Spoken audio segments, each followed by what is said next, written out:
The village's notorious ruffian, third Master Chen, suddenly changed after a drunken binge.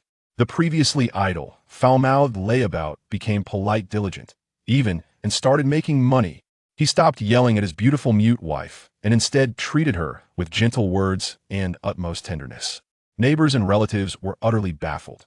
Has the sun risen from the west? Only Chen Zhuo himself knew how agonizingly painful his life had been after losing his wife and child in his previous life. Back in 1986, it's not too late. He will work hard to earn money and give his wife and child a good life. Chapter 1.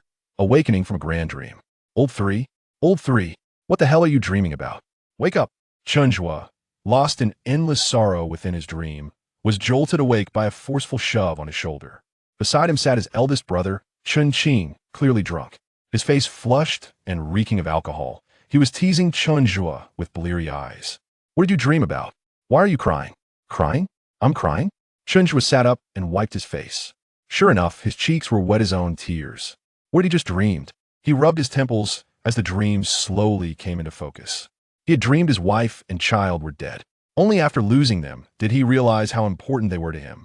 After that, consumed by guilt, he became an emotionless money-making machine. Even after becoming a nationally renowned tycoon, he remained utterly alone.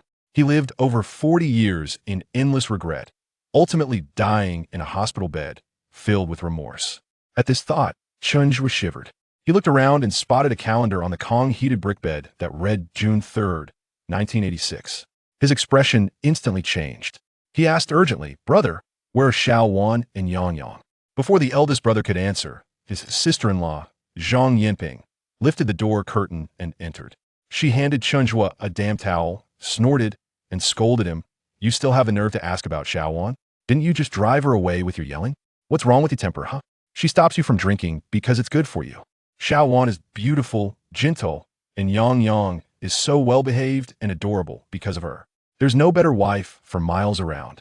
You don't know how to cherish her, fine, but you treat her like dirt? Just wait. There'll come a day when you regret it." Chen Zhuo's heart sank. He glanced out the window at the darkening sky, didn't even bother putting on his shoes, and shot off the Kong, bolting straight for the door. Zhang Yanping was startled by his sudden action. She grabbed the shoes from the Kang's opening and chased after him, shouting, "What's wrong with you? Put on your shoes." Chen Zhuo had drunk quite a bit before sleeping, and his head still throbbed painfully. His steps were unsteady, but he couldn't afford to delay even a second. In his dream, after he'd driven his wife and child away, they died in a car accident on their way back to her parents' village, separated from him forever. Old Master Chen was sitting in the yard smoking a pipe when he saw his third son sprinting out barefoot and stumbling. He immediately frowned, stood up, and grabbed his son's wrist. "Where are you going? Drunk and causing trouble?" Desperate to catch his wife and daughter, Chen Zhuo firmly gripped his father's hand. "Dad, have you seen Xiao Wan and Yang Yang? Did they go back to Xiaodong village?" The old man took a deep puff on his pipe and glared at his son. "Oomph. You bastard, you actually care about your wife and kid now." The old man kept scolding, but didn't say where the two had gone. Chen Zhuo was frantic. Just as he was about to press further, his sister-in-law caught up. She tossed the shoes at Chen Zhuo's feet and caught her breath. "Put your shoes on first. They left a while ago. They should be in Xiaodong village by now." Hearing this, a chill ran through Chen Zhuo's heart.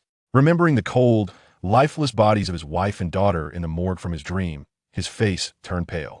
He ignored the shoes again and dashed out at full speed. Hey, old 3, where are you going? At least put on your shoes. Leave him." Old Master Chen cut off his daughter-in-law's calls, glaring angrily in the direction his third son had fled, cursing, "Good for-nothing bastard. All you know is yelling at your wife and kids. Useless piece of trash. Go wherever you want to die." Zhang Yanping, hearing the old man call his son a bastard and inadvertently include himself, shook her head helplessly. She sighed inwardly, thinking, no wonder the old man is angry. This younger brother-in-law is truly unreliable. At 23, he has no ambition, spending his days drinking and fighting. Poor Xiao Wan and little Yang Yang. The night had completely fallen. Chen Zhuo sprinted through the darkness. Xiao village wasn't far from Xiaodong village, where Xiao Wan's parents lived, only about 5 or 6 li, roughly 2.53 kilometers, a half-hour walk. The two villages were connected by a provincial road. Though it was still a dirt road, it was a major transport route, so the constant heavy trucks had compacted it into a relatively flat surface. Now out of Xiao village, Chen Zhuo ran onto the provincial road, shouting Jiang Wan, "Yang Yang, as he ran towards Xiaodong village. The countryside night was very quiet. His shouts immediately set off a chorus of barking from the village dogs, and the villagers started grumbling. Zhang Er, the fish seller, came out of his house. After listening for a moment, he recognized Chen's third son's voice and yelled, "Hands on hips! What's Chen-san going crazy about now?" Shouting like a lunatic at night. His wife, startled, hurried out and pulled him back. "Keep your voice down. Don't let his gang hear you, or they'll come hassle us again tomorrow." "He dares." Zhang Er spat. His wife pinched him hard. "Is there anything Chen-san doesn't dare? Did you forget he chased Li Lao Lu with a kitchen knife? Stop acting tough and get inside." Unaware of the villagers' gossip, Chen Zhuo didn't slow down. With every step closer to the spot where his wife and child had died in his dream, his heart grew colder. The dream had felt too real. Chen Zhuo couldn't be sure if it was just a dream or if he had truly lived it, and his regrets had granted him a second chance. If it was all true, would he arrive too late? Would he be met with 2 more corpses? Thinking this, Chen Zhuo ran even faster. Actually, Jiang Wan was a wife he had been forced to marry. Chen Zhuo's grandfather and Jiang Wan's grandfather had been comrades in arms, having fought together against the Japanese. After liberation, the 2 old men had agreed to marry their 3rd children to each other when they came of age. So Chen Zhuo had always seen Jiang Hua, the 3rd daughter of the Jiang family, as his future wife. Unfortunately, the 3rd daughter was ambitious. She passed the college entrance exam and became a teacher, naturally looking down on Chen Zhuo, a penniless ruffian. When she came of age, she found a formal worker to date and soon married and moved to the city. This enraged Chen Zhuo. He grabbed a stick and went to the Jiang family, demanding an explanation. Jiang's grandfather had long since passed away. Not wanting to break their word, Jiang's father decided to marry his youngest daughter, Jiang Wan, to Chen Zhuo. Although Jiang Wan was the most beautiful of the 4 Jiang daughters, she was a mute who couldn't speak. Chen Zhuo naturally wasn't happy about it. But the Chen family situation was terrible. He himself was an uneducated, unemployed loafer. No family within 10 miles would marry their daughter to him. The Chen parents feared that if their 3rd son missed this chance with the Jiangs, he'd never find a wife. So the old couple arranged the marriage and brought Jiang Wan home. Chen Zhuo had a stubborn temper. It wasn't that he particularly loved Jiang Hua, but he felt cheated and thought the Jiang family had broken their promise and mocked him. So after their marriage, Chen Zhuo treated Jiang Wan with nothing but coldness. For nearly 4 years, their marriage was filled with loud scolding and cold sarcasm. Jiang Wan had a gentle temperament.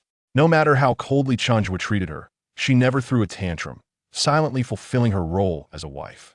She was very diligent, keeping the house exceptionally tidy. Their daughter Yang Yang was especially well cared for, clean, adorable, and obedient. Thinking of this, Chen Zhuo slapped his own face. Remembering the pain and regret of losing his wife and daughter in his dream, he clenched his fists tightly. He looked up and shouted again, but the only response was the faint chirping of insects. When Chen Zhuo, pale-faced, reached the spot from his dream where the accident occurred and saw the empty road, his heart finally relaxed. No accident. So the dream was false. Just as he let his guard down and took a deep breath, a sudden schwa schwa sound came from the cornfield beside the road. It sounded like someone was moving inside. Chapter 2. It's all real. Chen Zhuo's heart leapt. He quickly turned and strained his ears to listen. The rustling came from the cornfield not far away, but soon stopped, and the surroundings fell quiet again. Chen Zhuo scanned the area, locked onto a spot, and dashed towards it. After a few steps, he heard a soft, childish voice saying, "Mommy, I'm done." At that moment, Chen Zhuo's eyes welled up, his vision blurring. It was his daughter Yang Yang's voice. The little girl was only 2.5, her speech not fully developed, only able to express simple sentences. That soft, whiny, affectionate tone made Chen Zhuo's lips tremble with excitement. The overwhelming joy of getting them back overwhelmed him. He wiped his wet face and charged into the cornfield like a madman. Soon, he saw a slender figure. Under the cool moonlight, his wife was bending over, her eyes gentle as she pulled up the pants for the little girl in front of her. Chen Zhuo's sudden appearance startled the two. Jiang Wan hastily pulled her daughter into her arms and took several steps back. Compared to Jiang Wan's panic, Yang Yang was much calmer than her mother. She covered her mouth with her small hand, blinked her grape-like big eyes, and said in a childish voice, "Daddy, why are you chasing?" Jiang Wan now recognized Chen Zhuo. She seemed still a bit afraid, pursed her red lips, timidly glanced at Chen Zhuo, and then turned to leave, holding her daughter close. Chen Zhuo gazed creature obsessively at his wife and daughter. They were alive, not the cold, pale corpses from his dream. Actually, His wife was very beautiful, almond eyes, pearly teeth, her face full of delicate charm and gentleness only. She was too thin, so thin that it seemed a gust of wind could blow her over. How could he, in the past, have been so cruel to such a fragile, gentle woman? He had taken advantage of her obedience, her muteness, her having nowhere else to go. Thinking of his past actions, Chen Zhuo was filled with guilt, his chest aching as if torn apart. He steadied himself, stepped forward to block Jiang Wan's path, and reached out his hand, trying to make his voice gentle. "Give me the child. I'll carry her." Jiang Wan hesitated for a moment, then shook her head, tightened her arms around the child, and continued to leave. Chen Zhuo blocked her. Just as he was about to apologize, a loud quang dang crashed from behind. Without thinking, he grabbed his wife and daughter and dashed several steps deeper into the cornfield. Soon, the shaking from the crash stopped. Chen Zhuo finally stopped and set them down. The big truck flipped. Yang Yang, in her mother's arms, waved her hands excitedly towards the provincial road, saying in an excited tone. Chen Zhuo's heart sank. He looked back and saw a large trailer overturned by the roadside. The cab had crashed into a poplar tree, and smoke was rising from behind the driver's compartment. Chen Zhuo's pupil shrank. This scene was exactly the same as the accident site he'd seen in his past life. He instantly felt cold from the soles of his feet, froze for a few seconds, then tightly hugged the wife and daughter beside him. The accident really had happened. If he'd arrived just a moment later, and his wife and daughter had walked onto the provincial road, wouldn't they have been hit by this truck? So the dream was real. Or perhaps heaven had granted him a second chance to fix his regrets. In this moment, Chen Zhuo was incredibly grateful that he had prevented that tragic tragedy. Chen Zhuo was too excited, his grip was too strong. Jiang Wan stiffened for a moment, then began to struggle. Unable to speak, she could only push him hard with her hands. Not wanting to scare her, Chen Zhuo slowly loosened his arms and looked at her with deep guilt. Jiang Wan was now completely bewildered. What was going on with Chen Zhuo? He actually hugged her and the child. Earlier at the dinner table, he said he couldn't even bear to look at her, that he must have done something terrible in 8 lifetimes to end up marrying her. Now, he was hugging her? Jiang Wan was both surprised and flustered, timidly avoiding Chen Zhuo's gaze, standing on her toes to look towards the overturned truck, her eyes clearly showing concern. With the car so badly damaged, would the driver be okay? Chen Zhuo saw Jiang Wan's worry, frowned, and sighed. He didn't want to care about the driver's life or death. In his past life, this man had killed his wife and daughter. Chen Zhuo hated him too much to care. But now his wife wanted to save the man, and Chen Zhuo didn't want her to be anxious. While he hesitated, Jiang Wan had already started walking towards the overturned truck. Chen Zhuo quickly grabbed her wrist, saying helplessly, "You two stay here. I'll go." In his past life, the driver had also died. The scene would likely be very bloody. He didn't want to scare his wife. Saying this, Chen Zhuo turned and walked towards the overturned truck. Jiang Wan stopped, watching Chen Zhuo's back, a hint of suspicion in her eyes. Why did it feel different? His tone seemed so gentle, not like before when he only knew how to scold. While Jiang Wan was lost in thought, Chen Zhuo took several large strides to the severely deformed driver's cabin and frowned as he looked inside. He saw the driver's face covered in blood, grimacing as he crawled out. Seeing Chen Zhuo, he immediately called out weakly, "Help! Save me!" Chen Zhuo raised his eyebrows in surprise. He was still alive. He looked at the driver expressionlessly. The man hadn't worn a seatbelt. The force of the impact had thrown him out of his seat, his head smashing the glass of the driver's window. Half his body was hanging outside, his lower half trapped inside the car, his whole body covered in blood, looking extremely pitiful and wretched. Chen Zhuo looked at him coldly, remembering this man was the one who had taken his wife and daughter's lives. He clenched his fists tightly. This accident could have been avoided, but the driver had spent his rest time playing mahjong, causing fatigue from lack of sleep, which led to this tragedy. "Mommy's scared." Yang Yang's childish voice came at this moment, instantly dissolving Chen Zhuo's desire to throw a punch. He closed his eyes, then looked again at the now unconscious driver, and swiftly jumped onto the crumpled hood. Chen Zhuo removed the remaining glass from the window, avoided the driver's wounds, and hoisted the man out. He carried him to a relatively flat area and laid him on the ground. Afraid of scaring her daughter, Jiang Wan didn't dare approach, only watching him with anxious eyes. Chen Zhuo was squatted beside the driver, carefully examining his wounds. He saw a palm-sized piece of broken glass embedded in the man's thigh, likely hitting an artery, blood gushing out. So in his past life, the man had died from blood loss. Chen Zhuo narrowed his eyes, looked up at his wife nearby. Jiang Wan bit her lip, then covered her daughter's eyes and quickly stepped forward. When she saw the blood-covered, unconscious driver, she immediately opened her eyes wide, turned her daughter's head away, and then pointed towards the clinic in Xiaodong village. "You want to save him, Jiang Wan?" Jiang Wan nodded vigorously. Chen Zhuo had expected this. He sighed silently, said okay, and swiftly pulled the driver's belt from his waist, tightly tying it around the man's upper thigh.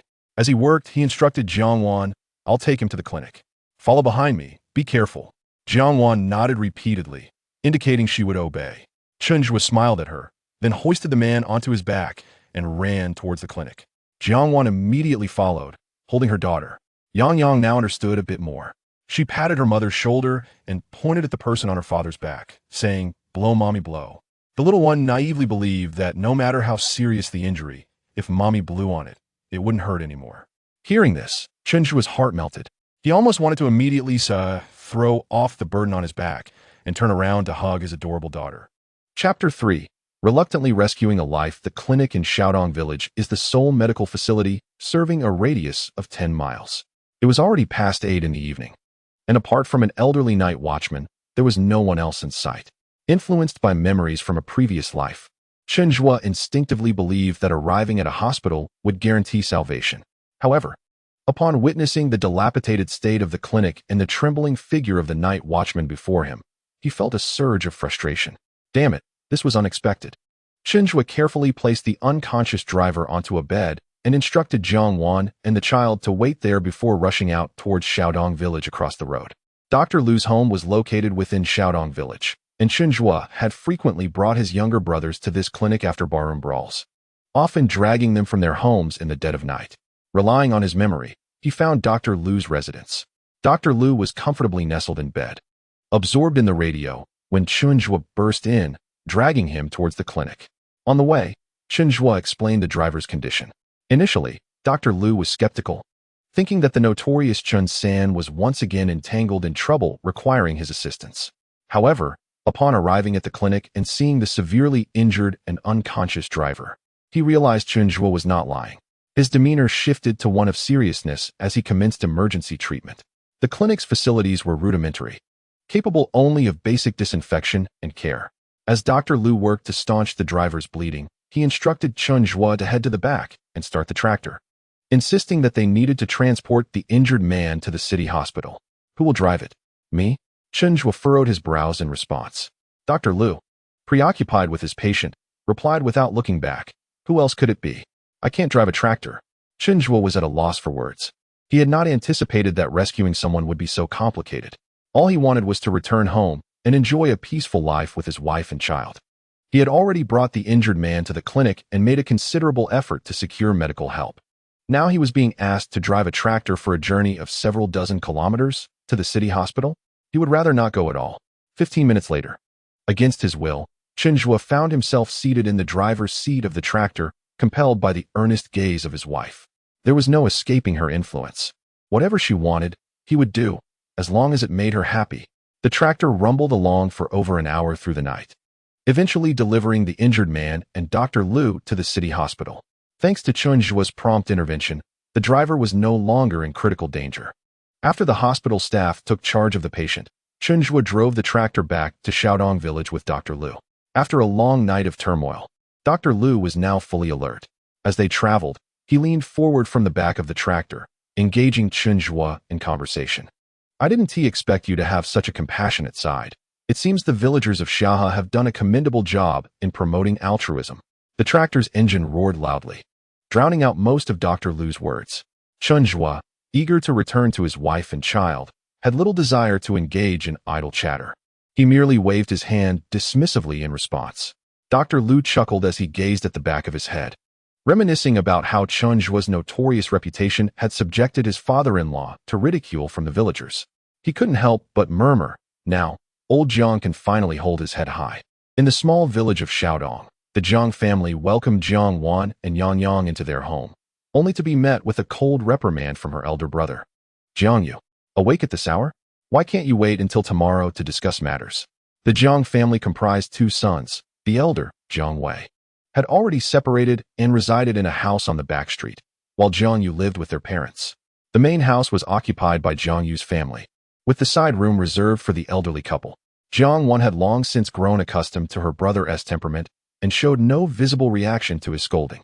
Instead, she cradled the sleeping Yang Yang, casting her gaze toward the old patriarch, Jiang Laozhong, who emerged from the side room. With a stern glare at his son, Jiang Laozhong chastised. "What are you shouting for? Your mother and I are still alive. Can't your sister return to her family without being harassed? You have no real abilities, and yet you bully your own sister." Feeling unjustly accused, Jiang Yu shot an indignant glance at Jiang Wan before turning back to the house. At that moment, their mother, draped in a shawl, hurried out to meet them. Upon seeing the child in Jiang Wan's arms, she quickly reached out to take her, ushering the mother and daughter inside. "What is going on? Why are you back at this hour? Did Chen Zhuo say something to you again?" Jiang Mu inquired as she gently laid the sleeping Yang Yang on the Kong, tucking her in while softly patting her. Jiang Wan shook her head, her hands gesturing eagerly. Before her mother could decipher her signs, Jiang Fu entered, securing the courtyard door. He cast a weary glance at his youngest daughter and said sternly, "Go to bed. We can discuss this tomorrow." As the head of the family, his words carried weight and no one dared to defy him. Exchanging a glance with her mother, the two women obediently climbed into bed. Before long, Jiang Fu's snoring resonated through the night. In the darkness, Jiang Wan lay still beneath the covers, her mind occupied by Chen Zhuo's parting words. "You and the child should rest at your parents' home. I will come to fetch you when I return." Could he truly come for her? Such a notion seemed implausible. In the past, when he had scolded her harshly, she had always returned to her parents' home alone, adjusting her mood before quietly going back to Zai village with her daughter. During those times, Chen Zhuo would scoff, "If you have the ability, don't come back." Reflecting on these memories brought a pang of sadness to Jiang Wan's heart. She pressed her lips together and closed her eyes. Meanwhile, Chen Zhuo, having endured over an hour of tumultuous travel, his hair tousled into disarray, finally returned to the health clinic in Shaodong village. Yet, the complications of saving a life proved to be far more than he had anticipated. As he and Dr. Liu stepped out of the vehicle, they were met by two police officers wielding flashlights. "Comrade, we need to verify some matters with you." On the opposite side of the road, Han Dazhuang, who had risen in the middle of the night to relieve himself, caught sight of the two officers escorting Chen Zhuo into a police vehicle before it sped away. Startled, he abandoned his task, hastily exiting the courtyard, his eyes darting in the direction of the departing motorcycle, excitement causing him to slap his thigh in disbelief. The following morning, as dawn broke, Mother Jiang stepped out to the front gate to gather firewood for the stove. Just as she exited, she spotted Han Dazhuang animatedly gesturing to old Zhao, the neighbor, at the entrance. Upon noticing her presence, Han Dazhuang approached, exclaiming, "Aunt, something has happened. Your son-in-law has been taken away by the police." Chapter 4. Chen Zhuo is a murderer. What? Mother Jiang's face paled in shock at Han Dazhuang's words. Grabbing his sleeve, she implored, "Who told you this? What has happened to Xiao Zhuo? How could he be arrested by the police?" Han Dazhuang, craning his neck to peer into the yard, raised his voice deliberately. "I saw it with my own eyes. Right at the entrance of the clinic, I happened to see two police officers take him away last night. It might be for murder. They even put handcuffs on him." Upon hearing this, Mother Jiang nearly fainted, her body swaying before she turned and dashed back inside, urgently calling, "Xiao Wan, his father, something has happened." Han Dazhuang's loud voice had already alerted those inside the house. Jiang Wan was washing her daughter's face when she heard Han Dazhuang's words, and she was so startled that she accidentally dropped the basin on the floor. Jiang Yu, who had still been asleep, was jolted awake by his wife's panic, and upon hearing that Chen Zhuo was a murderer, he jumped up from the bed in astonishment. In an instant, chaos erupted in the Jiang household, with cries and shouts filling the air. Neighbors rushed out to see what was happening. Yang Yang, unaware of the commotion, saw her grandmother weeping and her mother's pale face, and she instinctively began to wail. Jiang Wan held her daughter close, softly patting her back to soothe her, while biting her lip in contemplation. How could the police arrest Chen Zhuo? Did the driver from last night die? Had the police mistaken Chen Zhuo for someone else? No. She had to go and clarify this situation. With that thought, Jiang Wan placed her child in Mother Jiang's arms, gestured, and prepared to leave. However, Jiang Yu seized her arm, frowning as he admonished, "Where do you think you're going? Is it not embarrassing enough? Stay at home." At this moment, Han Dazhuang was busy pasting windows in the yard and was watching Jiang Wan closely, loudly advising, "If you ask me, that Chen Zhuo is no good. Let him be taken away. He should have been shot long ago. He is a socialist cancer, a menace who constantly bullies Wanmei. It's right that he has been arrested. The onlookers nodded in agreement, encouraging the grim-faced old Jiang. Indeed, don't worry about it. That good-for-nothing being arrested is a good thing. Your family's Jiang Wan will be able to live a peaceful life. Shut your filthy mouth. Old Jiang was enraged by their words, his beard twitching as he pointed at Han Dazhuang and shouted, "You are the true socialist cancer." Though our Xiao Zhuo has a bit of a temper, he has never harmed anyone. He could never commit murder. You, with your incessant meddling and nonsense. Stop spreading your vile talk in our home. Hey, Han Dazhuang, his face flushed from old Jiang's rebuke, retorted with wide eyes. I came here with good intentions to inform you, and yet you scold me? Old man Jiang snorted coldly and cast a sharp glare at Han Dazhuang. The weasel pays a New Year visit to the chicken with ill intentions. We do not require your messages, Jiang Yu. Go to the police station and inquire about the situation. Jiang Yu, upon hearing his name called, displayed a reluctant countenance. However, he dared not retort against his father and instead vented his frustration on Jiang Wan, forcefully shaking off her hand before storming out. Yet, before Jiang Yu could reach the courtyard gate, the sound of a motorcycle echoed in the air. The neighbors gathered at the entrance turned their heads, drawn to the noise, and beheld Jiang's son-in-law, Chen Zhuo, seated on a police motorcycle, his disheveled hair resembling a bird's nest, furrowing his brow as he scrutinized the crowd. Has the murderer returned? The onlookers were momentarily taken aback, their expressions a mixture of curiosity and fear as they gazed at him. Chen Zhuo had been cooperating with the police for several hours, and upon finally being returned home, he was startled to see a throng surrounding his father-in-law's gate. Without waiting for the police to come to a halt, he nimbly dismounted, intending to question the gathering about their presence, only to be met by the anxious approach of his father-in-law. Xiao Zhuo, what is happening? Why are you with the police? Before he could respond, his wife, Jiang Wan, hurriedly joined them, casting worried glances up and down at him, gesturing frantically to ask what had transpired. Chen Zhuo, unable to tolerate his wife's distress, was about to speak when he heard someone loudly question the police officer behind him. Comrade, why did you let this good-for-nothing go? Isn't he a murderer? Good-for-nothing? Murderer? Surely they could not be referring to him. Chen Zhuo turned to see Han Dazhuang, with a mischievous grin, chatting with Officer Zhang, who had accompanied him back. Officer Zhang, perplexed, regarded Han Dazhuang with confusion. Who are you talking about? Who committed murder? Han Dazhuang pointed to Chen Zhuo with an air of certainty. Him. I saw you take him away in the middle of the night. Zhang chuckled. You must have misseen. This gentleman, Chen Zhuo, is a commendable citizen. Had it not been for his timely intervention, that truck driver would have perished last night. What? The officer waved his hands, recounting Chen Zhuo's selfless act and the sleepless night he endured cooperating with them, lauding him as a model for the community to emulate.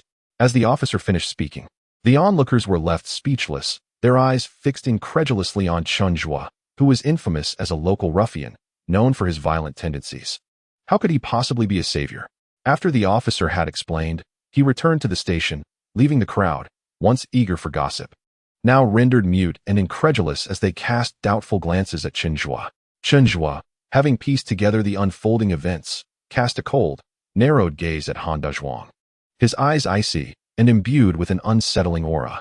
Chen Zhuo was well aware of Han Dazhuang. If the former Chen Zhuo could be described as a hot-tempered rogue, then Han Dazhuang was the scum of the scoundrels, committing nefarious deeds with no sense of morality, shamelessly and despicably. This man was exceedingly lecherous, harboring inappropriate intentions towards any woman of striking beauty. Upon careful reflection, Chen Zhuo could easily discern his ulterior motives, likely aimed at his own wife. Oh, how naive he was to be so reckless. Under Chen Zhuo's piercing gaze, Han Dazhuang felt a chill creep over him and dared not meet his eyes, quickly averting his gaze and shamefully fleeing. Meanwhile, the face of old man Jiang, which had been as dark as a pot bottom from anger, transformed into a vibrant shade of red. His eyes sparkled with excitement as he grasped Chen Zhuo's hand and clapped his shoulders heartily. What a fine lad. I knew you were a man of great stature. Look at your hair. It's a complete mess, as if you've slept in a chicken coop. You must be exhausted from staying up all night. Come, let us hurry inside, wash up, have a bite to eat, and then you can rest. With that, old man Jiang straightened his back, surveying the crowd of onlookers, then let out a heavy snort from his throat.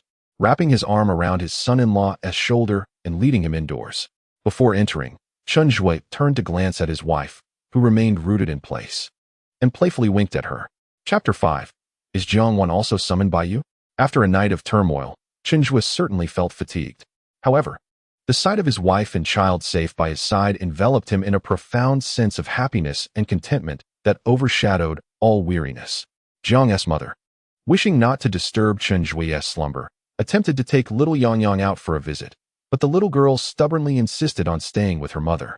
With no other option, Jiang's mother eventually left alone, while old man Jiang cheerfully departed for work, leaving Chen Zhuo and his family of 3 at home. The elderly couple's dwelling was modest, barely 30 square meters. Little Yang played alone on the Kong, while Chen Zhuo sat on a small stool in the outer room, his gaze fixed intently upon his wife. Despite Jiang Wan's slender figure, she was remarkably efficient in her tasks.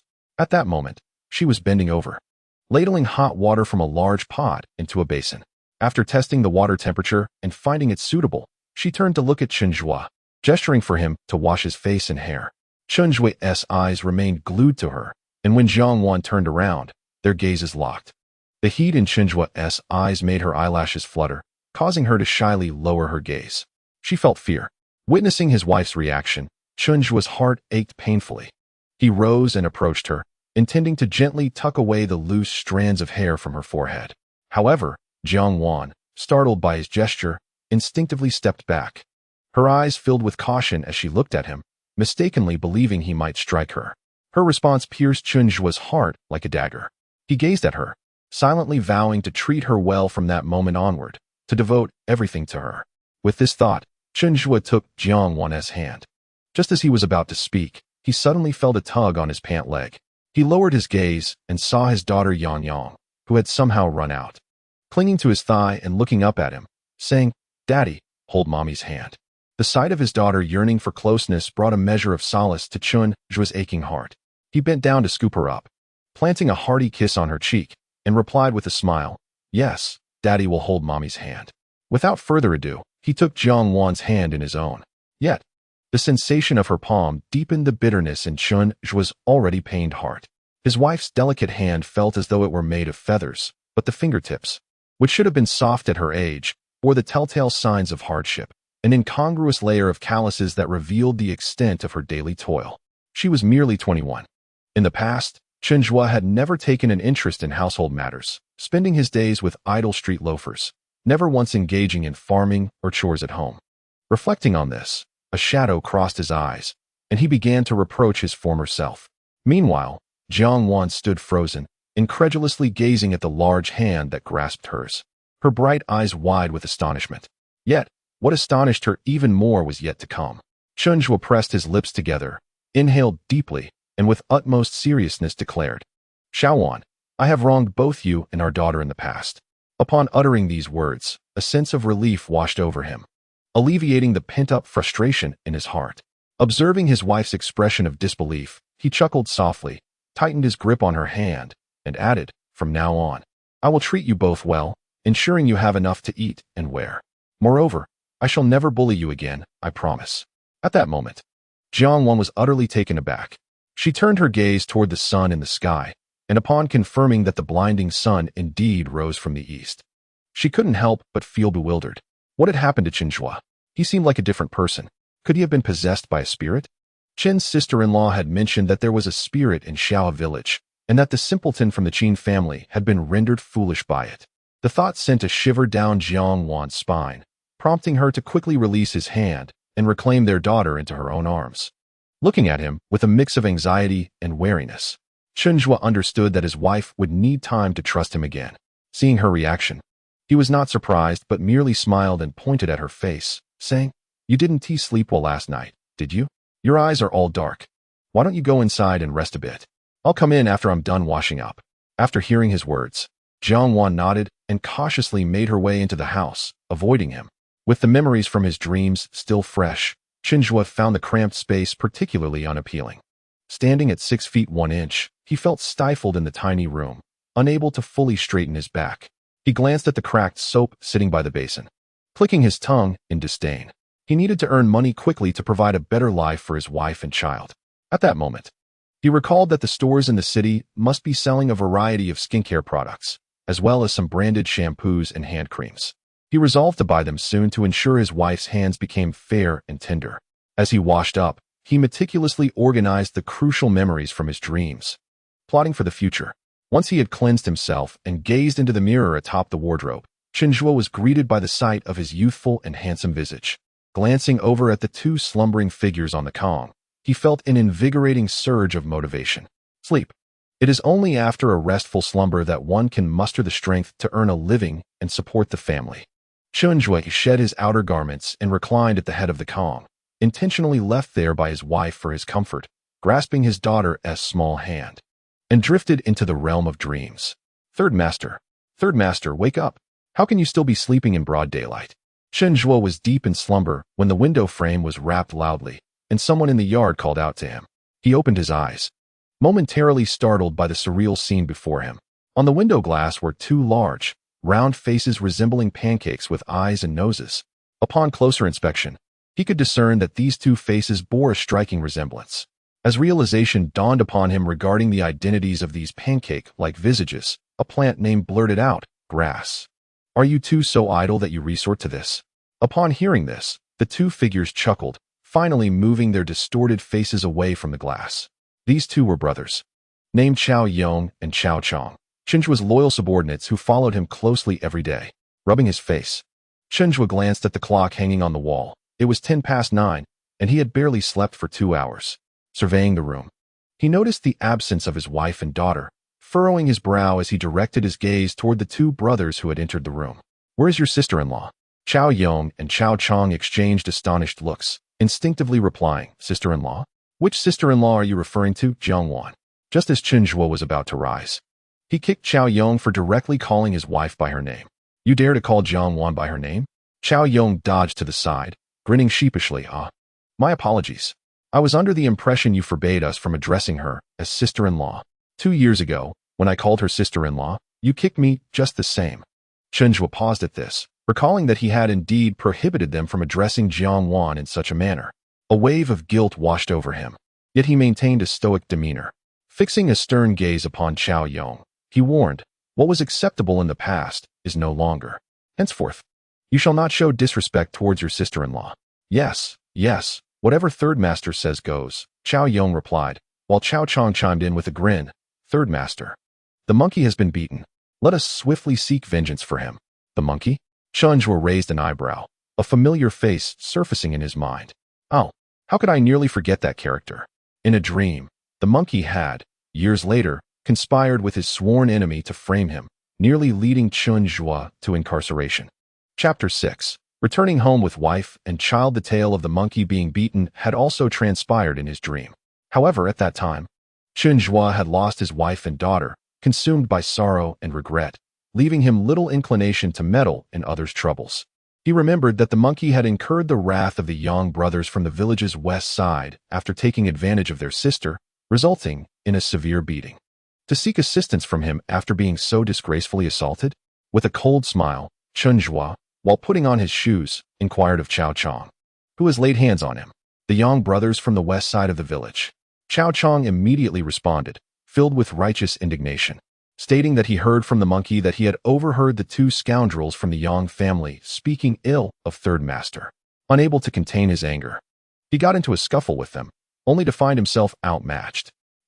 He even knows to divert the blame. Chen Zhuo let out a dismissive scoff, regarding the Chao brothers as if they were fools, before putting on his shoes and heading outside, intending to find his wife and child. The Chao brothers hurriedly followed behind, pressing him with questions. Third Master, shall we go empty-handed? Do we need to bring weapons? Without turning back, Chen Zhuo replied, I am going to find your sister-in-law. What need have I for weapons? Upon hearing this, Chao Yong grew anxious, intercepting him. Third Master, are we not going to avenge the monkey? Chen Zhuo halted, gazing at the pair of foolish brothers before him.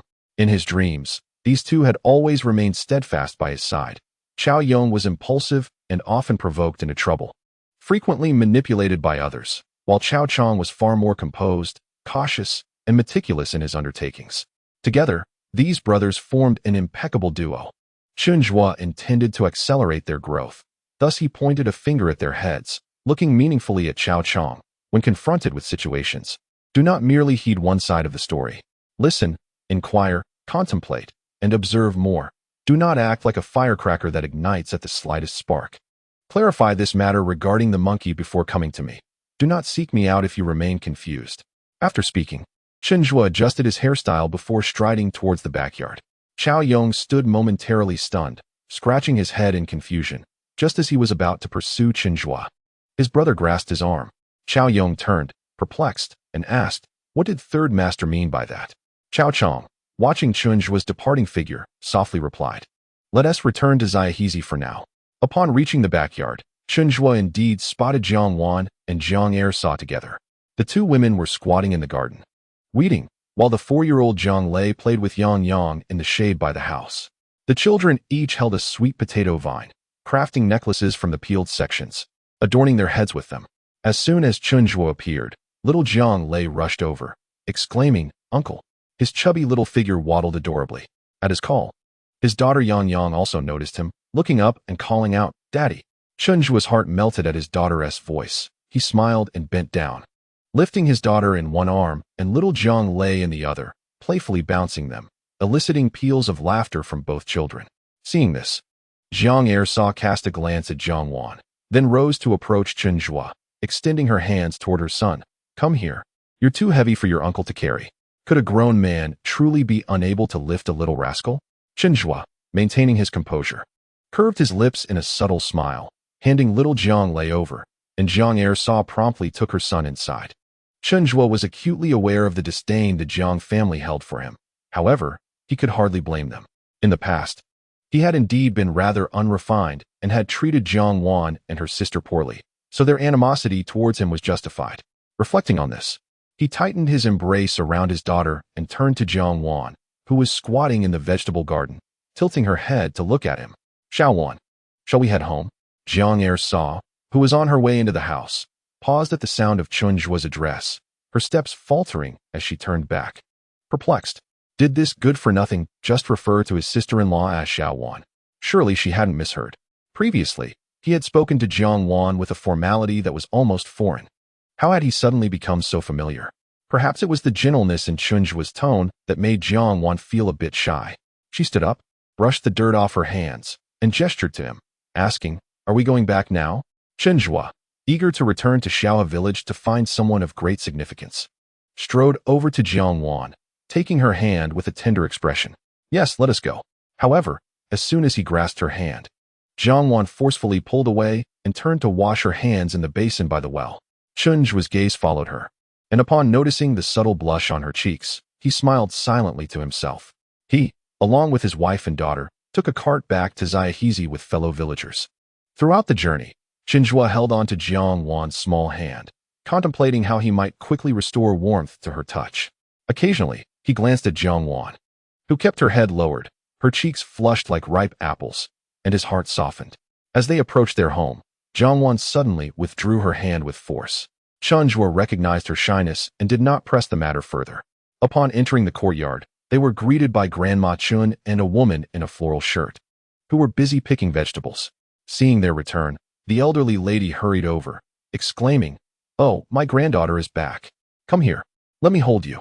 Little Yang seemed to relish her father's embrace and showed no inclination to be passed to anyone else, clinging tightly to Chen Zhuo's neck. As his daughter squirmed in his arms, Chen Zhuo found himself momentarily lost in thought, staring at the woman in the floral shirt. Noticing his daze, Grandma Chen playfully slapped him, asking, What's the matter? Don't you recognize your elder sister? What kind of look is that? Indeed, the woman in the floral shirt was Chen Zhuo's elder sister, Chunling. Among the 6 siblings in the Chen family, 4 brothers and 2 sisters, she was the eldest, 2 years younger than the eldest brother. She had married years ago but tragically became a widow within a year of her marriage. Since then, she had not remarried, occasionally returning to her family home for a few days. Chen Zhuo's astonishment upon seeing her stemmed from the fact that in a recent dream, his sister had tragically passed away. Just this winter, on an ordinary day, she had taken her own life by jumping into a river. No one understood why she had succumbed to despair, as it seemed so incomprehensible. This thought brought a wave of sorrow to Chen Zhuo. In a large family like the Chens, The elder children naturally helped their parents manage many household affairs. Chen Zhuo had been raised by his elder siblings, especially the sister before him, with whom he shared a deep bond. Chen Ling possesses an exceptionally gentle disposition, always greeting her younger brothers, including Chen Zhuo, with a cheerful smile, never exhibiting any sign of impatience. How could such a tender and resilient elder sister suddenly seek to end her life? Chapter 7. From now on, you shall have rice for every meal. Chen Zhuo eagerly went to retrieve Jiang Wan and her daughter, much to the delight of the elderly Chen couple, who promptly invited Jiang Wan to assist in preparing the afternoon meal. In rural areas, it is customary to have just 2 meals a day, typically around 9 or 10 in the morning, and then again around 5 or 6 in the evening. Given the Chen family's modest means and numerous members, they naturally adhered to this tradition. When Chen Zhuo noticed his wife heading towards the front gate to gather firewood, he swiftly followed, blocking her path and insisting, "Let me take care of this, you should rest." Jiang Wan looked up at him, biting her lip and gesturing, "What exactly do you intend to do?" It appeared that the changes in Chen Zhuo were causing her some unease. He smiled as he gently turned her body, nudging her back towards the courtyard, and said, "Listen to me, go back inside." Jiang Wan's expression was somewhat flustered as she turned and continued to walk alongside Chen Zhuo. Realizing that he could not dissuade her, he decided to let her accompany him, as long as she did not have to carry anything. With younger family members present, the household chores were not the responsibility of the elderly matriarch. At that moment, she sat by the heated Kong in the small room, casting a glance at her third son, who was entering the courtyard with an armful of firewood. She quietly murmured to Chen Lao, "What's wrong with the third one? I wonder what has him so cheerful. Just look at him, his grin nearly reaches his ears." Chen Lao merely tapped his smoking pipe and craned his neck to peer outside, remaining silent. Chen Zhuo placed the firewood beside the stove and surveyed the humble abode. This main room belonged to his elder brother, Chen Qing, whose family had vacated it while tending to their orchard on the mountain, allowing Chen Zhuo's family to use the space. Recalling the life in which his wife had passed away without even possessing their own home filled Chen Zhuo with a sense of sorrow and guilt. He encouraged his wife to go inside and play with their daughter while he took a seat by the stove to prepare their meal. Elder sister Chen Ling watched silently, a smile gracing her lips as she cheerfully assisted her younger brother in the kitchen. In rural households, vegetables are typically grown by the family, and they consume whatever is available from their garden. The meal was quite simple, consisting of sorghum rice accompanied by stewed green beans and potatoes, along with pickled radish strips made by Jiang Wan. Chen Zhuo had always relished Jiang Wan's pickled radish, and since her passing in his dreams, he had not tasted anything so delightful. No amount of culinary assistance could replicate the flavor she crafted. Reflecting on this, Chen Zhuo glanced at his wife, who was seated beside him, her head bowed as she focused solely on the pickled vegetables, neglecting the stewed dish in her bowl. Understanding her hesitation stemmed from a fear of insufficient food, he reached over and filled her bowl with several servings of the stew. Jiang Wan was startled and quickly waved her hands, signaling that he need not serve her. With an air of determination, Chen Zhuo returned the bowl brimming with food to Jiang Wan, his tone earnest as he stated, "I do not care for green beans. You shall eat them for me." Chen Ling, chuckling, gently patted her sister-in-law's hand and urged, "Do eat more. You seem to have lost quite a bit of weight since my last visit." Madame Chen often yearned for her third son to exhibit a modicum of understanding, hoping he would refrain from incessantly berating his wife and children, thus sparing the household from incessant turmoil. However, at present, witnessing him solely showering affection upon his wife while neglecting her, his mother, left her somewhat displeased. With a slight curl of her lip, she remarked sarcastically, "If he allows you to eat, then by all means indulge. Why pretend to be so modest?" Jiang Wan, feeling chastised, flushed with embarrassment and lowered her head as she accepted the bowl. Observing this, Chen Zhuo furrowed his brow and turned to his mother, interjecting, "Mother, one isn't being coy. She is simply considerate and filial, worried that there may not be enough food." His son's defense momentarily flustered Madame Chen, prompting her to smile. Indeed, Wan is the most understanding. Now let us eat." Afterward, she turned her attention to the sulking little Yang beside her, coaxing, "Oh dear granddaughter, why aren't you eating? Your little pout could tether a donkey." The Chen family indulged their children, eschewing any notions of gender bias. Little Yang was the sole girl of this generation, and the family doted on her. Upon hearing her grandmother's words, Chen Zhuo's gaze shifted to his daughter, who indeed wore a frown, her face a portrait of distress. "What troubles you, my dear? Speak to Daddy." Yang Yang looked up at Chen Zhuo, her voice sweet and innocent. "I want to eat long grain rice. Eating round grain rice makes my tummy hurt." The usually silent old Chen chuckled at her words, ruffling Yang Yang's hair. "My granddaughter has quite the appetite. She knows long grain rice is delightful. Tomorrow, I'll have your father earn some money to buy you long grain rice." Jiang Wan, anxious at her daughter's tantrum, quickly gestured to explain. "Our Yang Yang has trouble with her teeth. She can't chew sorghum rice, and it hurts her stomach. She simply wants the softer rice." Only then did Chen Zhuo recall this fact. Little Yang Yang was naturally missing teeth, with only one large tooth on either side, making eating a challenge. However, the Chen family was impoverished, and in his earlier years, Chen Zhuo had been irresponsible, spending any earnings on wine and trivial matters rather than on his wife and children. The more he pondered, the more he felt a sense of guilt wash over him. Taking a deep breath, he solemnly addressed his daughter. "Good girl, tomorrow I shall bring you long grain rice." Being a child, Yang Yang's spirits lifted instantly at this promise, and she clapped her hands in joy, exclaiming, "Long grain rice! Long grain rice!" Chen Zhuo then turned to his wife, his eyes resolute, assuring her, "Not just long grain rice. Henceforth, I will ensure that you both enjoy meat with every meal." The entire Chen family, including Jiang Wan, regarded Chen Zhuo's sudden declarations with skepticism. After dinner, Jiang Wan lulled their daughter to sleep and proceeded to gather the soiled clothes from the two men, placing them in a basin. She then made her way to the elderly couple's room to collect Madame Chen's dirty garments as well, intending to wash them by the river. Sister Chen, unwilling to let her undertake this task alone, followed her. As Chen Zhuo changed his clothes to step out, he caught sight of the two slender figures retreating and clenched his fists tightly. He must seize the moment to improve his family's circumstances, ideally by purchasing a washing machine. Otherwise, the burden of hand-washing clothes for the entire household would be utterly exhausting. Furthermore, the matter concerning his eldest sister's attempted suicide requires thorough investigation. Chen Zhuo advised the elderly lady to keep an eye on the sleeping children in the house before striding out the door. Not far from his departure, he encountered the Chao brothers swaying towards him. Upon seeing Chen Zhuo, Chao Yang's eyes brightened. "Third master, where are you headed?" Recalling the events of the morning, Chen Zhuo glanced at the two brothers and inquired, "Have you uncovered the truth about the matter with the monkey?"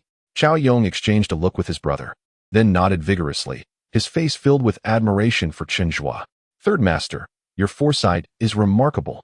We inquired at old Yang's house next door, and it turns out the monkey was beaten not to defend you, but because he attempted to grope Miss Yang's backside. That's why the Yang brothers pummeled him into a state resembling a pig's head." Indeed, it was as he suspected. Chen Zhuo smiled coldly, casting an appreciative glance at Chao Chong, and asked meaningfully, "So, do you still intend to stand up for the monkey?" Chapter 8. Truly the third master. All-knowing upon Chen Zhuo's question, one brother shook his head while the other waved his hands vigorously, exclaiming, "Of course not. We, like you, third master, hold contempt for such despicable behavior. Bullying women is hardly the mark of a man." Hearing this, Chen Zhuo's smile faltered. Damn it. These two foolish boys recognized that bullying women is reprehensible. Why had he never grasped this before, always resorting to mistreating the women in his life? Damn, what a scoundrel. Chen Zhuo's sudden change in demeanor startled the Chao brothers. "What's wrong, third master? Did I say something amiss?" What could Chen Zhuo say? He merely shot them a glance before continuing towards the main road. The brothers hurried after him, with Chao Yong cheerfully saying, "Third master, please don't be silent. Your frown makes my legs tremble." The more taciturn Chao Chong nodded, his expression somewhat tense as he looked at Chen Zhuo. "Third master, where are you going?" Chen Zhuo was on his way to meet someone who could help him earn his first pot of gold. This individual, also from the streets, had now become an enviable nouveau riche. As he pondered this, Chen Zhuo narrowed his eyes. After a moment's contemplation, he turned to the two men beside him, instructing, "I'm going to meet someone. You may accompany me, but refrain from speaking too much. Rest assured, third master, we will certainly heed your words." Chen Zhuo, accompanied by the Chao brothers, walked for over half an hour until they finally arrived at their destination, Chintan, once the poorest village in a 10-li radius. Chintan was nestled in a valley. Following the dissolution of agricultural collectives in 1984, farmland was allocated to individuals, leaving the villagers reliant on farming and grain sales for their sustenance. However, the soil in Chintan was unsuitable for cultivation, yielding meager harvests regardless of what was planted. Over time, the villagers grew increasingly impoverished, often going hungry and cold, their faces gaunt and their height stunted. Remarkably, however, a turning point occurred last year when a man named Deng Xiankui acquired a nearby hill to the north of the village, subsequently hiring workers for mining operations, and astonishingly discovered coal. Deng Xiankui swiftly rose to prominence, becoming the most renowned upstart in Wangshan County in recent years. The adage when one person ascends, even the chickens and dogs rise aptly captures the essence of his success, which has significantly elevated the economic status of the entire Chintuan community. The workers in his coal mine are primarily the men and women of Chintuan, enjoying commendable wages and bountiful meals. News of this prosperity drew villagers from nearby areas to join him, for the earnings in mining far exceeded those from tilling the land. In his dreams of the past, Chen Zhuo had engaged in business dealings with this individual, thus he possessed a fair understanding of Deng's rise in character. Upon arriving in Chintuan, Chen Zhuo made his way directly to Deng Xiankui's coal mine. The site was bustling with numerous workers, all diligently engaged in their tasks.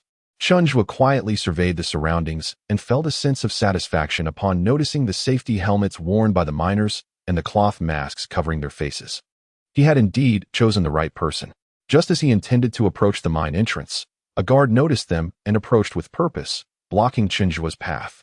He scrutinized the three of them before inquiring, "Comrades, what brings you here? Who are you looking for? You cannot wander about this site." Chen Zhuo glanced at the black car parked nearby and smiled slightly, responding, "I am here to see Boss Deng." The guard, skeptical, scrutinized Chen Zhuo further, pressing, "What business do you have with my boss?" Chao Yong, impatient at seeing his superior detained by a mere guard, rolled up his sleeves and exclaimed, "What the hell are you doing, you filthy watchdog? Get lost." Chao Yong's outburst transformed the guard's demeanor. One who could serve as a guard at a coal mine must possess a certain audacity and sharpness. He subtly stepped back, his fists clenching, as if preparing for confrontation.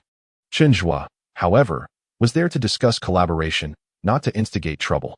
He cast a glance at Chao Yong, whose bravado immediately deflated, and he obediently retreated behind Chen Zhuo. Turning back to the guard, Chen Zhuo smiled and said, "I have a business proposition for Boss Deng that could benefit both the mine's workers and him. Please relay my message." The guard, having observed the young man's composed demeanor and unexplainable charisma, thought to himself, although this lad is young, he exhibits a steadiness and an air of authority that seems to eclipse even that of his own boss.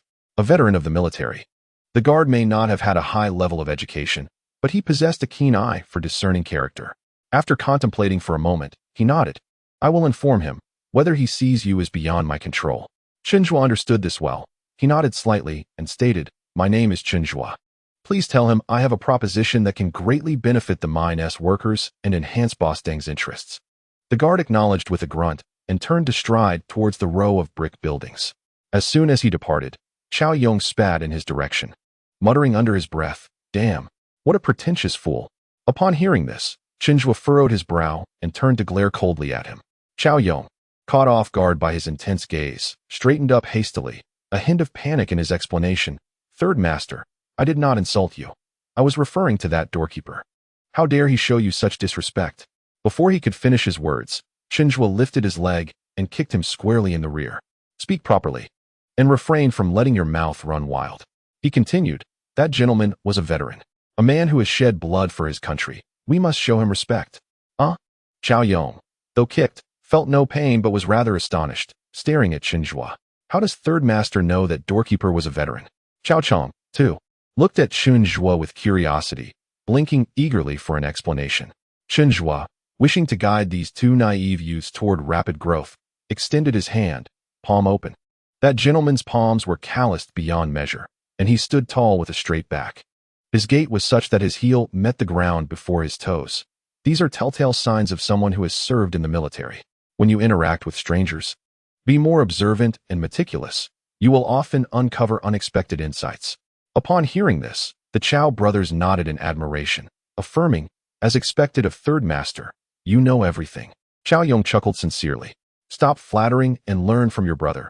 Approach matters with more steadiness and less rashness." Indeed, they replied in unison. At that moment, the doorkeeper returned, accompanied by a man in his 40s, sporting a slicked-back hairstyle, clad in a white shirt and black trousers, an outfit epitomizing the current fashionable wealthy individual. Chapter 9. The first deal. The newcomer was none other than Deng Xiankui. Chen Zhuo remained rooted in place, not rushing to greet him, but instead wore a smile as he watched him approach alongside the doorkeeper. Chen Zhuo did not hasten to speak. Instead, he extended his hand, his demeanor remarkably composed. Deng Xiankui's gaze fell upon Chen Zhuo, sizing him up before shaking his hand, somewhat surprised as he remarked, "I did not expect the renowned third Master Chen to be so young." Chen Zhuo's smile deepened at this observation. He gently shook their joined hands and replied, "Neither servile nor arrogant. I, too, did not anticipate the esteemed boss Deng to be so approachable. I am honored." At this, Deng Xiankui's face broke into a smile. Since his rise to success, many relatives and friends had told him he was pretentious, but he had merely distanced himself from certain acquaintances and parasitic relatives. Thus, every time he heard someone remark on his approachability, it brought him genuine comfort. He gestured towards a building a short distance away, saying, "I hear Third Master Chen has a business proposal to discuss. Please, let us proceed inside." Chen Zhuo humbly replied, "In the presence of Boss Deng, I am but a junior. You may simply call me Chen Zhuo." As they spoke, the two entered the room, leaving the Chow brothers at the entrance. Once inside, Chen Zhuo discreetly surveyed the office. Deng Xiankui was a man of great frugality, and the office was arranged simply yet comfortably, embodying a sense of understated elegance. As Chen Zhuogong took his seat, Deng Xiankui offered him a cigarette. With a smile, Chen Zhuo politely declined, stating, "I do not smoke."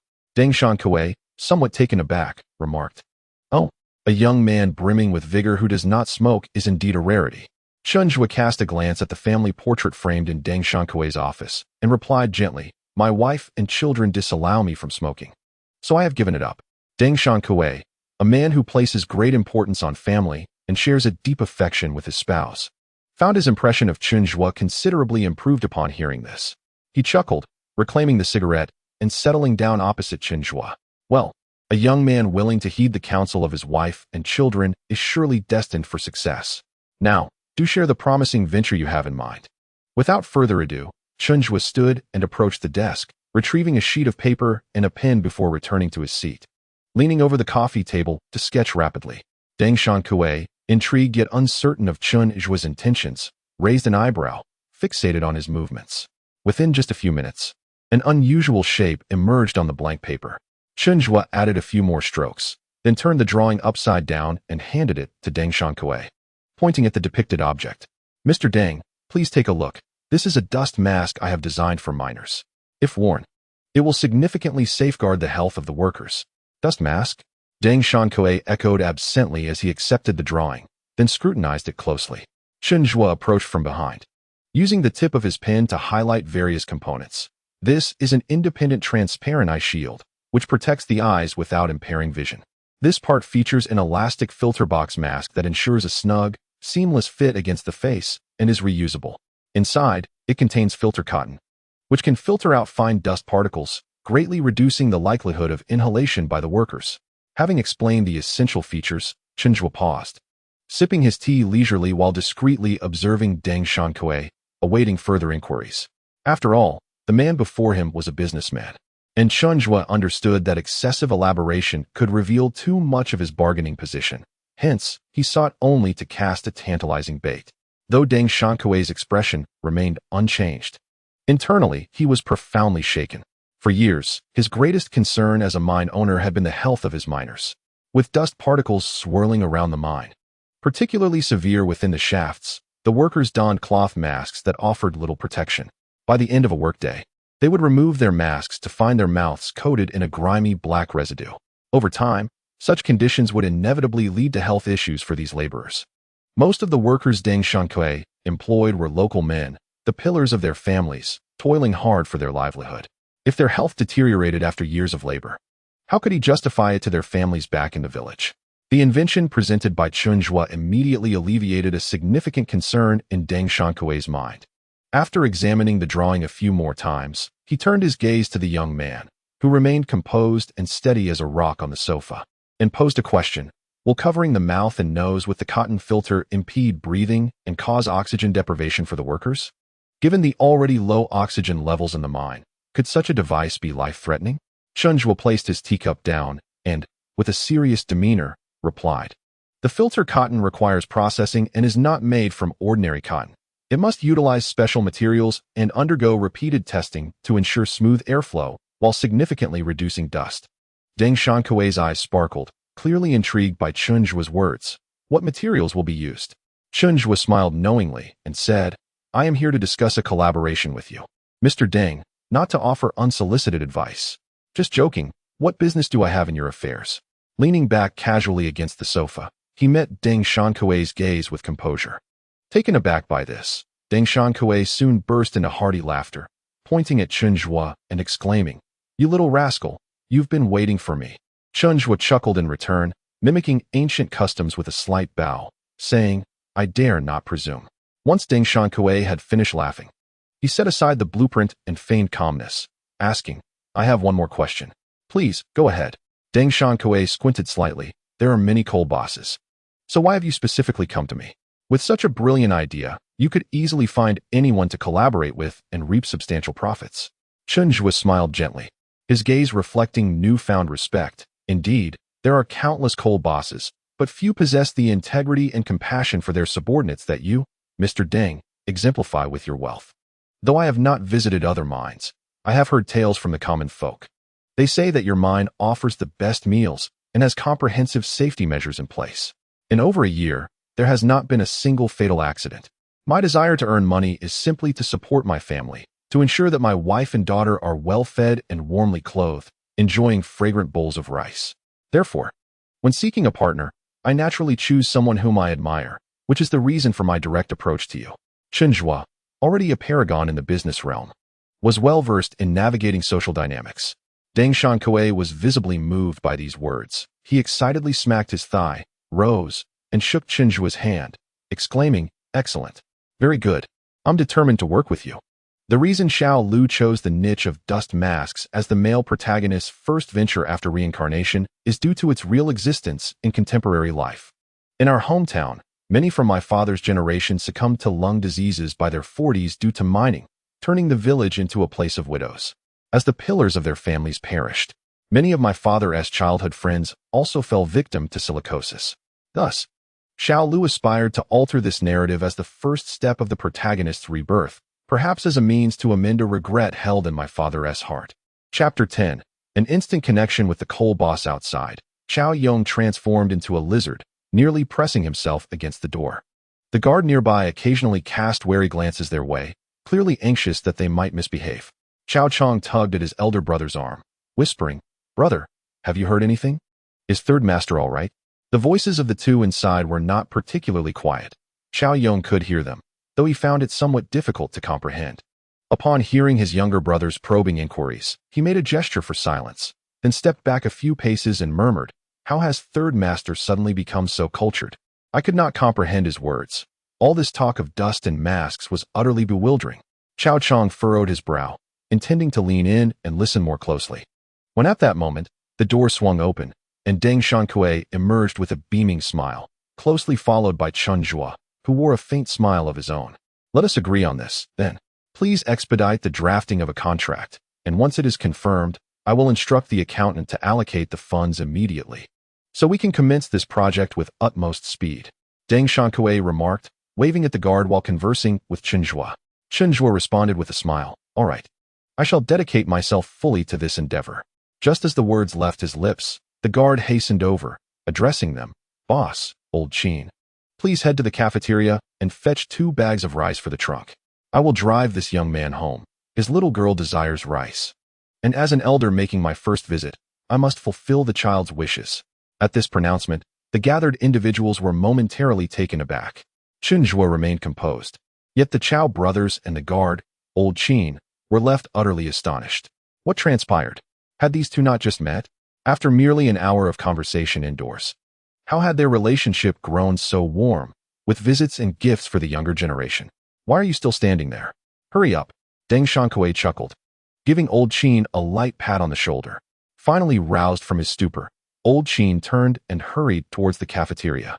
Chen Zhuo had not anticipated Deng Shankui's generosity in offering rice. In this day and age, rice was a luxury reserved for families of considerable means. After a brief moment of hesitation, Chen Zhuo expressed his gratitude without declining Deng Shankui's kindness, particularly since he had promised his daughter just the day before that she would have rice for every meal. Given Deng Shankui's sincere desire to foster a friendship, Chen Zhuo resolved to offer him a significant gift in return. Contemplating this, he glanced towards the mine and casually inquired, "With so many workers under your command, Boss Deng, it must be rather challenging to manage them all."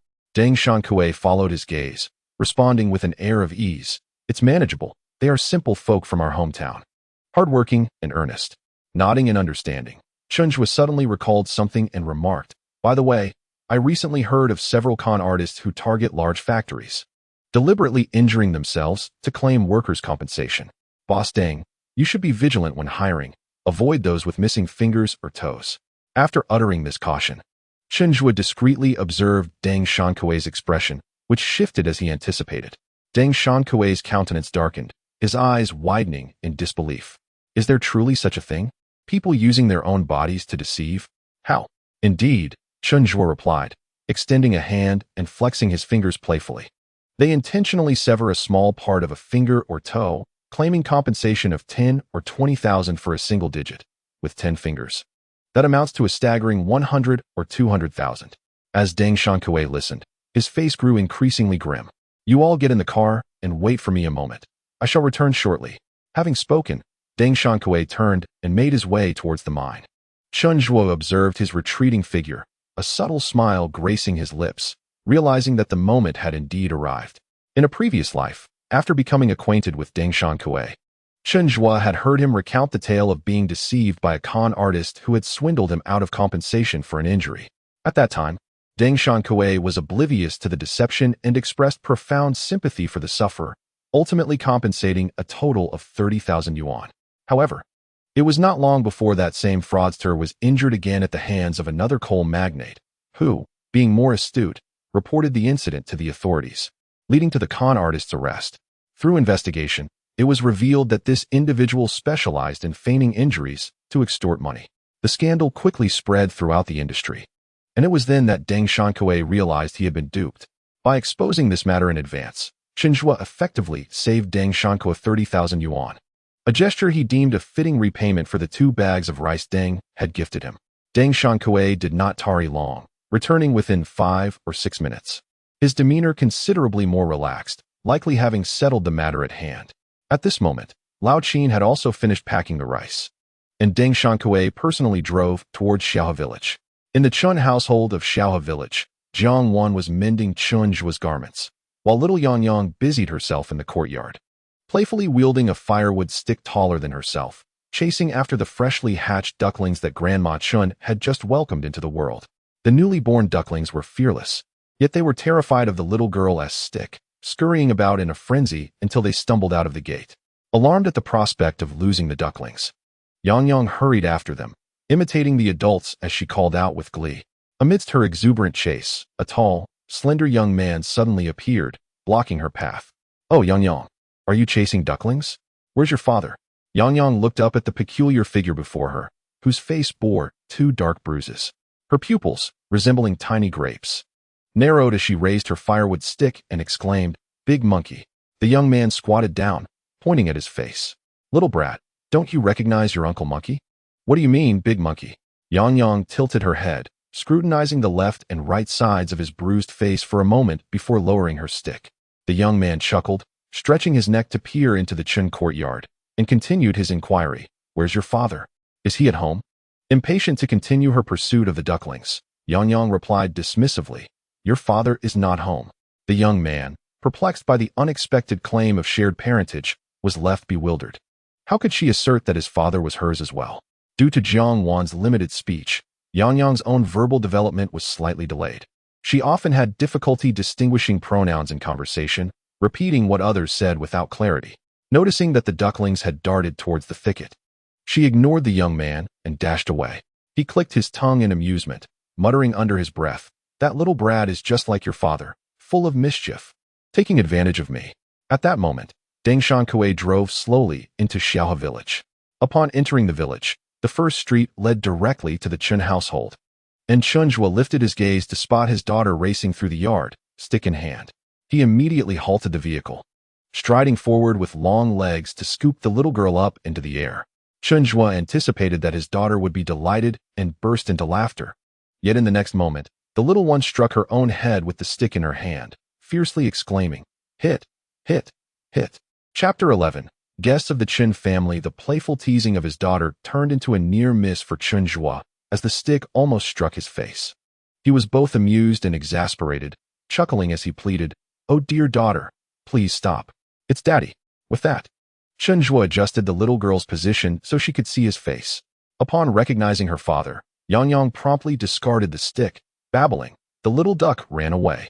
"The big monkey is looking for Daddy." Chen Zhuo planted a kiss on his daughter's cheek and glanced at the little duck hiding beneath the tree roots. "No worries. Daddy will catch the little duck. But what is this big monkey you mentioned?" Hardly had he finished speaking when a figure emerged from behind the tree. Grinning as he said, "Third master." The big monkey Yang spoke of as me. It was the monkey who had just conversed with Yang. Chen Zhuo had anticipated his visit, so he felt no surprise at the monkey's appearance, merely casting a disinterested glance in his direction. "What brings you to my doorstep?" "I'm here to find you." "Third master." "Yang can't tell the difference between us," the monkey replied, his eyes wide with astonishment as he noticed the parked car. "Third master, you've got a car now after just a few days." "That's not my car," Chen Zhuo denied, gesturing towards his courtyard. "Boss Deng, please drive the car into the yard." Deng Shankue grinned and nodded, slowing down as he steered the vehicle through the gates of the Chen residence. Jiang Wan, having not heard from Yang for a while, stepped outside to search for her when she spotted Chen Zhuo holding their daughter, followed by a small car. Clearly surprised, her almond-shaped eyes widened as she stood there, somewhat at a loss, staring at Chen Zhuo. Understanding her timid nature and lack of social skills, Chen Zhuo approached his wife and gently wrapped his arm around her shoulder, reassuring her, "Don't be afraid. Let me introduce you." With that, he led her forward to introduce Deng Shankue, who had just exited the car. "This is Boss Deng from the Chintan coal mine." "Boss Deng, this is my beloved wife." Deng Shankue surveyed the yard with a smile and remarked, "No need for formalities between us. From now on, you can call me Uncle Deng." He then called over the Chow brothers to unload the rice from the trunk while cheerfully addressing Jiang Wan. "I apologize for the sudden visit. I hope I haven't disturbed you." The elder Chen couple, having been awakened by the commotion, emerged from the lower house, curious about the guests. "Is there a visitor at home?" "Third master, who is this?" Before Chen Zhuo could introduce him, Deng Shankue stepped forward with a bow, saying, "Greetings, elder brother and sister-in-law. I am Deng, and I will be partnering with your third son in business." "Partnering with our third son?" The elder couple exchanged astonished glances. Disbelief etched on their faces as they turned to Chen Zhuo. "Third master, is he speaking the truth?" Chen Zhuo nodded affirmatively. "Indeed, it is true." As he finished speaking, he scanned the room but found no sign of Chun Ling furrowing his brow. He asked, "Mother, where is my elder sister?" Chen Laotai, just awakened, was unaware of Chun Ling's whereabouts. "Who knows? Perhaps she has gone to the back street to see Lao Si." After responding, the old lady urged Chen Laoda to attend to the guests while she took her third son's arm and led him into the back room. Noticing that no one followed, she quietly inquired, "San, we must not deceive one another. Our family is so impoverished that we scarcely have enough to eat. What do you intend to trade with others?" Yang, still in Chen Zhuo's arms, raised her small hand upon hearing her grandmother's words, exclaiming, "Liars will be eaten by wolves." Chen Zhuo couldn't help but chuckle at his daughter's words, leaning down to kiss her again. He then reassured his mother, "Do not worry. Mother, I shall not engage in any unlawful activities. Please go to Lao Si's house to see if my sister is there. I will help Xiao Wan prepare the meal, since we must keep Uncle Deng here for dinner." The old lady assumed her son merely wanted their eldest daughter to assist with the cooking and did not press further. She simply agreed and exited through the back door. Chen Zhuo returned to the main room with Yang, where Chen Laoda and Chao Chong were conversing with Deng Shankue. Jiang Wan stood outside, staring blankly at the 2 bags of rice, while Chao Yong stood beside her. Upon seeing Chen Zhuo enter, he whispered, "Third master, my sister-in-law does not believe that this rice was given to us by Boss Deng for free. She refuses to let me put it in the cabinet." Knowing Jiang Wan's temperament, Chen Zhuo shot Chao Yong a glance and instructed, "I will speak with her. You go inside first. There is still half a bag of jasmine tea in the corner of the cabinet. Brew some for Boss Deng." "Understood." Chao Yong saluted awkwardly and entered the room. At that moment, Yang discovered that the bags were filled with rice and excitedly clapped her little hands, exclaiming, "Long-grain rice. Daddy is amazing." Chen Zhuo's heart melted as he reached out to stroke his daughter's head, then turned to his wife to explain, "I assisted Boss Deng with a significant matter, saving him tens of thousands of dollars. Thus, he gifted us 2 bags of rice for the children. We shall keep one for ourselves and give one to the Chow brothers. Does that arrangement suit you?" Jiang Wan listened, skeptical, her beautiful eyes reflecting doubt. She signed to him, "Is that true? You are not deceiving me." Chen Zhuo adored this charming and innocent side of his wife, finding her a little silly yet endearing. Unable to resist, he lifted his hand to caress her face, gently rubbing his thumb against her skin, and softly reassured her, "Yes, I am not lying." Taken aback by Chen Zhuo's gesture, Jiang Wan's eyes widened in surprise. Her cheeks flushed as 2 rosy hues appeared. Remembering the guests inside, she hurriedly averted her gaze, pushed his hand away, and ran off. Chen Zhuo, understanding his wife's shyness, did not pursue her, but instead bent down to pat his daughter's head, saying, "Yang, go tell mommy that Grandpa Deng is having dinner with us. Ask her to pick some vegetables from the yard. Daddy will make you long-grain rice." Upon hearing about the long-grain rice, little Yang nodded vigorously and scampered off to find her mother. As Chen Zhuo entered the room, he found Chun Laoda and Deng Shankui engrossed in animated conversation. This scene took Chen Zhuo by surprise. Old Chen was not one to engage in conversation easily, and rarely connected with others in such a manner. Observing his father, his face aglow with joy from the lively discussion, Chen Zhuo felt a sense of wonder. Upon noticing Chen Zhuo's arrival, Deng Shankui's smile deepened, and he generously praised the old gentleman, stating, "Elder brother, your 3rd son possesses remarkable talent. In the future, you and your wife can look forward to enjoying a life of comfort." Old Chen, well aware of his son's disposition, often embroiled in fights and indulging in idleness, could not fathom what great abilities he might possess. Although he was perplexed by how his son had managed to charm the influential businessman before him, he refrained from undermining his son's efforts. With a sigh, he remarked, "Each generation has its own fortune. As for me, nearing the end of my days, I do not wish for him to be exceptionally capable. I merely hope he abides by the law and does not act like those ruffians who bully others." As the conversation heated up indoors, an uninvited guest, the monkey, had also entered the Chun household, peering curiously into the room from the courtyard. Chapter 12. The 3rd son's gaze upon his bride shone brightly. Chen Zhuo invited Deng Shankui to stay for dinner, and Deng readily accepted with a cheerful demeanor. "Yongzi, keep an eye on things. I will assist your sister-in-law with cooking." Chen Zhuo instructed Chow Yong before stepping outside to gather firewood and wash rice for steaming. Noticing the monkey in the courtyard, he displayed no excessive emotion. For someone with ulterior motives, who would likely betray him in the future, Chen Zhuo found it unworthy of his time to engage further. Casting a dismissive glance, he stated, "We have guests today. I am unable to entertain you. We shall converse another day." The monkey, seemingly oblivious to Chen Zhuo's cold demeanor, approached with a grin, ingratiatingly saying, "Third master, you are truly impressive. I just overheard that man is the wealthy Deng from Chintan. Is he planning to do business with you?" As Chen Zhuo positioned himself by the well to draw water, the monkey hurriedly reached out to assist. "Allow me. Such tasks need not trouble you, third master. You are destined to be a great boss, and I shall be your aide." Chen Zhuo smirked at the monkey's eager demeanor, replying, "You wish to assist me? But I recall a time when it was I who lent you my support." In his youth, Chen Zhuo had been naive and protective of those he considered allies, believing every word they spoke. The monkey frequently sought him out, claiming to be wronged, and without hesitation, Chen Zhuo would retaliate on his behalf.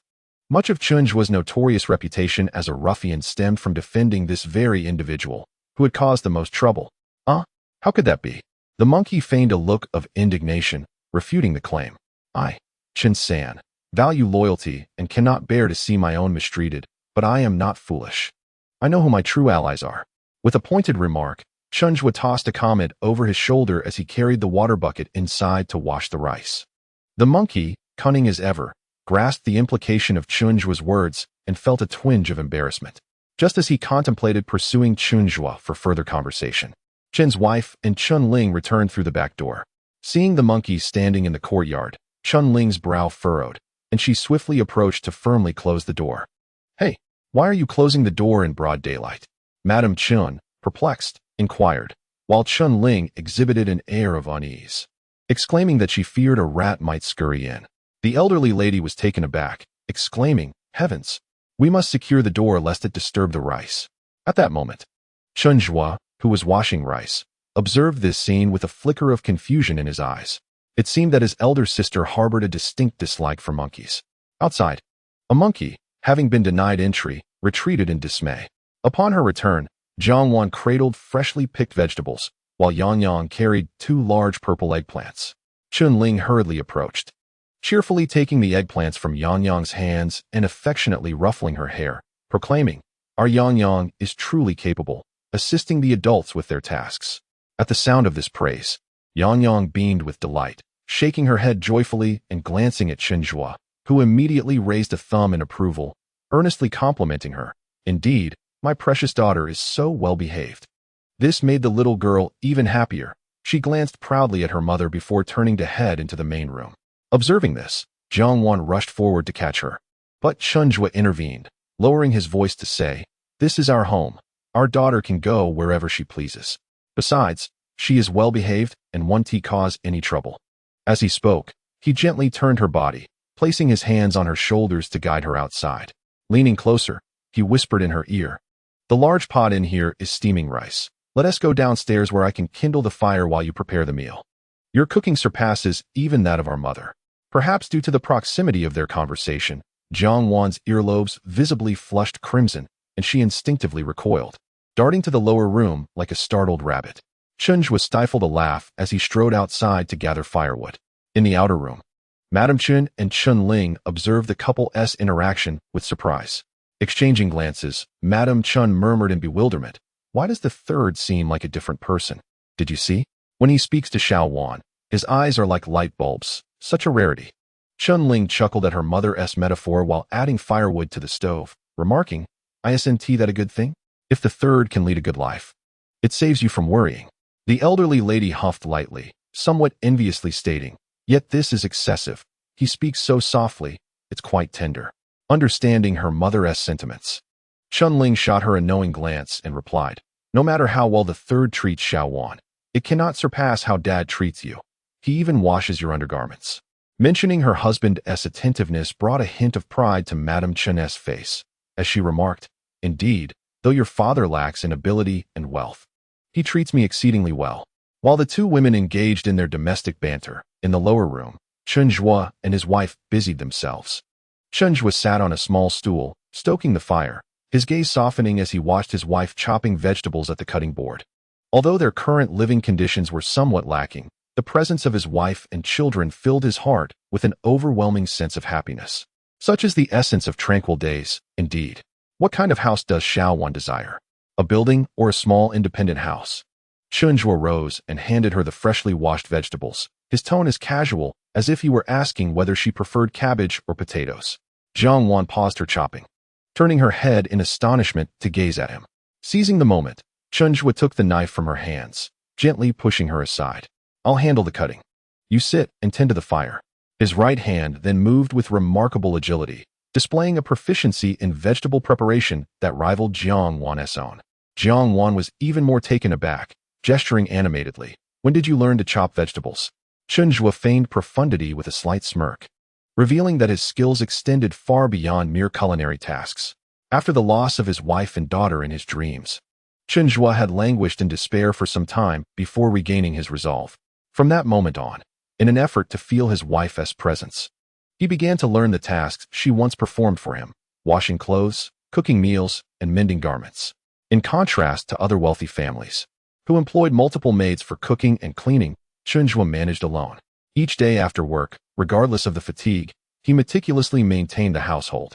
This was his way of commemorating and cherishing the memory of his late wife.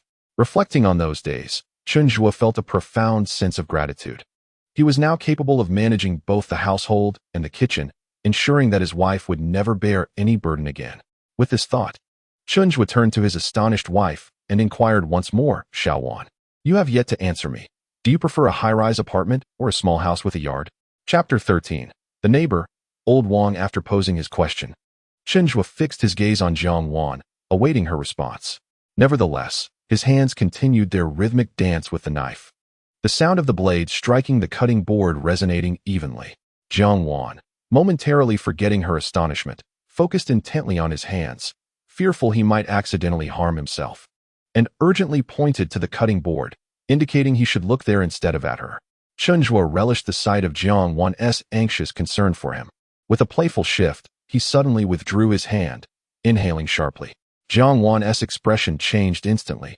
She leaned closer, grasping his hand to inspect it before discovering his fingers were unscathed. Chen Zhuo had not harmed himself. He was merely teasing her. Seeing her distress for him filled Chen Zhuo with a bubbling happiness. He had once been foolish, failing to appreciate his obedient and beautiful wife. Fortunately, fate had granted him a chance for redemption. Chen Zhuo grinned, lowering his gaze to Jiang Wan, his eyes soft yet triumphant.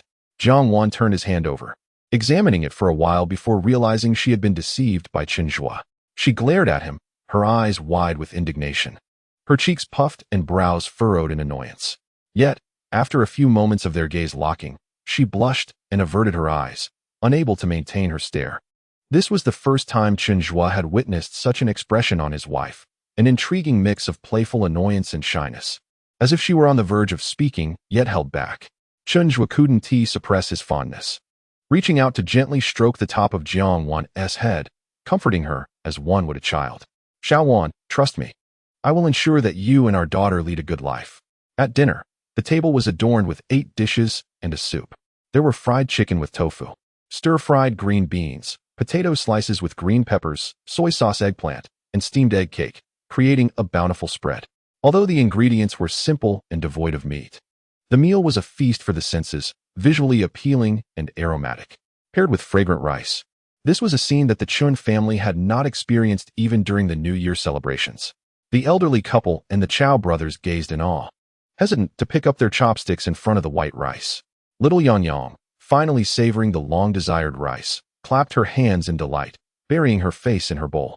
As a guest, Deng Shankui was equally pleased, praising his niece-in-law's culinary skills as he ate. Xiao Zhu is fortunate to have such a beautiful and capable wife. He must not forget his roots once he achieves success. Chen Zhu, smiling, nodded in agreement and glanced at his wife, speaking earnestly, indeed. Jiang Wan's cheeks flushed with embarrassment at the compliment, though the dishes on the table were predominantly prepared by Chen Zhu. Watching her daughter with puffy cheeks, contentedly enjoying her meal, Jiang Wan felt as if this moment was almost unreal. In Xia village, very few families could afford to eat rice. Meanwhile, the neighbor's child, Hutu, caught a whiff of the fragrant rice wafting from the Chen courtyard and couldn't help but peek over the wall. At that moment, the walls between the rural households were not particularly high, just over a meter tall. Su Hong, the eldest daughter-in-law of the Wang family, also caught the enticing aroma of the rice and involuntarily swallowed her saliva. Using the pretext of coaxing her son down from the wall, she craned her neck to glimpse into the Chen yard. What she saw was astonishing. A small car was parked in the Chen courtyard. What was happening? Had the Chen family struck it rich? Su Hong was filled with envy, straining her neck to see more. Jiang Wan maintained a pristine home. Her windows kept spotless throughout the seasons, allowing Su Hong to see everything inside clearly. She noticed a basin the size of a wash basin filled with white rice. Typically, Su Hong looked down on the Chen family, scoffing at Chen Zhu for being any Urdu well and mocking Jiang Wan for being mute. She even disapproved of her son Hutu playing with Yang. Yet, this seemingly unremarkable family had the audacity to serve rice in such a large basin. Su Hong felt a surge of jealousy, and pulling Hutu down from the wall, she marched into the house. Wang Laodao was lying on the Kong, staring at the ceiling, when his wife stormed in, slamming the door with a loud bang that startled him upright. "What's wrong? Who upset you this time? You're shaking the house." Su Hong pushed her son aside as she entered and sat at the edge of the Kong, glaring at her husband as she scolded, "Sleep, sleep, sleep. All you do is sleep. Look at the Chen family next door. They're all eating rice. And there's even a small car parked in their yard. How impressive." Wang Laodao, bewildered by the sudden tirade, sat there in confusion, absorbing her words. The more he listened, the more perplexed he became. What? Rice? Chen Laosan? A car? How could that impoverished scoundrel possibly own a car? It seemed utterly implausible. Wang Laodao swiftly made his way to the courtyard, casting his gaze towards the Chen family's yard. Indeed, upon a quick glance, he spotted the humble Xia Li vehicle parked there. This time, it was Wang Laodao's turn to stretch his neck. yearning to leap over the wall and touch that car. Inside the Chen household, laughter and merriment filled the air as Chen Zhuo recalled the cucumbers in the garden and decided to fetch a couple for his guests to enjoy with dipping sauce. As he stepped outside, he noticed Wang Laoda peering over the wall, half of his body extending into his own yard. Chen Zhuo halted his steps, regarding him with an impassive expression. Wang Laoda, disregarding the awkwardness, greeted him with a broad smile and immediately made a beeline for the Xiaoli vehicle, exclaiming, "Where did this car come from? It's incredible." Chen Zhuo surmised that his interest lay solely with the car, likely belonging to a friend. After stating this, he took long strides towards the garden. Upon hearing this, Wang Laoda glanced into the house and then chased after Chen Zhuo, inquiring, "When did you acquire such a remarkable friend? One who can afford a car. What does he do? Introduce him to me. I'd love to experience that vehicle myself." Chen Zhuo recalled how Wang Laoda's wife had often belittled his own spouse, insinuating that she was a mute, wasting her beauty. Reflecting on this, Chen Zhuo let out a cold snort and cast a sidelong glance at Wang Laoda, smirking as he replied, "Brother Wang, are you not afraid that your wife will confront you at home for being so friendly with me?" Wang Laoda's eyes widened in response. "She dares? That woman knows nothing. If she meddles in my affairs, I'll whip her." Chen Zhuo, uninterested in his braggadocio, picked 2 plump, even cucumbers and turned to head back inside. Yet Wang Laoda, undeterred, persisted, "Old 3, do you have enough food? I'd love to join you for a meal and meet your wealthy friend." Chapter 14. A blow to Wang Laoda's teeth. Chen Zhuo had no inclination to grant Wang Laoda any semblance of kindness. His wife had bullied Jiang Wan, and Chen Zhuo, having refrained from kicking him, had already shown considerable restraint. Wang Laoda's audacity to seek his company was intolerable. The stench of his yellowed teeth made Chen Zhuo feel nauseous. Without a word, he seized Wang Laoda by the scruff of his neck and unceremoniously tossed him back into his own yard. Wang Laoda landed with a painful thud, wincing and exclaiming in discomfort. Chen Zhuo had no time to entertain him, throwing over his shoulder, "We are struggling at home. There is no surplus food for others." He then cast a cold glance at Su Hong, who had rushed out upon hearing the commotion, before making his way back inside. "Chen Laosan, you bastard. Why did you strike my Zhuang? Your wife is a mute little wretch, and you are a scoundrel. None of your family are worth anything." Su Hong shouted, feeling unsatisfied even after her tirade. She picked up a stone from the ground and hurled it towards the back of Chen Zhuo's head. Upon hearing her insult towards Jiang Wan, Chen Zhuo paused. As the stone approached, he effortlessly caught it with one hand and, without a second thought, hurled it back. The stone appeared to have eyes of its own, striking directly against the prominent front tooth of Wang Laoda, who let out a wail of anguish as blood gushed from his mouth, soon followed by a half-shattered incisor mixed with saliva. Su Hong, witnessing this spectacle, felt a surge of both anger and fear, exclaiming, "He killed him. Chen Laosan has committed murder." After shouting twice, she intended to continue her verbal assault when Chen Zhuo, with a stern demeanor, approached the wall. His expression was dark, and his piercing gaze fixed upon her face as he coldly warned, "Mind your words. I am no gentleman and hold no qualms about striking a woman. If Wang Xiaozi dares utter another inappropriate remark, it will not be his teeth that fall next time." With that, he narrowed his eyes at her, and until Su Hong's face turned pale and she cowered behind Wang Laoda, he turned and re-entered the house. As Chen Zhuo departed, Su Hong collapsed onto the floor, feeling utterly drained. Those fleeting seconds had felt like an eternity. The chilling gaze had plunged her into an icy abyss, rendering her scalp numb and her heart cold, her lips trembling uncontrollably. Wang Laoda, now silenced, covered his mouth with one hand while pulling his paralyzed wife back into the house with the other. The Chen family had long been aware of the commotion next door, yet under the elder Chen's restraint, no one ventured outside to investigate, though they exchanged worried glances. Upon entering the house, all eyes turned to Chen Zhuo, questioning what had transpired. "What mischief have the Wang couple been up to now?" Elder Chen was the first to inquire. Chao Yong, with his sleeves rolled up, seemed ready to confront the neighbors, declaring, "I heard that foul woman insulting my sister-in-law. She deserves a slap that LL teach her." Chen Zhuo had his own calculations regarding the Wang couple. He did not wish for their actions to disrupt his family's mood. Thus, he waved his hand dismissively, stating, "A little reprimand for her foul mouth is all that is required. Now, let us enjoy our meal. Uncle Deng, do try this cucumber. It tastes far superior to what is sold in the market." "Absolutely," Deng Shankue replied, his admiration for Chen Zhuo growing with each passing moment. Meanwhile, Yang Yang, relishing her meal, noticed her mother's troubled expression, which instantly made her rice taste less appealing. Recalling the harsh words of the neighbor's wife, she pouted. Suddenly placing her bowl down with a thud, she twisted her little body and leaned over the Kong, her short legs kicking twice before slipping through the gap between the table and the Kang's edge. Yang Yang, where are you going? Chunling asked, concerned as her niece abandoned her meal. Everyone's gaze followed the little girl, eager to see her intentions. Yang Yang remained silent.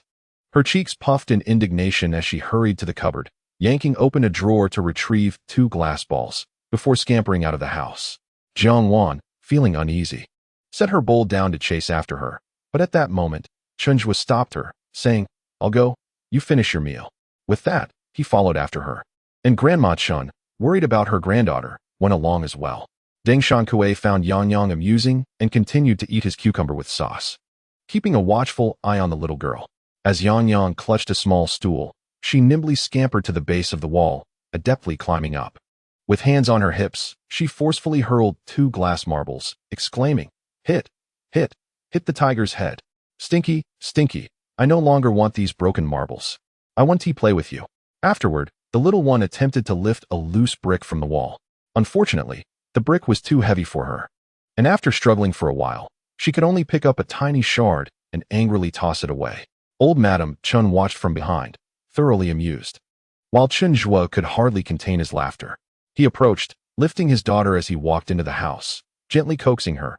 Our Yang Yang is truly remarkable, but such rough antics should be reserved for daddy. My precious daughter ought to be an elegant little princess. Now, let us wash our hands and finish the leftover long-grain rice, shall we?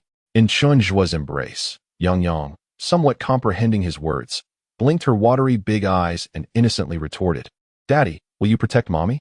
Chen Zhuo, responding with utmost seriousness, affirmed, Yes, Daddy protects Mommy and also protects Yang Yang. Delighted by his words, little Yang Yang extended her pinky towards Chen Zhuo and said, Pinky promise. Her father, charmed by her adorable gesture, promptly linked his pinky with hers, declaring, Pinky promise. Hanging for 100 years without change. Before leaving, Deng Shankui insisted on giving Yang Yang 100 yuan, and despite Chen Zhuo's reluctance, he accepted it. He genuinely needed some money, considering it a loan from Deng Shankui. Once Deng Shankui departed, the Chao brothers finished sweeping the floor and began to prepare to return home. Chen Zhuo called them over, pointing to a sack of rice beside the cabinet, instructing, Take that sack of rice back with you. The brothers stood frozen, a mixture of surprise and joy illuminating their faces as they gazed at Chen Zhuo. Third master, this is the rice boss Deng gave to Yang Yang. How can you give it to us? Chen Zhuo, washing the dishes without lifting his head, replied, You two have been idling with me for so many years, causing your parents no small amount of worry. From now on, work hard with me so they can enjoy some peace and not lament about me. Chen San, with exasperation. Hearing this, the brothers felt a bit embarrassed. Chao Chong nervously explained, Third master, my parents aren't scolding you. They just... I know. Chen Zhuo interrupted with a smile. They are merely concerned for our well-being, fearing we might stray from the right path. The days ahead will be better. Now hurry home. Upon hearing Chen Zhuo's words, Chao Yang's eyes reddened. He turned away, shouldering the sack of rice, declaring, Understood, third master. I'll go back and tell my parents. Good for you. Chen Zhuo teased, From now on, call me third brother. Third master is for outsiders. Chapter 15. Assigning tasks to the Chao brothers. Old Madame Chen watched as the Chao brothers carried away the rice, stamping her feet in distress. Reluctant to scold her son, she began to berate her daughter-in-law. You should have stopped him. Yang Yang hasn't had enough to eat yet, and neither have your brothers. Why give it away to others? Jiang Wan remained silent, merely bowing her head to scrub the pots. As Chun Ling observed Chen Zhuo's furrowed brow, signaling his impending wrath, she quickly tugged at her mother's arm and gently advised, Mother, there is still a bag left. The Chao family's children are quite decent. Our third child can depend on them for whatever he needs. In the future, when he ventures into business, it is essential to have reliable help by his side. Providing them with a bag of rice is only fitting. Chen Zhuo initially intended to defend his wife, but upon hearing his sister's remarks, he was momentarily taken aback. He had assumed his sister resented those who lingered around him, given her earlier disdainful attitude towards the monkeys. Yet, how could she oppose Chao Yong and Chao Chong? whose demeanor was so agreeable. Suddenly, he recalled the inexplicable suicide of his sister, known for her resilient and cheerful disposition in his dreams. And a flicker of realization crossed his mind. Turning to his busy wife, Chen Zhuo said, "I'll step out for a moment. Jiang Wan, once you finish washing the pot, lie down with the children for a bit. I will handle the rest upon my return." With that, he turned and departed. Jiang Wan had grown accustomed to the old lady's scolding, yet it still left her feeling unsettled, compelling her to immerse herself in her chores to mask her grievances. However, Chen Zhuo's considerate words instantly dispelled the cloud of discontent that had settled in her heart. She lifted her gaze, watching the tall figure of her husband as he walked away, a secret smile playing on her lips. Despite Chen Laotai's rural origins, she possessed a remarkable ability to read the nuances of human emotion. She had discerned that her son was somewhat displeased with her reprimand of Jiang Wan, prompting him to express concern for his wife before leaving. Although she feigned a reminder for Jiang Wan to rest, it was, in fact, a subtle hint for her not to trouble Jiang Wan further. Understanding her son's unspoken intentions left the old lady feeling somewhat discontented. Yet seeing her eldest daughter casting furtive glances her way, she chose to remain silent, letting out a huff of irritation as she retreated to her room. Once outside, Chen Zhuo hastened towards the Chao family, quickly catching up with the two brothers. "Hey, third master, what brings you out here?" Chao Yong, carrying a bag of rice, inquired with a puzzled expression. Chao Chong elbowed his brother lightly, whispering a reminder, "Address him as third brother." "Oh right, third brother. I'm just used to calling you that," Chao Yong replied with a sheepish grin. Chen Zhuo, unfazed by their casual banter, maintained a serious demeanor as he instructed, "I need you two to assist me with a task." The brothers perked up at the prospect of a mission from Chen Zhuo. Their spirits instantly lifted. "What is it? Just tell us, third brother." Chen Zhuo gestured for them to lean in closer and lowered his voice. "For the next few days, keep a discreet watch on the monkeys. No matter what they do, report back to me with every detail, no matter how trivial." Chao Yong nodded vigorously, glancing at his brother. "What do you mean by every detail?" Chao Chong scratched his head, earnestly replying, "I'm not quite sure." Observing the two simpletons before him, Chen Zhuo's lips twitched slightly in irritation as he clarified, "I mean every single matter, big or small." "Ah, now I understand. Rest assured, third brother. We will make it happen." They both immediately agreed, not even questioning Chen Zhuo's reasoning for this request, truly embodying those who had wholeheartedly followed him for decades. Chen Zhuo observed the satisfaction of the two individuals before him, patting them on the shoulder and saying, "All right, let us return. Be cautious while tailing. Don't let him notice you." "Sure thing." After parting ways with the Chao brothers, Chen Zhuo took a turn towards the village head's home. The village head's abode sat at one end of the street, while the Chen family resided at the other. Due to the sweltering weather, the village head's family was lounging in the courtyard. Upon spotting the third son of the Chen family, the village head's mind buzzed, and he rose to greet him. "Third son, what brings you here? Have you gotten into trouble again?"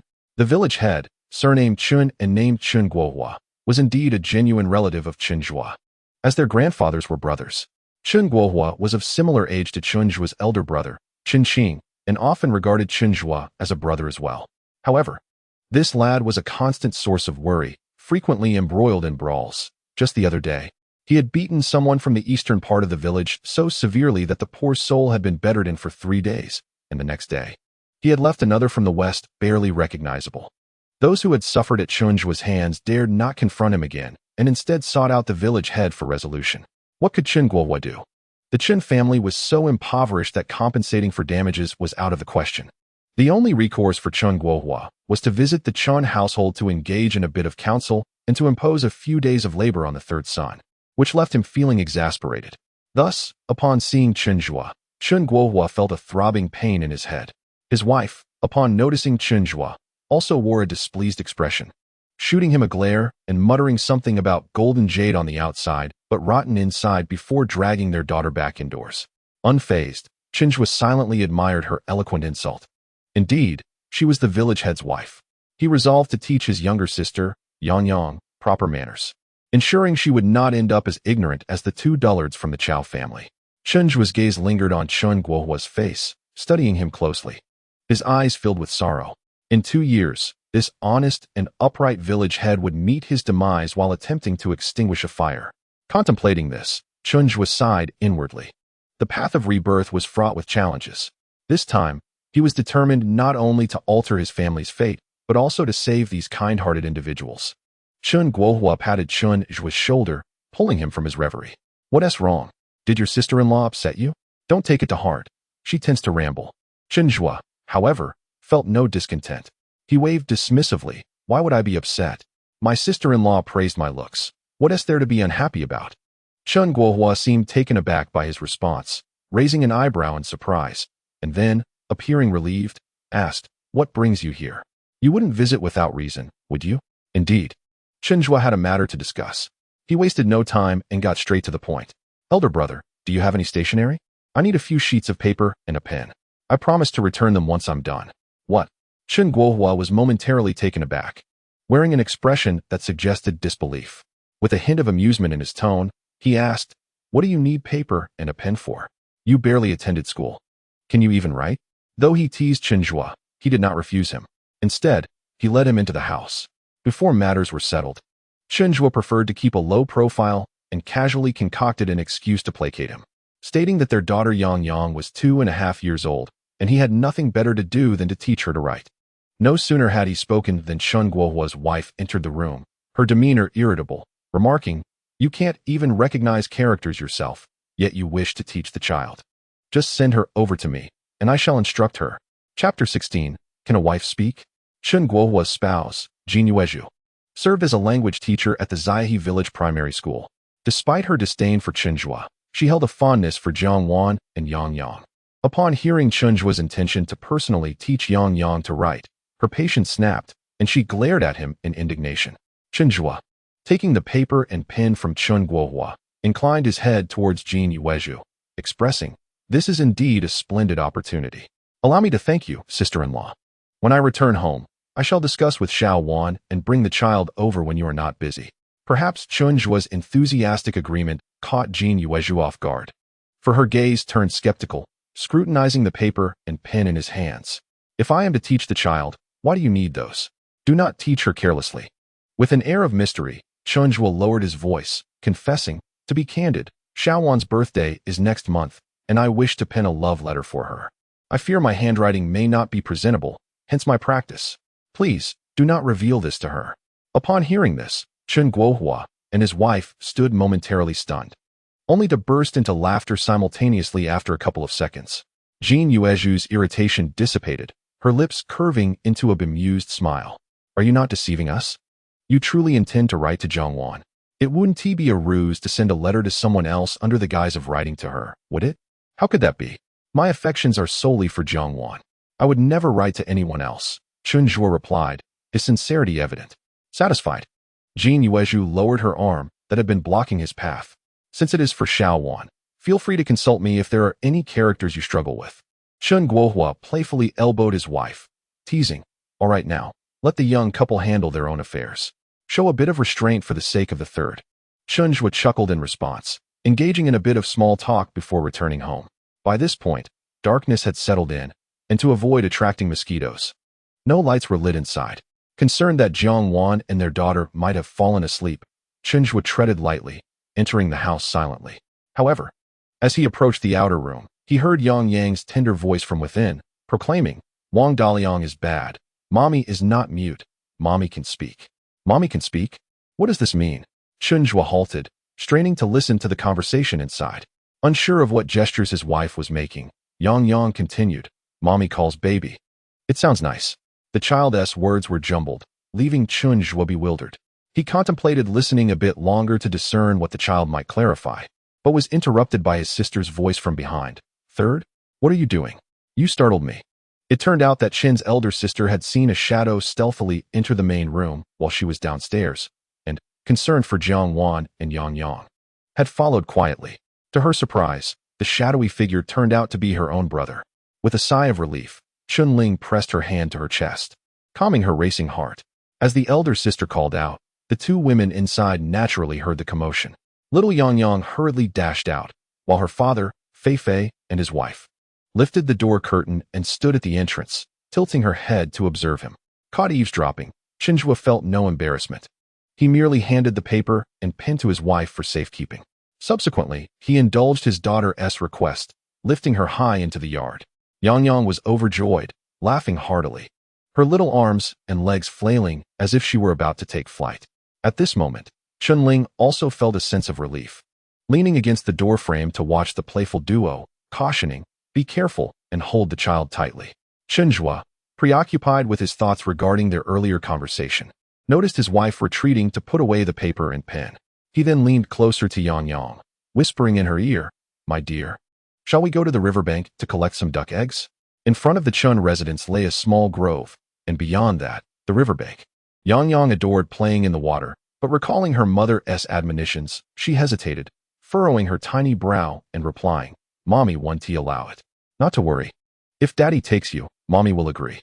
Just watch," Chen Zhuo reassured her. Afterward, he entered the house, informing his wife, Jiang Wan, "I'm taking our daughter to the riverbank for a bit. Many ducks lay eggs there, and I'll just have a look around." The villagers' ducks were free-range, with many erratic layers often venturing to the riverbank. Jiang Wan was aware of this, yet it was rather late. And while Chen Zhuo had indeed changed over the past few days, no longer as cold and impatient as before, she still felt uneasy about leaving their daughter solely in his care. Observing Yang clinging tightly to her father's neck, her eyes filled with hope, Jiang Wan found it hard to refuse. After biting her lip, she reluctantly nodded in agreement. Chen Zhuo, sensing his wife's apprehensions, tightened his embrace around the child, his gaze soft as he assured her, "Rest assured, I will take good care of our daughter." He then turned to Chen Ling, saying, "Elder sister, please stay with Xiaowan for a while. It's getting dark, and she might be frightened." Upon hearing this, Jiang Wan's face flushed crimson, and she shot Chen Zhuo a glare. "I am not afraid." It was Yang's first time spending time alone with her father. However, after walking for a while, she sensed something was amiss. She vigorously tapped her father's shoulder, extending her little arm to point towards the riverbank, exclaiming, "Daddy, we took a wrong turn." Chen Zhuo was fully aware of the misdirection. He had never intended to go to the riverbank, merely seeking an excuse to take his daughter out for a brief conversation. He jiggled his arm, eliciting laughter from the child, and then said, "My dear, Mommy is right. We shouldn't go to the riverbank at night. It's very unsafe. Let us listen to Mommy and take a stroll around the village instead, shall we?" Yang, always obedient to Jiang Wan, did not feel disappointed by her father's change of plans. She nodded vigorously, pointing ahead, "Nyo. Good girl, my precious daughter." Chen Zhuo was exceedingly fond of his daughter, and he planted a gentle kiss on Yang's cheek, seamlessly steering the conversation towards his wife. "My dear daughter, let us see how clever you are. Does Mama know how to speak?" Upon hearing this, Yang promptly tapped her forehead and softly replied, "Mama says Yang is very clever." Chen Zhuo kissed her tiny hand again. "All right then, tell Papa, does Mama know how to talk?" Yang immediately nodded and chirped, "Mama says baby." A spark of joy ignited in Chen Zhuo's eyes, yet he dared not display his elation, instead inquiring further, "What else does Mama say?" Yang eagerly responded, "Mama calls me baby." Chen Zhuo's heart raced as he realized his wife had referred to their daughter as baby. When had this occurred? He had been utterly oblivious. Chapter 17. A gift for his wife. This revelation filled Chen Zhuo with excitement, and he yearned to extract more details from Yang. Unfortunately, after much probing, all he could elicit were those two phrases, "Mama says clever" and "Mama calls me baby." Unable to glean any further information, he embraced his daughter and took her to the local store, rewarding her with a few pieces of white rabbit cream candy. Yang had not indulged in such sweets for a long time and eagerly unwrapped a piece, her delight evident as she twirled with joy. Witnessing his daughter's sheer happiness over a mere piece of candy stirred a deep sorrow within Chen Zhuo. In his dreams of another life, he had envisioned wealth that allowed him to fill their home with an array of colorful candies and chocolates. Yet his precious daughter could never return. The thought pierced his heart, causing an ache that was almost unbearable. Holding her tightly, he rested his chin on the top of Yang's head and solemnly vowed, "Papa will provide the best for you and Mama." With her mouth full of candy, Yang declared, "Papa is amazing." Chen Zhuo chuckled softly as he walked home with his daughter, pondering the implications of her memories. Since Yang could recall these things, they must have occurred within the past year. Otherwise, she would not remember so distinctly. This meant that, during this year, his wife had indeed spoken. How could this be? Wasn't she naturally unable to speak? Could such an affliction heal itself? After the demise of Jiang Wan and her mother, the Jiang family harbored deep animosity towards Chen Zhuo.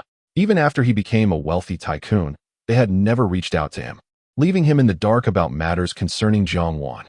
Now, learning that his wife could speak filled him with a profound sense of astonishment, prompting him to resolve to visit the Jiang family in Shaodong village in the coming days to inquire about his wife's condition. As Chen Zhuo returned home through the back door, he noticed the lights were on in the outer room, yet his wife was not inside. Has she gone downstairs? Xiaowan, he called out, only to hear footsteps approaching from the front door. As he looked up, he saw his wife. It appeared she had grown anxious and rushed to the entrance to await their return. Chen Zhuo quickly stepped outside to greet her, reaching out to take her hand. Why weren't you waiting inside? Aren't you afraid of getting bitten by mosquitoes? Jiang Wan appeared unaccustomed to his frequent gestures of affection, shyly evading Chen Zhuo's hand and inquiring through sign language, how did you come back through the back door? This evening marked the 16th day of the lunar month, with the moon hanging brightly in the sky, casting a gentle and cool light that enveloped his wife, accentuating her already delicate features with an added softness. It is no wonder that some say the moon can stir trouble. Indeed, it possesses that enigmatic power. Chen Zhuo lifted his hand, gently tapping the furrowed brow of Jiang Wan with his index and middle fingers, soothingly urging her not to frown. I refrained from going to the riverside for fear of worrying you. Instead, I took our daughter to the corner shop to buy her some candies. Upon hearing this, Xiao Yangyang eagerly presented her prize by 2 candy to her mother, exclaiming, Mommy, look at the rabbit. The moonlight illuminated his wife's eyes, which sparkled with surprise as she gazed at the sweets in their daughter's palm, gesturing, this is quite expensive. It is not dear. Whatever brings joy to the child is worth any price, Chen Zhuo replied softly, wrapping his arm around his wife's shoulders. Let us head inside. You've had a long day and should retire early.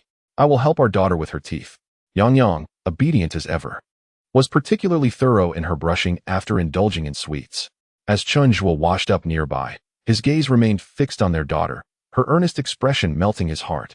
When the two returned to the room, they found Jiang Wan already asleep, nestled under the covers at the foot of the bed. The blanket at the head of the bed was reserved for Chen Zhuo, while Yang Yang slept with her mother, separated from Chen Zhuo by a meter.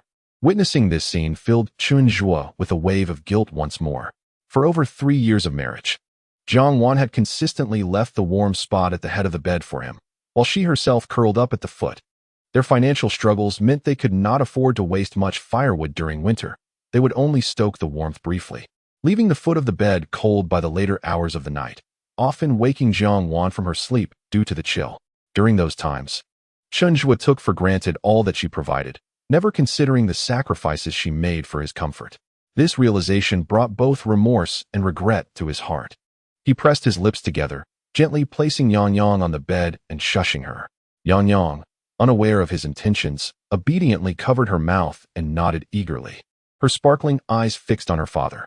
Chen Zhuo quietly ascended the bed, lifting the covers on his side before carefully cradling his wife and moving her to the warmer side of the bed. Once he had settled her comfortably, he gestured for his delighted daughter to come over. Yang Yang promptly climbed over, eagerly burrowing into her mother's covers.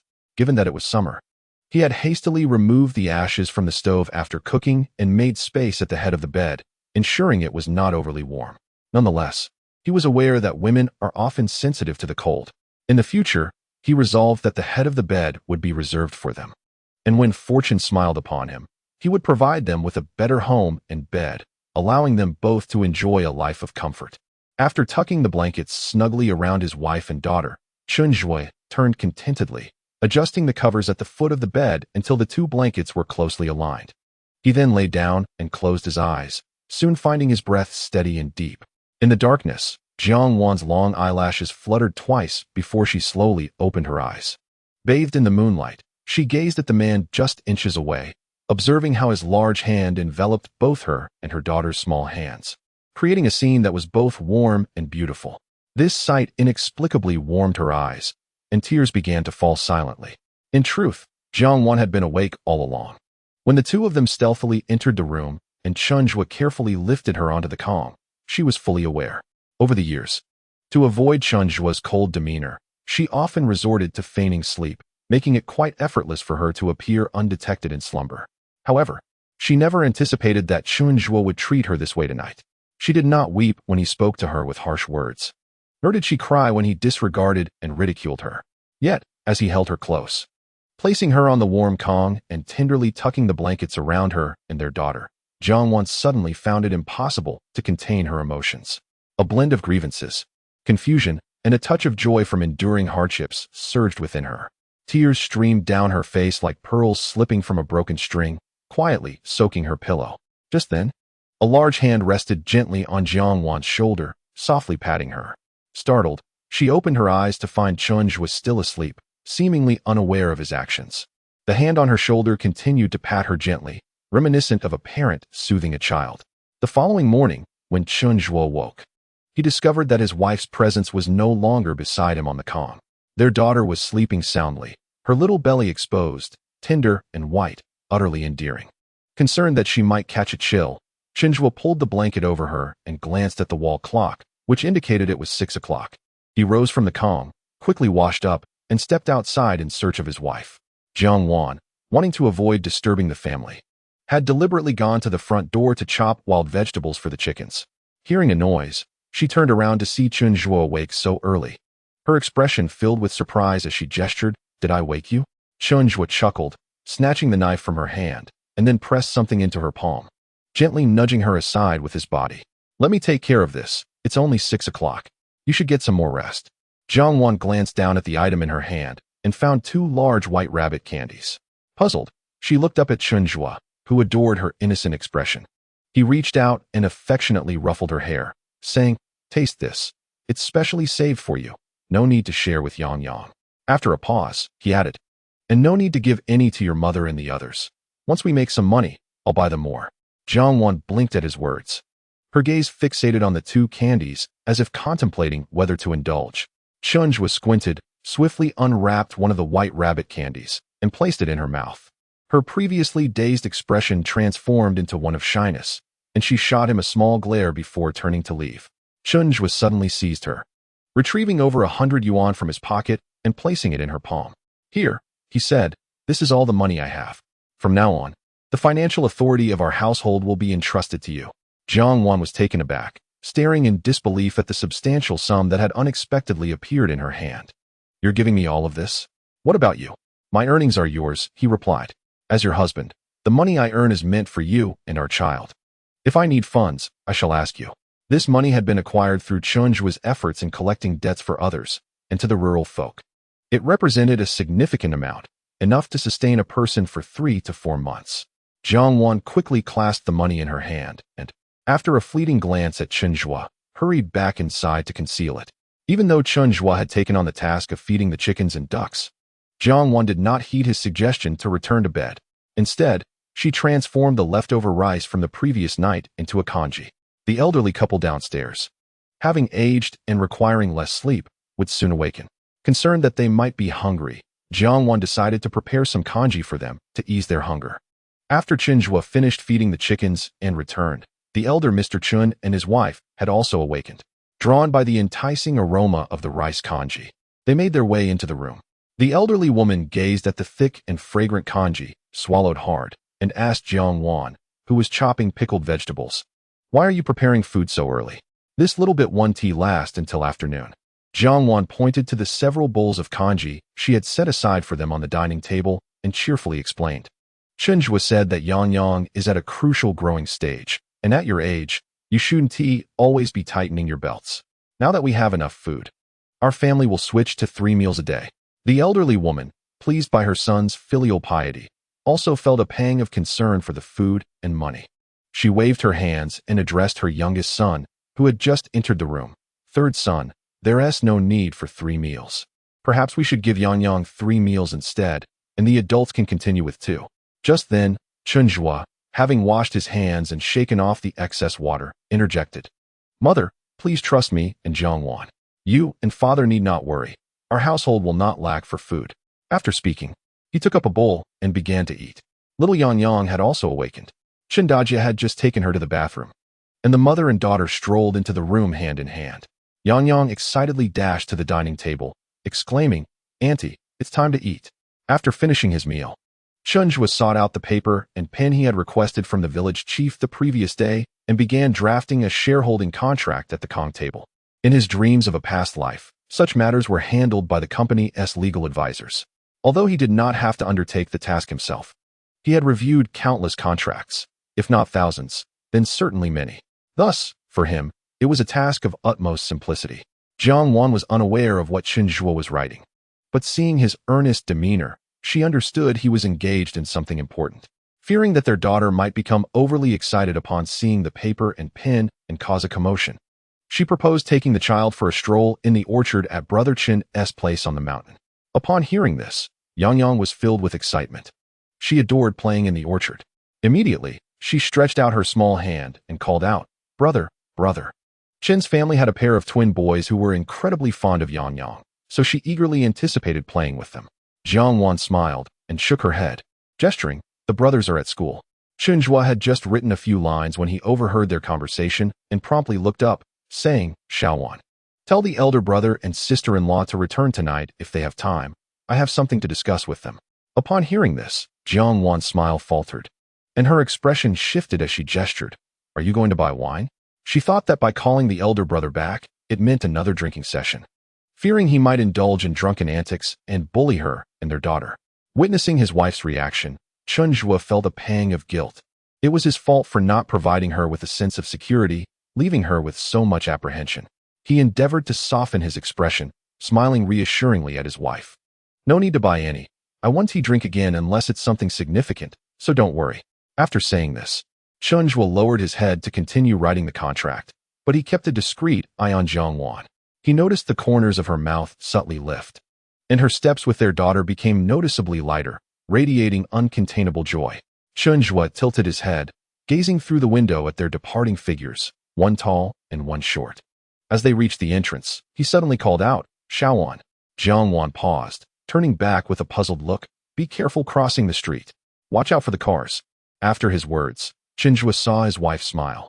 Under the sunlight, she stretched out her arm and waved vigorously at him, with their daughter mimicking her mother, flailing her little arms. The scene was so beautiful that Chen Zhuo could hardly bring himself to blink. It took him a while to regain his senses, and by then, the figures of his wife and daughter had vanished from the entrance, yet his heart brimmed with happiness and contentment. It was the first time his wife had shown him such a heartfelt smile. In that moment, Chen Zhuo felt invigorated, with a sense of ease in his heart. He worked with exceptional fluidity. The 2 pages of the contract were swiftly filled. Chen Zhuo read through the contract twice, finding each clause meticulously crafted before he contentedly folded it up and tucked it away. Old Master Chen had long been curious about what his son was writing. Seeing him finally finish, he reached out, asking, "What are you writing?" "Let me see." Chapter 19. The monkey is not a good person. Chen Zhuo had no intention of hiding anything from his father, and he readily handed over the contract for Old Master Chen to examine. The elder had come prepared, donning his reading glasses and scrutinizing the document carefully. However, upon glancing at it, he was taken aback, staring at his son with disbelief, holding the contract aloft and asking incredulously, "Did you really write all this?" Chen Zhuo exclaimed in surprise, responding to his father while gathering the remaining paper and pen. Old Master Chen could hardly believe that his son, who had barely attended school, could produce such elegant writing. The characters on the letter were written in a neat, uniform manner, resembling the printed text of a newspaper. How could this be possible? Chen Zhuo understood the reason behind his father's astonishment and casually concocted an excuse, claiming he practiced during his idle moments. Ever since losing his wife and daughter in his dreams, Chen Zhuo often found himself sleepless through the night. In a bid to ensure that they fared well in the afterlife, he began transcribing Buddhist scriptures to burn for them. Gradually, this became a habit. Once he mastered one style of writing, he would switch to another. Decades passed, and his calligraphy improved remarkably, with various Buddhist texts committed to memory. Today, as he penned a shareholding contract, he deliberately chose the small regular script to maintain clarity and precision on the page. His skillful penmanship made it appear as though it had been printed. The old man Shun was so moved that his beard trembled with excitement as he held the paper, exclaiming, "Well done. You, my son, write so beautifully. Why didn't you mention this sooner? Why endure the queues at the village chief's house to write couplets? Your handwriting is far superior to that of Guohua's daughter-in-law." Seeing his father so elated merely because of his writing brought a smile to Chen Zhuo's face. The true cause for celebration lay ahead. Although the old gentleman was literate, he had little understanding of business matters. peering through his reading glasses. He scrutinized the contract several times, finally grasping that one party held 60 while the other held 40. Curiously, he inquired, "Who holds 40 and who holds 60? Chen Zhuo folded the contract and patiently explained, "I hold 40, while Boss Deng holds 60. Although the technology is mine, Boss Deng is investing, and he bears all the risks, hence I take the smaller share." After pondering for a moment, the old man furrowed his brow and asked, "That must require a significant investment, right? Son, do you have confidence in this? It sounds like a windfall from the heavens. Even though we aren't investing, we mustn't take advantage of Boss Deng." The old gentleman, a man of integrity, though lacking in grand abilities, never engaged in unscrupulous dealings. Thus, when he saw his third son either doing nothing or undertaking such a grand venture, he felt uncertain, fearing his son might recklessly squander Boss Deng's money. Understanding his father's concerns, Chen Zhuo reassured him with unwavering confidence, "Dad, this project will only succeed. There is no room for failure." After a brief pause, he added, "Moreover, for Boss Deng, collaborating with your son is indeed a stroke of luck, and it won't be long before we see results. He will gain both wealth and reputation, and our family's living conditions will improve. Just wait and enjoy the fruits of our labor." With the contract drafted, Chen Zhuo stepped outside to tidy the yard before returning to his room to start drawing plans. He needed to account for the simple equipment and raw materials required to produce samples, followed by pricing, sales strategies, and a host of other tasks awaiting him. Chen Zhuo was so engrossed in his work that he wrote until noon. His eldest sister, Chen Ling, prepared stir-fried green beans and tossed a cucumber salad, then called Chen Zhuo to join them for lunch. Chen Zhuo glanced at the wall clock. It was already 11:30. It seemed that Jiang Wan and her daughter were still dining on the mountain. He acknowledged his elder sister with a nod and took the materials down to the lower room. Upon entering, he noticed that the rice bowl was filled with sorghum rice. Chen Zhuo didn't mind. He rather enjoyed coarse grains. However, the elderly couple had dental issues, and consuming sorghum might prove challenging for them. He turned to his elder sister and inquired, "Sister, why didn't you prepare white rice?" Before she could respond, the old man waved his hand dismissively. "The white rice is reserved for the children. We are accustomed to sorghum rice. It's quite nourishing." The old lady nodded in agreement. "Indeed, the children are not home. No need to steam white rice. Let us sit down and eat." Chen Zhuo, upon hearing this, refrained from further comments and accepted the bowl of rice his sister handed him, digging in with determination. His sister's culinary skills were commendable, with the seasoning perfectly suited to Chen Zhuo's palate. The absence of Jiang Wan and her daughter rendered the atmosphere considerably subdued. Chen Ling glanced at the clock, puzzled, and murmured, "Why haven't those two returned? The sun will be harsher soon. We mustn't let them get too dazed." Just as Chen Zhuo finished his meal and set down his bowl, he remarked, "They're likely being held up by my sister-in-law. No worries. I shall go fetch them shortly." Upon hearing this, a look of satisfaction graced Chen Ling's face. She had observed the changes in her younger brother over the past few days, and as the eldest sister, she felt immense joy. After the meal, the elderly couple took a stroll in the street while the siblings washed the dishes and tidied the kitchen. As Chen Ling tidied up, she confided in her brother, "You understand that it's essential to care for those two. Living together as mother-in-law and daughter-in-law is no easy feat. Look at our neighbors. How many families haven't separated early? My sister-in-law would rather take the children to stay in the orchard on the mountain than live with our mother. You must comprehend the difficulties involved. Though our mother isn't a bad person, her words can be harsh. Jiang Wan has often suffered because of this. As her husband, you need to cherish her and understand her struggles. If you don't show her affection, what hope does she have for a fulfilling life?" Chen Ling spoke in a gentle tone, and her words deeply resonated with Chen Zhuo. He turned to her, sincerely nodding, "Yes, I understand. I will treat her well from now on. Such a wonderful sister. What could have led her to such despair that she chose to end her own life?" Chen Zhuo recalled the incident with the monkey from a few days prior and decided to probe a little. "Once my project succeeds, I will ensure you all lead a good life. And those brothers who have stood by me for years deserve some rewards as well." Upon hearing this, Chen Ling paused her actions, her brow furrowing immediately. "Those few followers of yours? I find only Chao Yong and Chao Chong to be reliable. The rest are not good people, especially that one called Monkey. He is full of malicious schemes. You should keep your distance from him and limit his visits to our home." Chen Zhuo, noticing his sister's strong reaction, felt his suspicions deepen. He feigned indifference. "Monkey is quite clever, quick-witted. Though he may have a few tricks up his sleeve, that isn't necessarily a bad thing. Hearing him speak in such a manner, Chen Ling suddenly became exasperated. Why are you so disobedient? I assert that he is not a good person, and if you still acknowledge me as your elder sister, you must cease all association with him. Chapter 20. You may leave. Do not return henceforth. Such an intense reaction from my elder sister alerted Chen Zhuo to the underlying issues at play. Noticing her continued glare, he surrendered with a raised hand and a smile. All right. But dear sister, you must divulge the reason behind this. What has the monkey done to vex you so? Chen Ling averted her gaze in response to his inquiry, her expression somewhat unnatural. I have heard from others that he frequently behaves lewdly, often provoking the young maidens and wives in the village. What business do you have with such a scoundrel? Upon hearing this, Chen Zhuo's countenance darkened, and he inquired solemnly. Sister, has he made advances towards you? Absolutely not.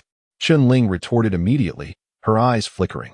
Then, with gritted teeth, she added, if he dares to take advantage of me, I shall chop him down. Do not think that you are the only formidable one in this family. Chen Zhuo's gaze remained fixed on Chen Ling, and her declaration brought him a sense of relief. He speculated that perhaps the monkey had indeed made some inappropriate remarks towards her, which explained her aversion. But did his elder sister's demise in the previous life have anything to do with this monkey? Just as they finished discussing the monkey, his figure appeared at the entrance of the Chun family home. Third master, have you eaten yet?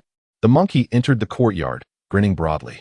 Chen Ling's expression darkened immediately, and she glared at Chen Zhuo. You must expel him at once.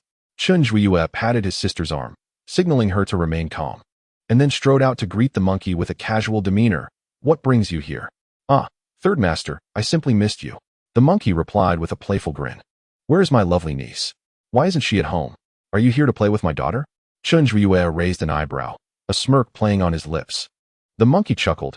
Third master, you truly have a sense of humor. He then peered around the courtyard, approached the wall, and picked up a broom that was leaning against it. I have no particular business today. I came to lend a hand. As he swung the broom to begin sweeping, Chen Zhuo seized the handle, pulling it away with impatience. The courtyard has already been swept. What is it that you want? Spare me the circumlocution. The monkey blinked, feigning a wounded expression, and sighed dramatically. I must ask, third master, did you not give a bag of rice to the Chow brothers yesterday? Is this a request for rice? Chen Zhuo replied with an unflinching demeanor. Yes, why? The monkey's expression became even more woeful, his tone whiny. We have been brothers for several years. Why would you forget me in such good fortune? Why did you give it to them and not to me? You see, the Chow matriarch has been flaunting it all over town, boasting that you provided rice for her son. My mother heard about this and scolded me mercilessly, saying I have been her lackey for years without ever seeing a grain of rice. As Chen Zhuo listened to the monkey's unjust accusations, a cold chuckle escaped his throat. After surveying him from head to toe, Chen Zhuo spoke languidly. Did you not inform the old lady at home? I, Chen San, have fought dozens of battles to avenge you, yet I have never lifted a finger regarding the affairs of the Chow brothers. Monkey, do you think your mother is unaware? Or do you remain oblivious yourself? While Chen Zhuo's expression remained devoid of any excessive emotion, the monkey inexplicably felt a surge of fear and dared not meet his gaze. With an awkward smile, the monkey lowered his head to evade Chen Zhuo's eyes, muttering, Yes, third master has nothing to say to me. Chen Zhuo emitted a light scoff, choosing not to waste further words on him, and issued an unequivocal dismissal. Go back. Do not return. With that, Chen Zhuo turned his back on the monkey's expression and strode back into the main house. Chen Ling, listening by the window in the lower room, felt a wave of relief wash over her face upon hearing her brother had indeed fallen out with the monkey. However, as if recalling something, she spat vehemently. The monkey stood dazed in the Chun family's courtyard, initially flushed with embarrassment, but gradually the crimson hue faded into a sullen shade of anger, his eyes glinting with malice as he gazed towards the house. He let out a cold huff and turned to leave, but just as he stepped out of the courtyard, he spotted Su Hong, the wife of the neighbor Wang Laoda, peeking from behind a nearby tree, glancing in his direction. Noticing her ample bosom could not be concealed by the tree, the monkey let out a playful whistle. Oh, Sister Wang, who are you waiting for? Su Hong, upon hearing this, quickly shushed him with a finger to her lips, gesturing him over with a wink. The monkey raised an eyebrow, hesitated for a few seconds, then approached with a grin. Under the scorching midday sun, Chen Zhuo returned to the house to fetch a straw hat. intending to head up the mountain to meet his wife and child. Just as he was about to step out his front door, he caught sight of two figures huddled together in the nearby grove, whispering furtively. It was the monkey and Su Hong. Chen Zhuo narrowed his eyes and quickly retreated back into the yard, pressing himself against the wall, attempting to eavesdrop on the scheming pair. However, their voices were too hushed, and the distance was too great for him to discern their conversation. With a disdainful snort, Chen Zhuo inferred that, despite his inability to hear, their chatter surely revolved around him, likely plotting some form of retaliation. These two despicable individuals, in the past, Chen Zhuo would have thought little of such a ragtag group, let alone now. Casting a contemptuous glance at the Wang family's yard, Chen Zhuo smirked slightly. Let them come at once. It would save me considerable effort to deal with them all in one go. Not wishing to alert the two hidden figures preparing to conspire against him, he quietly returned to the house and exited through the back door. The orchard contracted by his elder brother lay atop the small hill across from Xiao village. Chen Zhuo, with his swift pace, reached the destination in less than half an hour, a journey that would take Jiang Wan and their daughter 40 minutes. Upon his arrival, he found his daughter striking apples from a relatively shorter tree with a small stick, shouting, "Hit, hit, hit." "Yang Yang," Chen Zhuo called out with a smile, and the little girl immediately turned her head, dropping her stick and rushing towards him, her shouts shifting from playful cries to daddy. Chen Zhuo bent down to scoop up his daughter, planting a hearty kiss on her small face, and inquired, "Where's mommy?" Before Yang Yang could respond, his sister-in-law, Zhang Yinping, approached with a grin, saying, "The third one has arrived. You two should keep your voices down. Xiao Wan is sleeping." Chapter 21. Does mommy like daddy? His wife is asleep? This revelation surprised Chen Zhuo. During the day, Jiang Wan was either tidying the house or working in the vegetable garden, rarely taking a nap. Chen Zhuo felt a twinge of concern, furrowing his brows as he looked at his sister-in-law, and asked, "Why is she sleeping at this hour? Is she feeling unwell?" Zhang Yinping was taken aback by Chen Zhuo's anxious tone. After observing the genuine worry etched on his face, she replied, "No. She just didn't sleep well last night and is lacking rest. Didn't you notice the dark circles under her eyes?" Chen Zhuo paused, recalling that his wife's eyes did appear somewhat unusual that morning. How could she be sleep-deprived? She had gone to bed quite early the previous night. It was likely that she had risen too early. He resolved to prepare breakfast himself from now on, allowing her to rest longer. Chen Zhuo contemplated this and glanced toward the orchard, asking, "Is my elder brother working? What about the kids?" Zhang Yinping waved her hand dismissively, saying no. They went to the market to sell apples early this morning. Chen Zhuo chuckled upon hearing this. It seemed the two little rascals could indeed assist his brother. Zhang Yinping nodded and led Chen Zhuo to a shaded spot beneath a fruit tree, offering him an apple as she inquired. "Xiao Wan mentioned you plan to partner with that nouveau riche Chen Tun in business. Is it true? You're not just pulling her leg, are you?" Zhang Yinping was genuinely kind-hearted, and as the eldest sister-in-law of the Chen family, she treated everyone with utmost sincerity. Chen Zhuo held great respect for her, so he candidly replied about the business venture. "It's true, but this project won't yield results overnight. It requires time to produce and generate profits." Zhang Yinping, somewhat perplexed, asked a few questions before shifting the conversation to their orchard. She lamented about the poor harvest this year, stating that the fruits weren't fetching good prices, leaving the entire family to toil like oxen, barely earning enough to get by, with no savings to speak of. Chen Zhuo pressed his lips together, wiped his hands on the apple, and took a bite. The skin was thin, the seed small, and it was delightfully crisp and sweet. He surveyed the orchard and said, "Sister-in-law, has Xiao Wan informed you? When my brother returns, you all should come home. I need to discuss something with you. We must find a new way to sell the apples. The current effort of working from dawn till dusk is yielding disproportionate returns." "A new method? What kind of method?" Zhang Yinping's interest was piqued, and she looked at Chen Zhuo with eager anticipation.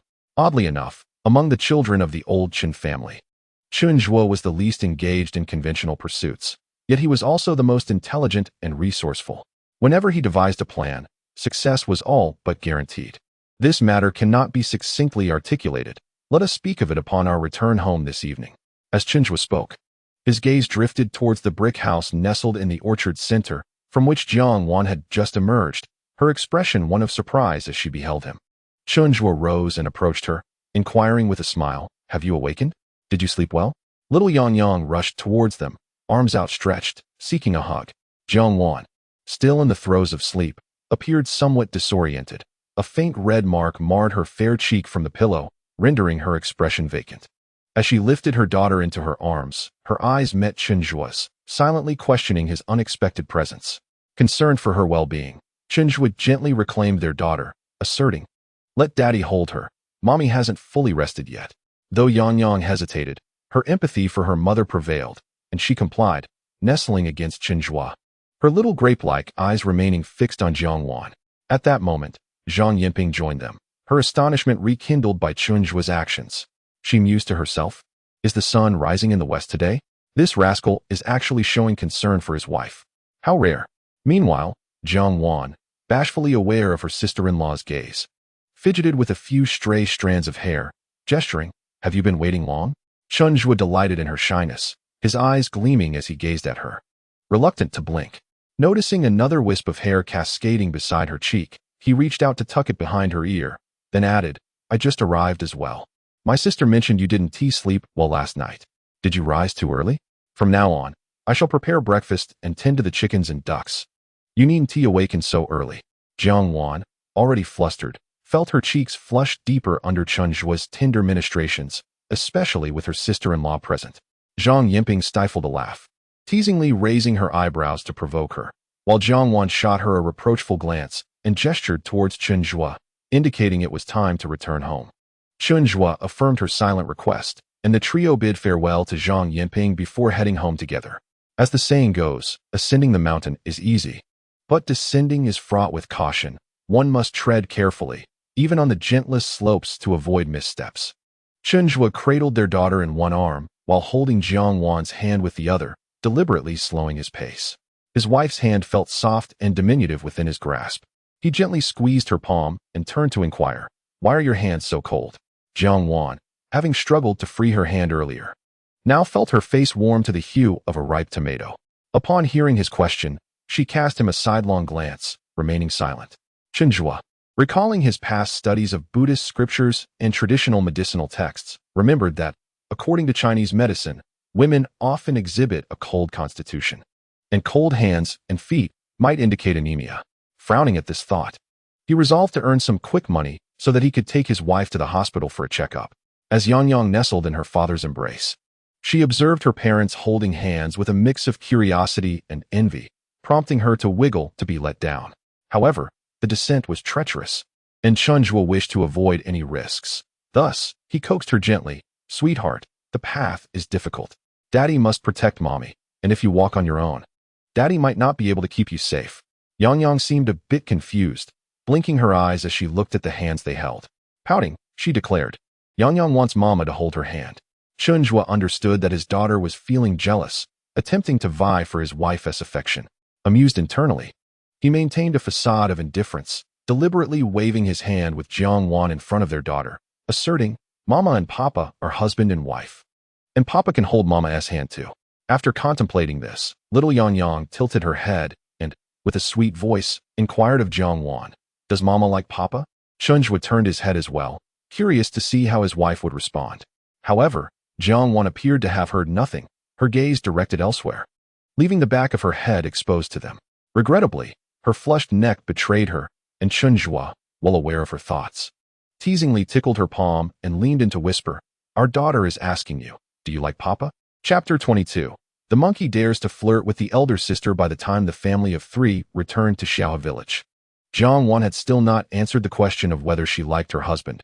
Her face persistently flushed, avoiding eye contact with the two of them. In truth, Chen Zhuo was not at all anxious about the matter. He was quite certain of his wife's feelings. She harbored a little secret, tucked away in the red silk box that held her silver bracelet, a secret he had witnessed in a dream of their past life. Thus, even if she remained silent, he was fully aware. Upon returning home, Chen Zhuo spotted Chao Yong and the elder sister by the garden, pollinating pumpkin flowers together. As soon as Chao Yong saw him, his eyes lit up. "Third brother, you're back. I have something to discuss with you." Chen Zhuo, fearing that he might blurt out the matter regarding the monkey in front of the family, shot him a glance, signaling him to be quiet. Chao Yong, perceptive enough, chuckled and suggested, "Third brother, let us go to the riverbank to collect duck eggs." Chen Zhuo nodded. Turning to his wife, he said, "If you didn't sleep well, take a rest. I'll be back shortly. Jiang Wan nodded, biting her lip as she contemplated, then removed her straw hat, handing it to Chen Zhuo. Are you worried about getting sunburned? Chen Zhuo chuckled, slightly bowing to indicate she should help him wear it. Jiang Wan felt her cheeks burn as she looked at the tall, handsome man before her. Why does he enjoy teasing me in front of so many people? Not daring to meet the gazes of the elder sister and Chao Yong, she hastily placed the hat on Chen Zhuo's head and turned to walk into the house. After taking a few steps, she realized her daughter was not following her. Turning back, she saw Yang Yang clinging to Chen Zhuo's leg. Yang Yang had heard that Papa was going with Uncle Chao to collect duck eggs and wanted to join them. Looking up, she exclaimed in her sweet voice, collecting duck eggs. Okay, Papa will take you to collect duck eggs.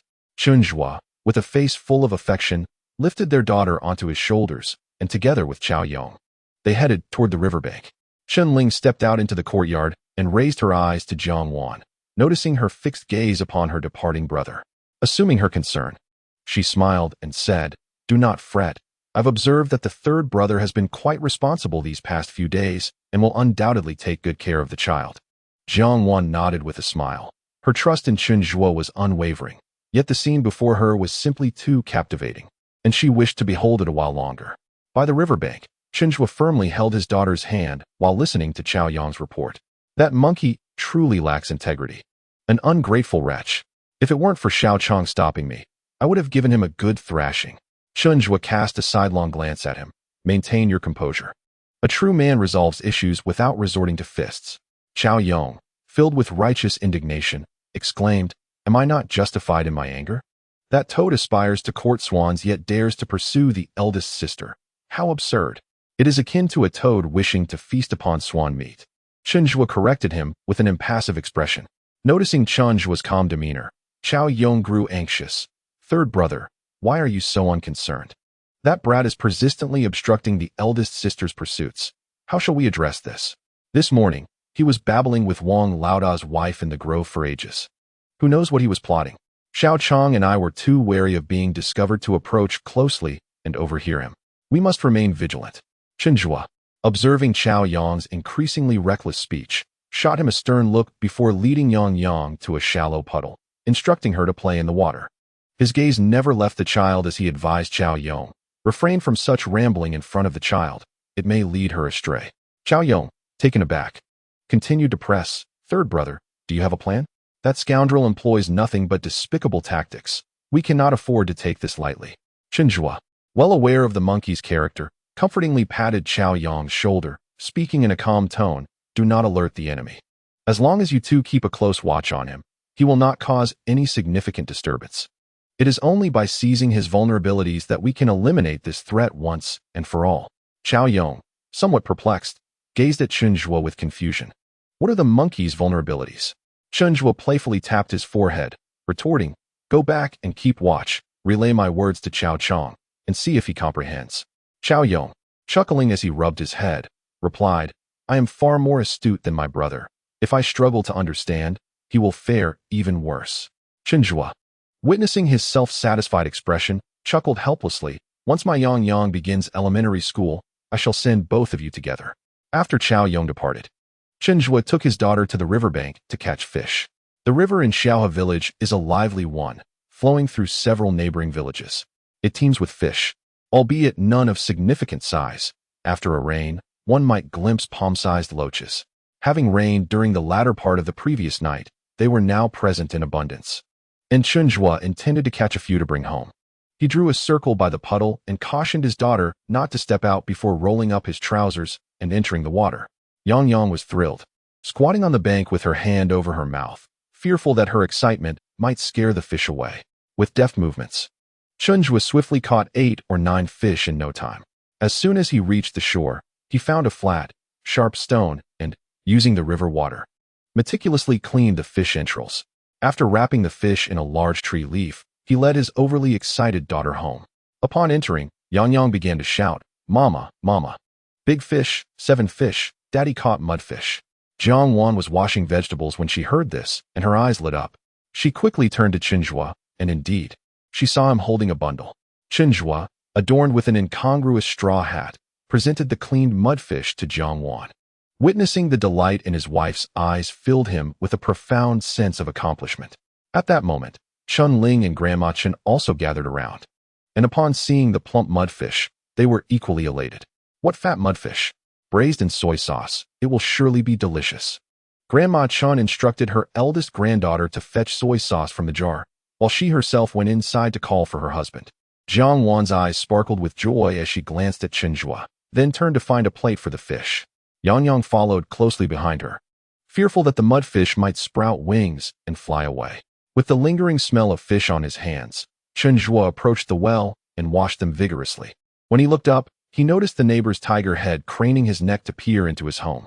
Raising an eyebrow, he glanced behind him to see Wang Laoda's wife, Su Hong, leaning against the doorframe, her eyes darting suspiciously in their direction. Chen Zhuo straightened his posture and regarded her with a stern expression. Upon realizing she had been noticed, Su Hong was startled and hurriedly retreated inside, only to remember her son still perched on the wall. Prompting her to return with tiger head in tow, Chen Zhuo shook the water off his hands, musing to himself, "You best act swiftly to rid yourselves of these burdens, so I can leave home with peace of mind." Chapter 23. The temptation of the Chun family eldest daughter. Perhaps the monkey heard Chen Zhuo's silent plea, for that very evening, they sprang into action. The Chen family enjoyed a cheerful dinner featuring soy-braised mudfish. Just as they finished clearing the table, Chao Chong approached Chen Zhuo with a serious expression. This conversation was not suitable for indoors, so Chen Zhuo led Chao Chong to the back door, where they spoke in hushed tones. "Third brother, the monkey has procured a bottle of hallucinogenic drugs from the peddler. I don't know what he intends to do with them." Chao Chong exclaimed, urgency etched on his face. "Hallucinogenic drugs? Does that scoundrel intend to target our eldest sister?" The notion sent a chill through Chen Zhuo, a cold smile curling his lips as he clenched his teeth. "That rascal has quite the audacity." He pondered for a moment, then instructed, "Find a way to swap out the hallucinogenic drugs he possesses and continue to monitor him, regardless of who he targets. Ensure he is the one to experience the effects of those drugs." Chen Zhuo leaned closer to Chao Chong, whispering a few more words in his ear. Chao Chong nodded attentively, and once Chen Zhuo had finished his instructions, he quietly slipped out through the back door. Chen Zhuo increasingly felt that the incident surrounding his sister's tragic demise in a past life was somehow connected to the monkey. In her previous life, my elder sister exhibited no discernible signs before her tragic leap into the river. She had only half finished mending an old shoe sole, which lay on the Kong. It was inconceivable that she would suddenly be seized by a whim to plunge into the water. However, given the dire circumstances at that time and the lack of investigative methods, her demise was hastily concluded as a suicide, with no evidence of struggle or resistance. If her death was indeed linked to the monkey, then he certainly could not be so easily absolved. Chen Zhuo felt a weight upon his heart, his expression darkening. Yet he recognized that his emotions could profoundly affect his wife. During the moment he had been lost in thought, Jiang Wan had quietly embraced their daughter at the edge of the Kong, occasionally casting timid glances in his direction, too afraid to utter a sound. Seeing her in such a state pierced Chen Zhuo's heart. Was this how his wife had always been, so cautious in reading his mood?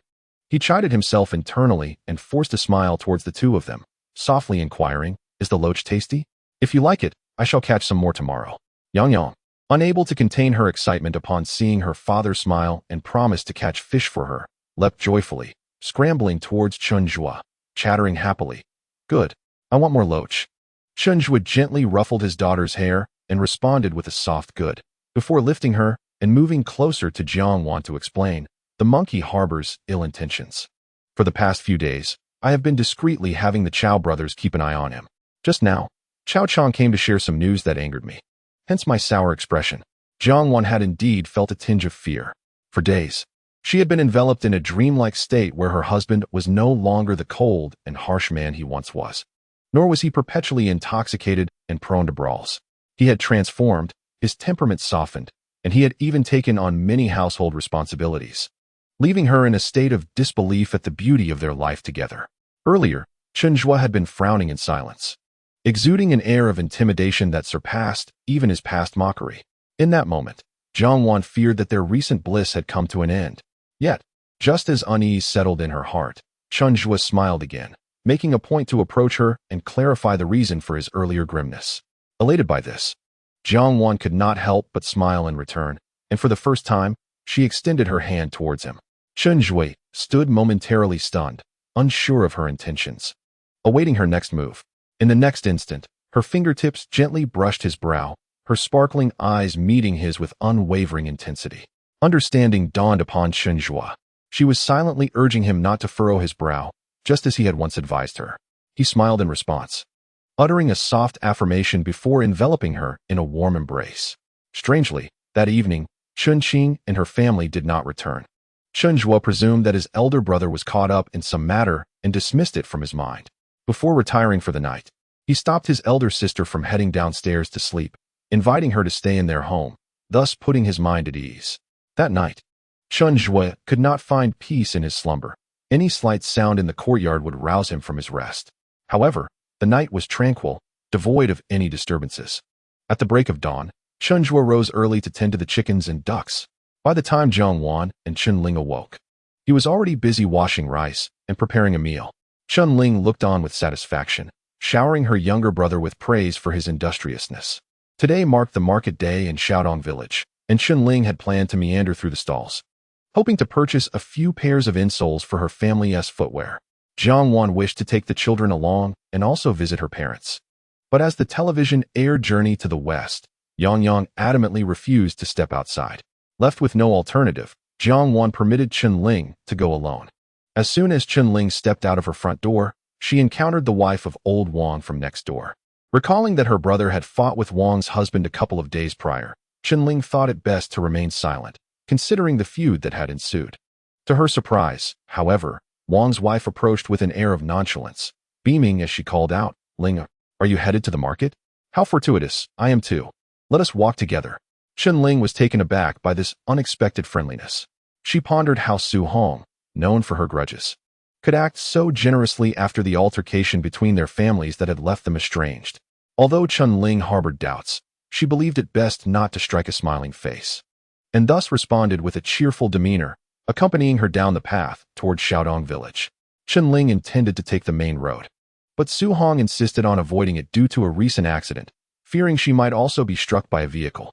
Reluctantly, Chen Ling acquiesced, reasoning that the distance to Xiaodong village was similar whether they took the main road or the small path. As they meandered along, engaging in light conversation, neither mentioned the incident involving Chen Zhuo and old Wang. Just when Chen Ling thought she was overthinking Su Hong's intentions, Su Hong suddenly clutched her stomach, exclaiming in pain, "Oh, it hurts. Linger, I think I've had too much cold water and need to relieve myself. Please wait for me here while I go into the field." With that, Su Hong hurried off, cradling her abdomen. Chen Ling, concerned, asked, "Do you have any paper with you?" Su Hong waved her hand dismissively, as if the energy to respond had left her, and with a pained expression, she disappeared into the cornfield, which had grown tall enough to conceal her entirely. Worried for her well-being, Chen Ling called out reassuringly, "I'll be right here waiting for you. Don't rush." No sooner had she spoken than someone from behind covered her mouth with a handkerchief. Chapter 24. A scheme unfolds. Old Wang's green hat filled with terror. Chen Ling was about to cry out for help when a muffled grunt erupted from behind her. The grip on her mouth relaxed gradually until it was completely released. Turning around, she saw Chao Chong pressing down on the unconscious monkey, gesturing for silence. Her younger brother, Chen Zhuo, appeared seemingly out of nowhere, striding toward her and wrapping his arms around her shoulders in a comforting embrace. Chen Ling was still trembling uncontrollably, gripping his arm tightly. At that moment, Chen Zhuo was consumed by rage, his eyes fixed intently on the cornfield where Su Hong had just disappeared. "Third brother, it's done." Chao Yang's voice echoed from within, prompting Chen Zhuo to curse under his breath. "These shameless wretches are courting death." Earlier that morning, he had received a message from the Chao brothers and immediately left to rendezvous with Chao Chong, hiding alongside the monkey in the cornfield. Upon seeing Su Hong leading his elder sister in this direction, he was certain that these scoundrels indeed intended to harm her. For a fleeting moment, Chen Zhuo entertained the thought of eliminating the two of them. Unlike in the future, where surveillance was ubiquitous, here, disposing of them in the mountains would leave no trace. Yet, reason prevailed, reminding him that he had returned from his dreams not to sacrifice himself for these vile creatures. Chen Zhuo had myriad ways to make their lives a living hell. At that moment, Chao Yong emerged from the cornfield, looking at Chen Zhuo and asking, "Third brother, what now? What now?" Naturally, It was time to repay them in kind. Chen Zhuo smirked as he glanced at the unconscious monkey on the ground and coldly instructed. Strip them both and leave them here. Just wait. Someone will surely come soon. Meanwhile, Jiang Wan was washing 2 tomatoes for her daughter and in-laws, who were engrossed in watching Journey to the West. The television was portraying the scene of the 3 battles against the white-bone spirit, who had schemed to ensnare Wukong while Tang Sung sought to expel him.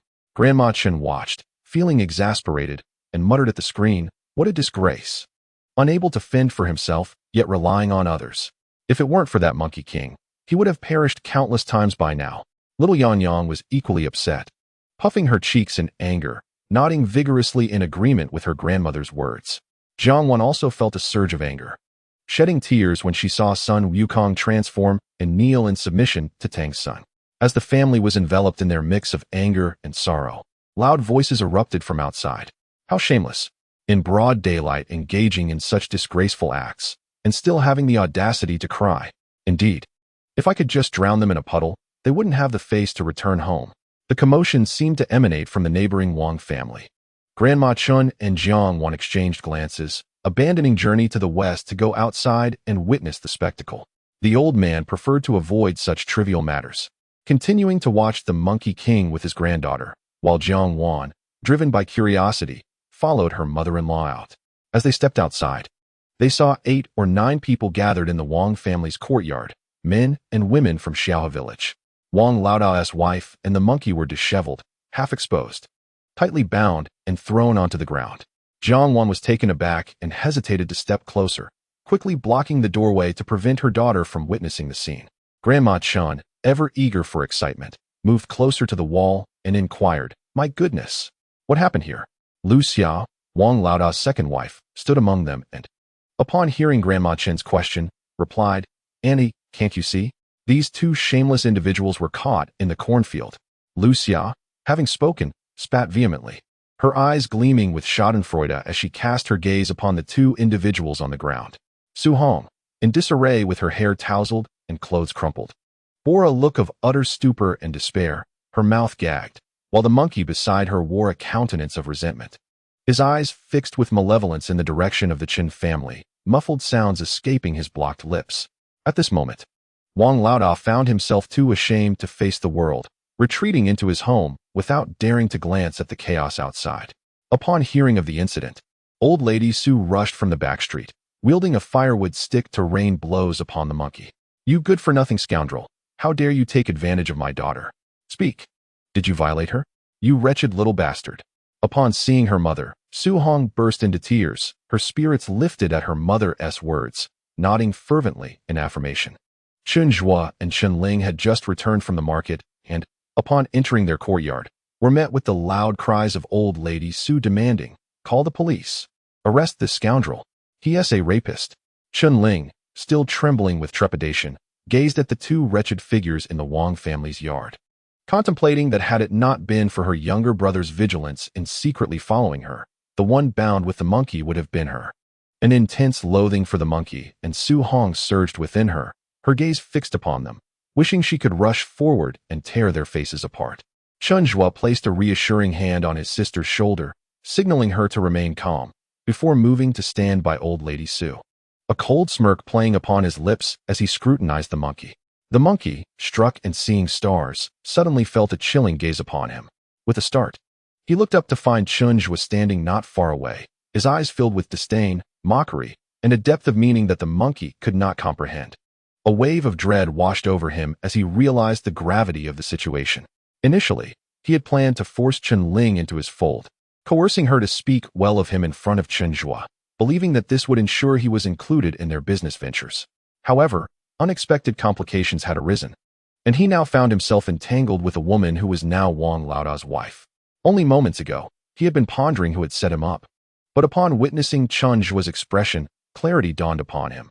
His schemes had long been seen through by Chen Zhuo, who had bided his time, waiting for the opportune moment to retaliate. In understanding the sequence of events, the monkey felt a mix of hatred and fear. Hatred for Chen Zhuo's ruthless entrapment, and fear for the dark transformation of Chen Zhuo, who had once been under his thumb. Perhaps what lay ahead was far more terrifying than he had anticipated. The monkey's assumptions were not unfounded. Chen Zhuo would not let him off so easily. He was the one who had orchestrated the trap, guiding others to catch him in the act, and he had instructed old lady Su on how best to mitigate her daughter's disgrace. Although being a victim of assault carried its own stigma, it was certainly preferable to being embroiled in scandalous affairs. Old lady Su, being a shrewd woman, understood precisely how to navigate this delicate situation. Chen Zhuo was determined to see the monkey imprisoned, compelling him to atone for his machinations against his elder sister and the peril he had brought upon her life. Chapter 25. The Monkey's Imprisonment. Chen Zhuo's Assurance. The scandal involving the cornfield ultimately culminated in the monkey's arrest, branding him a felon and reducing him to the status of a convict. Whether it was merely an affair or an act of assault remained ambiguous to those who witnessed the incident. All they knew was that the two were entwined in a primal embrace, a scene of unrestrained passion. Although the matter seemed to reach a conclusion, the gossip surrounding it persisted in the hearts of the townsfolk, becoming a staple of their conversations. Su Hong's reputation, alas, was irreparably tarnished. Wang Laodao, for once, displayed a rare courage and promptly divorced Su Hong. Realizing her untenable position within the Wang household, Su Hong resigned herself to her fate, returning to her parental home to seek solace. Madame Chun, an eager observer of the unfolding drama, regaled her acquaintances with animated tales of the affair, her eloquence captivating her audience. Old Master Chun, bemused, remarked that she could have excelled as a storyteller. However, these were mere afterthoughts. On the night of the incident, the Chen family returned from the mountains. Zhang Yinping, who had long held disdain for Su Hong, was taken aback by the news. After a moment of reflection, she felt a pang of apprehension and cautioned Chen Zhuo. I always suspected that monkey was no good. He has been associating with you, and now this transgression could tarnish your name. Chen Zhuo found amusement in her words. His reputation was already in shambles, and an additional blemish mattered little. While others were oblivious to the intricacies of the situation, Chun Ling understood it all too well. Observing her sister-in-law berate the third brother, she exchanged knowing glances with her, a testament to their years of sisterly camaraderie. Zhang Yinping fell silent, linking arms with Chun Ling as they slipped out the back to share hushed whispers. The eldest brother, a man of integrity, resembled their father in temperament and had little interest in such trivial matters. Upon returning home, he engaged Chen Zhuo in discussions about the fruit-selling venture. Chen Zhuo proposed that once the mask factory commenced operations, he should employ his brother there. Given his diligence and commitment, ascending to a managerial position was inevitable. With 2 years remaining on the orchard's lease, the Chen family needed only to ensure that this year would not be in vain. After inquiring about the annual expenses and net profits of the orchard, Chen Zhuo formulated a plan. Brother, I suggest you refrain from selling at the market. Instead, why not head directly to the city? There, you will find individuals with disposable income to purchase your fruit at a fair price. Chen Qing, after taking a puff from his dry tobacco, waved his hand dismissively. Nonsense. The Western Market is over 80 miles from our little village. How would I transport the horse cart to the city? I would spend the entire day merely driving. The aroma of the dry tobacco was overwhelming, and Chen Zhuo recoiled from the thick smoke that Chen Qing exhaled. Remembering the dream in which his brother succumbed to pneumonia at the tender age of 60, he furrowed his brow and implored, Brother, please stop smoking. Haven't you heard the news? Smoking is detrimental to your health. Take care not to damage your lungs. Upon hearing this, Chen Qing displayed a look of skepticism on his face. It's nothing. Just look at our father, who has been smoking his pipe for decades without a care. Chen Zhuo understood that mere words would not sway him, so he redirected the conversation back to the matter of selling fruit. Brother, why not let me assist you in selling the fruit? Tomorrow, I will head into the city to find a prime location. Once I do, I will inform you, and you can load a few baskets of fruit onto the cart and meet me there. Chen Qing was taken aback. A few baskets? Will they even sell? When I go to the market, I can't even sell a full basket in 2 trips. Chen Zhuo, with unwavering confidence, replied, they will definitely sell. The fruit in the city pales in comparison to what you cultivate in your garden. I assure you, within 3 days, whatever quantity you bring will be sold. While the 2 brothers discussed their business venture, the Chen family's younger boys took Yang Yang to the back street to play hide and seek. Yang Yang delighted in playing with the older children, laughing joyously and chasing after her 2 brothers. When the 3 children returned, they were all drenched in sweat, their clothes thoroughly soaked. Jiang Wan, being naturally tidy, quickly prepared a basin of warm water to clean the children. Little Yang Yang, still brimming with excitement, enjoyed her mother's care while babbling incessantly. Chen Ji and Chen Ping washed up briefly before dashing into the courtyard to munch on cucumbers, singing in unison, Little Snail. Playing the trumpet haphazardly, the seagull hears it and flies chaotically. Zhang Yinping, listening to the gossip at her sister-in-law's place, couldn't help but chuckle upon hearing her son's song. She rushed out, scolding, "You two rascals. Quiet down. Where on earth did you learn that? No more singing. Such foul language should not be uttered in front of your little sister." Meanwhile, the two brothers, having settled on their plan to sell fruit in the city, could only shake their heads at the antics of the boys. "Your sister-in-law says you have matured, no longer the reckless youth you once were, and that you now understand the value of family. This is commendable. Xiaowan is a good girl who has endured quite a bit since marrying into our family. Henceforth, you must treat her well." Chen Qing spoke earnestly, and Chen Zhuo felt a wave of shame wash over him. In his previous life, his brothers and sisters-in-law often offered him such advice. But he had been blinded by foolishness until the tragic loss of his wife and child revealed the depths of his regret. His elder brother and sister-in-law genuinely wished for his well-being, and in this lifetime, he was determined to find a way to help his brother quit smoking, lest he compromise his health and depart this world prematurely. With the whole family gathered, Jiang Wan decided to invite the young couple from the back street as well. Except for his second sister, who had married into a neighboring village, and his second brother, who was working away, the Chen family was now complete. This left the daughters-in-law bustling with activity, kneading dough for meatballs one moment and picking vegetables to prepare fillings the next, all in high spirits. Concerned that Jiang Wan's hands might come into contact with cold water, Chen Zhuo boiled a large pot of hot water, instructing her to mix in some warm water with everything she did. The old fourth sister-in-law, who hadn't visited in a while, observed the scene and whispered teasingly to her sister-in-law, "Look at my third brother. He seems like a completely different person, constantly fussing over my third sister-in-law." The Chen family's daughters-in-law share a remarkably harmonious relationship. Lu Zhan, the wife of the fourth son, is a native of Xia village, having grown up under the watchful eyes of the Chens, which makes her akin to one of their own children. When Zhang Yinping heard her question, she stifled a smile, remarking that her third brother had finally come to appreciate the beauty of his wife. Lu Zhan, upon hearing this, was overjoyed and playfully approached Jiang Wan, gazing at her with a grin and saying, "My third sister-in-law is indeed more beautiful than Feng Chengcheng." At that moment, Chen Zhuo was assisting Jiang Wan in tying her apron and rolling up her sleeves. Upon hearing his sister-in-law and brother's wife tease him, he felt no displeasure but rather chuckled in agreement, saying, "I wholeheartedly concur with Lu Zhan's assertion." Chapter 26. The tenderness of a wife's hairline at this time. Shanghai Bund was an immensely popular television drama, with Su Wenxiang and Feng Chengxing serving as the romantic ideals for countless men and women. Jiang Wan, upon hearing Lu Zhan claim she was more beautiful than Feng Chengxing, turned around and covered Chen Zhuo's mouth.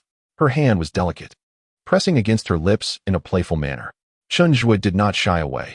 Instead, he gazed at her with a smile, genuinely believing that his wife surpassed Feng Chengxing in beauty. Her almond-shaped eyes sparkled with a captivating brilliance, reminiscent of their daughter Yang Yang's enchanting gaze, which was evidently inherited from her mother.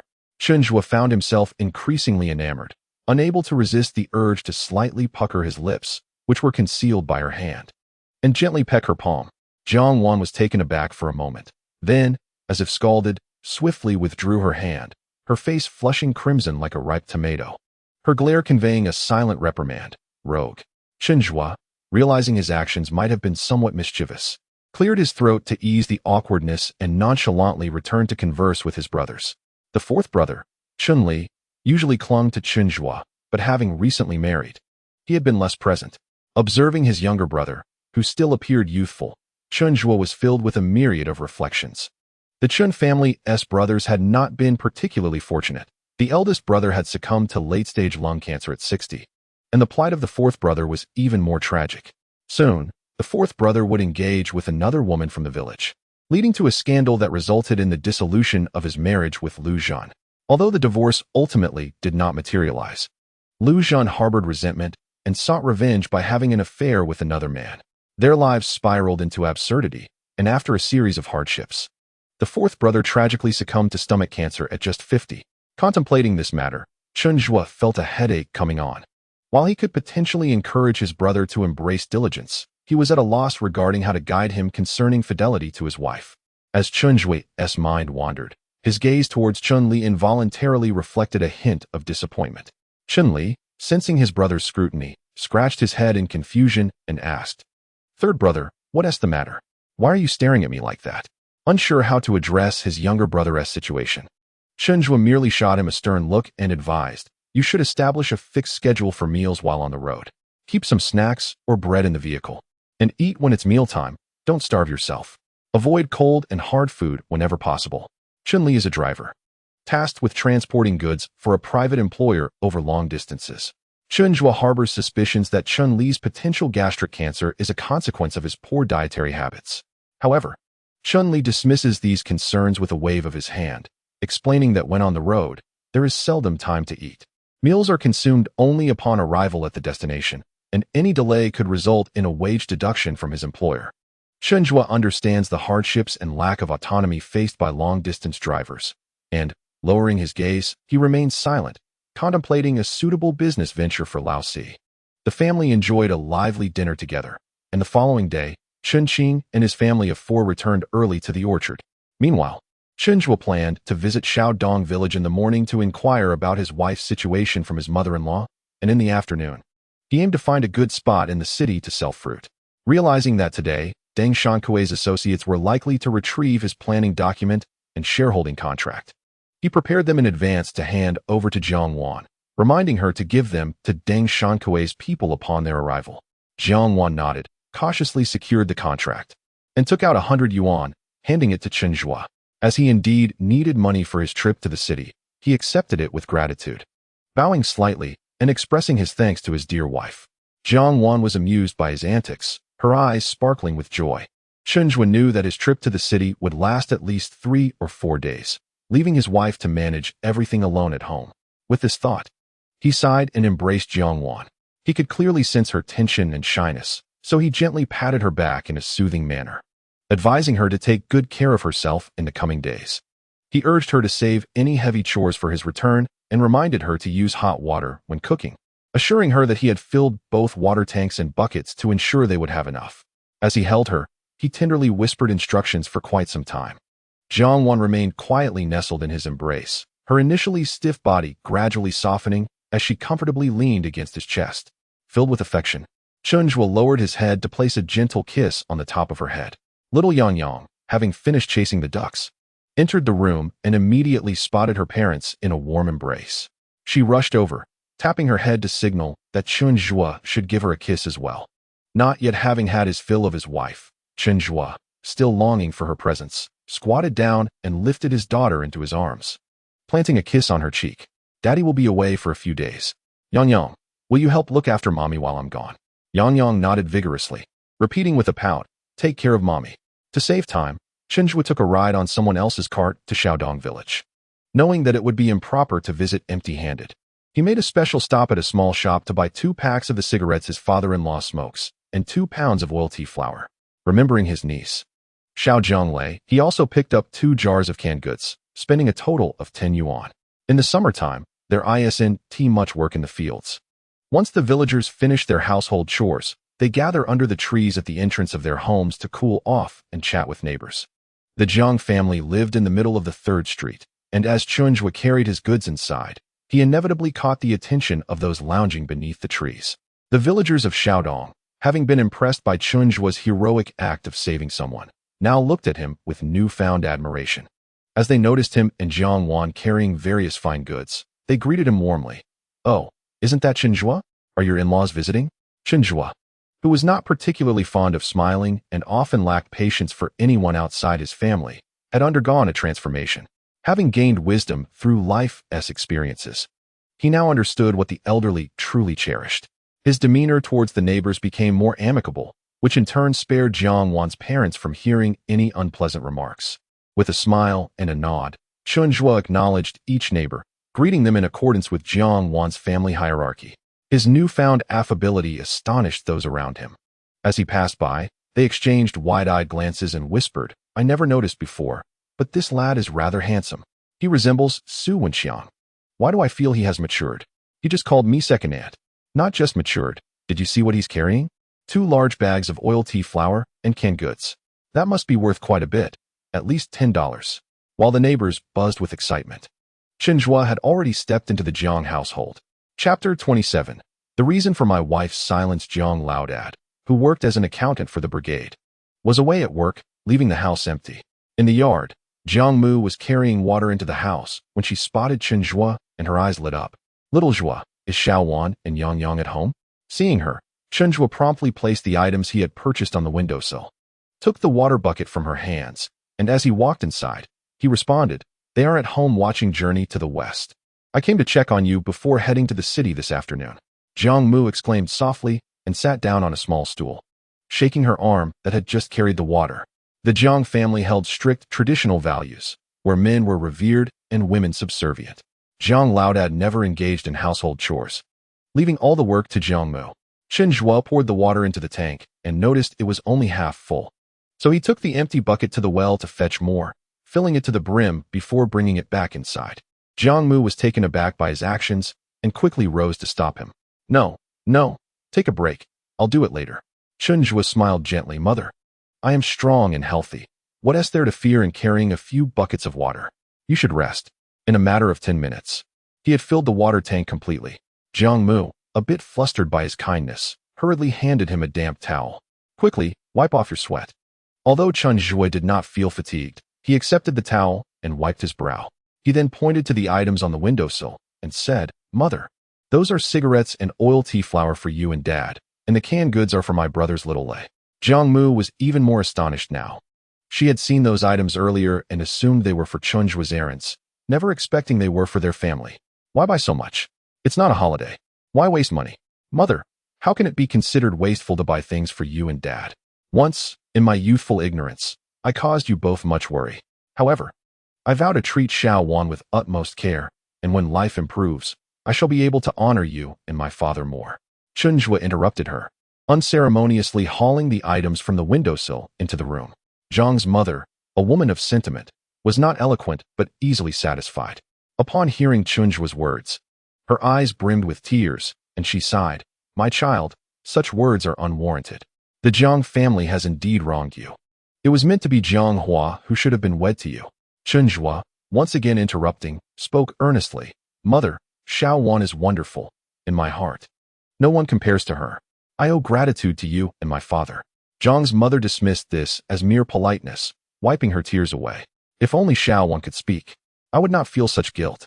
Chen Zhuo intended to steer the conversation towards his wife's silence, but upon hearing his mother-in-law mention it, he seized the opportunity to inquire, "Mother, when did Xiao Wan lose her ability to speak?" Jiang's mother seemed reluctant to address this question, her expression revealing her unwillingness. Understanding her sentiments, Chen Zhuo reassured her, "Mother, I wish to take Xiao Wan to the city hospital. You must tell me the truth, so when the doctor inquires, I can provide clear answers." Upon hearing this, Jiang's mother's eyes sparkled with hope. "Can it truly be treated in the city? Your father took her to the clinic numerous times, and they all said it was hopeless." After a brief hesitation, Chen Zhuo recounted how Yang Yang mentioned that Jiang Wan had once spoken. Jiang's mother, upon hearing this, was overwhelmed with emotion, her hands trembling. "Can we truly believe the words of a child? Xiao Wan spoke. How could this be? Though young, Yang Yang would never fabricate such tales. I intended to ask Xiao Wan directly, but feared it might hurt her pride, so I turned to you. This afternoon, I will head to the city and inquire with the doctor." Rekindled with hope, Jiang's mother ceased to withhold the truth and slowly recounted the sequence of events. Jiang Wan was not born mute.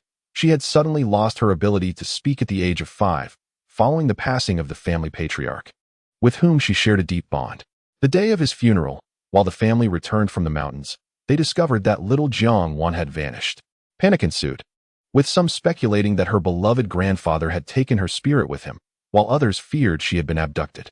Desperate, Jiang's mother, accompanied by family, searched through the night, but found no trace of the little girl. It was not until the early hours that a dirty little child returned home. In the gaze of the anxious onlookers, she entered the house and collapsed into a deep slumber, only to awaken later with a high fever. Jiang's mother wept, caring for her through the night, and when the fever subsided, the child no longer spoke. Jiang's father, deeply fond of his little daughter, took her to the clinic frequently. Yet the doctors could not ascertain the cause. Thus, little Jiang Wan became mute, and in the superstitious village, rumors spread that the spirit of the family patriarch had taken her voice, rendering her unable to speak. Over time, Jiang Mu became subtly influenced and reluctant to mention that peculiar incident again. Upon hearing this, Chen Zhuo furrowed his brow and inquired in a low voice. What happened to Xiao Wan that night? She went missing. Jiang Mu shook her head while wiping away tears. I don't know. At that time, the child couldn't even speak, so how could I ask her anything? But when Xiao Wan returned, her shoes were caked in mud, and her clothes were dirty. We guess she must have fallen into that muddy pit. After understanding the entire situation, Chen Zhuo glanced at the time and realized it was time to leave, bidding farewell to Jiang Mu as he departed from the Jiang family home. The minibus heading into the city would pass through Shaodong village, and he estimated it would arrive in about 10 minutes. Chen Zhuo waited under the shade of a tree at the roadside, pondering over his wife's situation. Where had she truly gone that night? Had she encountered something terrifying that rendered her mute? If that were the case, it would not be a mere physiological issue, but rather a psychological one. While Chen Zhuo was lost in thought, he suddenly sensed someone watching him from the shadows. Casually, he turned around to follow the direction of the gaze. He spotted Han Dazhuang lurking behind a tree, peering at him with a furtive demeanor. Upon noticing Chen Zhuo's gaze directed at him, he quickly withdrew his head behind the tree, but his considerable girth caused his ample backside to remain exposed on the other side. This comical sight instantly reminded Chen Zhuo of Donald Duck, prompting him to chuckle softly and avert his gaze. At that moment, the minibus arrived, and Chen Zhuo raised his hand to signal it. Just before boarding, he mischievously called out to the direction where Han Dazhuang was hiding. Han Dazhuang, your pants are torn. Your backside is showing. With that, he stepped onto the bus. The bystanders enjoying the cool air on the street burst into laughter, turning their heads to witness the commotion. Han Dazhuang, upon hearing this, instinctively shrank his backside and reached back to feel a tear in his trousers. Damn it, he thought, having paraded around in those pants for half the day. It was utterly embarrassing. Chapter 28. You must be the benefactor of my brother. There were no vacant seats on the minibus, and Chen Zhuo stood for over an hour before arriving in Shizhou City. He paused to observe the storefronts and pedestrians along the street before relying on his memory to head towards the market. Feeling hungry along the way, he sought out a clean noodle stall and ordered a bowl of soup noodles. The stall owner was a kind-looking middle-aged man named Zhao Quan, who was 36 and a native of Shizhou. Noticing that the stall was not busy, Chen Zhuo engaged him in casual conversation, inquiring about the local living conditions. Zhao Quan, being amiable and impressed by Chen Zhuo's handsome appearance and courteous demeanor, eagerly shared much information with him. He explained that the living standards in Shizhou City were evidently several times higher than those in the countryside. Many motorcycles and bicycles traversed the streets, with the occasional small car passing by. When Chen Zhuo asked which area had the most generous residents and the highest standard of living, Zhao Quan immediately pointed in a direction and said, "Do you see those small red buildings over there?" Chen Zhuo nodded lightly, and Zhao Quan, with a jovial smile, continued, "That is the workers' dormitory of our Shizhou textile factory. Opposite it, there are several rows of courtyard houses, all occupied by local residents. The families with better living conditions in Shizhou have congregated in that area." Chen Zhuo nodded again, placing 50 cents on the table. "Thank you, boss. Your craftsmanship is commendable.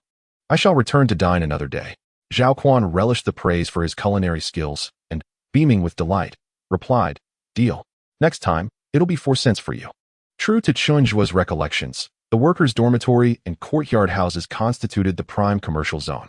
The apples cultivated by his elder brother were exceptionally flavorful, and to fetch a good price, one must venture to regions of higher living standards, for only the residents there possessed the leisure funds to indulge in fruits. And that was indeed the destination of his journey. Chen Zhuo purchased 2 packs of cigarettes at a small shop and strolled around the vicinity of the little red building. At the entrance of the workers' dormitory stood a security booth, where a young attendant occasionally raised his head to greet the comings and goings of individuals. After observing for a moment, Chen Zhuo approached the young man. "Brother, may I inquire about something?" As he spoke, Chen Zhuo extended a Hongmei cigarette. The young man, hesitant to smoke during his shift, accepted it nonetheless, placing it on the desk, and cheerfully emerged, asking, "What would you like to know, comrade?" Chen Zhuo pointed towards the courtyard houses. "Does Qin Limin reside in this area?" "Qin Limin?" The young attendant repeated, appearing somewhat bewildered. "I only know of a boss Qin living in here. I'm not sure if it's the Chen Limin you mentioned. Chen Zhuo responded with a sound of acknowledgement, pressing further. Could you tell me which courtyard this boss Chen resides in? I am a friend of his, but I only recall that he lives around here. I didn't memorize the house number. People during this time were quite innocent and harbored little suspicion. Seeing Chen Zhuo's distinguished appearance and demeanor, coupled with the gift of a cigarette, the young attendant promptly relayed the house number of boss Chen to Chen Zhuo. Gratefully, Chen Zhuo thanked him and, following the information provided, soon found himself at boss Chen's home. As he approached the entrance, he spotted a woman in her 40s laboring in the courtyard. Upon noticing Chen Zhuo standing at her doorstep, she immediately came over. Who are you looking for? This is Chen Liju's home, correct? Chen Zhuo stepped forward, his expression remaining neutral as he inquired. The woman, upon hearing the mention of Chen Liju, exhibited a flicker of impatience in her eyes and furrowed her brow, asking, You're looking for Liju? What is it about? He can't come out right now. Chen Zhuo raised his hand to interrupt her. I came to ask about his condition after the accident. My wife was with him that night, and she's been worried these past few days, insisting I visit him at the hospital. I went this morning, but the nurse informed me he has been discharged. So I had no choice but to come here to inquire. Young man, you must be our Liju's great benefactor. A man's voice echoed from behind Chen Zhuo, laced with surprise. Turning around, he saw a middle-aged man with a slicked-back hairstyle and a slightly protruding belly standing not far away. It was none other than his former acquaintance, Chen Limin. In a past life, due to Chen Liju's fatal accident that claimed the lives of his wife and daughter, Chen Limin, as his elder brother, had repeatedly visited the Chen family, offering money in attempts at compensation. Although Chen Zhuo hails from the countryside, he possesses an intrinsic stubbornness. Why would he covet the money of his adversaries? At that time, Chen Zhuo harbored a deep-seated hatred for Chen Liju, and he also held a disdainful view of Chen Limin, who would invariably be sent away upon his visits. Eventually, Chen Limin, having exhausted all options, left his address for Chen Zhuo, suggesting he could come to him when in need. However, Chen Zhuo never utilized that address throughout his life. Yet, upon arriving at this place, he suddenly recalled this matter. Given the turn of events in his life, it was prudent to leverage certain advantageous conditions. Setting up a stall in this area required a guarantor, and Chen Limin likely had some social standing here, which could facilitate matters. Chen Zhuo scrutinized Chen Limin for a moment, pursed his lips, and remarked, You are not exactly a benefactor. You merely lend a hand. Is Chen Liju doing well?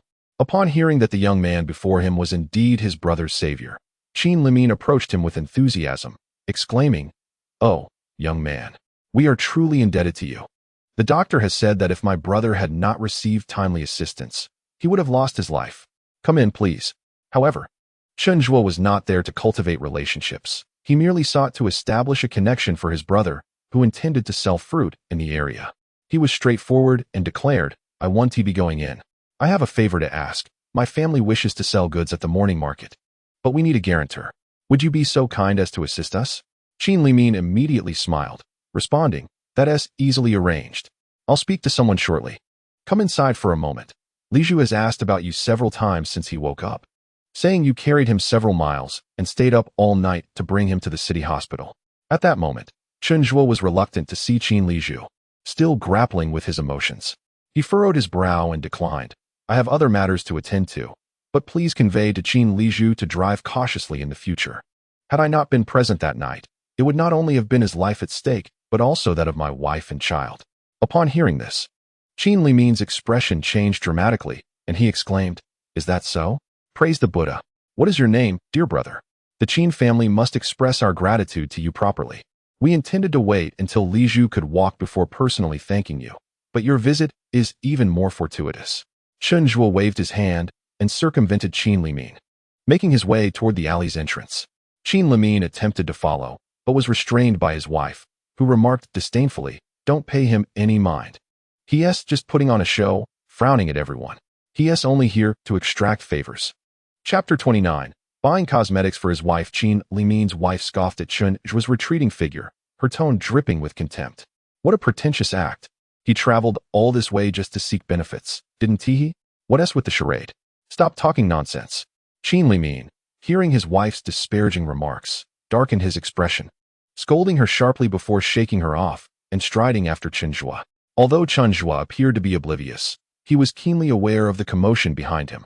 Hearing Qin Limin's wife's comments, he merely chuckled softly, pretending not to hear, and continued on his way. Chen Zhuo made his way directly to the guard's room, engaging in casual conversation with the young attendant. "Brother, you mentioned a guarantor for street vending. I have found one. I would like to inquire about the hours of the morning market. I have fruit trees at home and wish to sell some of my homegrown produce." The young man pointed to the street before them, saying, "The morning market operates daily from 6 to 8 o'clock along both sides of this road. So, you have fruit trees? What varieties do you have?" "We have apples, peaches, and plums," Chen Zhuo responded, his demeanor becoming much more amiable during the exchange. To facilitate the conversation, he offered the young man a cigarette while inquiring about market prices and the necessary procedures for setting up a stall. The young man, being quite warm-hearted and straightforward, shared all the information he knew with Chen Zhuo. At this moment, selling goods did not require much in the way of formalities. Aside from needing a guarantor, one merely needed to arrive early to secure a spot, which alleviated a great deal of hassle. While they were conversing, Qin Limin approached, enthusiastically interjecting, "This is my younger brother. I will vouch for him to set up a stall." He then turned to Chen Zhuo with a look of surprise, saying, "You have an orchard? What a coincidence. I am the director of a canning factory. I will buy as much fruit as you have." Chen Zhuo was taken aback by this revelation. Although he was acquainted with Qin Limin, he was unaware of his position at the canning factory. Turning to Qin Limin, he declined, "The prices at your canning factory are not very high, are they? Our fruits are of excellent quality, crisp, sweet, and refreshing. It would be a waste to can them. Rest assured, I will pay you the market price, no less. You will not incur any loss." Qin Limin replied without hesitation. While it is true that the canning factory's prices are generally low, Qin Limin was eager to express his gratitude and intended to purchase whatever price Chen Zhuo set. Unfortunately, Chen Zhuo did not share this sentiment. With a prime location for selling fruit, he was confident that his brother's produce would sell well. Without the need for Qin Limin's involvement, he waved his hand dismissively, thanking the young man for the guarantee but indicating that no further assistance was necessary before striding away. Chen Zhuo then proceeded to the nearest vegetable market to the Little Red Building, which offered a more comprehensive selection of goods. After noting the prices of several fruit stalls, he found a small shop to call the Brigade. Chen Ji and Chen Ping had already been waiting at the brigade's entrance as instructed by the elders. When they heard the loudspeaker announce that there was a call for Chen Qing, they dashed inside. As soon as the call connected, Chen Zhuo's voice came through. "Is it little Ji or little Ping?" The two boys responded in unison, "Third uncle. We're both here." On the other end of the line, Chen Zhuo chuckled deeply, saying, "Good. Go back and tell your father to fill the cart." After giving detailed instructions and ensuring the boys understood, he hung up. The boys, entrusted with an important task, felt a sense of pride as they murmured about their third uncle's directives and rushed up the mountain. When the two children returned to the orchard with the news, Chen Qing was carefully arranging the freshly picked fruit while conversing with his wife. "I wonder if the third one has found a place yet. These fruits have been harvested, and if we do not sell them promptly, they will spoil." After hearing this, Zhang Yinping cast a glance at him, saying, "Do you not know your own brother's capabilities? As his sister-in-law, I am unperturbed. Why should you be anxious?" "It is not fear, but rather a sense of uncertainty," he replied. "This is 300 pounds of apples. If sold at the market, it could fetch 75 yuan, albeit a bit slowly. Father, my uncle has called. He wants you to fill the cart and head to the city immediately." Chen Ji and Chen Ping shouted while running. Chen Qing's face lit up with delight, and he slapped his thigh, exclaiming, "That rascal! Has he really found a spot so quickly?" Seeing her husband in such high spirits, Zhang Yinping smiled coyly, glancing at the sky as she urged, "All right, let us hasten to load the cart. With so many fruits, the animal won't be able to run. We will be fortunate if we make it to the third checkpoint in time. Hurry up." Chen Qing responded with an eye, and the two boys joined in to assist, as the family of four worked together harmoniously. Meanwhile, in the Chun family's yard, a Xiaoli car was parked. To collect the share contract was none other than Deng Shankue himself. Jiang Wan hurriedly produced the items prepared by Chen Zhuo and handed them over. Deng Shankue, surprised that Chen Zhuo was not home, felt a twinge of regret. Unable to voice her thoughts, Jiang Wan went downstairs to bring out her sister-in-law, Chen Ling. To entertain their guest, young Yang Yang exhibited a charming host demeanor, fetching persimmons for Deng Shankue and presenting him with cucumbers. Initially a bit shy, Chen Ling relaxed upon noticing Deng Shankue's unassuming nature, smilingly stating, The third brother has gone to the city with the eldest brother to sell apples. Since the male head of the family was absent, Deng Xiankui deemed it inappropriate to linger. After a brief visit, he rose to take his leave, turning to Jiang Wan before departing. Daughter-in-law, when Xiao Zhuo returns, please remind him to install a telephone at home. It would facilitate communication when I need to reach him. Upon hearing this, Jiang Wan and Chun Ling exchanged glances, revealing a look of unease. Chun Ling shyly chuckled. Deng boss, please don't laugh at us. Installing a phone costs over 100 yuan, which is beyond our family's means. If you need to reach us, feel free to use the brigade's phone. Deng Xiankui, upon hearing this, smacked his forehead in realization. How could I have forgotten? He then pulled out his wallet and handed 200 yuan to Chun Ling, saying, use this for the installation. The phone is for business purposes, and I will reimburse Xiao Zhuo for the expense.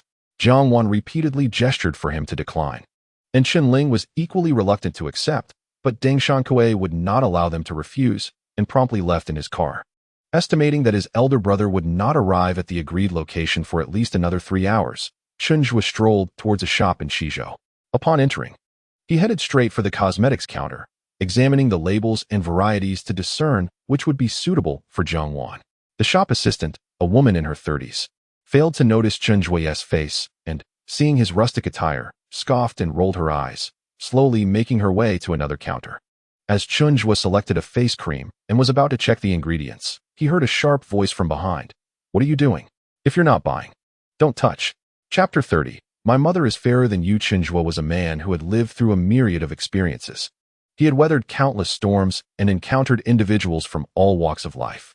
While instances of genuine support were rare, those eager to take advantage of others were plentiful. During his times of hardship, he had often encountered individuals who judged based solely on appearances, much like the saleswoman behind him at that moment. Having spent his life in dreams of grandeur, commanding respect and admiration, it had been quite some time since he had been reprimanded so harshly. Raising an eyebrow, he turned to face the source of the scathing voice, only to find the saleswoman striding toward him with a look of disdain. However, upon catching sight of Chen Zhuo's face, her demeanor shifted dramatically, as if she had undergone a transformation. The furrowed brows relaxed, the fiery gaze softened, and the corners of her mouth lifted into a smile. In a voice so sweet it sent shivers down one's spine, she stammered, "Ah, comrade. Which one would you like to purchase? Allow me to introduce them to you." With a bemused expression, Chen Zhuo glanced at her before turning back to his exploration. At that stage, skincare products were still in their infancy. The offerings included brands like Yi, Clam Oil, and by Ling, with the most well-packaged being the Yishuang moisturizing cream. Chen Zhuo held the Yishuang in his hand, yet there was no ingredient list to be found, leaving him in the dark about its composition. The saleswoman, undeterred by his apparent indifference, remained by his side, her demeanor now shy and timid. Noticing Chen Zhuo's prolonged examination of the Yishuang, she eagerly elucidated, "This one is 80 grams and a bit pricey at 80 cents a bottle. We also have a 60-gram option for 60 cents. As she spoke, she presented him with a small shell-like container, saying, "This clam oil is also quite effective. Only 20 cents. If your hands or face are chapped from the wind, just apply it for a couple of days, and it will heal." Her enthusiastic pitch piqued Chen Zhuo's interest. Remembering his sister's cracked heels and the blemish on her hand, he pondered whether this product might be of use. After all, at just 20 cents, it was worth a try. Pointing to the clam oil in her hand, he instructed, "I'll take 6 of these. And please prepare 6 more of the one I have." His voice, deep and melodious, captivated the saleswoman. Initially, she had assumed this handsome young man was merely browsing, unlikely to make a purchase. Yet, the allure of his appearance and the charm of his voice made her eager to engage with him, and his decision to buy such a significant quantity of facial oil left her astonished. "Comrade, do you really want 6 of each?" she asked, her disbelief palpable. With a curt Chen Zhuo grew slightly impatient as he retrieved 6 yuan from his pocket and placed it on the counter. Seeing him handle the money with such ease, the saleswoman's doubts dissipated. She quickly and efficiently packaged the requested bottles of facial oil, placing them into a bag and handing it over to him. Chen Zhuo picked up the phone and glanced at a light yellow dress hanging in the clothing section. He thought to himself, "Next time I come to the city, I should bring my wife and children along, allowing them to try on the clothes, whatever they fancy. We shall purchase." The mere thought of his wife softened Chen Zhuo's gaze, and he intended to leave. However, the saleswoman, reluctant to see him go. Cheerfully approached him and made small talk, asking, "Comrade, why are you buying so much snowflake cream? Is it for the villagers? It's quite rare for rural women to know about face oil these days. Their skin is so dark and yellow. I doubt any of it would be of use to them." Chen Zhuo initially wished to ignore her, but her veiled disparagement of rural women darkened his expression. His wife, daughter, mother, and sisters-in-law were all born and raised in the countryside. He could not tolerate such humiliation. Turning back, he scrutinized her from head to toe and coldly replied, "Comrade, the food you consume and the clothes you wear are all products of the hard work of rural women. What right do you have to look down upon them?" The saleswoman seemed taken aback by Chen Zhuo's forthrightness, momentarily rendered speechless. She attempted to argue, "I didn't mean to look down on rural people." Yet, Chen Zhuo, uninterested in her excuses, interrupted angrily, "Not to mention my wife. Even my nearly 50-year-old mother and mother-in-law are far fairer than you." With that, he disdainfully turned away and strode out, leaving the saleswoman trembling with anger, nearly on the verge of tears. Chen Zhuo felt somewhat displeased himself. Currently, there was only one department store in Shizhou, meaning he would have to return here for quality goods in the future. This implied a likelihood of encountering that irritating woman again, which made him feel uneasy.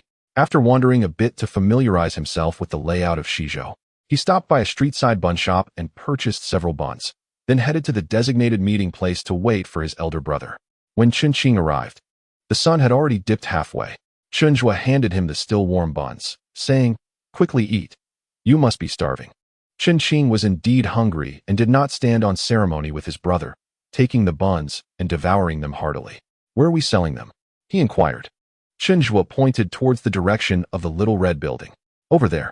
I explored the vegetable market throughout Shizhou today, and their fruits are nowhere near as good as ours, either too small or not sweet enough. Tomorrow, when we set up our stall, I guarantee there will be plenty of people vying for our goods."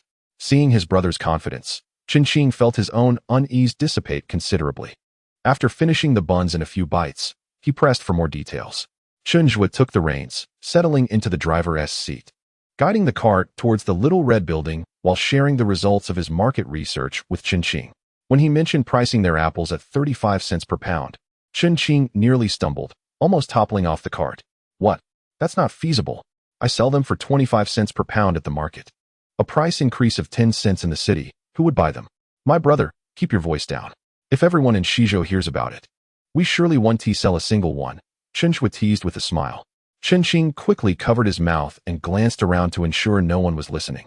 He then lowered his voice and asked, "Isn't this a bit expensive?" In front of his elder brother, Chen Zhuo also displayed a rare childlike demeanor.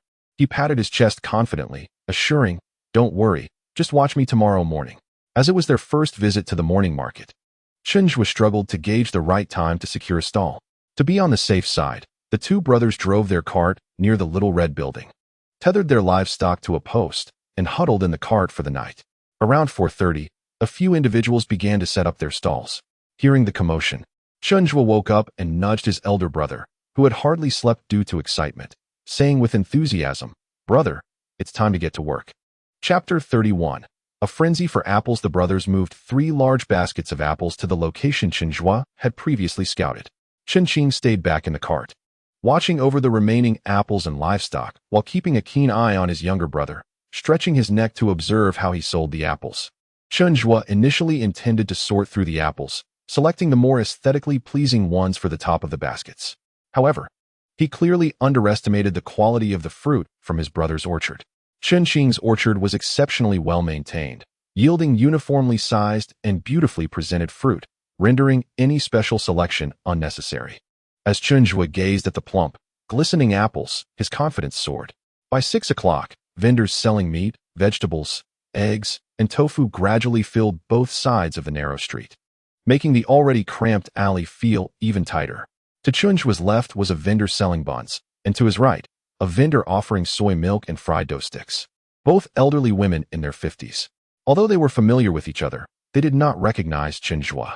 Seeing this unfamiliar young man, they exchanged glances while working, curiously asking, "Young man, is this your first time here? We've never seen you before." Chen Zhuo smiled and affirmed their inquiry. Remembering that he and his brother had yet to eat, he purchased 6 buns from the bun vendor, dividing them into 2 portions. and also bought 2 cups of soy milk from the soy milk vendor. Finally, he retrieved 2 large apples from his basket, offering one to each woman with a friendly tone, saying, "Aunties, please try these. They are organically grown from our family's orchard, free of pesticides, and incredibly sweet." Oh dear, how can we accept this? The 2 women were taken aback by Chen Zhuo's generosity. In these times, fruit was considered a luxury compared to buns and soy milk, and most families seldom bought fruit. When Chen Zhuo noticed their reluctance to accept, he placed the fruit on their stalls and pointed towards the cart parked not far away, saying, "I'll go deliver the buns and soy milk to my brother. Would you kindly keep an eye on my stall?" The 2 women, impressed by Chen Zhuo, replied in unison, "It's no trouble at all. Hurry along." Chen Zhuo handed a portion of the steaming buns and soy milk to Chen Qing, urging him to eat quickly to avoid missing a meal later when things got busy. Chen Qing felt a pang of concern seeing his brother spend money before selling a single apple. Chen Zhuo, unwilling to waste time, swiftly devoured a bun and cheerfully advised Chen Qing, "Brother, conducting business inevitably incurs costs. One cannot expect to reap without sowing. Moreover, how can we muster the energy to work if we do not fill our stomachs? Hurry and eat. I must return to the stall." The morning market at the small red building proved to be even livelier than Chen Zhuo had anticipated. It appeared that the local residents preferred not to prepare breakfast at home, as many strolled out to purchase morning meals to take back. With breakfast vendors flanking him on all sides, Chen Zhuo's apples, each more exquisite than the last, soon captured the attention of numerous passers-by. A woman in her 40s boldly approached, squatting before Chen Zhuo's stall as she praised an apple. "This apple looks splendid. What variety is it?" "You should give it a taste," Chen Zhuo replied, producing an apple. With a firm grip, he snapped it into 6 or 7 pieces and glanced at the crowd gathered around his stall. "Everyone, please have a taste. Our fruits are guaranteed sweet, free from pesticides, with a thin, crisp skin that's utterly delightful." At this moment, 2 women selling buns and soy milk chimed in. "Indeed, it's sweet. We both tried it just now. It's truly delicious." The woman wasted no time. She took a piece, popped it into her mouth, and was instantly captivated by its juicy, crisp sweetness. Her eyes gleamed as she nodded vigorously, exclaiming, "It's delicious. So crisp and sweet. How much are you selling these apples for?" "3.5 per pound." "I'll take 2 pounds, please." With the first sale secured, those who had been spectating began to feel tempted, hesitantly sampling a piece of apple. And soon they were nodding in agreement, exclaiming, "This is indeed delicious. Far superior to what one finds at the large market. I'll take 2 pounds as well. I want 5 pounds. The human tendency to gather in numbers has remained unchanged through the ages. The more people there are, the more others are drawn to join. As the crowd around Chen Zhuo's apple stall swelled, requests for 3 pounds here and 5 pounds there poured in, and before long, the 3 baskets of apples were nearly emptied. Chen Qing, stationed beside the cart, kept a watchful eye on his brother, and his heart swelled with excitement as he observed the departing customers, each laden with bags of apples. Just as he contemplated whether to send the remaining 2 sacks of apples from the cart over, Chen Zhuo unexpectedly led a customer toward him. Noticing his brother's puzzled expression, Chen Zhuo offered a calming glance and pointed to the 2 sacks on the cart, addressing the young man beside him. "My friend, this is exactly 100 pounds. If you wish, you may simply carry it away." The young man examined the sealed sacks with a mix of skepticism and curiosity, inquiring, "Are these the same as the ones in your baskets?" "Of course," Chen Zhuo replied, swiftly untied the twine securing the sacks to reveal their contents. The young man took a look and, finding it satisfactory, promptly retrieved 35 yuan, handing it to Chen Zhuo. At this moment, Chen Qing understood that this was a significant customer and rushed forward to weigh the apples. However, the young man waved his hand dismissively. "No need to weigh. I trust you 2 brothers." Chen Qing, ever prudent, shook his head. "The more you trust, the more I must weigh for you." Having concluded his words, he proceeded to weigh the 2 sacks of apples in front of the young man. 101 pounds, neither more nor less. The young man appeared quite pleased and wheeled his motorcycle over. With the assistance of Chen Zhuo and his brother, he secured the apples firmly onto the back seat. Before departing, he remarked, "My family is large, and they have a particular fondness for fruit. It's rare to find apples with such authentic flavor. Once we finish these, I shall return to purchase more from you." Chen Zhuo, uncertain whether they would continue selling here, pondered for a moment and provided him with a phone number, merely stating it was the village's contact. He instructed him to mention Qingqing when inquiring about apples. The young man, showing great diligence, pulled out his phone book to jot down the number before riding away. Just past 7 o'clock, the 300 pounds of apples had been entirely sold out. Those who missed out expressed their disappointment, eagerly inquiring with Chen Zhuo if there would be more available the following day. After a brief hesitation, Chen Zhuo replied that there would be none in the next couple of days, as the apples had to be freshly picked, with the earliest return possible being the day after tomorrow. The disappointed customers departed, left to await the next opportunity. Qingqing was greatly astonished by the popularity of their apples. He stared blankly at the stack of money Chen Zhuo handed him, his hands trembling with excitement. Old 3. You really sold out. You are quite impressive. Seeing his elder brother's joy, Chen Zhuo felt his spirits lifted as well and smiled at him. At that moment, Chen Zhuo sensed a gust of wind approaching from behind. His expression darkened as he swiftly turned around, gripping the outstretched hand that was reaching for him with precision and strength. "Ah, it's you." The newcomer gasped, wincing as he spoke. "Brother, it's me." To Chen Zhuo's surprise, it was Qin Limin, who seemed to have merely intended to pat him on the shoulder in greeting.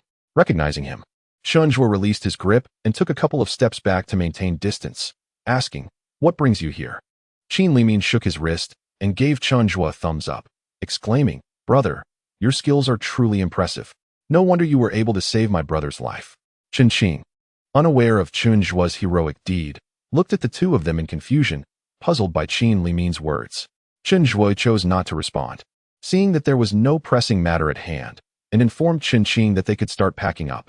As Chen Zhuo returned to their stall to collect the empty baskets, Qin Limin followed closely behind, astonished to see the empty crates and cart. "Brother, how many apples did you bring to have sold out so quickly?" Learning of Chen Zhuo's plan to sell fruit at the morning market, Qin Limin had intended to show his support, regardless of whether his family consumed them, planning to buy a considerable amount. However, he had only taken a brief breakfast and had come out a little late, only to find that all the apples were gone. What kind of person was Chen Zhuo? Having experienced life as both a rogue and a wealthy man, he was well versed in the nuances of human interaction. With a slight nod, he replied in a nonchalant tone, "I brought 300 pounds. Our apples sell themselves, so there's no need for you to worry about supporting us, Qin boss." 300 pounds? That is remarkably successful. How delectable must this fruit be to captivate even those who have long resided nearby? Qin Limin, astonished, felt a flicker of curiosity. As a businessman endowed with a keen sense of commercial instinct, he initially sought to repay a favor. However, if Chen Zhuo's fruit possessed exceptional quality, he might consider a partnership. Qin Limin had managed a canned goods factory for 5 years. Initially, the factory enjoyed unparalleled success, but in recent years, with the emergence of several competing canneries, his sales had noticeably declined, far from their former glory. This year, particularly, sales figures had not matched even the previous 2 months. Qin Limin fretted over this matter, constantly pondering how to elevate his fruit cans above the multitude of brands. The production team had suggested experimenting with different fruits, reasoning that if the fruit itself tasted good, the resulting cans would inevitably be more palatable. Yet, despite searching numerous orchards, they encountered fruits that were either too astringent or unripe, failing to meet expectations. As these thoughts raced through his mind, excitement washed over Qin Limin. "Brother, do you have any leftover fruit? Let me have a taste." "No, just a bite will do." Chen Zhuo shook his head, explaining that the townsfolk had nearly snatched his entire basket, leaving no apples behind. Nearby, an aunt selling fried dough sticks overheard their conversation, chuckling as she retrieved a half-eaten apple from her pocket. "Boss Qin, if you don't mind, you can have this. The young man gave it to me just now." Overjoyed, Qin Limin expressed his gratitude as he accepted the apple, taking a hearty bite. The crisp texture instantly captured his attention, and the sweet juice tantalized his palate, revitalizing him. "Wonderful. I've finally discovered the orchard that can save my factory." While Qin Limin savored the half-eaten apple with enthusiasm, Chen Zhuo and his brother had already prepared their cart for departure. Qin Limin hurriedly pursued them, leaping onto the cart, munching on the apple while addressing Chen Zhuo. "Brother, where is your orchard? Sell me your fruit. This apple is absolutely delicious. I will pay whatever price you ask." Chen Zhuo had initially hesitated to collaborate, wishing not to let such trivial matters overshadow the favor owed to Qin Lizhu. However, witnessing Qin Limin's tone, which now brimmed with sincerity and urgency, stirred his interest. After a busy morning, Chen Zhuo felt somewhat fatigued and lazily leaned against the bamboo basket, gesturing toward his elder brother Chen Qing. The orchard belongs to my elder brother. Any potential partnership is at his discretion. Qin Limin, upon hearing this, felt a surge of elation, instinctively sensing that the earnest and straightforward Chen Qing would be more amenable than the handsome youth before him. He turned to Chen Qing with a broad smile. My friend. I'm not sure who is older, but I'm Qin Limin, a snake. After listening intently, Chen Qing remained puzzled about the relationship between his brother and this man. When Qin Limin addressed him, he responded with a hearty smile. I'm Chen Qing, a dragon, and I'm a year older than you. Oh, then I must call you elder brother. You may not be aware, but your brother saved my brother's life. That night, if it had not been for your brother's timely assistance, my brother would have surely met his demise. Chen Zhuo, with his eyes half closed, listened to Qin Limin attempting to ingratiate himself with his elder brother, secretly amused. It was quite surprising that Qin Limin, a canning factory owner, displayed no airs, comfortably sitting cross-legged on the cart while engaging in casual conversation. Chen Qing, being a straightforward individual, soon let down his guard after exchanging a few pleasantries, his smile becoming considerably more relaxed as he shared the details of his orchard with Qin Limin. Upon learning that Chen Qing possessed over 10 acres of fruit trees, Qin Limin's eyes sparkled with excitement. Brother, how much yield can you expect in a year? Surely it must be several tens of thousands of jin. Chen Qing shook his head in response. Not to that extent. The trees take time. They bear fruit only after 5 or 6 years. Currently, only about a third of the orchard is yielding fruit, but combined, the apples and peaches should amount to over 10,000 jin. Qin Limin, upon hearing this, was elated. Over 10,000 jin would suffice for him to produce a considerable number of canned goods, prompting him to discuss the procurement details with Chen Qing. However, the cart was not the ideal setting for such discussions, so Qin Limin enthusiastically invited the Chun brothers to a private restaurant, where they ordered a couple of meat dishes and earnestly deliberated on their collaboration. Unfamiliar with such matters, Chen Qing naturally deferred to Chen Zhuo to handle the negotiations. Seeing that his brother had acquiesced, Chen Zhuo did not impede the conversation further, stating that the fruits could be sold to Qin Limin at market price, but they would only be responsible for harvesting, leaving the transportation from the mountains of Xiao village to the canning factory to be arranged by Qin Limin. Although Qin Limin maintained a composed exterior, he thought to himself that Chen Zhuo was quite astute for shifting the transportation costs onto him. In reality, this was not a significant issue for Qin Limin, as his brother, Qin Lizhu, owned a freight vehicle and had a team at his disposal. With that in mind, Qin Limin smiled and readily agreed to the terms. After the meal, Chen Qing intended to return to Xiao village, and Qin Limin planned to accompany him to the orchard. However, he could not ride in the cart and made a note of the address to retrieve his motorcycle. Chen Zhuo, with unfinished business, reminded Chen Qing. Be careful on your journey, brother. I need to visit my second brother at the construction site and will return home in a couple of days. Chapter 33. Second brother Chen Sheng, the second son of the Chen family, remained a bachelor at 27, having yet to find a wife. His demeanor was notably somber. He preferred to express himself with a single word rather than two, and his unremarkable appearance was perpetually shadowed by a frown, devoid of any hint of a smile. In a modern context, his personality would undoubtedly align with that of a quintessential aloof CEO. Unfortunately, in the 1980s, such traits were not fashionable, and compounded by his poverty, lacking both a home and striking looks, he remained unmarried. Chen Sheng possessed some skills as a mason and worked alongside villagers in the city, taking on various construction jobs, all with the singular aim of earning money to buy a house and find a wife. Chen Zhuo sought him out due to a recollection from his past life. Around this time, for reasons unknown, the small contracting team to which my second brother belonged suddenly disbanded. With nowhere to find work, he turned to mining. But after several years of inhaling excessive dust, he succumbed to silicosis and passed away before reaching the age of 50. In that lifetime within my dreams, the Chun brothers were all short-lived. The longest lived among them, Chen Zhuo, barely reached 65. Reflecting on this, Chen Zhuo shook his head in resignation. Although he was not particularly close with Chen Sheng and the other brothers, as the younger sibling, it was his responsibility to help avert such fates upon learning of them. As fate would have it, when Chen Zhuo located the makeshift dwelling where Chen Sheng resided, he found several individuals sitting together with furrowed brows, sighing in unison, seemingly grappling with some troubling issue. From a distance, Chen Zhuo spotted Chen Sheng, the younger brother, with a stern expression, seated in a corner. His gaze fixed intently on the ground, lost in thought. Second brother, Chen Zhuo called out as he approached, standing opposite him. Chen Sheng was taken aback, lifting his eyes to meet Chen Zhuo's gaze. Upon recognizing the third brother, his frown deepened further, and he muttered, "What brings you here?" Due to his nature, Chen Sheng was not particularly close to his siblings, especially dismissive of the idle Chen Zhuo.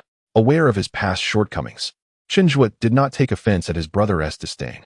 He glanced around at the despondent faces surrounding them and inquired, "What is the matter? Didn't you work today?"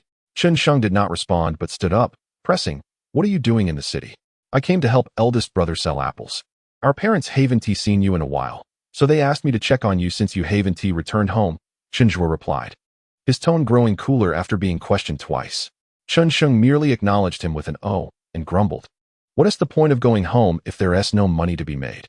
Feeling a surge of irritation at his brother's demeanor, Chen Zhuo decided to abandon the conversation with Chen Sheng and turn to a fellow villager who had accompanied Chen Sheng to work. "Brother Chao, what is going on?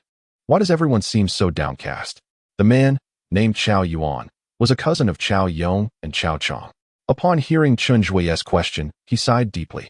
"Don't even mention it.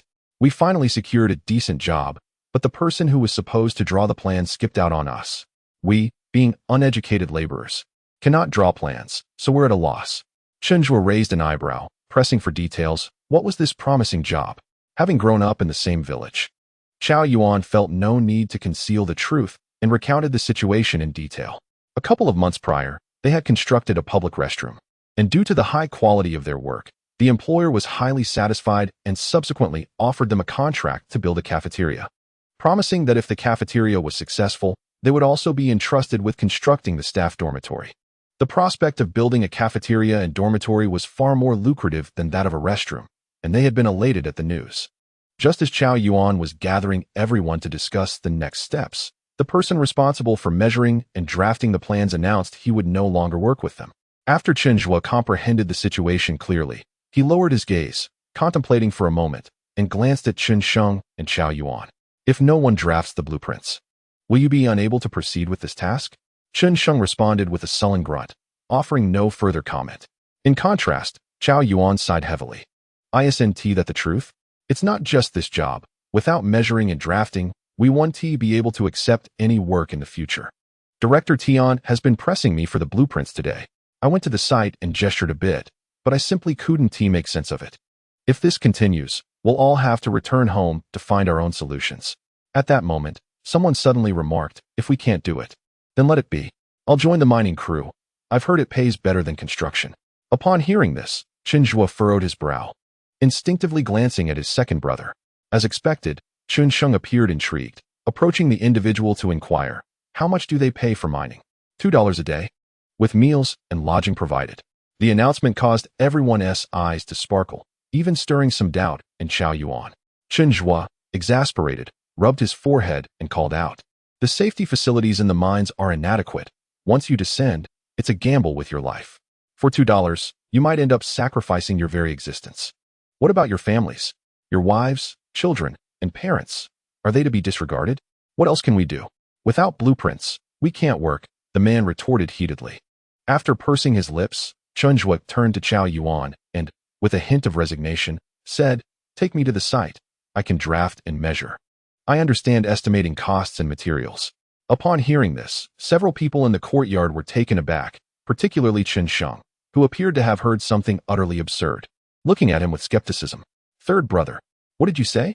Chao Yuan was equally incredulous. "You can draft blueprints?" Chen Zhuo nodded affirmatively. "No amount of explanation will suffice.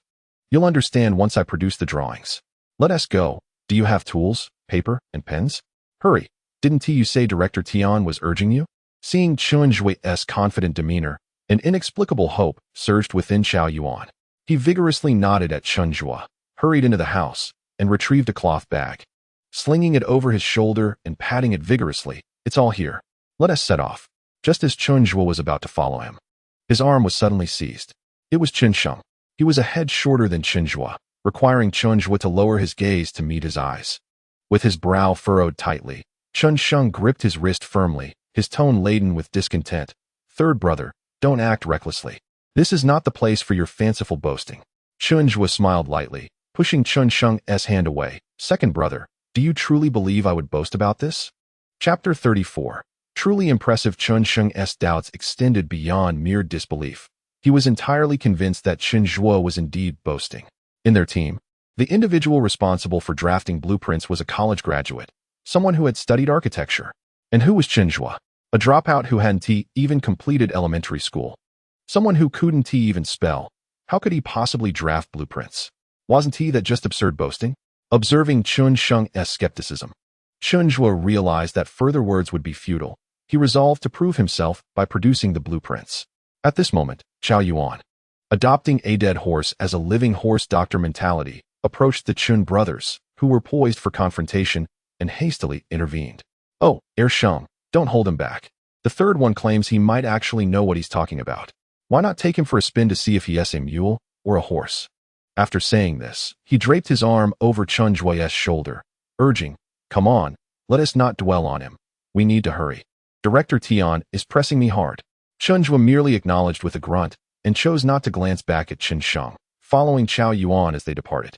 The site was not far from their makeshift quarters, and within a 10-minute stroll, they arrived. Chen Zhuo raised his gaze toward the sign above the entrance, his eyebrows arching in surprise.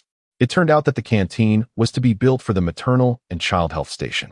The maternal and child health station was a state-run entity where, during that period, women and children sought medical attention. Pregnant women came here for checkups and childbirth as well. Chen Zhuo felt a sense of sanctity about such a place, a venue welcoming new life and brimming with infinite possibilities for the future. This task was one he was more than willing to undertake. While Chen Zhuo was lost in thought, Chen Yuan had already arrived at the site. He gestured towards several areas, relaying the approximate locations as instructed by Director Tian. Chen Zhuo frowned slightly, surveying the entirety of the health station's courtyard, his brow furrowing even deeper. He did not rush to measure but turned to Chen Yuan and inquired, is Director Tian present at the unit? There are some matters that require his input. Chen Yuan hesitated at this, reluctant to disturb Director Tian. After all, he was uncertain about Chen Zhuo's capabilities. If Chen Zhuo was indeed as boastful as Chen Sheng suggested, and he blustered before Director Tian, the matter could fall through entirely. Sensing Chen Yuan's apprehension, Chen Zhuo clapped him on the shoulder with a smile, saying, Yuan go, just fetch Director Tian. I assure you, if I say I can take this on, I will undoubtedly do so. You possess far more courage than my second brother. Let us not waste time at this critical juncture. Chen Yuan gritted his teeth and let out a breath. All right, just wait. I will call Director Tian right away. While Chen Yuan was summoning the director, Chen Zhuo walked around the perimeter of the health station against the wall. After forming a rough estimate in his mind, he returned to the planned location for the canteen. Before long, Chen Yuan emerged with a middle-aged man in a short-sleeved shirt and glasses. This man appeared to be in his mid-30s, exuding a refined and scholarly demeanor. Without waiting for an introduction from Chen Yuan, Chen Zhuo stepped forward and extended his hand. Hello, Director Tian. I am Chen Zhuo, the engineer for this project. Director Tian was taken aback by this introduction, shaking Chen Zhuo's hand with a look of astonishment. Old Chen, impressive. Where did you find such a young and accomplished fellow? He is barely of age to be an engineer. Chen Yuan, stunned by Chen Zhuo's audacity, felt as if his head was spinning. His mouth twitched as he forced a smile, saying, yes, don't be fooled by his youth. He knows a great deal. He glanced at Chen Zhuo, silently urging him not to embellish further. Ignoring Chen Yuan's expression, Chen Zhuo retrieved a notepad and pen from the crossbody bag slung over Chen Yuan's shoulder. With swift strokes, he sketched a rough layout and presented it to Director Tian. Director Tian, here is a simplified floor plan of our entire health station. Chen Yuan cast a curious glance at the notebook, and indeed, it contained a blueprint. The lines were simple yet remarkably clear, with precise proportions. His eyes sparkled with delight as he looked at Chen Zhuo, thinking to himself, impressive. This young man possesses genuine talent. No wonder he dares to boast. Director Tian, who had previously harbored a hint of skepticism, found it dissipating in light of Chen Zhuo's adept actions. The condescension hidden in his gaze swiftly vanished, and he nodded slightly. Inquiring, what is it? Chen Zhuo circled a specific spot with his pen and pointed, saying, here is the proposed location for the new cafeteria, which I believe is rather inappropriate. Director Tian's expression darkened, This was his chosen location, one he had contemplated for several days. How could it be deemed inappropriate? He glanced at Chen Zhuo with a questioning look. In what way is it unsuitable? Unfazed, Chen Zhuo countered. I heard from Brother Chow that our health station plans to rebuild in stages, starting with the cafeteria, followed by the office building and the inpatient department. Is that true? What does that have to do with this? Director Tian replied. Chen Zhuo asserted, it is indeed relevant. He then pointed to other areas on the blueprint. Articulating confidently, if we are to reconstruct the entire plan, we must consider not only the surface design, but also the comprehensive planning of the underground drainage system. Look here. As he spoke, he began to sketch on a blank sheet of paper. His strokes appeared casual, yet the resulting diagram was remarkably intricate. Straight where it needed to be and curvy where appropriate. In under half a minute, he produced a clear and concise drainage system structure. Upon completing the drawing, Chen Zhuo addressed Director Tian, saying, if we proceed with this planning, it will save considerable trouble when we reconstruct the two main office buildings in the future, significantly reducing both material and labor costs. Chao Yuan stood there, utterly astonished, his expression frozen in admiration, silently conveying, impressive, truly impressive. Director Tian was no better off. If he had previously held only a modicum of trust in Chen Zhuo, he was now utterly captivated, filled with profound respect. The earlier dissatisfaction vanished, and his gaze towards Chen Zhuo grew increasingly appreciative, adopting a more humble demeanor. Indeed, you are the expert, and I am but an outsider. Let us proceed as you suggest. Please provide me with a comprehensive plan by tomorrow, and I will present it to the dean for approval. If all is in order, we shall commence promptly. Chen Zhuo smiled as he gathered his papers and pens, responding courteously, you are too modest, Director. With your endorsement, I shall proceed with confidence. Now, if you will excuse me, I will measure the site with Brother Chow and prepare the drawings for you by tomorrow afternoon. Director Tian nodded appreciatively at Chao Yuan, saying, excellent, truly excellent. Old Chow, if the cafeteria is well built, not only will we entrust you with the staff building, but also with the office building reconstruction in the future. Chao Yuan could hardly contain his excitement, eagerly responding, absolutely. As he watched Director Tian depart, Chen Zhuo took out a measuring tape to begin his work. Meanwhile, Chao Yuan, brimming with enthusiasm, followed closely behind Chen Zhuo, exclaiming, Old 3, how did you become so impressive? I never saw it coming. Chen Zhuo turned his head and said to him, Brother Chow, let us use a different expression. This is what we call being deep and unassuming. Chapter 35. Please call me Engineer Chen. In his past life, Chen Zhuo built his fortune through engineering. Initially, he faced a daunting abyss of ignorance, knowing nothing at all. However, he was not one to yield easily, nor was he willing to give up. Illiterate? Lacking professional knowledge? It mattered not. He possessed an extraordinary aptitude for learning and an unwavering determination to succeed. Chen Zhuo began to immerse himself in cultural knowledge, tirelessly studying and practicing, which allowed him to swiftly grasp the intricacies of architecture. As the saying goes, a prodigal son returning home is worth more than gold. Having lost his wife and daughter in his previous life, Chen Zhuo's return was indeed remarkable. In just 5 short years, he transformed from a scorned drifter into a renowned engineering mogul in Shizhou City, laying a solid foundation for his future success. Now, with decades of wisdom and experience converged within him, the task of reconstructing the maternal and child health station felt as effortless to him as a graduate student solving elementary school math problems. With his most cherished loved ones by his side, they served as both his Achilles heel and a comforting sanctuary. Without any regrets, Chen Zhuo found himself navigating his career with newfound ease. At present, Chen Zhuo brimmed with vigor. Even after 2 days of relentless work, he felt no trace of fatigue. After measuring with Chao Yuan, he returned to the work shed and immediately began sketching plans. A few fellow workers, initially there to witness the spectacle, recognized the excitement and gleaming eyes of Chao Yuan upon his return, indicating that the project was indeed secured. Chao Yuan had already begun to refer to Chen Zhuo as Engineer Chen. He prevented the others from disturbing him and then teasingly looked at Chen Sheng, saying, I tell you, Sheng, you know nothing about your brother San. This kid is astonishing. No, wait. What I mean is, he is profoundly deep and unassuming. Though Chen Sheng did not comprehend the phrase deep and unassuming, he certainly understood the term astonishing. He looked at Chao Yuan with confusion and questioned, what is going on? Can Chen Zhuo really draw plans? The nearby workers, equally curious, scratched their heads and urged Chen Zhuo to explain. Yes. Hurry up and tell us what is happening. Can that delicate-looking fellow actually draw plans?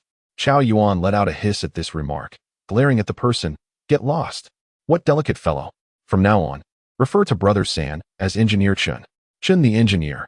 Hey, I say, old brother, how come you've learned to brag after just one outing? When did Chen Zhuo become an engineer? Someone retorted with a smile. Chen Zhuo proudly snorted, his face beaming with pride, hands on his hips, and vividly recounted what had just happened at the maternal and child health station. The crowd listened, wide-eyed, while Chen Sheng's expression could only be described as if he had been struck by lightning. In disbelief, he blinked and, disregarding Chen Zhuo, who was still enthusiastically praising Chen Zhuo to the workers, strode into the shed. Upon entering, he saw Chen Zhuo moving a folding table by the window, bent over it, engrossed in writing something. Chen Sheng, observing this, deliberately softened his footsteps and approached Chen Zhuo from behind. Immediately, he beheld the robust and vigorous script on the paper, along with the initial contours of the schematic, leaving Chen Sheng momentarily stunned. In truth, Chen Zhuo had already been aware of this the moment Chen Sheng entered the construction shed. He feigned ignorance, subtly guiding Chen Sheng to discover it for himself. Understanding his elder brother's temperament, Chen Zhuo knew him to be reclusive and self-reliant, reluctant to trust others, placing his faith solely in himself.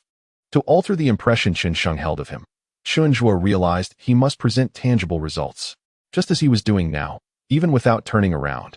He could envision the expression on Chen Sheng's face: shock, bewilderment, disbelief, and, of course, a hint of resentment. Chen Sheng's perpetual sense of alienation among his brothers stemmed from his grievances against their parents. He believed himself to be diligent and intelligent, yet perceived his parents as deeply unjust. While the eldest brother received the family home, the meager savings had been squandered on the fourth brother's marriage and housing. Even the third brother had secured a wife, while he was left with nothing, a lack of a home, money, or a spouse. Initially, Chen Sheng had thought the third brother, despite having a wife, was a mere good-for-nothing. Now, he felt even less significant. A swirl of emotions churned within him as he stood there, fixated on the back of Chen Zhuo's head. Despite racking his brain, Chen Sheng could not fathom how, after more than a year of laboring in construction, he remained perplexed by drawing blueprints, while the third brother, who had barely completed elementary school, seemed to have mastered it all. Defeated, he slowly turned and silently exited the shed, seeking solace in a corner to smoke. Chen Zhuo, noticing his departure, turned to glance back, and upon seeing Chen Sheng slouched and leaving, he felt an inexplicable urge to laugh, thinking that his typically self-assured elder brother would likely be brooding for a spell. Chen Zhuo became so engrossed in his work that he neglected to eat dinner, only putting down his pen when darkness fell and impaired his vision. Recalling the noodle stall from that day, he sought out Chen Sheng, intending to invite him to dine together. Chen Sheng, hiding beneath a wall and smoking, hesitated for a moment before standing up in a sullen manner and asking, "Where are we going?" With other workers present, Chen Zhuo felt it ungracious not to invite them all, yet mindful of his finances, he chose not to reveal the truth, simply stating, "Just taking a stroll." Chen Sheng cast a sidelong glance at him, remaining silent, and followed with his head hung low. Chen Zhuo meandered through the streets until he finally located the noodle stall. By this time, the dinner rush had passed, and Jiang Wan, the noodle vendor, was preparing to close up. Upon seeing Chen Zhuo approach, he halted his actions, exclaiming, "Hey, little brother, what brings you here for a meal at this hour?" Chen Zhuo led Chen Sheng to a seat and cheerfully replied, "Just finished a busy stint and was craving your cooking, brother." Jiang Wan chuckled at this. "We must be fated. If you had come a minute later, I would have closed up. Just wait. I'll whip something up for you." Chen Zhuo nodded, ordering 2 bowls. "All right," Jiang Wan responded, turning to busily prepare the meal. Chen Zhuo took the initiative to fetch 2 pairs of chopsticks, casting a discreet glance at his elder brother, Chen Sheng, who remained as impassive as ever, resembling a stoic CEO, neither glancing at Chen Zhuo nor uttering a word. With a resigned smile, Chen Zhuo set down the chopsticks and began, "Elder brother, one can learn to read, and one can learn to draw. There are certain matters that cannot solely rely on the wisdom of experience, but must also be acquired through books." Upon hearing this, Chen Sheng lifted his gaze, his tone somewhat abrupt. "What do you mean?" "My point is, elder brother, you are inherently intelligent. With dedication to learning, there is nothing you cannot master. When you find some free time, consider purchasing a few books. In my opinion, it would be best to start with basic literacy. As he spoke, Chen Zhuo dipped a chopstick in water and inscribed the character for victory on the table. Chapter 36. A desire to glimpse his wife that night. Chen Zhuo lay in the construction shed, filled with the odors of sweat and feet. The cacophony of snores rendering sleep elusive. Resolutely, he rose from his cot and stealthily exited, raising his eyes to the nearly full moon hanging in the sky. His thoughts drifting towards the distant village of Xiaoa, where he had not seen Jiang Wan and Yang for 2 days and nights. A sense of emptiness enveloped him. Were they already asleep? Had Jiang Wan been obedient and used hot water these past days? Without him at home, had she once again refrained from eating rice? After submitting the proposal tomorrow, he would likely be busy in the city for at least half a month. With this in mind, Chen Zhuo took out the snowflake cream he had bought for his wife, rubbing it between his palms, and resolved that no matter what, after submitting the proposal, he would return to Xiaohe village at once. He missed his wife dearly, more than he could express. In the Chen household at Xiaohe village, early in the morning, Chen Qing returned from the mountains. Noticing the main house was empty, he went to the lower room, excitedly sharing the news with the elderly couple and Chun Ling that their fruits had been contracted by the canning factory. Jiang Wan had taken Yang to the back street to buy 2 blocks of tofu, and upon entering through the back door, she heard the lively chatter coming from the lower room. Upon hearing her elder brother's voice, Jiang Wan's eyes brightened. Has elder brother returned? Could Chen Zhuo be back as well? Hastily, she retrieved a small aluminum basin from the dish rack to place the tofu and motioned for her daughter to be quiet. Yang, ever obedient to her mother, swiftly covered her mouth, remaining silent. The two of them tiptoed towards the lower room, intending to crouch beneath the window and secretly observe what Chen Zhuo was doing, with Yang sneaking in to surprise him. A glint of mischief sparkled in Jiang Wan's eyes, a smile gracing her lips. However, before they could exit, they heard their elder brother exclaim, "Mother, Shaoling here. This is the snowflake cream and clam oil that the third brother bought for you. Each of you gets a large bottle and a small one, along with something for the fourth brother's wife." Immediately after, Chen's grandmother exclaimed, "Oh dear, what is the third brother up to? Why so much snowflake cream? This stuff is expensive. What do we country folk need it for? It must have cost a fortune." After a brief silence in the room, Chen Ling remarked, "With so much bought, why is there none for Xiao Wan?" Chen Qing let out a soft exclamation, expressing her uncertainty. In any case, the third brother had only entrusted her with a limited amount to bring back for them. Chen Ling sighed, lamenting the oversight of the third brother. If he was going to buy for everyone, how could he forget about Xiao Wan? Upon hearing this, Jiang Wan's smile faltered, and she averted her gaze, silently retreating to the main room. She sat on a small stool, staring blankly at her rough hands. Jiang Wan had encountered snowflake cream before. During the previous Lunar New Year, when she returned to her maternal home, her married sisters had also come back. Her eldest sister, Jiang Qing, and third sister, Jiang Hua, both possessed the coveted cream and had even showcased it to Jiang Wan and her second sister, Jiang Ying, who were married into rural life. The cream, when applied to the face, felt moist and fragrant, preventing any dryness throughout the day.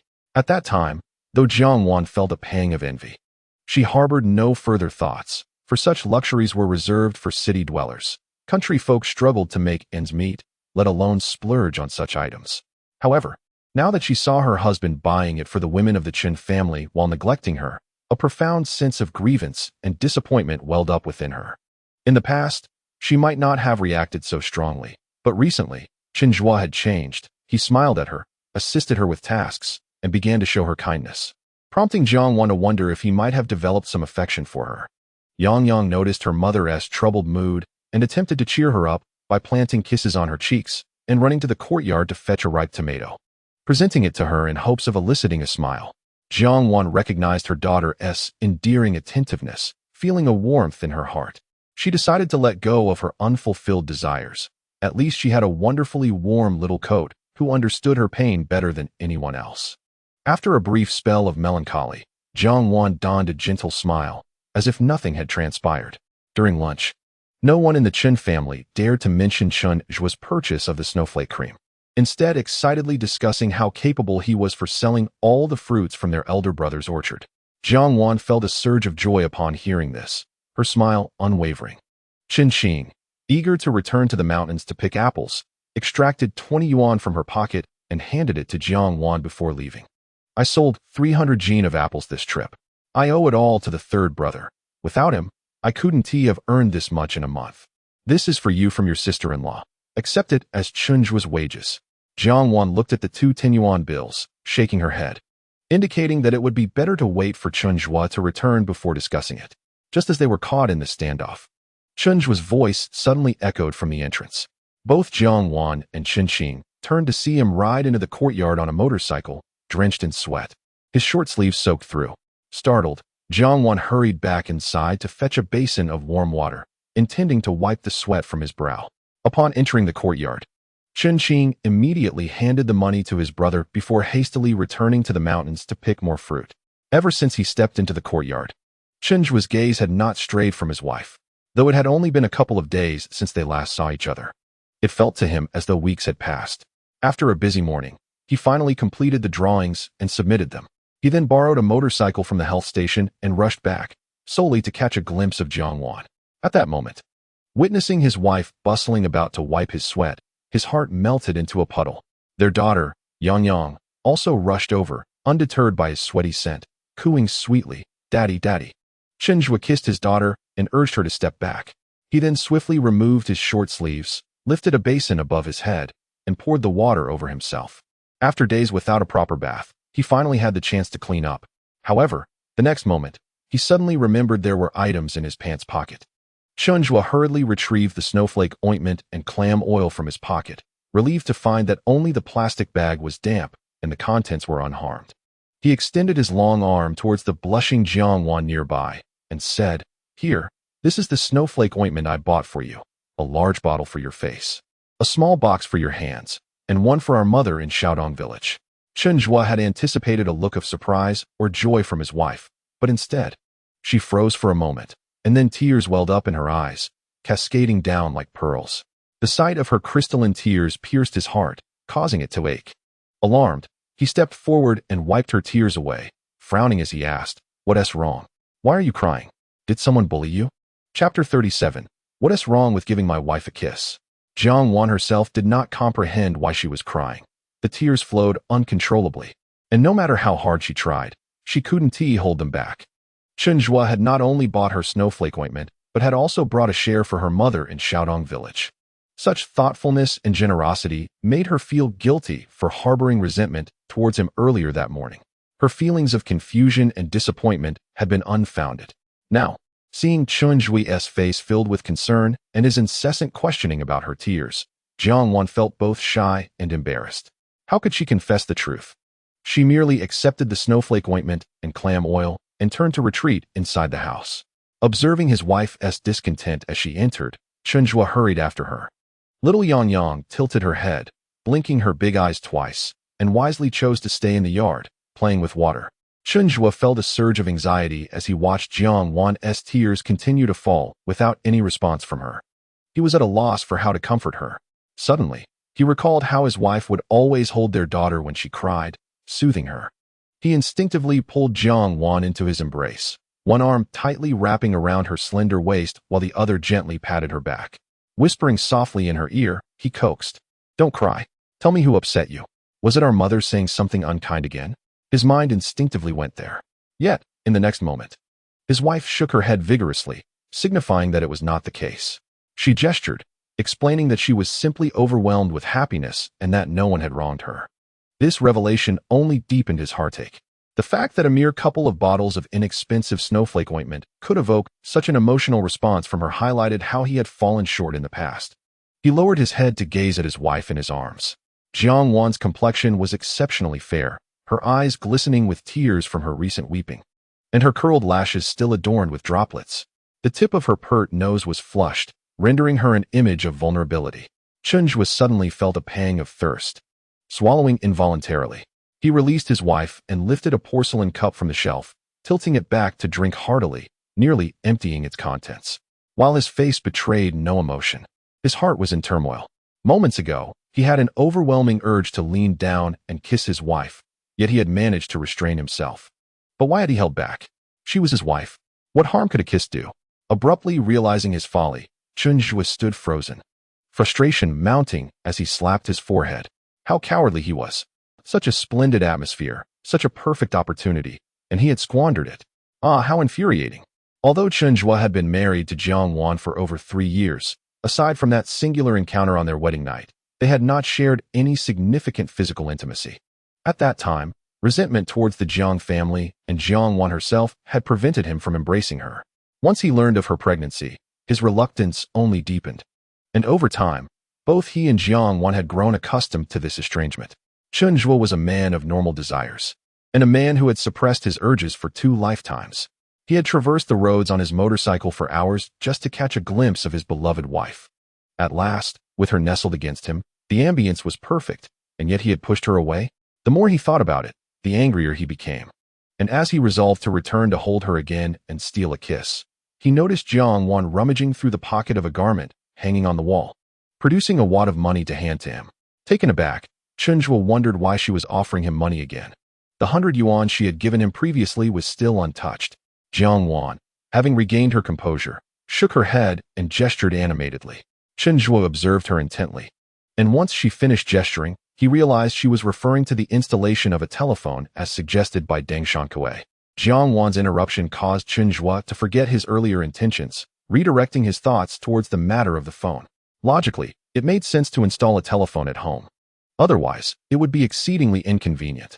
Soon, he would be working in the city, longing for his wife and child, yet lacking a means to contact them. With this in mind, Chen Zhuo returned the 200 yuan to her, reassuringly stating that installing the phone was a wise decision. They could use Deng's money for now, and he would repay him once he earned some. Upon hearing this, Jiang Wan pressed her lips together, her expression reflecting uncertainty as she pointed towards the lower room, suggesting that the phone be installed there. However, Chen Zhuo shook his head, gently ruffling her hair as one would a child. Let us have it installed in our room. If I find myself missing you both in the evening, I can call. Under the gaze of her sparkling almond-shaped eyes, Chen Zhuo felt an inexplicable warmth creeping to his ears and awkwardly altered his words from expressing his longing for her to include their child as well. With the approach of dusk, Chen Zhuo busied himself, determined to return to the city before nightfall. First, he reported his intention to install a telephone to the brigade, then returned home to meticulously sweep the yard. He emptied the dirty water bucket, refilled the water in the 2 cisterns, and attended to every chore within his sight. Only after completing these tasks did he take a bath and change his clothes in preparation for his return to the city. Just as he mounted his motorcycle and waved goodbye to Jiang Wan, the 2 brothers from the Chao family arrived, breathless from running. They had frequently come by in recent days, and Chen Zhuo's absence had made them quite anxious. Finally seeing him, they excitedly blocked his motorcycle, with Chao Yong gasping. "Third brother, where are you off to? We want to go too." Amused by his huffing and puffing, Chen Zhuo raised an eyebrow and replied, "You know where I'm going and want to come along. What are you planning to do?" Without hesitation, Chao Yong responded, "Whatever you're doing, we want to join." Chao Chong nodded vigorously in agreement with his brother. Chen Zhuo, feeling helpless, shook his head and honestly told them about the small construction job he had taken in the city. The Chao brothers, upon hearing this, became even more enthusiastic, insisting they would accompany him, and without further ado, they hopped onto Chen Zhuo's motorcycle. Fortunately, the 3 of them were not overly large, managing to squeeze onto the seat just barely. Chen Zhuo was nearly pushed against the fuel tank. Exasperated, he rubbed his forehead and asked, "It's going to take several days. Why not go back and inform your mother, then take a bus tomorrow?" The brothers shook their heads in unison, displaying a fear of being left behind. "Come on. Third brother, I already told my mother we were coming to find you. She won't worry." Realizing he could not dissuade them, Chen Zhuo relented, advising them to hold on tightly.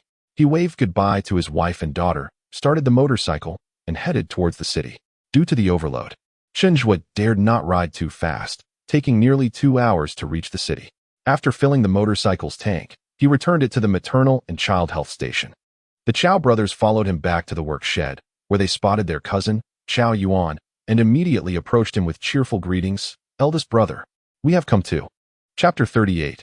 Who are you calling a pretty boy? The sudden arrival of Chao Yong and Chao Chong surprised Chao Yuan greatly. Just that morning, 2 workers had left for the mine, and Chao Yuan had been worried about the shortage of manpower. The addition of these 2 cousins was indeed timely. After everyone had a quick meal, Chao Yuan called for a meeting. He now held Chen Zhuo in the highest regard, readily relinquishing his leadership role, declaring that henceforth, Chen Zhuo would be in charge of task distribution. Among the group, aside from Cao Chong and Cao Yong, Chen Zhuo was the youngest. When they heard they were to follow the orders of a pretty boy, some expressed their discontent. The carpenter, Niu Fuyo, was the first to speak. Chao Ge. This is nonsense. It's true that Chen Zhuo can draw plans, but does he know how to work? Why let him direct when you can do it just fine? Another chimed in, frowning. Exactly. I don't want to listen to anyone else. I only heed Chao Ge. Chen Sheng sat quietly in the corner, neither supporting nor opposing the sentiment, simply lowering his head in silence. As the crowd clamored, Cao Yong and Cao Chong grew agitated, with Cao Yong immediately rising to confront them. Chen Zhuo, aware of his temperament, discreetly placed a hand on his arm as he sensed the brewing conflict. Instantly subdued, Cao Yong shot a venomous glare at the dissenting Niu Fuyo before dutifully resuming his seat. Chen Zhuo was taken aback by Cao Yuan's sudden decision to appoint him as the foreman. After calming the two Cao brothers, he turned his gaze toward Cao Yuan. Brother Cao, they are not wrong. It is indeed unnecessary for me to take over the task of assigning work. After all, you have worked with them for many years, and you understand each person's temperament and strengths far better than I do. It is more fitting for you to assume the role of team leader. I will focus on my responsibilities, and I can handle the on-site supervision. What do you think? Cao Yuan, initially flustered by the workers' reactions, felt even more embarrassed at Chen Zhuo's words. He glared around at Niu Fuyo and his companions, bluntly stating, "You truly know nothing. Young engineer Chen possesses knowledge far exceeding ours. My intention in having him direct the team was for you to learn from him, yet here you are, at your age, failing to see the bigger picture. Are we to learn from this pretty boy? He is merely a second-rate draftsman. What can he teach us?" The crowd scoffed, exchanging disdainful glances and dismissive gestures. While the others failed to grasp the underlying intentions, Chen Zhuo understood Cao Yuan's sincere concern. He stood up with a smile. Addressing Cao Yuan, "Rest assured, Brother Cao, I will point out any issues I observe while supervising on-site. Let us not dwell on this now. I anticipate that Director Tian will finalize the contract by tomorrow, and then we shall commence work. You should proceed with the division of tasks while you have the chance." Reluctantly, Cao Yuan acquiesced and began assigning duties to everyone. The following morning, Director Tian arrived, announcing that the higher-ups had approved the plan, and the accounting department would release the funds by the afternoon, urging them to expedite the procurement of materials. Chen Zhuo remained unfazed, while Cao Yuan was elated. The quotation Chen Zhuo submitted exceeded his expectations. He had anticipated some negotiation on the price, yet it was accepted without hesitation. When purchasing materials, Chen Zhuo and Cao Yuan were joined by the two Cao brothers, and the four of them set off to the sand yard with great enthusiasm. Upon arrival, they unexpectedly encountered another group, also procuring materials. Among them stood a man of modest height, clad in a sky-blue shirt and suit pants, sporting an elaborate slicked-back hairstyle that exuded a scholarly air.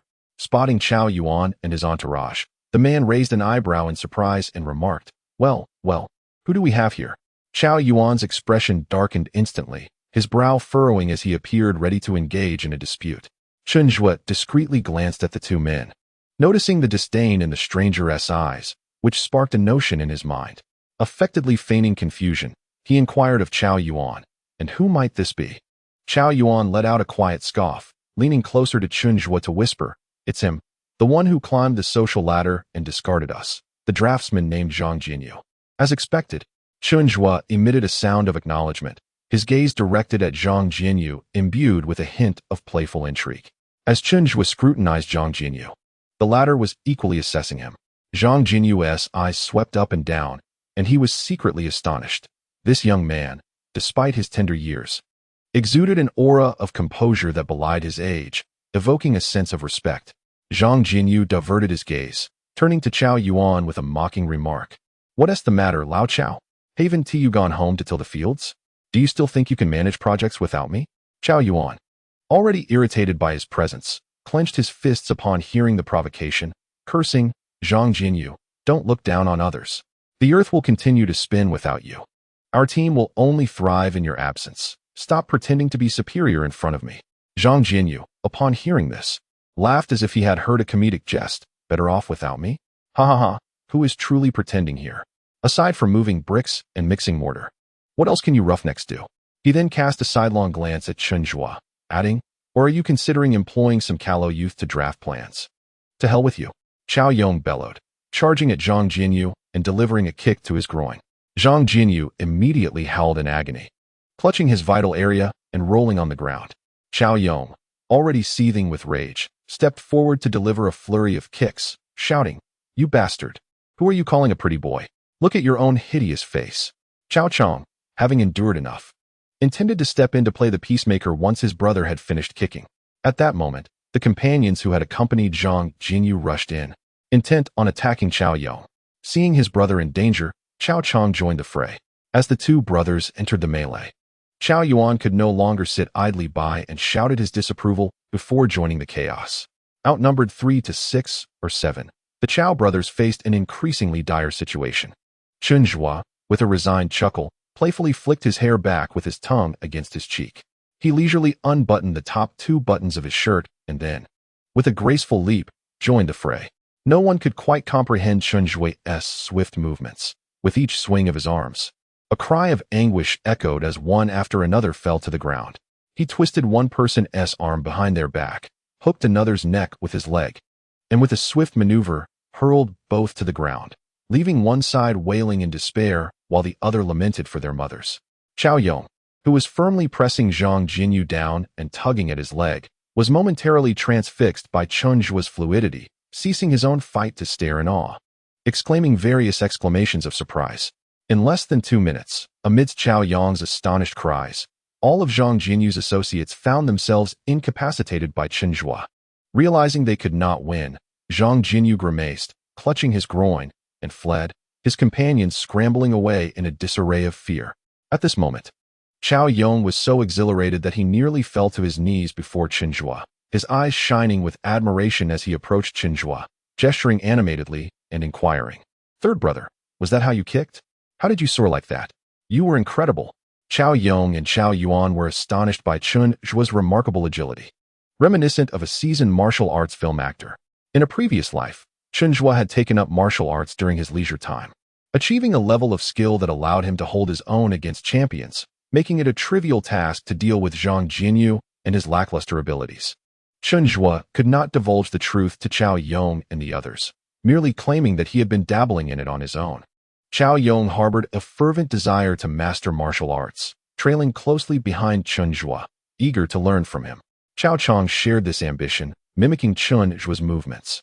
Chao Yuan, typically composed and rarely prone to conflict, had released a pent-up frustration after a scuffle with Zhang Jianjun, feeling considerably lighter in spirit. The group, still caught in the throes of exhilaration, continued to discuss the recent altercation while placing their orders. Chao Yuan recalled Chao Yong's kick and jestingly chided him. "Let us hope you didn't kick Zhang Jinyu into oblivion." Chao Yong, brimming with pride, replied, "Ah, my brother, you simply don't understand. When it comes to fighting, a well-placed kick to the groin wins you half the battle. For someone as mouthy as him, a decisive kick is just what's needed. My third brother was particularly swift. I even have a secret move I didn't get to use." Chao Yuan, intrigued, inquired, "What secret move?" At that moment, the usually reticent Chao Chong chimed in, "The dragon claw grab."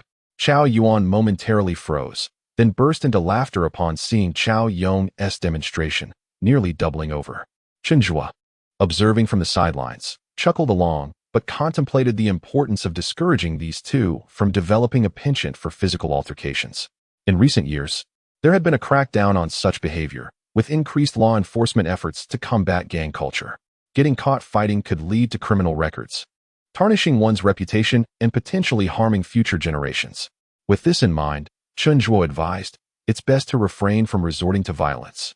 True strength among men is never measured by fists." Chao Yong, momentarily perplexed, retorted, "Then what is it measured by?" "Feet." Chen Zhuo, upon seeing Chao Yong's south inquisitive face so close, playfully tapped his forehead, chuckling without providing a response. As they conversed, they finalized their material selections and promptly returned to the work shed to gather their tools. With signatures from various leaders secured, the accountants disbursed the funds without hesitation.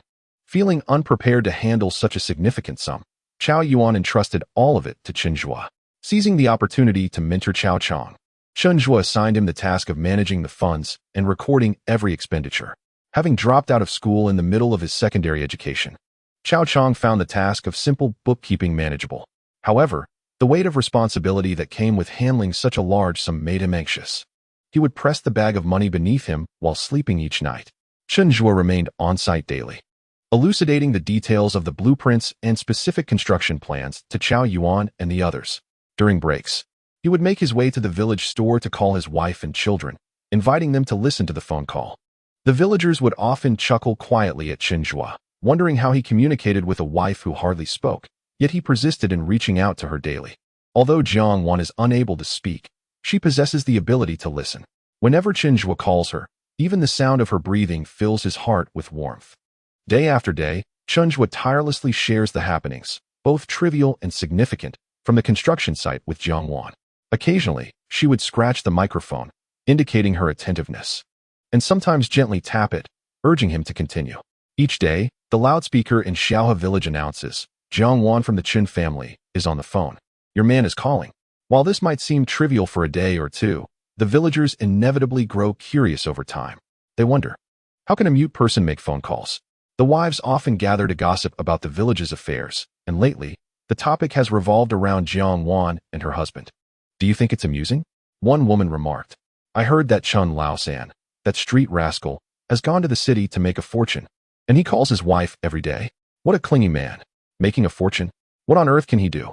Is he working as a thug? Another replied. I can't say for sure, but I do know he's earning quite a bit. I've heard from the brigade that they are even installing a phone at his house. A phone? My goodness. That must cost a fortune. If that scoundrel really has money, wouldn't he just leave that mute wife of his? Calling every day must mean he's looking to divorce her.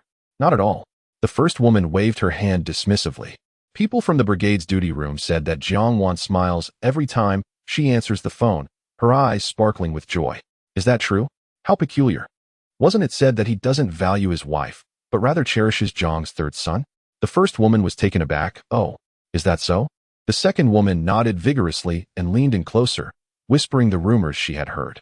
The village was abuzz with speculation, yet Chen Zhuo remained blissfully unaware. After a few days of collaboration at the station, Chen Zhuo observed that Qiao Yuan's team worked with great responsibility, often sacrificing their nights to ensure quality rather than cutting corners, which explained why Director Tian trusted them. Qiao Yong and Qiao Chong were young and agile, learning rapidly, allowing them to work independently within just 2 days, greatly easing Qiao Yuan's burden. Initially, those like Niu Fuyo, who were skeptical of Chen Zhuo, soon realized his genuine expertise. Remarkably young, he understood everything, whether it was masonry or carpentry, promptly identifying any issues that arose, thereby averting costly rework. Gradually, the team began to affectionately refer to him as Little Engineer Chun. Eventually, finding the 5 syllables cumbersome, they simply called him Little Chun. Chun Sheng observed this shift in attitude with keen interest, though he internally felt a strong sense of resentment. Unwilling to concede to his younger brother, he avoided calling him Little Chun and made every effort to evade encounters with him. Chen Zhuo, however, was not oblivious to Chun Sheng's sentiments. He simply did not care. If he wished to hide, let him. For those who choose to dwell solely in their own world find no solace in conversation. After working in the city for a week and missing his wife and child dearly, Chen Zhuo decided to return to Xiaohe village, as today's tasks required no technical oversight. Unexpectedly, as Chen Zhuo greeted Qiao Yuan, Qiao Yong suddenly shouted, "Third brother, my sister-in-law has arrived." Chapter 40, The Arrival of the Wife. Chen Zhuo was momentarily taken aback and turned around to see Xiao Wan standing beside his Yali car. Her hair was exceptionally well-groomed, thick, glossy, and voluminous, styled into 2 braids cascading down her shoulders. She wore a light yellow blouse paired with a knee-length dark red pleated skirt and black velveteen shoes. A lovely outfit crafted for her by Sister Jiang during their wedding year. Naturally beautiful and fair-skinned, with this modest enhancement, she appeared even more delicate and attractive, particularly captivating. Qiao Yong's loud exclamation caused everyone to halt their tasks and gaze intently at her. It was evident that Jiang Wan felt nervous as she lowered her head, nervously fidgeting with her clothing. Chen Zhuo, regaining his composure, strode towards his wife with delight, yearning to embrace her and comfort her shyness, yet hesitating for fear of overwhelming her sensitive disposition. Suppressing the impulse to pull her into his arms, he simply grasped her hand gently, lowering his head to inquire softly, "Is your sister helping to look after our daughter?" The audacity of holding hands in front of so many onlookers. Jiang Wan bit her lip and shot him a reproachful glance. Yet upon hearing his question, she couldn't help but obediently nod, subsequently attempting to withdraw her hand with force. Unfortunately for her, Chen Zhuo held on even tighter. Disregarding his wife's bashfulness, he lifted his gaze towards Boss Deng, smiling as he greeted him, "Uncle Deng, what brings you here?" Deng Shankui feigned annoyance, casting a sidelong glance at Chen Zhuo and huffing, "You rascal, abandoning project proposals and shareholder contracts to run off. I was eager to sign with you, and after days of not seeing you, I had no choice but to track you down here." Chen Zhuo had been exceedingly busy these past few days, yet he hadn't forgotten about the dust mask project. Upon hearing Deng Shankui's accusation, he chuckled and waved his hand dismissively, "Surely not. I've been contemplating the future of our factory every night before sleeping." Deng Shankui raised an eyebrow. "Is that so? I thought you were solely focused on the construction, completely forgetting about our factory." Understanding that Deng was jesting, Chen Zhuo played along with a few explanations. This was not a suitable place for conversation. After exchanging pleasantries with Chao Yuan, Chen Zhuo and Jiang Wan boarded Deng Shankui's Xiaoli car. Deng Shankui offered to treat the couple to a meal. Chen Zhuo initially considered taking them to a noodle stall to sample the fare, but recalled that it would not be an appropriate setting for discussions, thus deferring to Deng Shankui's judgment. Deng Shankui, being generous, led them to a private restaurant in Shizhou. At that time, there were no elaborate menus as seen in later years, only simple handwritten ones. Deng Shankui handed the menu to Jiang Wan for her to order, but feeling shy, she passed it back to Chen Zhuo. Chen Zhuo was not picky about food and would accept anything as long as it wasn't an exceedingly strange flavor. Concerned about his wife's inability to tolerate spicy food, Chen Zhuo thoughtfully ordered a plate of sweet and sour pork for Jiang Wan, subsequently estimating Deng Shankui's palate and selecting one meat and one vegetable dish. While waiting for the food to arrive, Chen Zhuo discreetly squeezed Jiang Wan's hand beneath the table. To his pleasant surprise, he noticed that the calluses on her palm seemed to have softened somewhat. He immediately turned her hand over, cradling it before his eyes for a closer inspection. Upon seeing that her hands had indeed become considerably more delicate, he joyfully remarked, "That clam oil proves to be quite effective. I shall take you to purchase some more later." Seated across from them, Deng Shankui observed the intimate gesture, causing Jiang Wan to blush fiercely, hastily retracting her hand and refusing to meet his gaze. Deng Shankui chuckled lightly and, with a reassuring tone, said to Chen Zhuo, "You understand that cherishing your wife is paramount. One must not emulate those who stray outside their marriage, forgetting their roots over a few petty riches and abandoning their faithful spouses."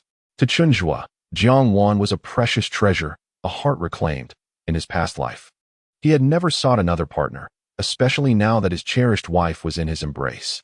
Chen Zhuo dismissed the grandiose declarations of love. Upon hearing Deng Shankui's words, he merely turned his gaze towards his wife, his eyes brimming with unhidden affection. Jiang Wan, with her head lowered, saw nothing but felt the warmth of a gaze resting upon her cheek. Soon, the dishes were served, and Chen Zhuo placed the sweet and sour pork close to his wife, fearing she might hesitate to serve herself. So he took the liberty of placing 2 pieces into her bowl. Noticing that Deng Shankui had no intention of mocking them, Jiang Wan gradually relaxed and began to eat daintily, as his wife quietly and obediently enjoyed her meal. Chen Zhuo felt a sense of relief and turned to Deng Shankui to discuss the factory project. Mentioning the matter at hand brought an even brighter smile to Deng Shankui's face. After returning home, he had carefully reviewed the proposal presented by Chen Zhuo and found the prospects of the dust mask project to be quite promising. Thus, even though the shares Chen Zhuo requested exceeded his initial expectations, he was still eager to collaborate. Deng Shankui's agreement was anticipated by Chen Zhuo, and the two engaged in an in-depth discussion about the scale of the factory while dining. The more they conversed, the more surprises Chen Zhuo seemed to offer Deng Shankui. He felt as if Chen Zhuo was like a small mountain concealing countless treasures, each scoop revealing delightful discoveries. While they were engrossed in their conversation, someone approached their table, exclaiming with surprise, "Chen Zhuo, my brother? Oh, it truly is you." It was Qin Limin. What a coincidence that both he and his brother had arrived today. Chen Zhuo was somewhat reluctant to engage with the Qin brothers. However, recalling that he would soon be reaping the rewards from his elder brother's estate, he could not maintain an icy demeanor and offered a slight nod, Director Qin. Noticing that Deng Shankui was not an ordinary individual, Qin Limin smiled and extended his hand towards him. Deng Shankue, ever affable and unpretentious, shook his hand and introduced himself. Upon hearing this, a flicker of surprise crossed Qin Limin's face, realizing he was in the esteemed presence of the renowned boss Deng. "My apologies," he said. "I am Qin, the director of the Shizhou canning factory. It turns out that Director Qin has arrived." With the addition of Qin Limin, Chen Zhuo and Deng Shankue found it unfeasible to continue discussing the factory matters. The conversation gracefully shifted back to the engineering project Chen Zhuo was currently engaged in. Deng Shankue, ever generous with his praise, expressed his admiration for Chen Zhuo in a multitude of ways. Excessive modesty is often perceived as pretentiousness. Thus, Chen Zhuo, aiming to avoid any semblance of arrogance, simply smiled quietly, graciously accepting Deng Shankue's compliments. Qin Limin, listening attentively from the side, soon discerned that Chen Zhuo was indeed an engineer, which left him utterly astonished. He had initially perceived Chen Zhuo as a mere impoverished youth lacking in ability. Yet here he was, remarkably accomplished at such a young age. Meanwhile, his wife often suspected that this young man was merely seeking favors from their family. Yet with such promise, what benefits could they possibly offer him? As Qin Limin marveled in silence, Deng Shankue glanced at him and inquired, "Xiao Zhuo, how did you come to know Director Qin?" Chapter 41. Taking my wife to the hospital. The events of that night felt like a nightmare to Chen Zhuo, one he preferred not to dwell upon. Thus, when Deng Shankue questioned him about his acquaintance with Qin Limin, Chen Zhuo replied in a nonchalant tone, attributing it to mere chance. Deng Shankue seemed to sense Chen Zhuo's indifferent attitude towards Qin Limin and wisely chose not to press further. However, Qin Limin was taken aback by Chen Zhuo's response. Such a commendable act of valor was not something one would typically downplay. Was this young man merely exhibiting a facade of composure, or did he genuinely dismiss the significance of the incident? Qin Limin's curiosity about Chen Zhuo intensified, his gaze irresistibly drawn to him. Yet, Chen Zhuo remained indifferent to how Qin Limin perceived him, as most of his attention was devoted to his wife. Jiang Wan was earnestly battling with a plate of sweet and sour pork, her cheeks puffed out like a content little bunny. "How adorable my wife is." Chen Zhuo beamed with joy, reaching out to serve her a bowl of tofu soup just brought by the waiter. Noticing the steam still rising from it, he leaned down to blow on it a few times before presenting it to Jiang Wan, his tone laced with endearment. "Drink some soup. It's not hot anymore."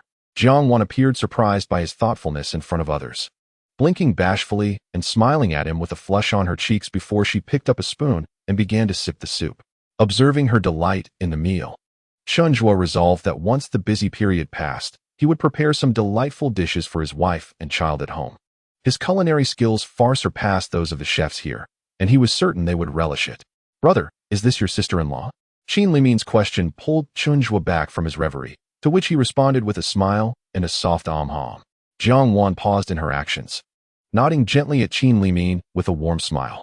Qin Limin scrutinized Jiang Wan for a moment before exclaiming, "My goodness, brother, you are truly fortunate. You both are a match made in heaven. After your meal, why not bring your sister-in-law over to our home for a visit?" Chen Zhuo politely declined. "No, she needs to buy some things. I must accompany her to the store." It was a rare occasion for his wife to visit the city, and he seized the opportunity to take her shopping for a few garments. The pale yellow dress from the department store would undoubtedly suit her perfectly. Upon hearing his words, Jiang Wan's eyes widened in surprise. She yearned to express her urgency to return home, fearing that Yang would become distressed. Yet, she hesitated to communicate through sign language in front of others, dreading the exposure of her muteness and the potential embarrassment it would cause Chen Zhuo. Sensing her anxious gaze, Chen Zhuo turned his head to offer her a reassuring glance and gently murmured, "In a moment, I'll call the team to let them know we won't be returning today. I'll take you for a nice stroll." Jiang Wan discreetly glanced at Deng Shankue and Qin Limin, relieved to find them oblivious to her. She quickly gestured, "Yang will throw a tantrum." Chen Zhuo grasped her hand beneath the table, giving it a gentle squeeze. "No need to worry, sister will be able to calm her down. We'll bring back some treats, and our daughter will be delighted." Despite her lingering hesitation, Chen Zhuo seamlessly shifted the conversation to chat with Deng Shankue. After a while, he announced his intention to accompany his wife, prompting the group to disperse. Upon returning home, Qin Limin ascended to the room where his younger brother rested. Qin Lizhu lay on the bed, engrossed in a Hong Kong and Taiwan film on the VCR. Noticing his brother's return, he raised a hand, his eyes still glued to the screen. Stop watching. Get up. We have important matters to discuss. Qin Limin switched off the television, helping his brother to sit up. Qin Lizhu, with several broken ribs, moved cautiously, fearing pain with each motion. Annoyed at the interruption of the pivotal moment in the film, he furrowed his brow and inquired, "What important matter? I just encountered your lifesaver again." Qin Limin exclaimed, his tone brimming with excitement. Qin Lizhu scoffed, "Oh, is he here to ask you for favors?" Qin Limin gasped, "What kind of attitude is that? He is your lifesaver. I ran into him at the private restaurant, dining with Deng Shankuei. What favors could he possibly want from me? Why are you speaking so ungratefully, like your sister-in-law, being involved in heavy transport?" Qin Lizhu was well aware of Deng Shankuei's reputation. Upon hearing this, he was taken aback, incredulity etched across his face. That poor lad knows Deng Shankuei? How could a fruit farmer possibly know the big boss Deng? Qin Limin slapped his brother's wrist, admonishing him, "What do you mean, poor lad? He is an engineer. This young man has far more potential than you. At such a young age, he is already an engineer. His future is limitless." "An engineer?" Qin Lizhu exclaimed. Disbelief plastered on his face. Qin Limin nodded affirmatively. "Indeed. Most importantly, he knows Deng Shankuei. Trust me, once you recover, you should connect with him more often." Chen Zhuo, preoccupied with concerns over Jiang Wan's mutism, planned to take this opportunity to seek assistance for her.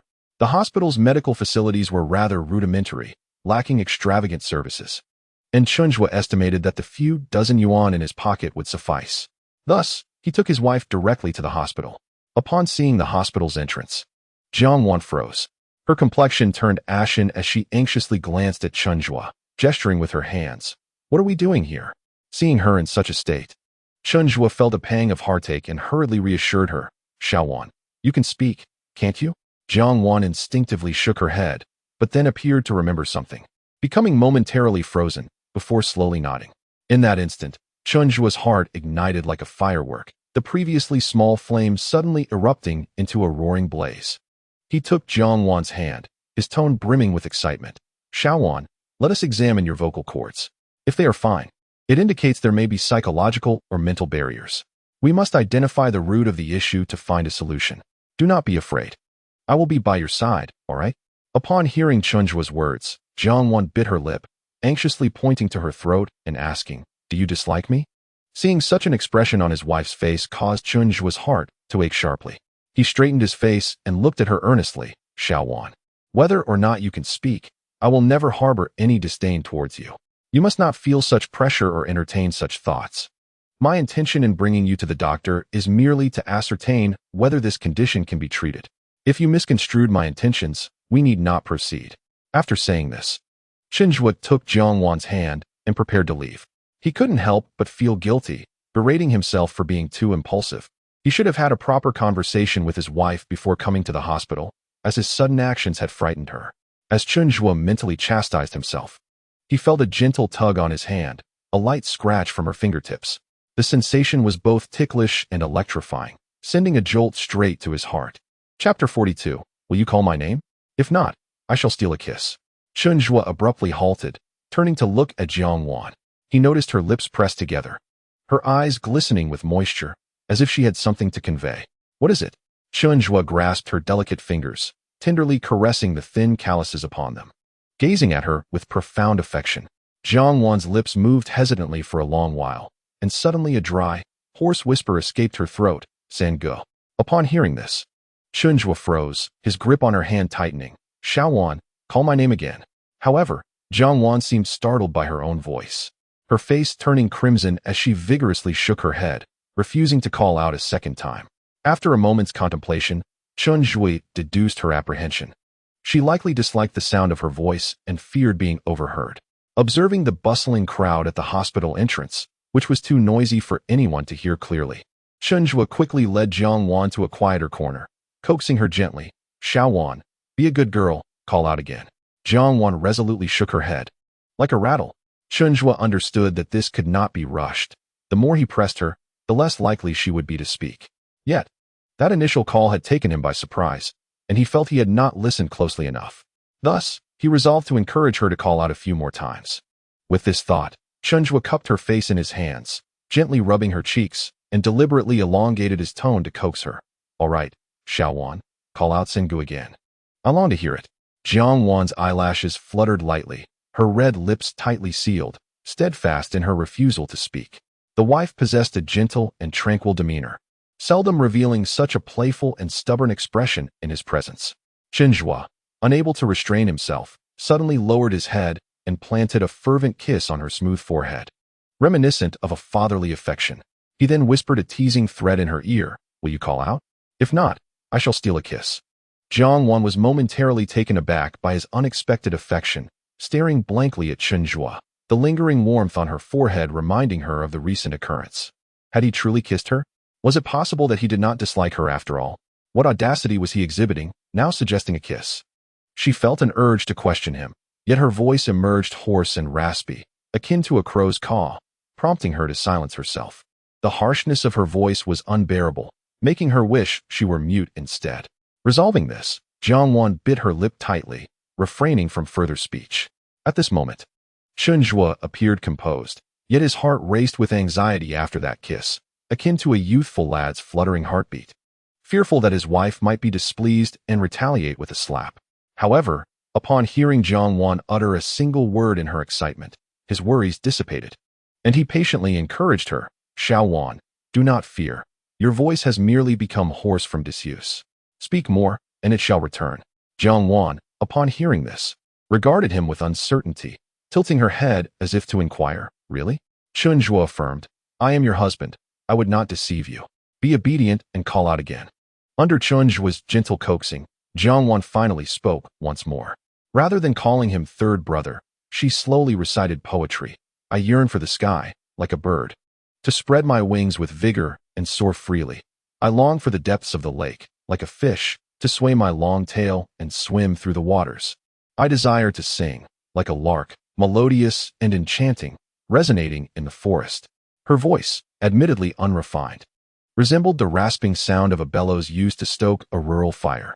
Yet, to Chen Zhuo, her voice was profoundly beautiful. He slowed his breathing to savor every word she articulated. Jiang Wan had not spoken in ages, and her words emerged slowly, each syllable punctuated by long pauses, as if she were contemplating their pronunciation. Chen Zhuo displayed remarkable patience, never rushing her, his gaze filled with encouragement. As she progressed, her speech grew increasingly labored, her voice gradually diminishing in volume. Chen Zhuo felt she had spoken enough for the day and urged her to cease, embracing her excitedly. Wonderful. My Xiao Wan can speak. Though not yet with the fluency of a typical person, he was confident that with daily practice, she would gradually regain her voice. At that moment, he no longer viewed their visit to the hospital as reckless. Had he not provoked her, she might never have revealed her ability to speak. However, he pondered how deeply his little wife had concealed such a significant matter for so long. With that thought, Chen Zhuo released Jiang Wan, gently pinching her cheek and teasing her. You little vixen, you have been deceiving me for years while knowing you could speak. After hearing this, Jiang Wan shook her head repeatedly, eagerly explaining in sign language. She did not intend to conceal the truth. It was only during the new year that she accidentally discovered she could produce sound. On that day, her daughter nearly fell, and in a moment of panic, Jiang Wan exclaimed baby, realizing for the first time that she was not mute, that she could indeed speak. However, her voice was so unpleasant, even more grating than a crow's caw, that Jiang Wan chose to keep this revelation a secret and staunchly refused to utter another word. Had it not been for Chen Zhuo insisting on taking her to the hospital today, Jiang Wan might have concealed this matter for a lifetime. Seeing her small hands animatedly gesturing, Chen Zhuo couldn't help but smile wryly, realizing that his suspicions were correct. This little lady was embarrassed by the sound of her own voice and had chosen to remain mute. He had been preoccupied with this thought to the point of losing sleep. With this in mind, Chen Zhuo playfully pinched her cheek, leaning slightly to meet her gaze, squinting his eyes and saying, I am your man. You must never hide anything from me again. Jiang Wan blinked and obediently nodded. Chen Zhuo adored her sweet and obedient demeanor, wrapping his arm around her and gently stroking the back of her head. Your voice is lovely from now on. I want to hear you recite poetry every day. The woman in his embrace paused for a moment before slowly nodding and softly leaning against him. To celebrate his wife's newfound ability to speak, Chen Zhuo decided to take her shopping for a couple of new outfits. Throughout their journey, Chen Zhuo held Jiang Wan's hand tightly. In an era where people were reserved and conservative, few would dare to engage in such intimate gestures in public. With Chen Zhuo's handsome features and Jiang Wan's beauty, their presence together was already striking, and holding hands drew even more curious glances from passers-by. Jiang Wan, feeling shy, dared not lift her head, attempting several times to withdraw her hand, but her slender arm could not resist Chen Zhuo's strength. Unperturbed by the curious and astonished gazes of others, Chen Zhuo simply relished holding his wife's hand, under the watchful eyes of onlookers. He led Jiang Wan into a department store. Upon entering, he immediately spotted the sales attendant who had served him when he purchased the snowflake cream. The attendant's expression shifted upon seeing Chen Zhuo, revealing a blend of surprise and annoyance, as she glared at him with a mix of reproach and complaint. Chapter 43. Your man can afford it. Chen Zhuo cast an impassive glance at the sales attendant before diverting his gaze toward the section where dresses hung. His eyes lit up upon seeing that the apricot-colored dress was still there. He pointed it out to Jiang Wan, saying, "Xiao Wan, look, that dress would surely look stunning on you." It was not just that the dress would look beautiful on her, but rather that she herself would radiate beauty in it. When had he learned to speak such sweet words? Jiang Wan stole a glance at him, her heart inexplicably warming as she admired her husband's handsome profile. Unaware of the effect his simple compliment had on his wife, Chen Zhuo was eager to see Jiang Wan don that dress. He guided her to the clothing section and asked, "What do you think? Do you like it?" Jiang Wan found herself nodding involuntarily. The sheer dress was indeed lovely, with a modern style and vibrant colors that captivated the eye. But surely, it must be quite expensive, she thought. At this moment, Jiang Wan realized that Chen Zhuo intended to buy her a new dress, leaving her both flattered and hesitant. Their family was impoverished, lacking even a proper home. So where would they find the means to purchase such an extravagant gown? Moreover, she had no occasion to wear it.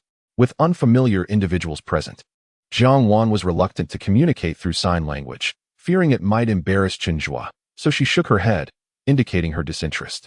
Chen Zhuo, perceiving her thoughts clearly, gently squeezed her hand and leaned in to whisper in her ear, "It's not expensive. Your man can afford it." After speaking, he turned to the sales associate nearby, inquiring, "Excuse me, does that yellow dress come in my wife's size?" At that moment, sales associate Lu Xiangping felt a pang of jealousy. Since Chen Zhuo entered the store, her gaze had been fixed upon him, observing how utterly captivated he was by the rustic girl at his side. Envy gnawed at her, especially after having been reprimanded by him just days prior, leaving her feeling both indignant and infatuated. At 28, Lu Xiangping remained unmarried, her high standards having turned her into an old maid. Just as she thought she had found a handsome young man who caught her eye, she discovered he was already taken, and indeed, his wife was fairer than herself. Though Lu Xiangping wished to deny them the dress, the thought of Chen Zhuo's fiery temper made her hesitate. She did not want to lose face before that country girl. Reluctantly, she approached the rack and retrieved the dress. Her tone somewhat brusque as she stated, "This is the only one. Take it if it fits. If not, then it's not for you." Chen Zhuo dismissed her attitude, taking the dress and holding it up before his wife for comparison. Instantly, his eyes lit up. As he had predicted, Jiang Wan's fair complexion beautifully complemented the apricot color, making her appear several years younger. Delighted, Chen Zhuo turned to Lu Xiangping, asking, "How much is it?" 20, she replied, deliberately inflating the price by 10 yuan. Thinking to herself, "Let us see if you can afford it, you unsophisticated country bumpkin." Chen Zhuo, unfamiliar with the prices of women's clothing, did not ponder it further and reached for his wallet. However, Jiang Wan's eyes widened in alarm, and she cast a puzzled glance at Lu Xiangping. Wasn't this a bit outrageous? Her elder sisters had worn similar dresses made of this fabric, claiming they were bought for only 10 yuan. Why then was this one priced at 20? She stopped Chen Zhuo's hand from reaching for his money and shook her head. At this point, she cared not for embarrassment. She gestured emphatically to indicate that the price of the dress was incorrect. Lu Xiangping, having closely observed their reactions, now recognized that Jiang Wan was not merely shy but was, in fact, mute. It was as if she had stumbled upon a grand joke, her eyes glinting with derision as she looked at Jiang Wan. Chen Zhuo, patiently watching his wife's gestures, raised an eyebrow and turned back to Lu Xiangping, clearly registering the disdainful expression on her face. While he was indifferent to the cost of the dress for his wife, he was not a fool. It was evident that the sales associate was attempting to take advantage of him. Seeing the utter disrespect in the man's gaze towards his wife, Chen Zhuo's expression darkened instantly. With a tone laced with inquiry, he reiterated, "Comrade, I shall ask you once more, How much is this dress? Lu Xiangping felt a jolt in her heart at his question. After hesitating for a few seconds, she lifted her chin defiantly. 20. What of it? Can't afford it. So you take it out on me? Chen Zhuo was baffled. What was wrong with this woman? They had scarcely met twice, yet she seemed intent on creating trouble. With a cold chuckle, he produced 20 yuan and offered it to Lu Xiangping. All right, I'll take this dress. Please provide me with a receipt.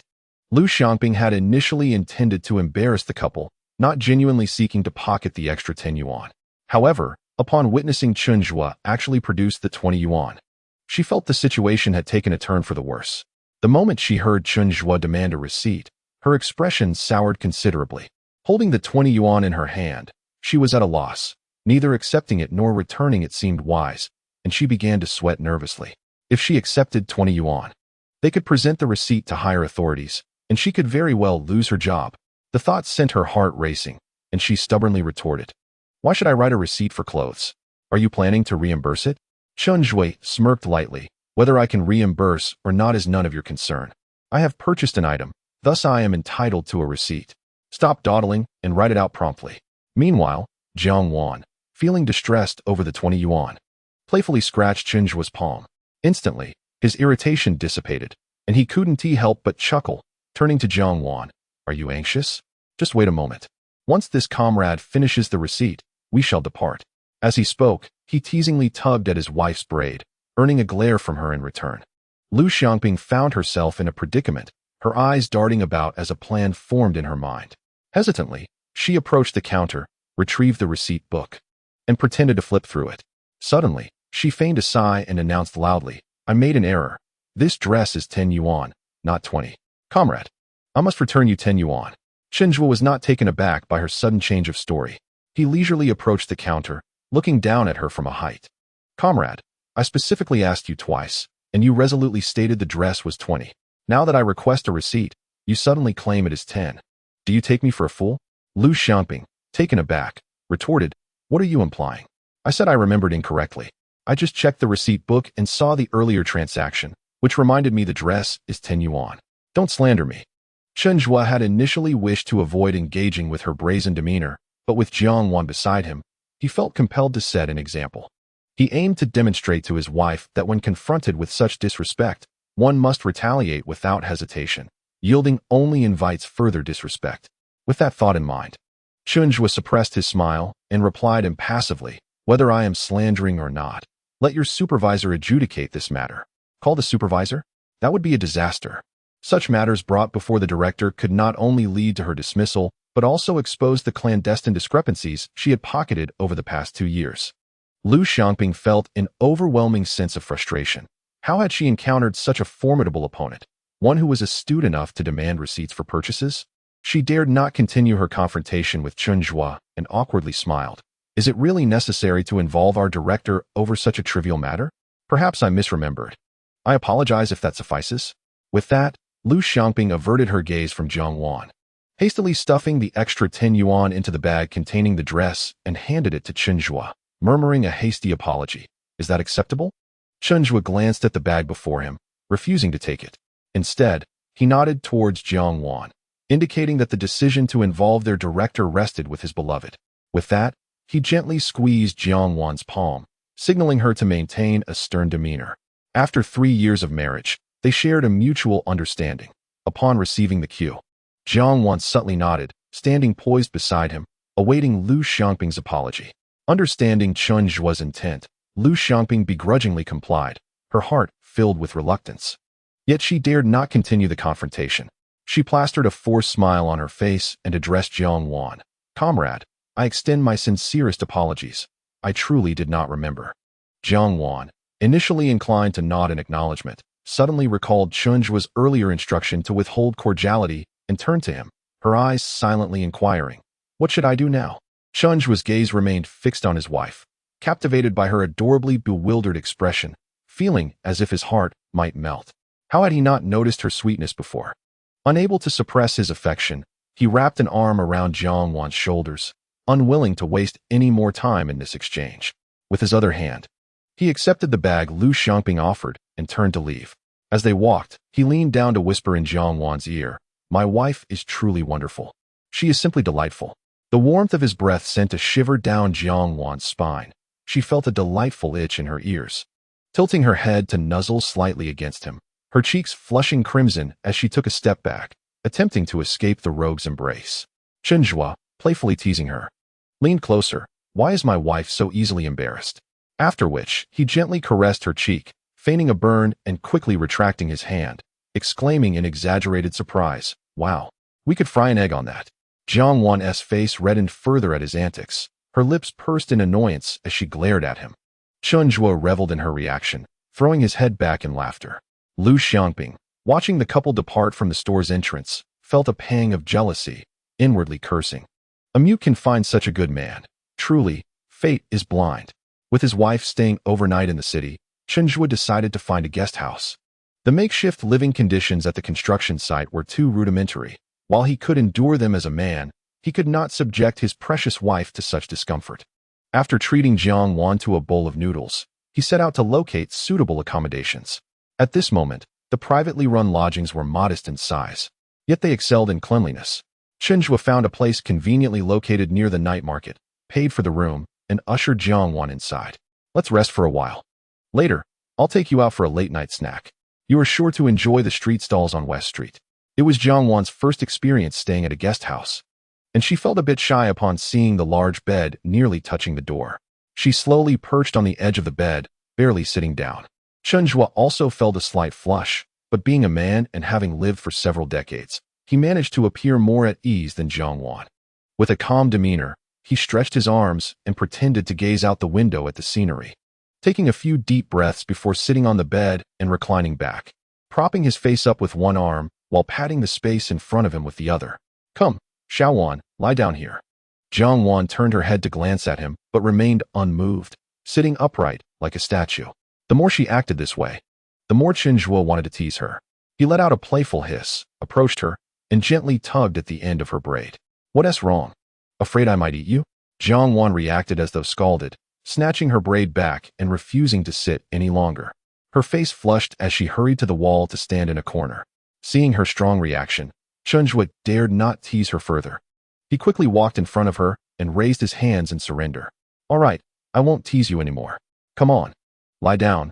Your feet must be sore after walking all this way. Without waiting for a response, he embraced her shoulders and gently guided her back to the bed, then crouched down to help her remove her shoes. Your feet are surprisingly small, Chen Zhuo remarked, holding his hand next to hers and realizing her foot was nearly the size of his palm. No wonder she must be tired. He grasped her ankle, intending to massage it, but Jiang Wan immediately pulled her foot back, shaking her head in a fluster. What's wrong? Does it hurt? Chen Zhuo asked with concern, furrowing his brow as he leaned closer for a better look. Jiang Wan, however, pulled a thin blanket over her feet and gestured for him to keep his distance. Stay away, my feet must stink after walking. What do you mean stink? Chen Zhuo chuckled helplessly, taking her hand and lying down beside her, leaving a half-meter gap between them. The proximity of his wife, within reach, felt delightful. Observing her anxious and bashful expression, he called softly, Xiao Wan. Jiang Wan's eyelashes fluttered as she met his gaze. Chen Zhuo smiled, leaning forward to reduce the distance between them again, softening his voice to coax her. Now call me Sangu. After a moment of silence, Jiang Wan hesitated, her lips moving as if to speak, and finally uttered, San-gu. Though her voice was dry and hoarse, Chen Zhuo found it extraordinarily pleasing. Overjoyed, he pulled her into his embrace and kissed her forehead, praising her, so lovely to hear. Falling asleep with his wife was incredibly comfortable. Chen Zhuo had intended to take a short nap, but upon opening his eyes, he found it was already past 7 o'clock. Fortunately, summer days are longer, so the night market should still be bustling. He quickly splashed his face with cool water and took Jiang Wan to the street stalls at the night market. Since the arrival of their child, Jiang Wan seldom finds herself with such rare moments of freedom. However, this fleeting liberty is accompanied by a twinge of guilt. She can't shake the feeling that her daughter at home must be feeling sad, perhaps crying for her absence. Thus, when she encounters the bustling array of stalls, she finds no joy, her expression one of concern. Chen Zhuo, who may not have fully grasped his wife's sentiments in the past, has now returned to life with an insightful understanding of her thoughts. Observing her persistent gloom and lack of enthusiasm, he gently leads her to a stall selling malt candy, cheerfully suggesting, Let us buy some of this to take home. Our daughter will surely be delighted. Chen Zhuo is well aware of Jiang Wan's longing for their child, and he too yearns for her presence. Yet, as this moment with Jiang Wan is a rare opportunity to cherish their life as a couple, he resolves to fully enjoy her company and devise other means to compensate their little treasure at home. The evening market, although not as lavish as the night markets of the future, still offers a delightful array of snacks, bean skins, candied chestnuts, and popcorn, along with watermelon popsicles. Chen Zhuo purchases a little of everything, contemplating that if Jiang Wan cannot finish, they can take the leftovers back for their child and family. However, he only buys one popsicle, unwrapping it and handing it to Jiang Wan, saying, "You have half, and the rest is for me. It's too cold. I worry it might upset your stomach if you eat too much." Jiang Wan pauses, momentarily taken aback, and pushes the popsicle back towards him, silently urging him to eat first. Chen Zhuo feels warmth in his heart as he tightens his grip on her hand. Jiang Wan has always been this way. Ever since marrying him, she has been reluctant to take the first bite of anything. When a dish is prepared and served, it is always placed before him, and only when he has eaten his fill does she allow herself to take from the platter. This thought stirs a pang of discomfort within Chen Zhuo. In his past life, little one never truly enjoyed the comforts she deserved. By the time he had achieved success, she had long since turned to dust, buried beneath the cold, damp earth. In his eyes, this simple popsicle, having tasted the finest delicacies, holds little allure. Yet for Jiang Wan, it is a precious treat she hesitates to buy, let alone consume. He pushes the popsicle back towards her again, bringing it to her lips and insisting, "You eat first. From now on, you shall always eat before me." Unable to resist Chen Zhuo's insistence, Jiang Wan takes small bites. Observing the satisfaction on her face, Chen Zhuo silently vows to provide her with the best. After strolling for a while longer, Jiang Wan refuses to buy anything else. Chen Zhuo understands that she is concerned about their finances, having spent nearly all the money they had after a couple of rounds. He realizes how much these few dozen coins could stretch in the countryside, lasting 2 or 3 months if spent frugally. It is no wonder she feels a sense of regret. However, Chen Zhuo is aware that once the work at the cafeteria concludes, his position as chief engineer will yield an income of over 200 yuan, allowing for a more comfortable financial situation. His foremost priority is to save enough to purchase a home. Living in the main house of his elder brother and sister-in-law indefinitely is not a sustainable solution. Establishing their own home is essential for a sense of belonging. Contemplating this, Chen Zhuo turned to Jiang Wan, who was eating. "Xiao Wan, regarding the question I posed you last time, you have yet to provide an answer. Do you prefer a standalone house of our own, or would you rather reside in an apartment in the city?" Jiang Wan blinked and communicated through sign language. "Why ask such a question?" Chen Zhuo replied. "As a family of 3, we ought to have our own home. It won't be long before we can afford a house. So I wanted to inquire about your preferences." Jiang Wan seemed somewhat incredulous, her almond-shaped eyes wide and glistening as she gazed at him. She quickly signed. "Buying a house requires a substantial amount of money. Where are you going to get that kind of money? You mustn't resort to illegal means." Chen Zhuo chuckled, pleasantly surprised to notice that his wife had grown bolder, her demeanor towards him much more relaxed than before. In the past, she would have never dared to offer such counsel. Chen Zhuo felt a sense of satisfaction, realizing that his recent changes had indeed made an impact on her, subtly influencing her thoughts. He adored this version of Jiang Wan, relishing the way she kept him in check. How her beautiful eyes held a mixture of reproach and shyness when looking at him, and the hint of urgency in her gaze when advising him. Grasping her hand, he gently squeezed her palm. "Rest assured, your man is a law-abiding citizen." After the diligent citizen escorted his obedient wife across the street, she soon grew weary. In the countryside, they seldom turned on the lights. As soon as darkness fell, they would retreat to bed. Typically at this hour, Jiang Wan would already be nestled with Yang Yang, fast asleep. However, now she was holding Chen Zhuo's hand, yawning repeatedly as they walked. Chen Zhuo glanced at her sleepy demeanor, his heart swelling with affection. He took a large step in front of her and crouched down. "Come here, I'll carry you." Jiang Wan blinked and signed, "I'm very heavy."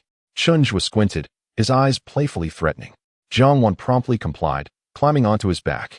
She was light and soft, a small bundle against his back, which felt quite comfortable. Chen Zhuo lifted her legs and playfully jostled her as they walked, saying, "With your petite frame, I can easily carry you with one arm." "What do you mean heavy?" Jiang Wan remained silent, quietly resting on him. Chen Zhuo looked up at the moon, deliberately slowing his pace, suddenly wishing that the road would stretch on a little longer. Upon returning to the guest house, Jiang Wan had already fallen asleep. Chen Zhuo carefully laid her down on the bed, and after washing up, he joined her. Lying opposite his sleeping wife, he gazed quietly at her. The moonlight streamed through the window, infusing the room with warmth. His wife's eyelashes were remarkably long, thick, and slightly curled. Having lost his wife in a previous life and lived alone ever since, he had never harbored feelings for any other woman. This was the first time in decades he observed a woman from such proximity, and this woman was his wife, whom he had regained. Chen Zhuo leaned in closer until he could feel her breath on his face. His wife was truly beautiful, with a delicate nose and soft lips. She was lovely in every way. Chen Zhuo's gaze lingered upon her slightly parted lips, a tingling sensation coursing through him, and his throat involuntarily swallowed. The desire to kiss her surged within him. After all, she was his wife. What harm could a kiss do? They had already welcomed a child together, so why hesitate? The more he pondered, the more justified his longing felt. Taking a deep breath, he gradually leaned closer, his heart pounding wildly. The only sound in the room being the thundering of his heartbeat. As the distance between them dwindled, just as he was about to touch her crimson lips, Jiang Wan suddenly opened her eyes. Their gazes met, and Chen Zhuo's ears flushed a deep crimson. His wife appeared astonished, her eyes reflecting a blend of confusion and uncertainty. Chen Zhuo stood frozen, scrambling for an excuse to deflect the moment. Yet in his haste, he choked on his own saliva, spiraling into a fit of violent coughs. Cough, cough. You have something on your face, he managed to stammer out between coughs. Seeing him in such distress, Jiang Wan quickly rose to pat his back. Her face etched with concern, signaling for him to refrain from speaking while he coughed. After what felt like an eternity, Chen Zhuo finally regained his composure. His wife's gentle hand still soothingly caressing his back like a tender mother comforting her child. Inside, Chen Zhuo felt a wave of frustration. Why was he so anxious? It was merely a kiss. Resolving to overcome his nerves, he licked his lips, inhaled deeply as if preparing for battle, and then turned to grasp his wife's shoulders. With newfound determination, Chen Zhuo aimed directly for Jiang Wan's lips. She, taken aback and unsure of his intentions, instinctively attempted to retreat. Yet, having mustered the courage to act, Chen Zhuo would not allow her to escape. He pulled her close, launching himself towards her, only to inadvertently collide his lips against her teeth, drawing blood. What a predicament! Before he could savor the sweetness of her lips, his mouth was filled with the metallic taste of his own blood. However, having already committed to the kiss, he felt it imperative to continue, lest he squander the sacrifice of his own blood. Jiang Wan's lips were full and soft, a delightful sensation beyond his wildest expectations. With his beloved in his arms and her softness against his lips, Chen Zhuo felt an overwhelming sense of fulfillment. Sensing her tension and rigidity, he recognized her fear. With a silent sigh, he released her after a brief moment, placing a soothing kiss upon her brow. He cradled her head on his arm, gently patting her back, whispering tenderly, "Sleep now." Chen Zhuo, entirely content, succumbed to slumber almost instantly. In contrast, Jiang Wan found herself in a daze, tightly embraced in Chen Zhuo's arms, hesitant to move or even breathe deeply. Her mind was a whirlpool of thoughts, utterly bewildered. Chen Zhuo had kissed her, and with such tenderness. This was the most intimate gesture they had shared in over 3 years of marriage, aside from their wedding night. Yet, even that evening had lacked genuine intimacy. She had been bewildered by the experience, enduring pain, and after that night, Chen Zhuo had not touched her again. Initially, Jiang Wan had felt sadness and disappointment, especially when she witnessed the warm, loving lives of her siblings post-marriage. She had yearned for such closeness, yet she understood that her situation was different. She was a substitute bride. Chen Zhuo's heart belonged to Sanjie, not her. The Jiang family had breached their agreement first, and it was only natural for Chen Zhuo to harbor resentment and coldness towards her. Gradually, Jiang Wan resigned herself to her fate. She no longer yearned for a romance that would blossom over time, nor did she dare to wish for Chen Zhuo's kindness. The arrival of their daughter, Yang Yang, felt like a divine blessing to her. Jiang Wan once thought her life would remain this way.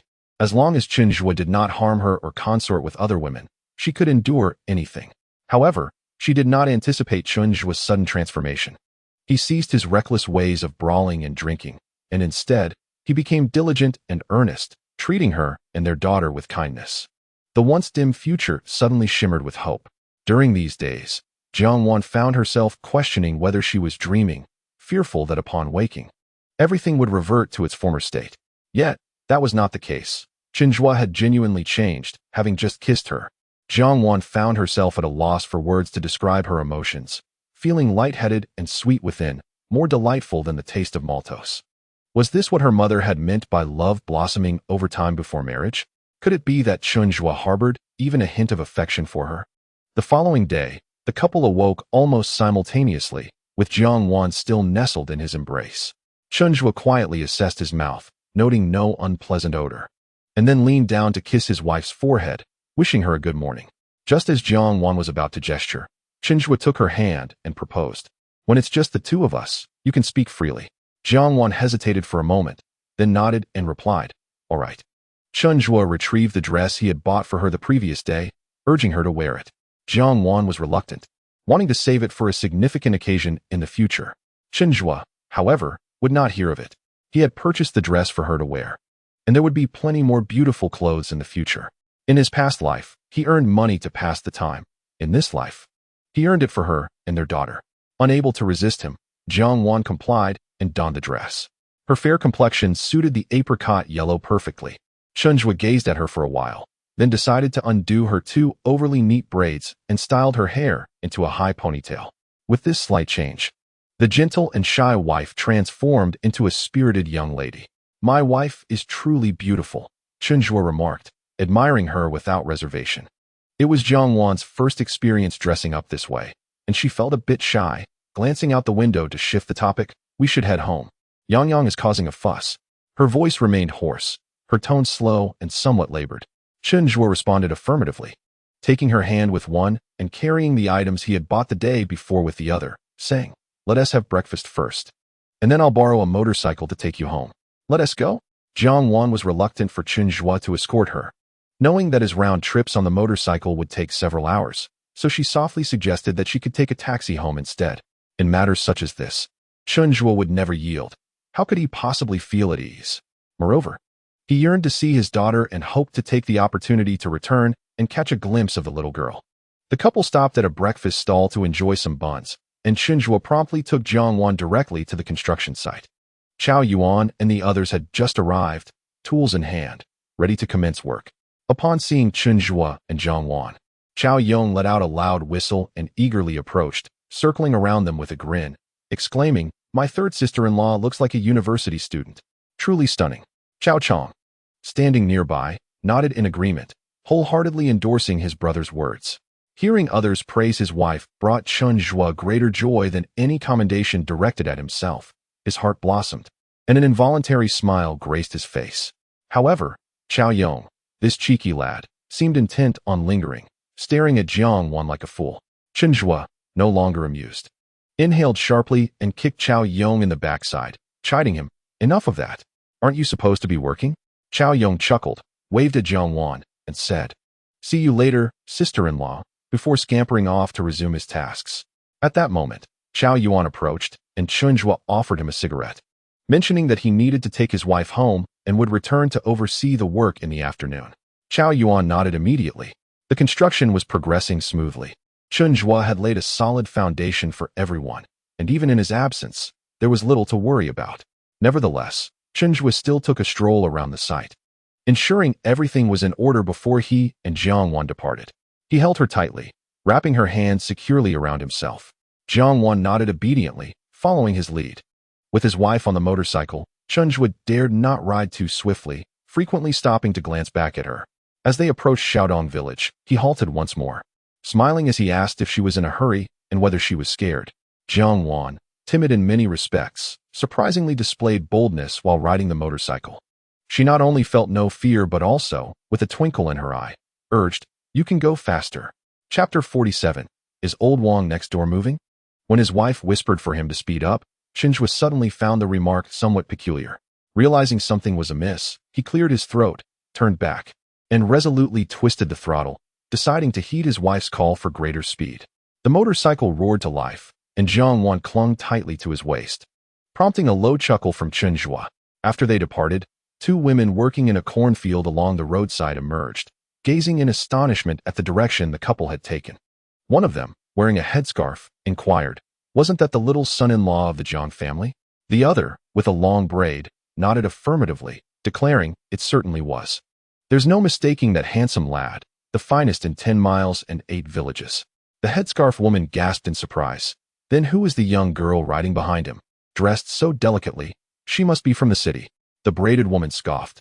Who knows where he found such a companion? In any case, she's definitely not that Mu Jiang kid. Just look at how tightly they were holding each other. I wonder if the Jiang family is aware of this. Upon hearing the news, the woman in the headscarf wore a gossip-laden expression, reveling in schadenfreude, as she remarked. Old Jiang had just held his head high a few days ago due to that boy's heroics, and now it seems all is lost again. With such an elegant partner, surely she will cast him aside. The two of them continued to chatter as they worked, their imaginations spiraling uncontrollably. When they returned home, still unsated, they promptly relayed the sensational scandal to the neighboring wives. As Chen Zhuo and Jiang Wan arrived home, the telephone installation technician also happened to arrive. Chen Zhuo lent a hand, while Jiang Wan retrieved the snacks she had purchased for their daughter. Little Yang Yang, intrigued by her mother's dress and high ponytail, incessantly exclaimed, "Mommy is so beautiful." After sufficient praise, she leaped into her embrace, showering her with affectionate kisses. Jiang Wan, covered in her daughter's saliva, felt no disdain. Instead, she cherished the moment and began to open the snack bags for her. Meanwhile, Chen Zhuo assisted the technician with the phone installation, casting glances at Jiang Wan and their daughter. Witnessing their joyful interaction, a smile crept onto his lips, yet a tinge of bitterness stirred within him, as he silently wished that his wife would also express such affection towards him. The technician, sent from the town, was on his first visit to the countryside for such an installation. Observing the sparsely furnished home, yet noting the 200 yuan spent on the telephone, his curiosity piqued. He scrutinized Chen Zhuo's cheerful demeanor, assuming he must be of good temperament, and couldn't he resist inquiring, "Comrade, what is your profession?" With a telephone installed at home, "You must be quite prosperous." Chen Zhuo returned his gaze and appraised the young man. Sensing mere curiosity, he offered a faint smile and replied, "I do not have a fixed job, I just take on odd jobs. The phone is for our convenience." The young technician nodded in understanding, acknowledging that a telephone would indeed simplify communication, especially when one is away from home. As they conversed, the installation was completed. The technician spent some time adjusting the device and instructing them on its use, leaving the assurance that the phone would be operational by 8 o'clock the next morning before riding away on his motorcycle. With the addition of such a sophisticated object, the Chen family gathered around, particularly Yang Yang, who was overjoyed, clinging to the receiver and chattering excitedly, as if conversing with someone on the other end. Grandmother Chen, torn between financial concern and exhilaration over the acquisition of such a unique item, gingerly touched the telephone, marveling at its capabilities. Such a small box can allow communication over hundreds of miles. Truly remarkable. Grandfather Chen, overhearing his wife's comments, grunted in response, "Hundreds of miles? It can reach thousands, even tens of thousands." Grandmother Chen shot him a disapproving glance, exclaiming, "Must you always interject?" Chen Ling watched her parents bicker, stifling laughter. After a while, as the family exchanged light-hearted banter, Chen Zhuo glanced at the clock, preparing to return to the city when he heard his mother begin to discuss matters concerning the neighbors. Originally, the Wang family intended to relocate, citing the embarrassment caused by Su Hong's scandal with the monkey as their reason for leaving Xiao village. Upon hearing this, Chen Zhuo felt a stir of interest and raised an eyebrow, inquiring about their plans for the house. Would they sell it or leave it vacant? Chen Ling took over the conversation, assisting Yang Yang with peeling chestnuts as she replied, "Our rural houses cannot remain empty. They would collapse within 2 years. I heard they want to sell, but it's not easy to find a buyer at the moment." Chen Zhuo's eyes brightened at this news. He turned to his wife, taking her hand and leading her to the outer room, where he whispered, "Xiao Wan, if you enjoy living in the countryside, shall we buy the Wang family's house? In a few years, when Yang Yang is ready for primary school, we can move to the city. What do you think?" Jiang Wan was momentarily taken aback. She glanced towards the Wang family's direction and gestured, "It sounds great, but we don't have that much money. The courtyard must cost over 3,000. Having a rough estimation of rural property prices, she recalled that the courtyard her brother had bought last year for his wedding had cost nearly 4,000. Despite being smaller than the Wangs, her in-laws had borrowed heavily to afford it, and they still owed over 2,000. If they were to buy the Wang's courtyard, Borrowing from relatives seemed out of the question unless she approached her sisters at her maternal home. As Jiang Wan furrowed her brow, calculating the finances, Chen Zhuo had already formed a plan. Understanding his wife's concerns, he gently squeezed her hand and reassured her, "You need not worry about money. I only ask if you like the Wang family's courtyard. If you do, we shall buy it. I can gather the funds within a week. If not, we can wait. If there is nothing suitable in Xiao Village, we can explore options in Xiaodong Village near your parents. Ultimately, we will reside where you wish."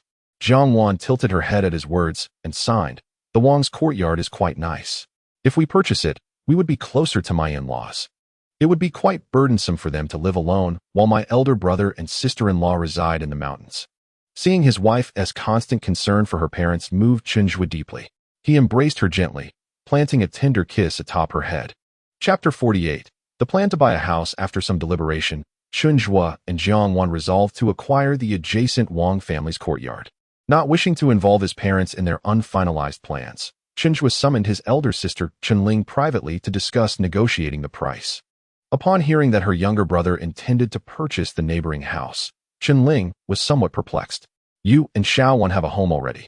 Why the sudden need for another? Did my sister-in-law say something?" She speculated instinctively. Chen Zhuo waved his hand dismissively, revealing his intentions. "Sister, my brother and sister-in-law cannot remain in the mountains indefinitely. Xiao Wan and I need our own home. The Wang's house is for sale, and if we buy it, we would be near our parents. It serves dual purposes." Chen Ling agreed that having a place of their own was essential, but the issue of finances loomed large. "Oh, dear brother, you are well aware that our parents, at their advanced age, have incurred significant debts to secure a bride for our younger sibling. If you were to purchase a house now, they would be unable to assist you. As for me, I am but a feeble sister, struggling to manage my own existence." Chen Zhuo interjected, displaying unwavering confidence. "I shall handle the financial matters myself. There is no need to inform our parents. Once the house is acquired, I will disclose the news to them. However, I am eager to return to the city for work, and it will take me at least 10 days to come back.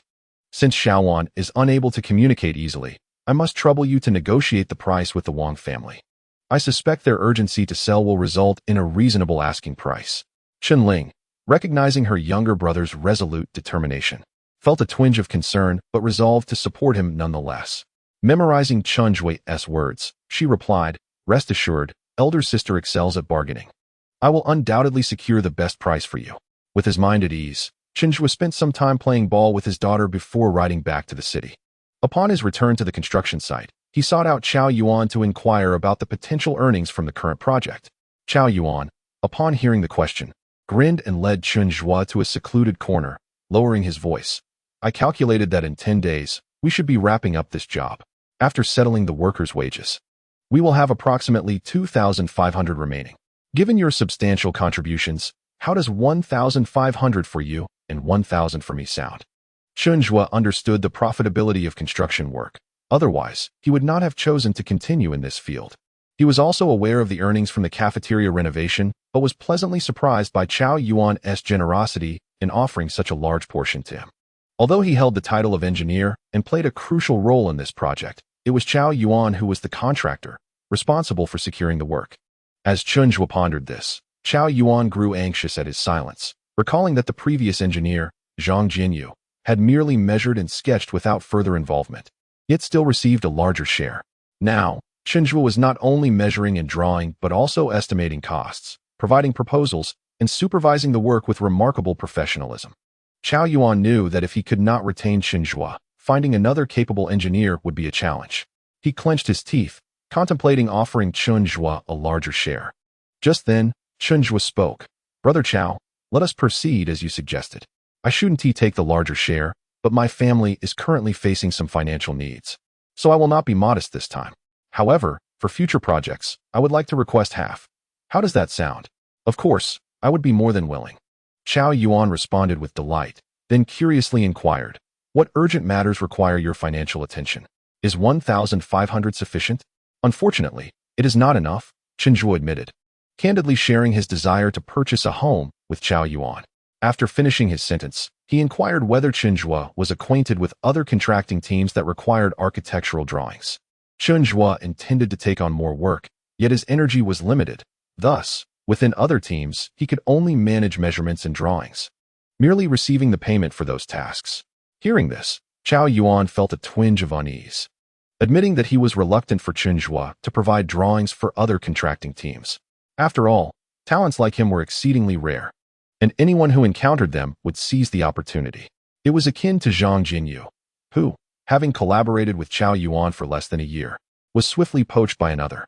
Chen Zhuo surpassed Zhang Jinyu in every aspect, and should someone else notice such a talent, wouldn't Chen Yuan be sewing garments for someone else's benefit? The more he pondered, the less willing he was to let go. He promptly patted his chest and declared, "You need not take on other jobs. Work solely with our team. Today, Director Tian mentioned that we are excelling in our tasks, and once the cafeteria is completed, we shall proceed to construct the staff building. He also stated he would seek your proposal in a few days. How much do you need for your house? I can lend you the money, and you can repay me once you earn from the next job. What do you think?" Chen Zhuo was taken aback by Chen Yuan's words, pondering whether this man was perhaps being overly enthusiastic about him.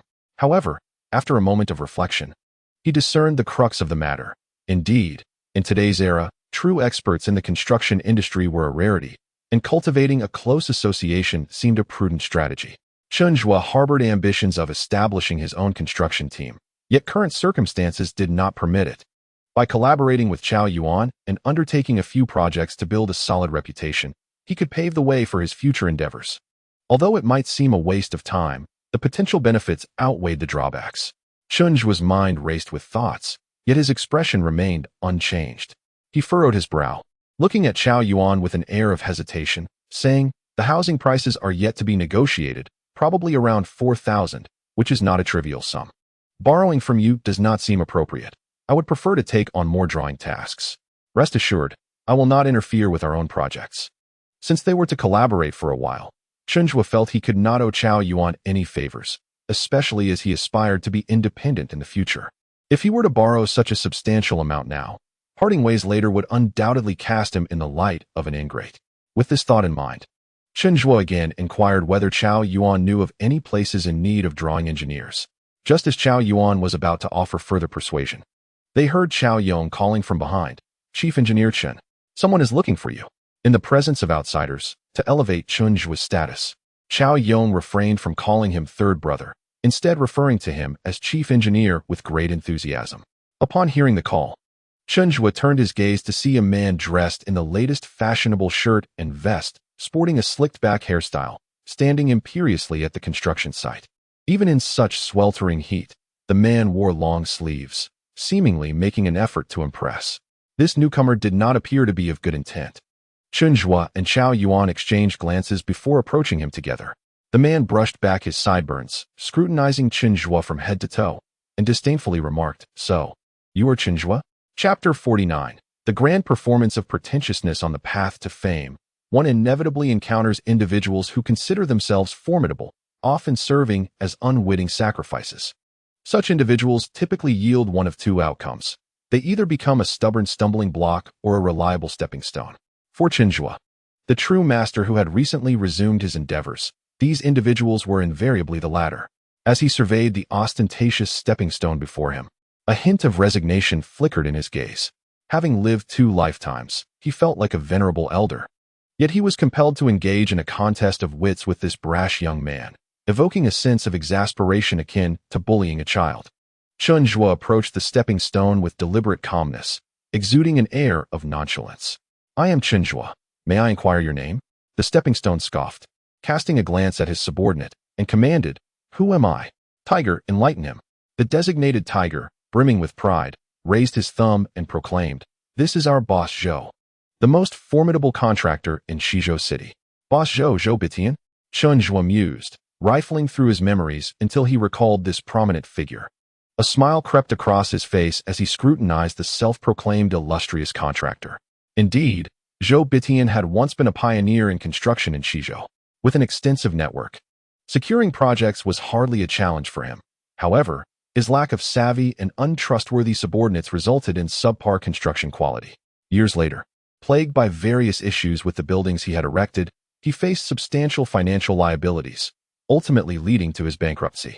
When the tree falls, the monkeys scatter. Devoid of both funds and manpower, Zhou Bitian, overwhelmed by despair, ascended to the rooftop of a recently completed yet unapproved building and leapt to his demise, hastily concluding his once illustrious life. Reflecting on this, Chen Zhuo's gaze softened with compassion, and after a silent sigh, he inquired, "What business does Boss Zhou have with me?" Zhou Bitian responded with a heavy grunt. A few days ago, you injured my designer, delaying my project. What do you propose we do about this?" "Ah, Zhang Jinyu."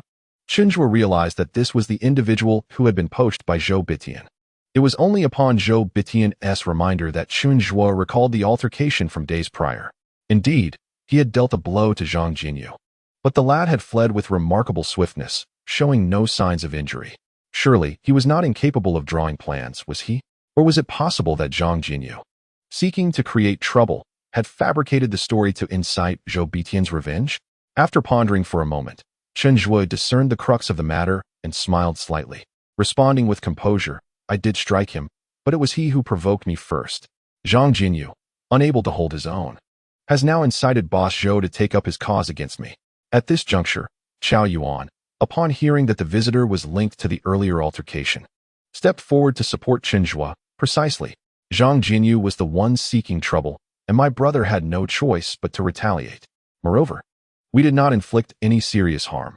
How could he possibly be unable to draw plans?" Zhou Bitian, upon hearing this, spat in disdain. With an exasperated sigh, "I have no interest in your petty squabbles. However, since you have injured him and he refuses to draw, I must seek you out. You ought to promptly apologize to him and acknowledge your mistake.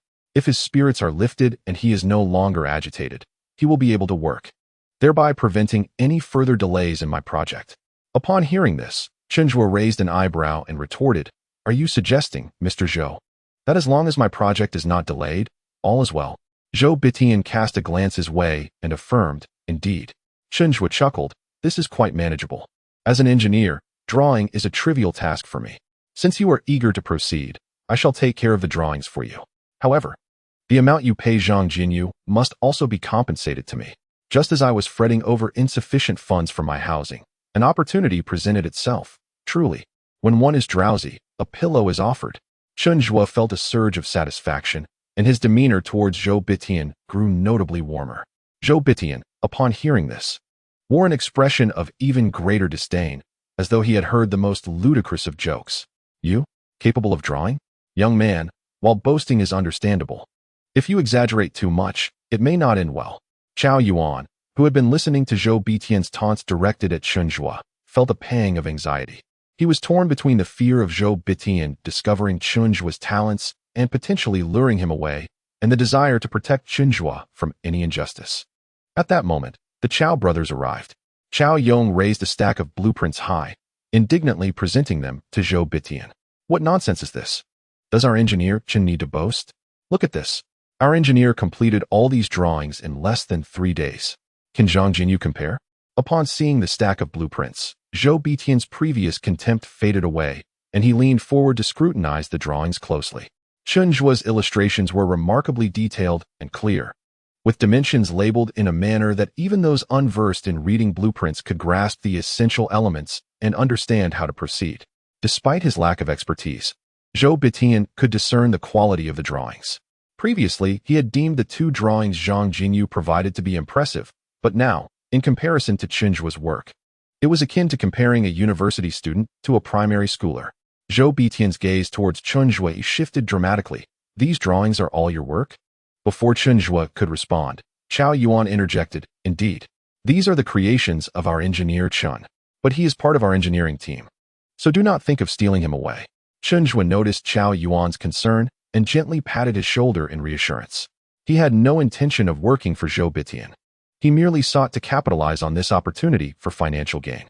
Moreover, since Zhang Jinyu had previously undermined Qiao Yuan, seizing this chance to outmaneuver Zhang Jinyu's employer felt like a measure of retribution for Qiao Yuan.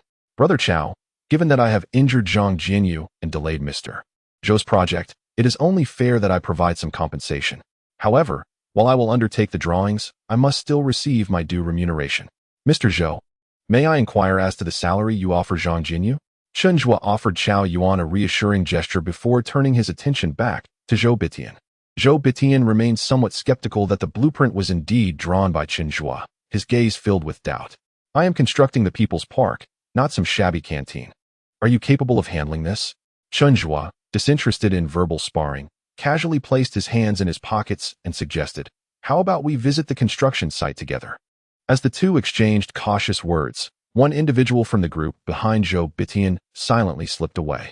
Zhang Jinyu, languidly lounging at home while enjoying grapes, perked up at the sound of commotion at the door, hastily putting on a feigned look of weakness. "You go. It's bad news. That Chen Zhuo, who clashed with us, can actually draw plans. He's trying to take your meal ticket." Chapter 50. Who Can't Pretend? Chen Zhuo accompanied Zhou Bitian on his motorcycle to the construction site.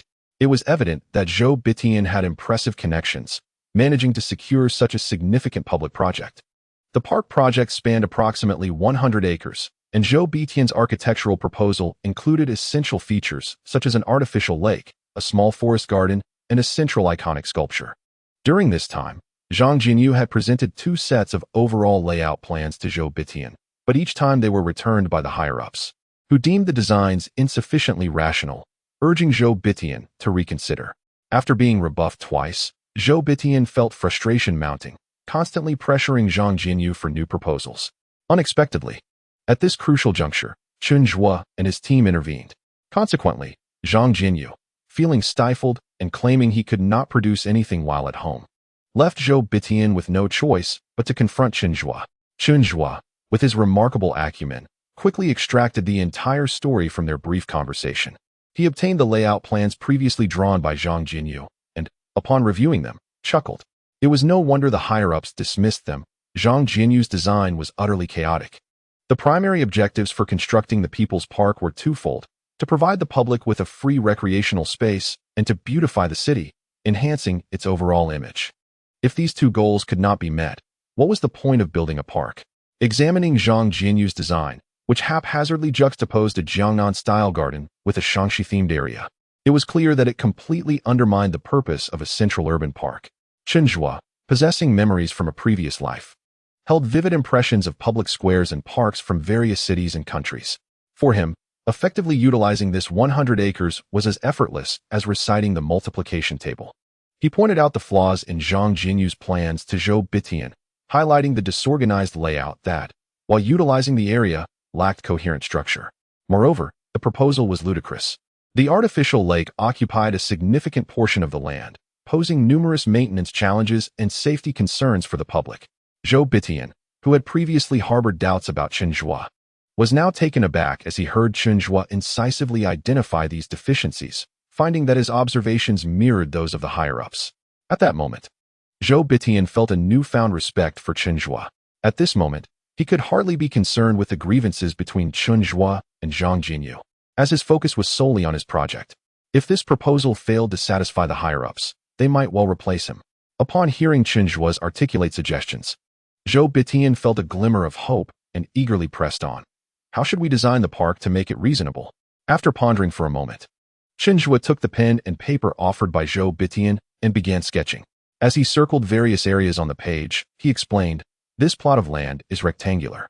Since we intend to place a statue at its center, it is essential to create a square surrounding it.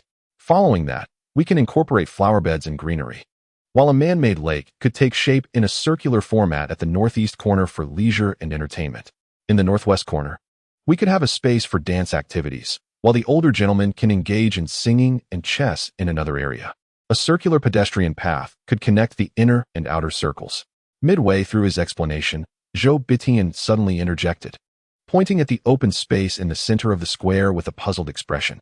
"Is such a large open area really necessary?"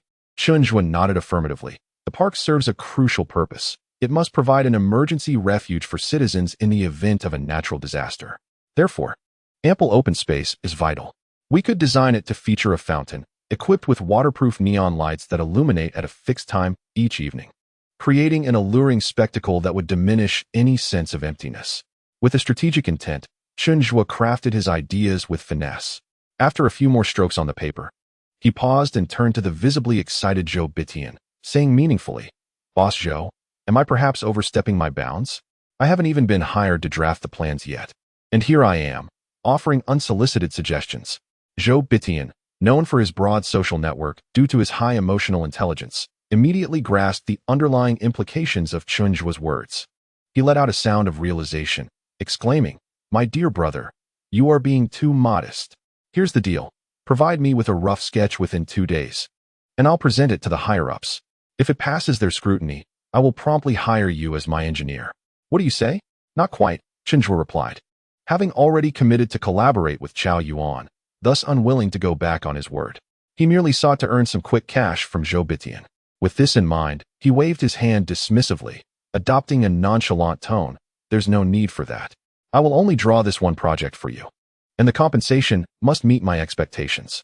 If it falls short, I will not take on this task." Upon hearing this, Zhou Bitian's expression darkened as he narrowed his eyes, retorting, "You little rascal, how audacious of you. I'm speaking to you kindly, and you dare to be so presumptuous." Chen Zhuo chuckled at his reaction, replying, "My confidence stems from my capabilities, Boss Zhou. How about we make a wager? I won't need to redraw anything. Just take my sketch to your superiors and relay my previous suggestions. If they are satisfied, I will provide you with a detailed plan within 10 days for a fee of 5,000. What do you think?" "What? 5,000? You really have the audacity to ask for that?" Zhou Bitian seemed to have stumbled upon a tale of the absurd, sneering with disdain as he glared at Chen Zhuo. If he were to secure the park project, he could pocket nearly 30,000. Yet this young man audaciously demanded 5,000, his appetite surpassing even that of Zhang Jinyu. Contemplating this, Zhou Bitian's gaze towards Chen Zhuo brimmed with ire. Anticipating such a reaction, Chen Zhuo merely shrugged, folded the sketch he had just drawn, and tucked it into his pocket, nonchalantly stating, "If Boss Zhou is unwilling, then so be it. I've been out long enough. It's time for me to return to oversee the work." With that, he turned to leave. As Chen Zhuo strode away, counting in his mind, he had reached 7 when Zhou Bitian's voice called from behind, "Wait, what if you lose?" "Lose? You seem to be overthinking this," Chen Zhuo replied, turning back to meet Zhou Bitian's gaze with calm assurance. "If the leader is dissatisfied, I shall promptly apologize to Zhang Jinyu, allowing him to vent his frustrations so that he may expedite your designs. What do you think?" Zhou Bitian furrowed his brow, hesitating for nearly half a minute before gritting his teeth and conceding, "Fine. Hand over the sketch. I'll take your bet." Chapter 51. An unexpected encounter with the third Aunt Zhou Bitian found himself compelled to gamble, as he had exhausted his opportunities. Should he fail to secure the plan, the 30,000 he had nearly grasped would slip away, rendering Chen Zhuo's demand for 5,000 less painful in comparison. Anticipating Zhou Bitian's agreement, Chen Zhuo revealed no superfluous expression, readily producing the sketch and handing it over with a light glance. "I've already conveyed the general concept to you, Boss Zhou. I shall await your good news tomorrow afternoon." When Zhang Jinyu arrived breathlessly at the park site, Chen Zhuo had already departed, and Zhou Bitian was on the verge of returning. Noticing his arrival, Zhou Bitian raised an eyebrow. "Oh, feeling better? Is your temper in check? What brings you here?" Upon seeing the sketch in Zhou Bitian's hands, Zhang Jinyu's expression turned frantic. "Boss Zhou, what does this mean? You truly had that pretty boy draw the designs?" Uncertain if Chen Zhuo's sketch would satisfy the higher-ups, Zhou Bitian was cautious not to offend Zhang Jinyu and smiled amiably as he patted his shoulder. "Not at all. That brat, fearing my wrath, resorted to flattery and deception, claiming he could draw, yet produced nothing but a chaotic mess. Take good care of yourself. For the next few days, they shan't have a moment's peace until he offers you an apology." Having glanced at the drawings, which indeed appeared disordered and indecipherable, Zhang Jinyu exhaled in relief upon hearing Zhou Bitian's candid words, his limp returning, and pain resurfacing as he grimaced. "Ah, Boss Zhou, you truly have my back. I shall return to recuperate." Zhou Bitian smiled knowingly. "Just wait and see." After returning to the construction site, Chen Zhuo lingered for a while longer. Noticing Chao Yuan's anxious demeanor, he couldn't help but find it amusing. To ease his worries, he specifically invited him out for noodles that evening. "Brother Chao, why the worry? I assure you, I will fulfill my promise. I will not align myself with Zhou Bitian." Chao Yuan sighed deeply after listening. "Chen Gong, I am well aware that you are a man of your word. It is precisely for this reason that my heart feels increasingly heavy. They say that people aspire to ascend while water flows downward. You have a far better place to go, yet you are tethered here by me. Alas, I feel quite remorseful towards you. Perhaps you should consider going to Zhou by Tian instead." If Chen Zhuo initially harbored a hint of wariness and distance towards Chao Yuan, He now set those feelings aside upon hearing this heartfelt statement. Gazing at the earnest countryman before him, Chen Zhuo chuckled softly and sighed. Chao Go. How can you be so certain that Zhou Baitian represents a higher ground, while our engineering team is merely a lowly place? Chao Yuan, who had been frowning, was momentarily taken aback by this remark, gazing at Chen Zhuo with a puzzled expression. Chen Gong, what do you mean by that? Feeling a bit hungry, Chen Zhuo slurped his noodles and replied leisurely. Chao Go, in less than 2 years, our engineering team will surpass the reputation of Zhou Baitian. Do you believe that? How is that even possible? Zhou boss has influential connections. Chao Yuan exclaimed, astonished. Chen Zhuo waved his hand dismissively and said with a carefree tone, just wait and see. He then shifted the conversation to his elder brother, Chen Sheng.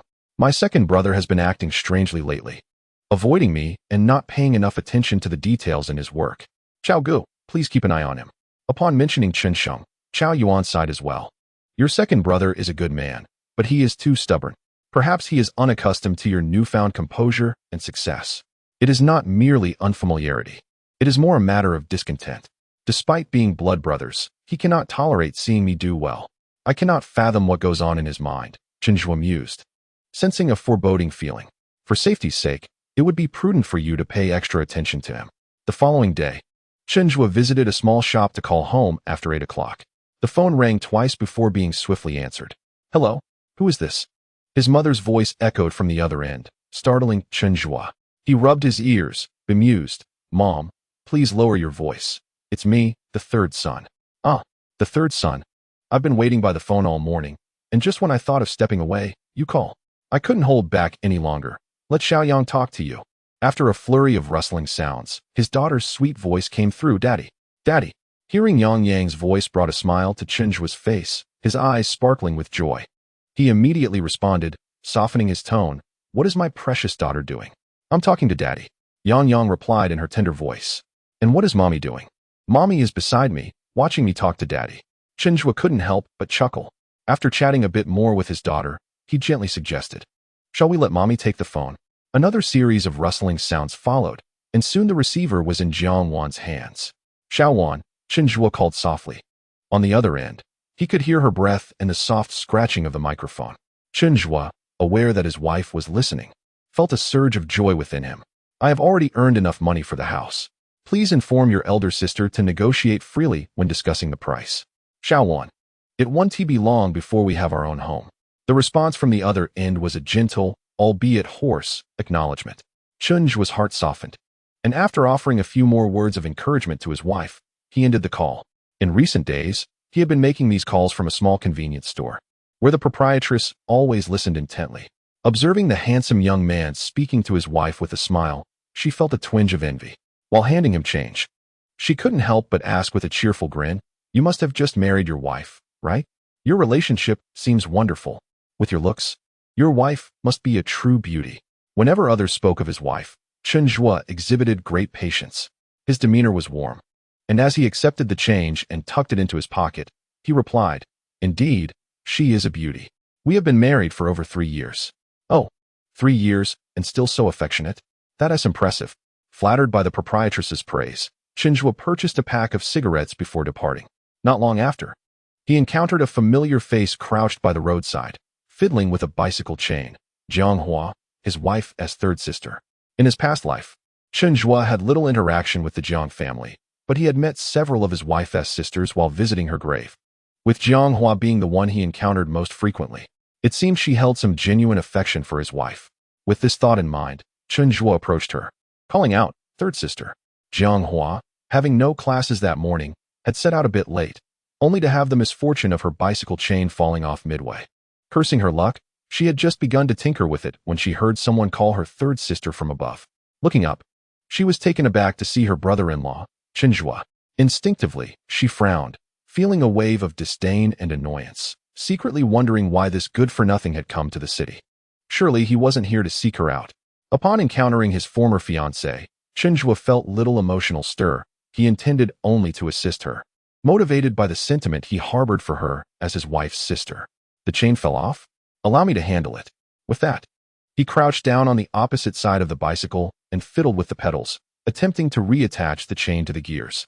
For Chen Zhuo, The last meeting with Jiang Hua was a distant memory, but for her, it was vividly etched in her mind. Their previous encounter had been quite unpleasant, occurring shortly after Jiang Hua's marriage. That day, she had been confronted by Chen Zhuo on her way to work. His expression had been dark, and he had angrily questioned her about marrying someone else in violation of their engagement, implying that she looked down upon his poverty. Jiang Hua had not anticipated that Chen Zhuo would become her brother-in-law, and, eager to rid herself of him, had not spared him any dignity, hurling harsh words at him. Indeed, I look down on you for being poor. You are a good-for-nothing. While I worked diligently to escape rural life and became an esteemed teacher, why should I marry a rogue like you? A marriage contract was established by the previous generation without my consent, and thus it holds no validity. In this era that values the freedom of marriage, you have no right to question me. That day, Jiang Hua unleashed a torrent of reproach upon Chen Zhuo. Yet Chen Zhuo, after his initial inquiry, remained silent and continued to listen with a sullen expression until she finished her tirade, at which point he turned and left without a backward glance.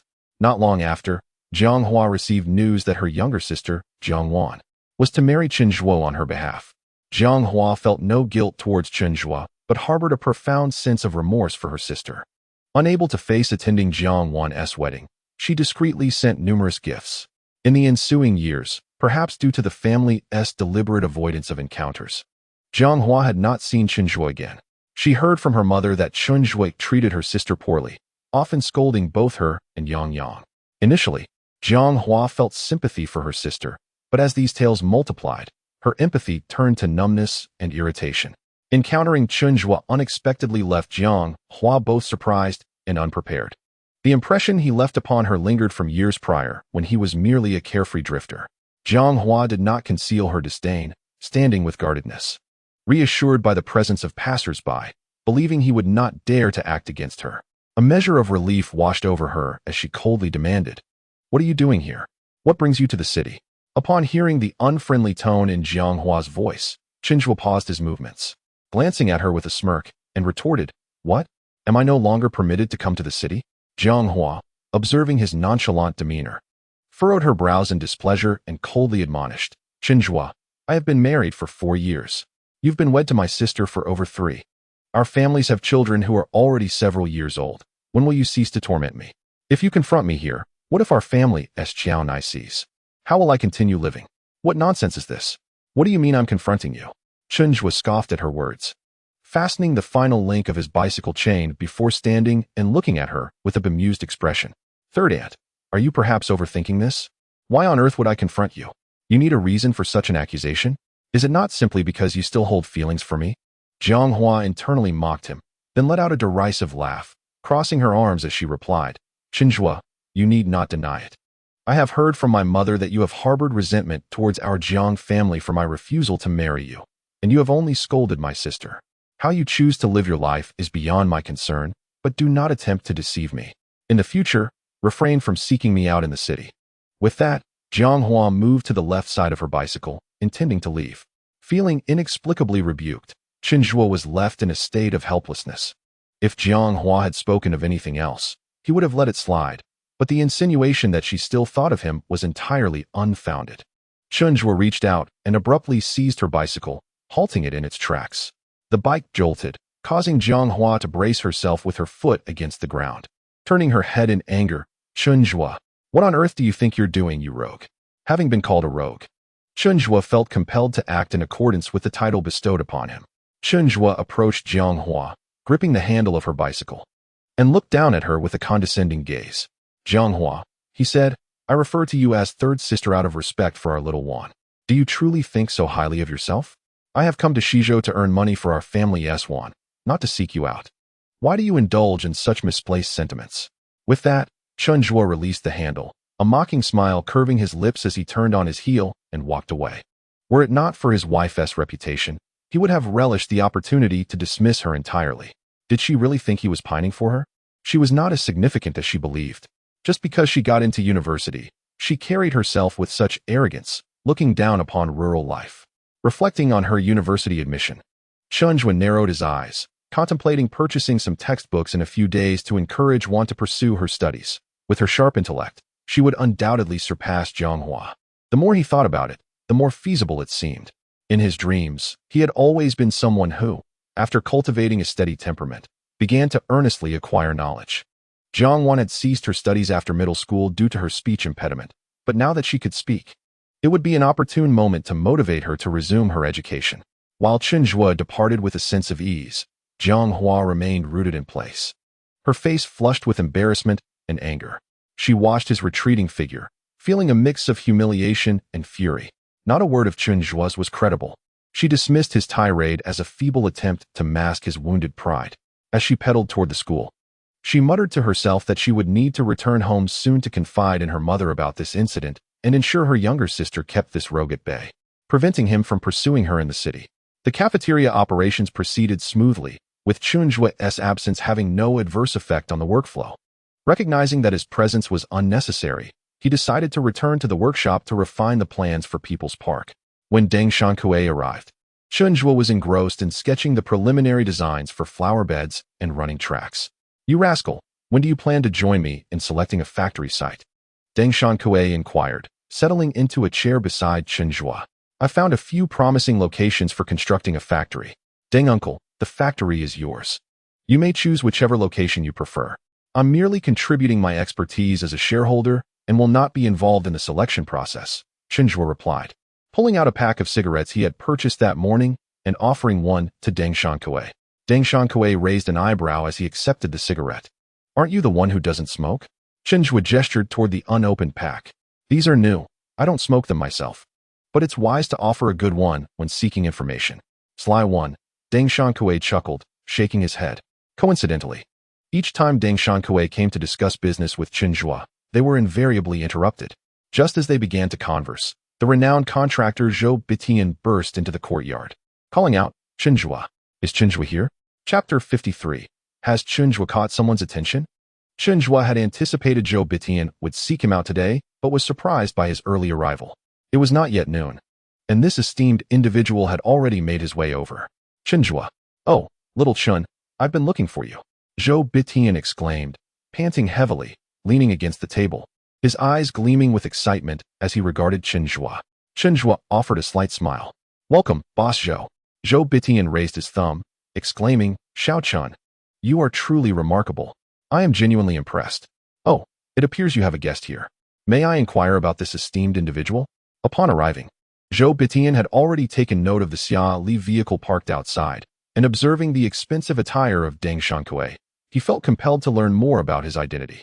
Chen Zhuo glanced at Deng Shankui, who gave a slight nod, prompting him to introduce, "This is Boss Deng, engaged in the coal mining business. Uncle Deng, allow me to present Boss Zhou, who specializes in engineering." The mention of Boss Deng in the coal industry could only refer to the illustrious Deng Shankui. Zhou Bitian's eyes sparkled, and his demeanor softened with humility as he eagerly shook hands with Deng Shankui, secretly marveling at Chen Zhuo's remarkable connections. Realizing this was an unexpected delight. With enthusiasm, Zhou Bitian pulled out a draft and proclaimed, "Xiao Chen, this is going to work. The higher-ups have instructed us to swiftly develop a design plan based on your concept, and the finance department will expedite the funding." In contrast to Zhou Bitian's excitement, Chen Zhuo remained composed. He responded with a nod, taking a moment to review the blueprints. "Did the leader not have any feedback?" "None at all. The leader stated to proceed according to your vision, which is both comprehensive and meticulous. We are simply awaiting your final design." Zhou Bitian had scarcely slept the previous night, and early in the morning, he sought out the supervisor overseeing the project. Upon hearing Zhou Bitian's presentation, the leader was exceedingly pleased, praising the idea and urging him to promptly produce detailed drawings and proposals. After being rejected twice, Zhou Bitian was elated to finally receive an affirmative nod from the leader, nearly bursting with excitement as he hurried to find Chen Zhuo. He first stopped by the health station, where Chao Yuan informed him that Chen had returned to the workers' dormitory, prompting him to follow. "Xiao Chen, shall we get started?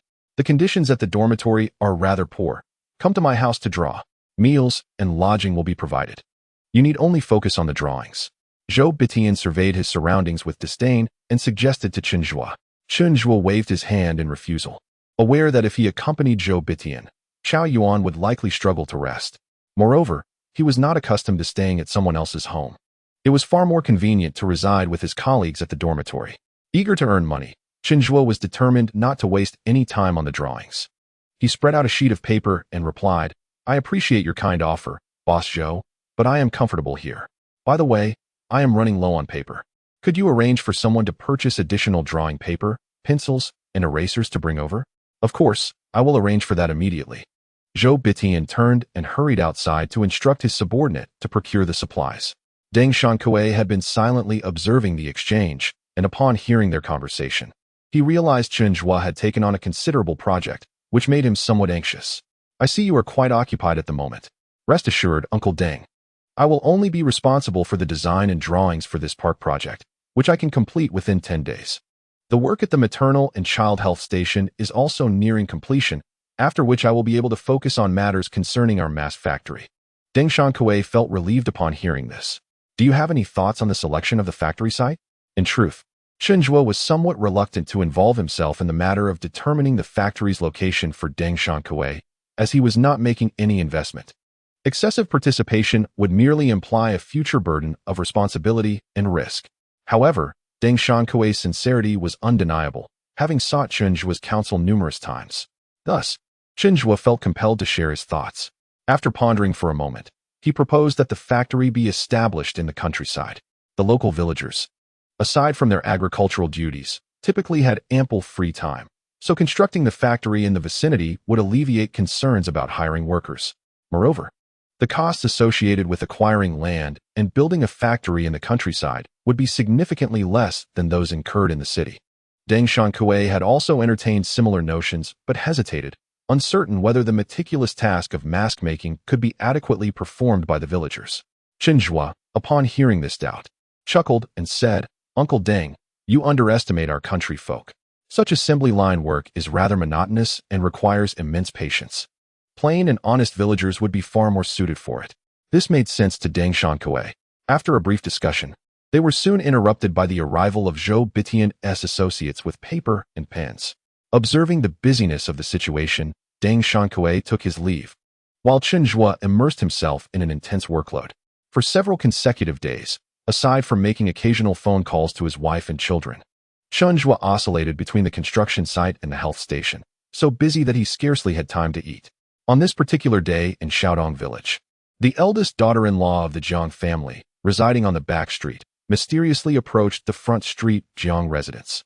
She pulled Jiang Mu into the house and, lowering her voice, exclaimed, Mom, I've heard something. Xiaowan's partner has someone else, and it's a particularly flashy city dweller. What are we to do about Xiaowan? Jiang Mu, upon hearing this, felt as though her head had exploded, her eyes widening in shock as she grasped her daughter-in-law's wrist and demanded, Who told you this? Is it true? Jiang Dajia, with a dramatic sigh, replied, This news has spread like wildfire throughout Xiaodong village. The wife of Old Li next door already knew but hadn't mentioned it to me until today when I borrowed something from her. She couldn't contain herself and spilled the beans. It's being said that Xiaowan's partner was seen riding a motorcycle with a young woman, embracing and kissing openly. Upon hearing this, Jiang Mu's heart sank. No wonder that young man had recently brought a pile of gifts to their home, canned goods and oil tea noodles. She had thought he had truly turned over a new leaf. It turned out he was merely trying to curry favor out of guilt for his infidelity. The more Jiang Mu thought about it, the angrier she became. Seizing a firewood stick from the outer room and preparing to storm out, Jiang Dajia, witnessing this, quickly grabbed her. Mom, what are you planning to do? What do you think? I'm going to confront the Chen family in Xiaoshu. I've given my daughter to a good-for-nothing, and if I've endured a day without happiness, that would be one thing. But to think he dares to carry on with someone else? I must find out who this other woman is. Just watch me tear her apart. Jiang Dajia, with all her strength, tugged at Jiang Mu and pleaded, Mom. This matter cannot be allowed to escalate. If it does, what if Chen Zhuo decides to throw both Xiaowan and me out without a second thought? After hearing this, Mother Jiang froze, her eyes instantly reddening. Indeed, the eldest daughter-in-law spoke the truth. Chen Zhuo was nothing but a scoundrel. He had never held any regard for Xiaowan. And now, with someone else in the picture, if he were to abandon both of them, how would Xiaowan survive? Chapter 54. Caught in adultery by the third sister-in-law in recent days, Jiang Hua had been restless, unable to shake off the suffocating feeling that arose every time she recalled Chen Zhuo's words. How could someone be so shameless as to confront her in the city? If this continued, Her husband would surely find out, and dire consequences would ensue. Today was a day off, and early in the morning, Jiang Hua took a bus back to her maternal home in Shaodong village, intending to discuss the matter with her mother. However, upon entering the courtyard, she was greeted by the sight of her elder sister-in-law and mother engaged in an intense conversation. "Mother, we must devise an alternative plan. We cannot confront them so bluntly. If this escalates, it will bring us no benefit." Jiang's sister-in-law spoke urgently, oblivious to Jiang Hua's presence. "What is going on? Mother, sister-in-law, what are you discussing?" Jiang Hua, bewildered, hurried over to support her dazed mother, guiding her into the house to sit on the kong. Seeing her arrive, Jiang's sister-in-law wiped the sweat from her brow and exclaimed, "Oh, Xiao Hua, you arrived just in time. Please, talk some sense into our mother." Mother Jiang tightly grasped Jiang Hua's hand, her voice trembling. "What are we to do? Why is Xiao Wan's fate so cruel? This is such a calamity." Upon hearing her mother mention Xiao Wan, Jiang Hua's heart sank. What had transpired? "Sister-in-law, please tell me." With a long sigh, Jiang's sister-in-law recounted that Chen Zhuo was involved with someone else, a city girl. Jiang Hua was momentarily stunned, and after the initial shock, an indescribable mix of shame, anger, and disbelief surged within her. Did Chen Zhuo not have feelings for her? How could he have a mistress? With no money or skills to speak of, and merely good looks to his name, how could a city girl be willing to be with him? Jiang Hua felt a whirlwind of emotions, unable to articulate her feelings. At that moment, Jiang's sister-in-law patted her shoulder, urging, "Xiao Hua, you must speak up. With your education, what do you think we should do? We cannot create a scene at the Chun family in Shaohe village. If this matter becomes public, it will harm our family. And if Xiao Wan and her mother are cast aside, how will they survive? Our parents cannot support them." Jiang Hua was jolted back to reality by her sister-in-law's words. She held a degree of disdain for the underlying motivation in her sister-in-law as concern. It seemed more about the fear of Xiao Wan and her mother being sent back to their parents and losing their share of the family resources rather than genuine care for them. Yet, her sister-in-law did have a point. Their parents' meager income barely sustained their own lives, let alone supporting Xiao Wan and her mother. Jiang Hua, resembling her father with a touch of his spirited demeanor, furrowed her brows, appearing quite serious. Mother Jiang's heart hung in the balance. Placing all her hopes on her eldest daughter, her voice laced with a sob. "Hua, what shall we do? Your sister-in-law married Chen Zhuo largely because of you. Regardless of what others think, one must not neglect one's younger sister." Upon hearing these words, Jiang Hua's already irritable mood soured even further. It was originally the brilliant idea of her two older brothers to marry Xiao Wan off to Chen Zhuo. Fearing that Chen Zhuo might cause a scene, they pushed Xiao Wan into the flames, and now it had somehow become her fault. The more Jiang Hua contemplated, the angrier she became, and she immediately retorted, "Mother, your words are quite erroneous. Why is this solely my responsibility? It was not I who arranged for Xiao Wan to marry Chen Zhuo. It was you who insisted on adhering to that nonsensical agreement, shoving her into the fire pit. Now that trouble has arisen, it falls upon me? Why should I bear this burden?" Seeing that the mother and daughter were about to quarrel, sister-in-law Jiang hurriedly interjected, "Oh dear, what time is it?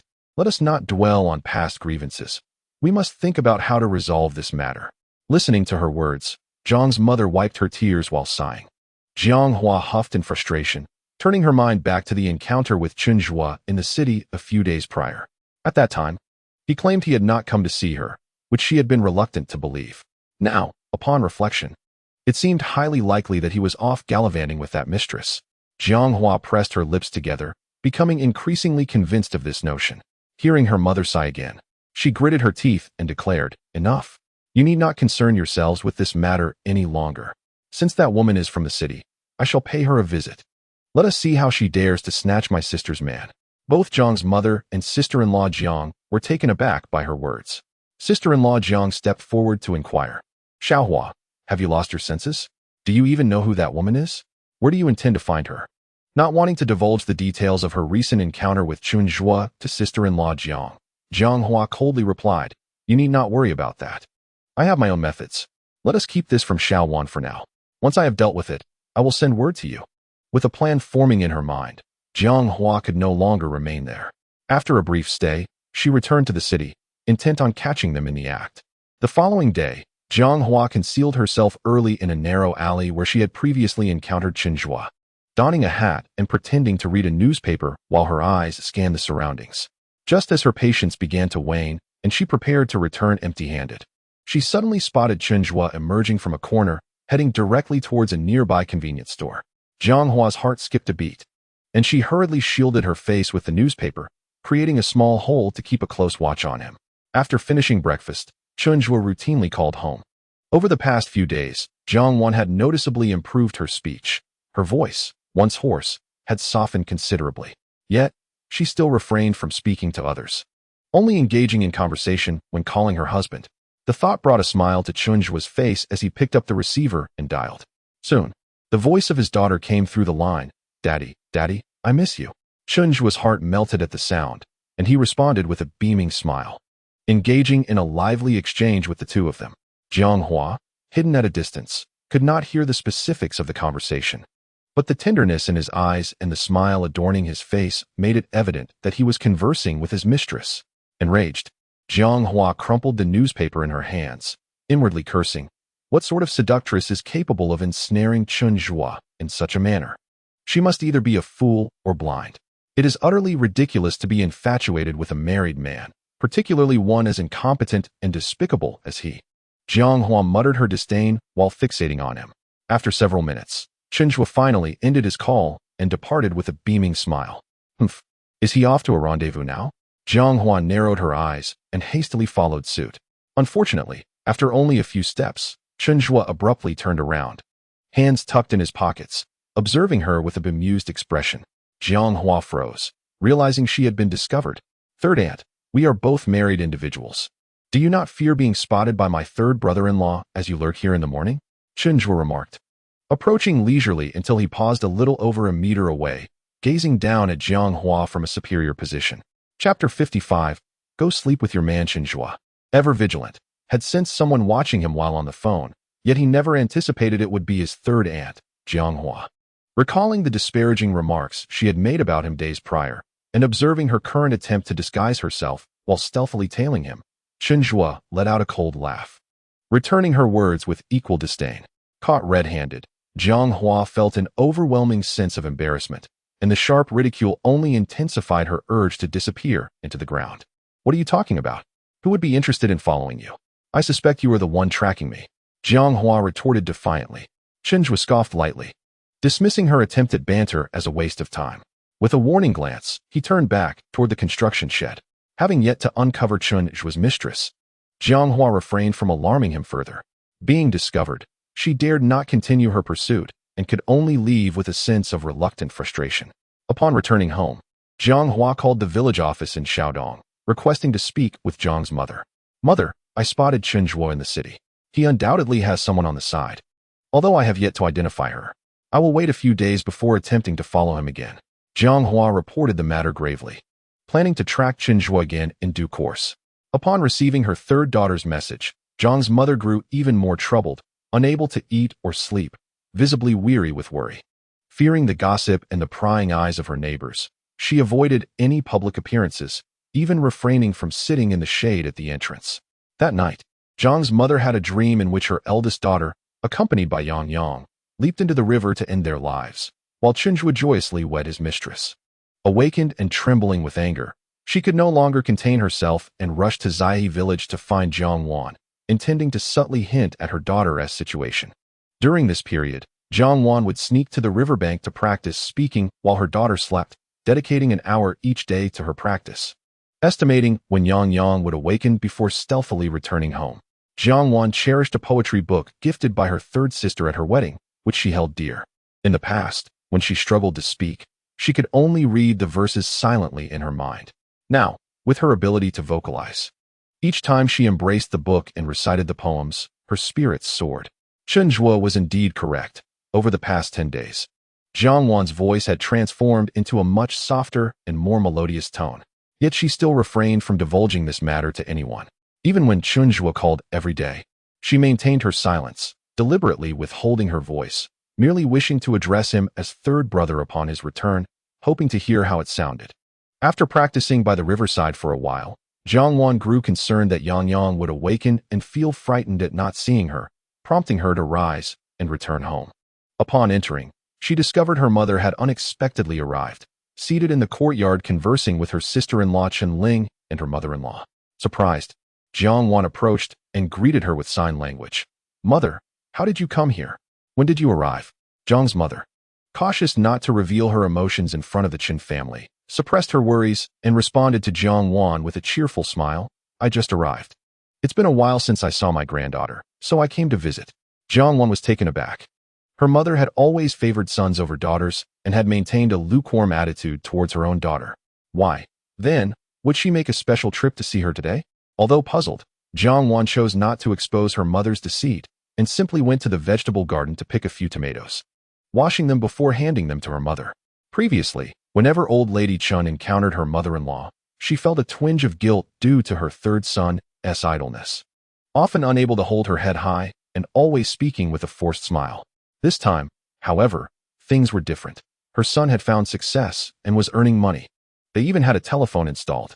He was set to partner with the big boss at Chen Tun for business. Old lady Chen was invigorated, her voice considerably louder as she enthusiastically grasped Jiang's mother's hand, exclaiming, "My dear mother-in-law, it won't be long before our third son becomes a wealthy man. By then, both Xiaowan and Yang will enjoy a life of luxury, and we two mothers shall revel in good fortune. You certainly chose the right son-in-law."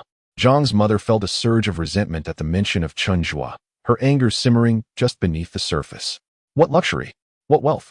She had yet to see a single penny, only the arrival of his mistress. Her son, Chen Zhuo, was indulging himself in the city, leaving her unfortunate daughter behind in the countryside to wash clothes, cook, and tend to the family. Why should this be? The thought chilled Jiang's mother's heart. She bit her lip and let out a cold huff, losing interest in further pleasantries with old lady Chen. She stood up, took Jiang Wan's hand firmly, and stated curtly, "Let us go inside. I need to speak with you." Both old lady Chen and Chen Ling exchanged puzzled glances at Jiang's mother's sudden change in demeanor. They looked at each other, then at the retreating figures of Jiang Wan and her mother, curiously murmuring, "What is going on? Is there something happening at home? Or did she have a spat with old Jiang?" Chen Ling nudged her mother's arm, saying, "Mother, don't speculate foolishly. Perhaps there is something bothering her that she wishes to discuss with Xiaowan. Let us head back inside." Jiang's mother's unusual behavior left Jiang Wan somewhat bewildered. She squeezed her mother's hand in concern, her eyes reflecting worry. "Mother, what is wrong?" Jiang's mother glanced at the sleeping Yang on the Kong, took a couple of deep breaths, and lowered her voice, saying, "Where has Chen Zhuo gone? Why isn't he home?" At the mention of her husband, a sweet smile involuntarily crept onto Jiang Wan's face. "He went to the city for work. He should be back in a couple of days." Upon hearing those words, Jiang Mu furrowed her brow even deeper. Why has he not returned home after working for so many days? He is on the construction site, claiming to be an engineer. Jiang Wan silently gestured with her hands. In truth, she wished to communicate directly with her mother, yet for reasons unknown. She felt compelled to wait until Chen Zhuo could hear her voice before informing others. Jiang Mu, observing her daughter's carefree demeanor at such a critical moment, felt a pang of helplessness. Leaning closer to Jiang Wan, she whispered, "Chen Zhuo is only 23, at an age driven by passion. Don't you worry that he might stray during all this time alone in the city?" Initially, Jiang Wan did not quite comprehend her mother's concern, but after a moment, her face flushed crimson. It was not merely these past 10 days. Aside from their wedding night, she and Chen Zhuo had not engaged in intimacy. Jiang Wan dared not reveal the truth to her mother, merely shaking her head and indicating that Chen Zhuo was busy earning a living. Frustrated by Jiang Wan's lack of urgency, Jiang Mu slapped her arm, exclaiming, "What do you know? A man needs satisfaction to remain faithful. You should not just stay home with the children. Go visit him in the city." Jiang Wan pursed her lips. "What would I do in the city?" Jiang Mu, exasperated, retorted, "What else? Go sleep with your husband."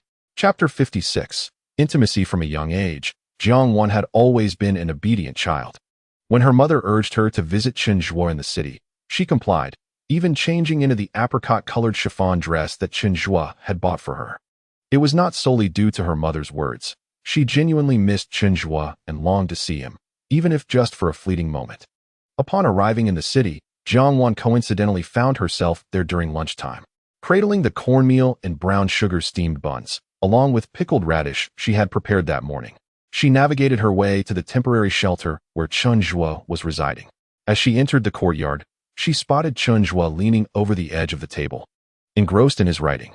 When he focused, there was a certain charm about him reminiscent of the refined male leads in Hong Kong films, with a hint of roguishness. Jiang Wan had always known Chen Zhuo was handsome.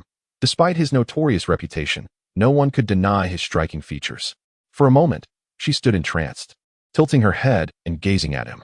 When Chen Zhuo was immersed in his work, he was wholly absorbed. It was only when he reached for a ruler that he noticed her presence.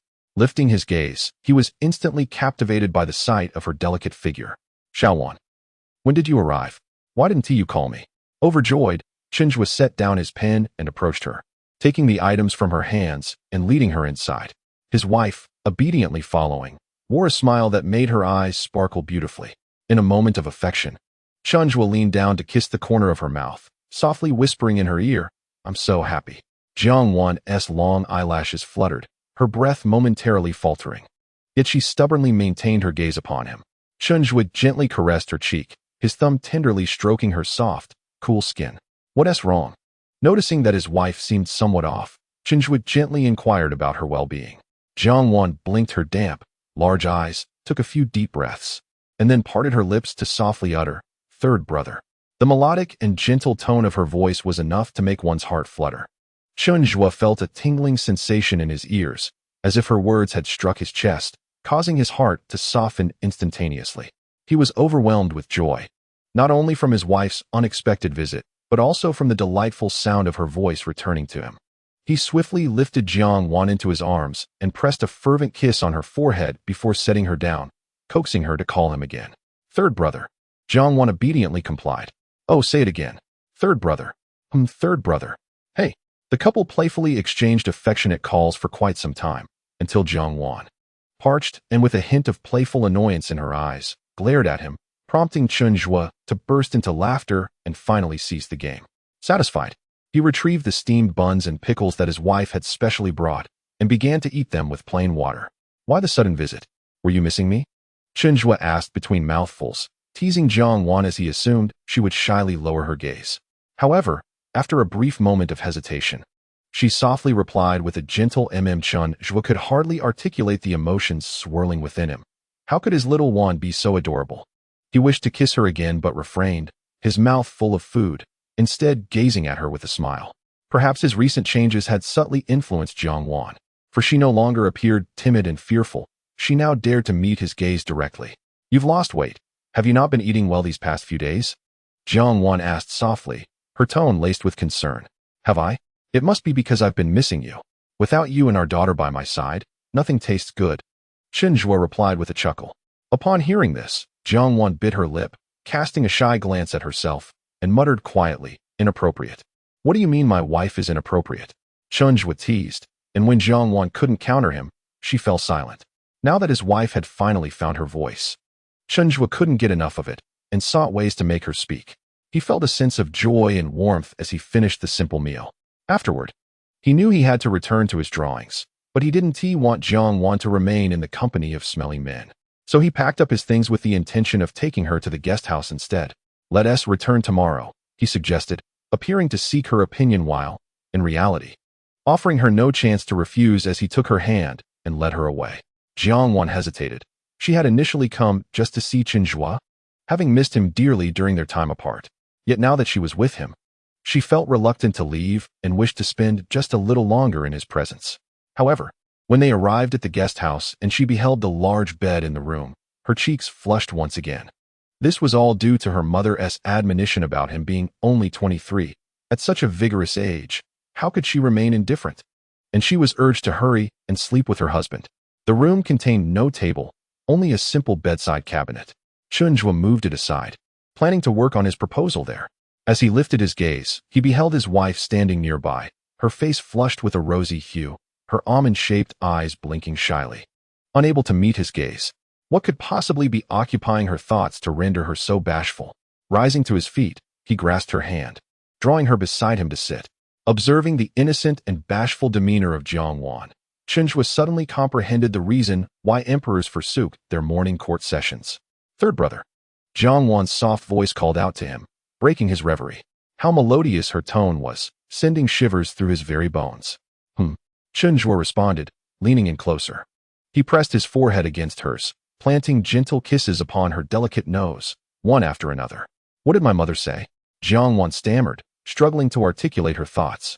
Chen Zhuo remained patient, lifting her chin with his nose, his lips gliding down to meet hers in a tender, lingering kiss, soft and light, one after the other. What did your mother say? He inquired in a husky whisper. Jiang Wan trembled under the caress of his lips, instinctively retreating. However, as they were positioned on the bed, her slight movement brought him naturally closer to her. He playfully nipped at the tip of her nose, teasing her. What are you hiding from? Jiang Wan seemed startled by her own reaction, her eyelashes fluttering, words escaping her grasp. Chen Zhuo gently tucked a stray lock of hair behind her ear, gazing at her affectionately. Do not fear, I shan't devour you. Though he intended to comfort her, he was unaware that her thoughts diverged from his intentions. Suddenly, her delicate hands wound around his waist, tightening like creeping vines, drawing her soft form firmly against him. The collision of warmth and coolness rendered him momentarily speechless. Caught off guard, what was his wife attempting? Was she challenging his resolve as a man? Third brother, my mother said we should have another child. She whispered sweetly into his ear. Chen Zhuo, a perfectly normal man, had endured the loss of his beloved wife in a previous life, leading him to a life of solitude. Yet this time was different. The woman he adored was still with him, nestled in his embrace, whispering tenderly about bearing children. If he did not respond in kind, he would surely be deemed less than a man. With a deep breath, he suppressed the tumult of emotions within his chest, patiently asking her, does your mother wish for you to have a child, or is it your own desire? Upon hearing this, Jiang Wan bit her lip and timidly replied, my mother said men prefer healthy, plump babies. Indeed, it was evident that something his mother-in-law had said had unsettled his dear wife, prompting her to seek him out with such earnestness about having a child. Chen Zhuo was not averse to the idea of fatherhood. Rather, he had been a reckless man in the past, harboring resentment on their wedding night, leading to his wife developing apprehensions about intimacy. The last time they were at the inn, merely touching her foot had sent her trembling in fear. Thus, Chen Zhuo was not in a rush. He wished to wait until Jiang Wan had overcome her physiological fears before embarking on such a journey. He could only wonder what his mother-in-law had conveyed to his sweet, yet naive wife, prompting her to bravely offer herself in such a manner. Chen Zhuo sighed as he embraced Jiang Wan and lay down on the bed, pinching her cheek. Who says all men prefer chubby children? I adore our Yang Yang. She is delightful, soft, and heartwarming. Jiang Wan, seemingly skeptical, replied, then why do you seem so fond of Jiang Lei? Jiang Lei was the son of Jiang Urge, 3 years older than Yang Yang. As a child, he was robust and had an endearing, clumsy way of speaking that made him amusing. Chen Zhuo rarely received a warm welcome when visiting the Jiang family, yet he found joy in the boy's sturdy demeanor and had playfully teased him a few times. Little did he know that such innocent gestures would lead to profound misunderstandings with his wife. He couldn't entirely blame others for their misconceptions, as he had not always treated his daughter well in the past. Reflecting on this, Chen Zhuo felt a pang of guilt.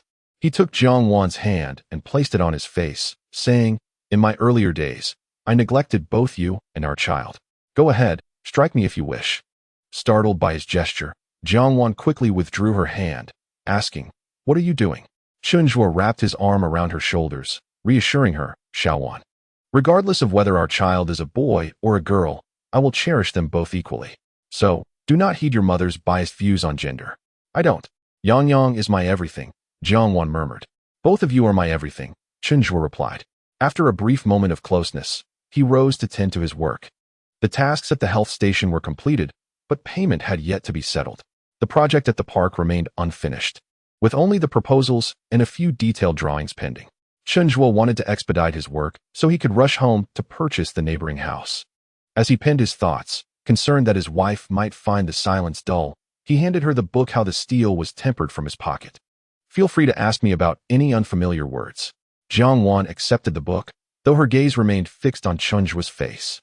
She harbored numerous questions, unable to comprehend how he had suddenly become so capable, knowledgeable about engineering, able to sketch and write, and his handwriting was exquisite. Xiao Wan, if you keep looking at me like that, I won't be able to concentrate, Chen Zhuo chuckled, turning to meet her gaze. Jiang Wan quickly averted her eyes, saying, I'll read now. She moved to the window and sat down, obediently engrossed in the book. Chen Zhuo admired her graceful silhouette for a while before redirecting his attention to his work.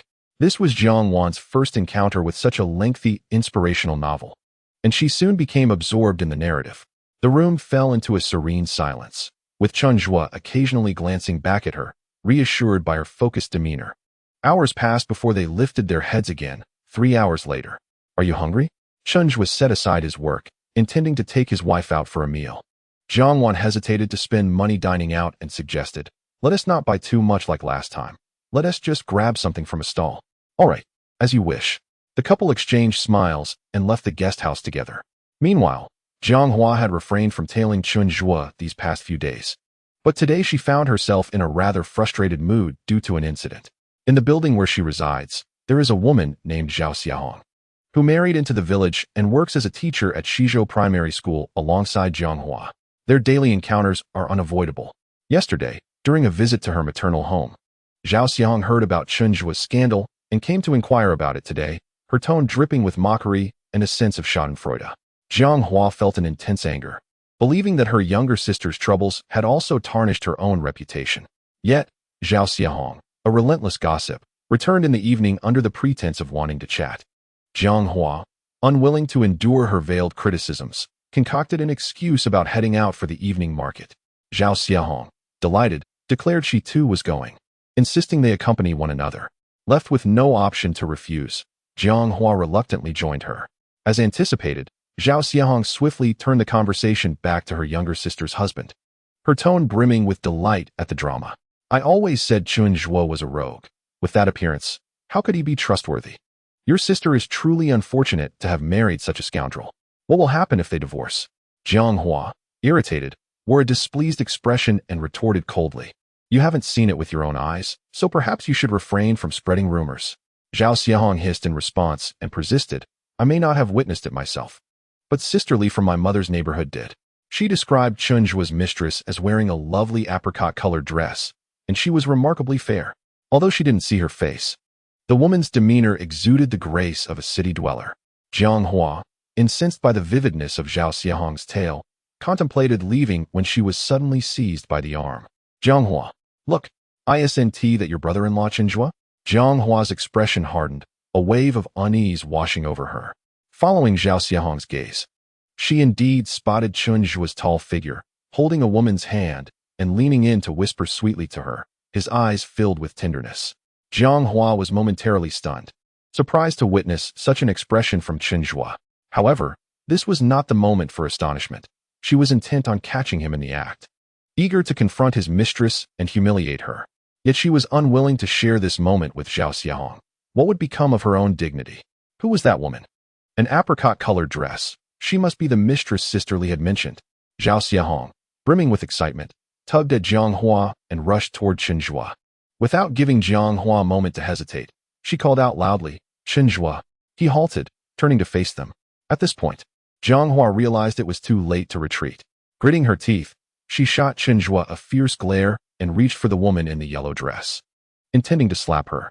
However, as the girl turned to reveal her face, both Jiang Hua and Zhao Xiaohong were left utterly speechless, as if struck by lightning. Jiang Wan. Jiang Wan. The strikingly beautiful and fashionable woman before them was none other than Jiang Wan. Upon witnessing Jiang Hua's intent to strike his wife, Chen Zhuo immediately adopted a stern demeanor, positioning himself protectively in front of Jiang Wan, furrowing his brow in anger as he demanded, Jiang Hua, what are you attempting to do? Jiang Wan, equally perplexed, peered from behind Chen Zhuo, her expression one of confusion as she instinctively communicated through sign language, inquiring, Third sister? Sister Xiaohong, what is your intention? Zhao Xiaohong, caught off guard, blurted out, so you are Chen Zhuo's mistress? Her mind was reeling at this moment. Since childhood, she had harbored jealousy towards Jiang Hua, who had consistently outperformed her academically and later married more favorably. Even after both became teachers, Jiang Hua held the position of homeroom teacher while Zhao Xiaohong remained merely a subject instructor, her career still overshadowed. After years of feeling belittled by Jiang Hua, Zhao Xiaohong seized what she thought was an opportunity to mock her rival, only to discover that the jest was ultimately at her own expense. Jiang Hua, being an astute individual and well-educated, quickly grasped the situation. It dawned on her that the so-called mistress was none other than her younger sister, Jiang Wan. Observing her sister clad in a yellow dress, radiantly charming, she couldn't help but feel a mix of envy and admiration. When had her sister become so captivating? While her mind was tumultuous with thoughts, she had to first address Zhao Xiaohong, shoving her aside with force. Stop with your nonsense. What mistress? You're all just spouting absurdities. Mistress? What does that even mean? What nonsense are you spewing, madam? Chen Zhuo's temper flared, disregarding the gender of his adversary. His composure and patience were reserved exclusively for his wife. The audacity of this ugly creature, daring to slander him in front of his wife, was utterly intolerable. He barely restrained himself from delivering a kick. Zhao Xiaohong, now flushed with embarrassment and anger, retorted defiantly, "You're the one talking nonsense. Recently, someone saw you riding a motorcycle with a woman in Shaodong village, being affectionate with her. How else could it be interpreted? You are deliberately bringing Jiang Wan here to create confusion." As her voice escalated, her conviction grew, and in her fervor, she even began to believe her own words. Her gaze fixated on Jiang Wan, eagerly anticipating a display of hurt or anger from her. To her surprise, Jiang Wan merely blinked, gesturing, "Wasn't it on the 6th day? I came to the city to see him, and he was worried about me being alone, so he rode the motorcycle to take me back." Zhao Xiaohong found herself at a loss for words, rendered awkward and flustered, as the incident she referred to indeed occurred on the 6th day. Chen Zhuo, a man of considerable intelligence, pieced together the events after listening for a while and reflecting on Jiang Hua's inexplicable following of him days prior. Clearly, there were those who could not bear to see him and Jiang Wan happy. With a sardonic smile, he embraced his wife's shoulders, narrowing his eyes at Zhao Xiaohong and Jiang Hua, declaring, "I, Chen Zhuo, have but one woman, and that is Jiang Wan. Let the others gossip as they please. But how can you, third aunt, also believe such slander?" Just as he finished speaking, he felt a gentle scratching in his palm. It was Jiang Wan. He turned to her, his tone softening. "What is it?" Jiang Wan blinked, gesturing, "Don't be so fierce." Chen Zhuo smiled helplessly, gently stroking his wife's hair, and said, "All right, I'll do as you wish." After that, he averted his gaze from Jiang Hua and Zhao Xiaohong, taking his wife's hand to leave. However, at that moment, Jiang Hua stepped forward and grasped Jiang Wan's hand, her expression serious as she said, "Xiao Wan, come with me. I have something to ask you." Jiang Wan had not seen her elder sister for a while and was eager to converse with her, so she turned to Chen Zhuo for his opinion, her innocent demeanor resembling a child awaiting approval for a red envelope. Chen Zhuo felt a warmth in his heart at how much his wife cared for him. How could he do anything but indulge her? He nodded towards a nearby gazebo, suggesting, "Let us talk over there." Jiang Wan agreed and walked with Jiang Hua towards the gazebo. Concerned, Chen Zhuo followed closely behind, deliberately keeping a distance to allow the sisters to converse comfortably. Zhao Xiaohong, feeling embarrassed, had long since excused herself and left without a word. Jiang Hua felt a mix of emotions as she observed her fashionable younger sister. Finally mustering the courage to ask, "Was it really you on the 6th day?" Jiang Hua nodded.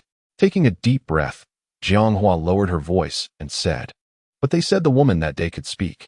Jiang Wan paused, hesitating for a few moments before responding. "Third sister, I forgot to tell you, I can speak now." Hearing her younger sister's soft and gentle voice, Jiang Hua was incredulous, exclaiming, "You can speak now? Since when?" Jiang Wan smiled shyly. "I just regained it a few days ago. I intended to tell you soon, but I didn't expect to run into you today." Being her sister, Jiang Hua felt immense joy upon receiving this news, immediately grasping Jiang Wan's hands. "That's wonderful. You silly girl, how could you keep this from us? Hurry and let Dad and Mom know. They will be thrilled."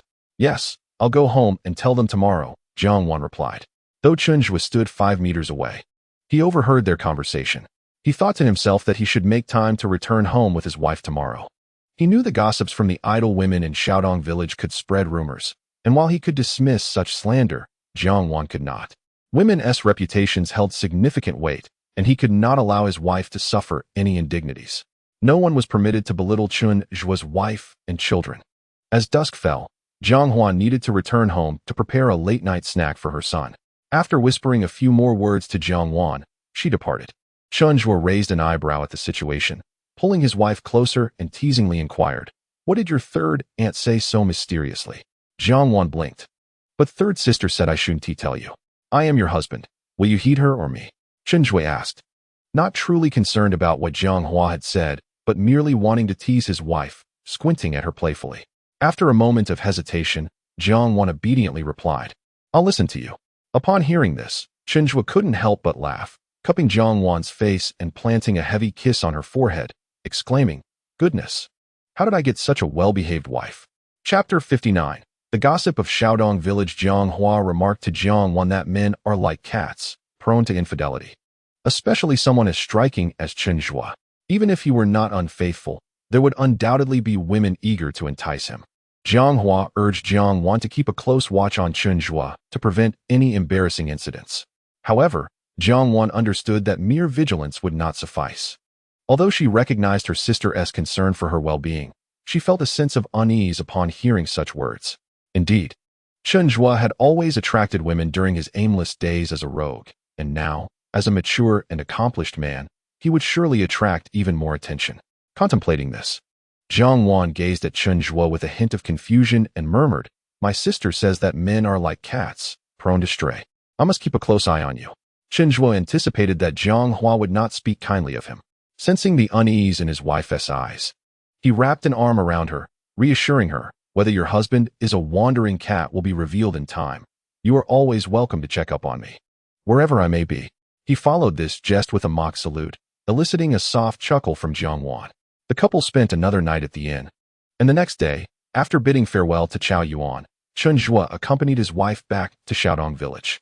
Intent on dispelling the rumors surrounding them, he borrowed a motorcycle and, upon arriving in the village, revved the engine loudly, ensuring that the sound echoed throughout the area, as if to announce their arrival to the entire village. Jiang Mu was in the yard feeding chickens when she was startled by the thunderous noise. It was not until the motorcycle slowly rolled into her courtyard that she recognized the two passengers, and her expression shifted to one of great delight. Chen Zhuo? Xiao Wan. Goodness, I almost didn't recognize you. Xiao Wan, you've become so beautiful. Feeling a bit bashful from her mother's praise, Jiang Wan smiled shyly as Chen Zhuo gently supported her waist as she dismounted the motorcycle. Mom, Xiao Wan has always been this beautiful, he said, parking the motorcycle before joining Jiang Wan's side with a smile playing at his lips. Neighbors, who had been lounging in the shade, fell silent upon the appearance of the village's latest gossip subjects, stretching their necks to catch a glimpse into the Jiang family courtyard, whispering among themselves. Is that really Jiang Wan? My goodness, it's hard to tell at first glance. Just look at her sophistication. She seems like a city girl. That dress is simply lovely. Fearing they might not pay enough attention, Chen Zhuo playfully pushed Jiang Wan toward Jiang Mu and asked loudly, Mom, how does Xiao Wan look in this dress? I bought it in the city a few days ago. Doesn't it suit her perfectly? I was in such a hurry to return to the city that I didn't stop by to see you. I'll bring you the snow cream I bought another day. Jiang Mu was taken aback by his words, and as she recalled the rumors of late, her eyes widened with realization. So, Xiao Wan went to the city to see you a few days ago? Which day was that? She went on the 5th and returned on the 6th, Chen Zhuo replied honestly. Upon hearing this, Jiang Mu slapped her thigh and exclaimed, Did you ride back on the motorcycle that day as well? Indeed, Chen Zhuo replied casually, raising an eyebrow in a seemingly offhand manner. What about it? At long last, Mother Jiang has come to a realization. The so-called paramour spoken of by those loathsome women is none other than her own daughter. After days of trepidation and silent tears, it has all been a false alarm. Overwhelmed with joy, Mother Jiang's elation quickly gives way to an uncontrollable fury, ignoring the presence of her son-in-law. The pent-up frustration and anger that have been brewing for days are about to be unleashed. She raises her voice, laden with indignation, and begins to scold. What is the matter? Is it not merely some ill-mannered gossip-mongers spreading vile rumors? Upon seeing you with Xiao Wan, they did not even bother to verify the truth before fabricating tales. They claim you have taken a city girl as a mistress and intend to divorce our Xiao Wan.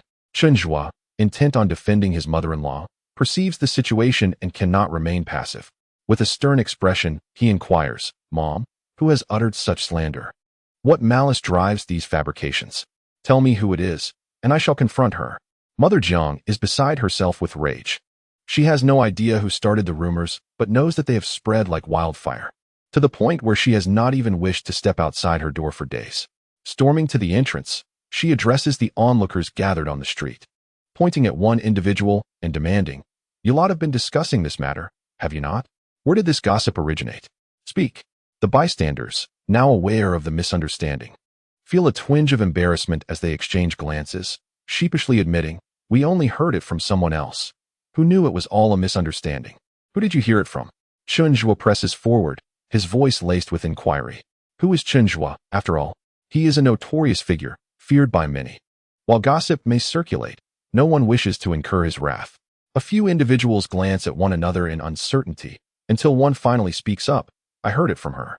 The accused quickly interjects, no, I heard it from Sister Zhao in the back street. So did I, chimes in another. Within moments, the source of the rumors is identified. It is Zhao Xiaohong's mother. Upon hearing this, Mother Jiang swiftly turns and heads towards the back street, concerned for her mother's well-being.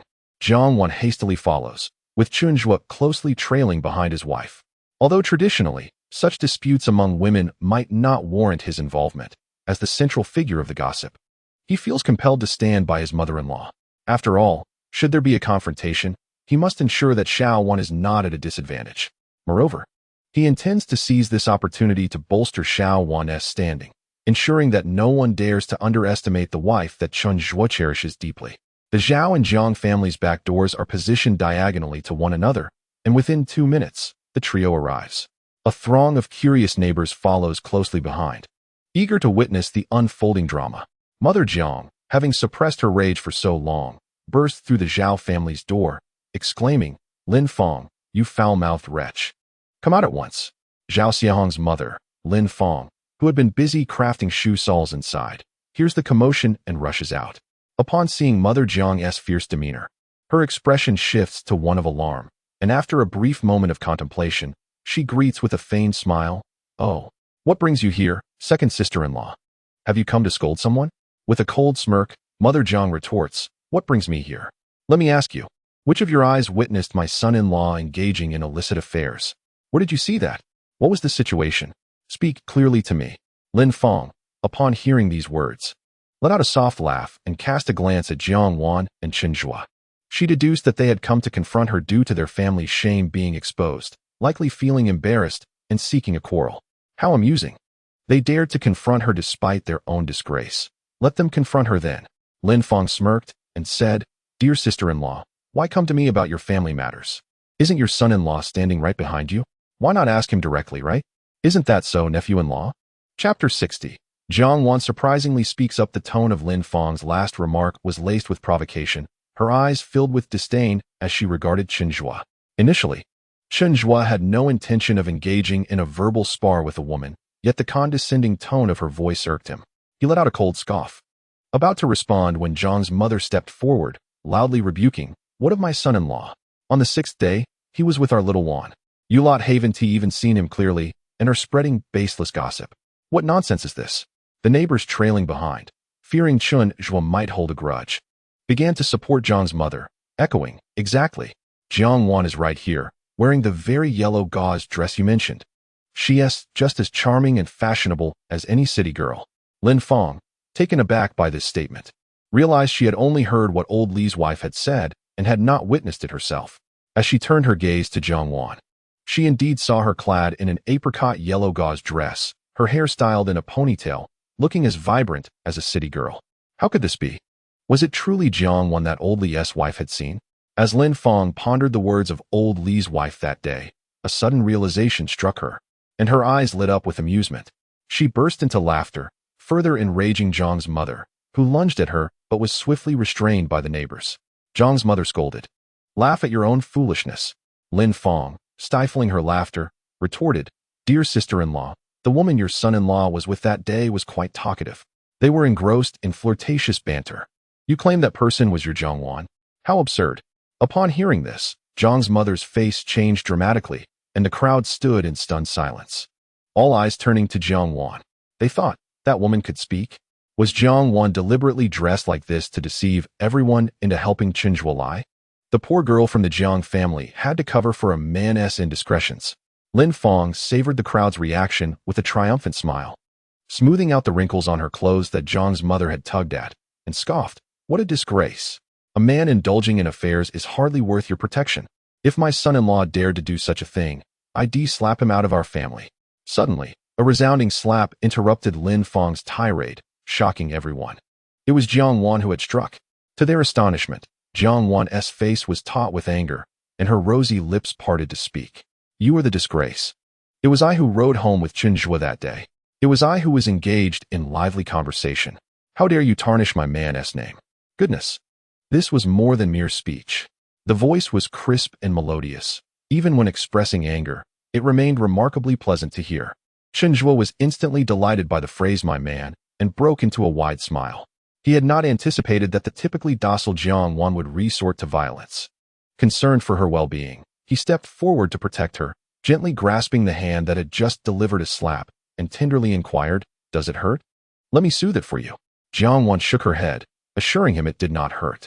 At that moment, not only Lin Feng, who had been struck, but everyone present was taken aback. Jiang Wan had spoken? Wasn't she mute? Moreover, the infamous Chen Zhuo, known for scolding his wife, was now cradling Jiang Wan's hand with a look of deep concern. The crowd was astonished. How could he be so kind to Jiang Wan? Even after she had struck someone, he still worried for her hand? Regardless of the shock felt by others, the most exhilarated and overjoyed was undoubtedly Jiang's mother. Forgetting her anger, she rushed to Jiang Wan, grasping her shoulders, her voice trembling with excitement as she exclaimed, "Xiao Wan, you can speak? You can speak?" Jiang Wan winced under her mother's grip, but felt a pang of sorrow for her mother's elation, regretting not having informed her sooner. Nodding, Jiang Wan replied, "Yes, Mom. I can speak now. I didn't tell you earlier because I wasn't quite well. It has only been these past few days that I've fully recovered." "Wonderful. You can speak now." Jiang's mother was overjoyed, embracing Jiang Wan while alternating between tears and laughter. After a while, she released her, saying, "Not long ago, Xiao Zhuo told me he would take you to receive treatment. After all these years, I had dared not hope. Yet here we are. You are truly healed. Xiao Zhuo, I owe you my gratitude." Chen Zhuo smiled, wrapping his arm around Jiang Wan's shoulder. "Mom, this is all Xiao Wan's own achievement. Besides, she is my wife. It is only natural that I do my part. There is no need for you to thank me." Jiang's mother wiped away her tears, feeling immensely gratified. "You two as a couple are simply perfect." After the excitement subsided, Jiang's mother did not forget the purpose of her visit. Turning to the utterly stunned Lin Feng, she scolded, "If anyone dares to spread rumors about our family again, I will tear down her house and silence her forever. It is unbelievable how she meddles in others' affairs when her own household is in disarray. She will surely reap what she sows." At this moment, Chen Zhuo's expression darkened. Casting a sweeping gaze over the onlookers, he spoke with resolute clarity, "Mom, there is no need for you to take action. If anyone dares to utter a single word of slander against Xiao Wan, I will personally deal with them." Upon hearing this, Lin Feng turned pale. Trembling as she stammered in defense, "I heard it from Sister Li. Do not speak nonsense. I never told you." Sister Li had been eavesdropping by her own wall, and upon hearing Lin Feng implicate her, she quickly rose to refute the claim. Lin Feng had indeed heard it from Sister Li, and as Sister Li denied it, she rushed toward her. "Why won't you admit it? Didn't you say you saw it with your own eyes along with my sister-in-law?" Chen Zhuo stood aside, coldly observing the two women, his icy demeanor quite intimidating. Fearing that Chen Zhuo would hold a grudge against her, Sister Li resorted to playing the victim, loudly declaring, "I never said Chen Zhuo was having an affair. I merely mentioned he brought a girl. You fabricated the story about him having an affair. Chen Zhuo, if you seek vengeance, target her. It has nothing to do with me. Li Mei, I swear I will kill you." In a fit of anger, Lin Feng leaped over the wall and charged towards Sister Li. Not one to back down, Sister Li immediately retaliated, and the two women quickly became entangled in a fierce struggle. Those who had been restraining Mother Jiang hastily rushed over to intervene. There was no need for Chen Zhuo to take action. They were already at each other's throats. At that moment, Mother Jiang felt a surge of relief, straightened her back, and spat disdainfully, "Fight. Not a decent one among them. Eliminate one, and there's one less to deal with." After dealing with a few gossipy women, Chen Zhuo had to hurry back to the city for work. Before leaving, Jiang Wan slipped him 50 yuan, her tone gentle as she said, "Make sure to eat something hearty. You've lost weight these past few days."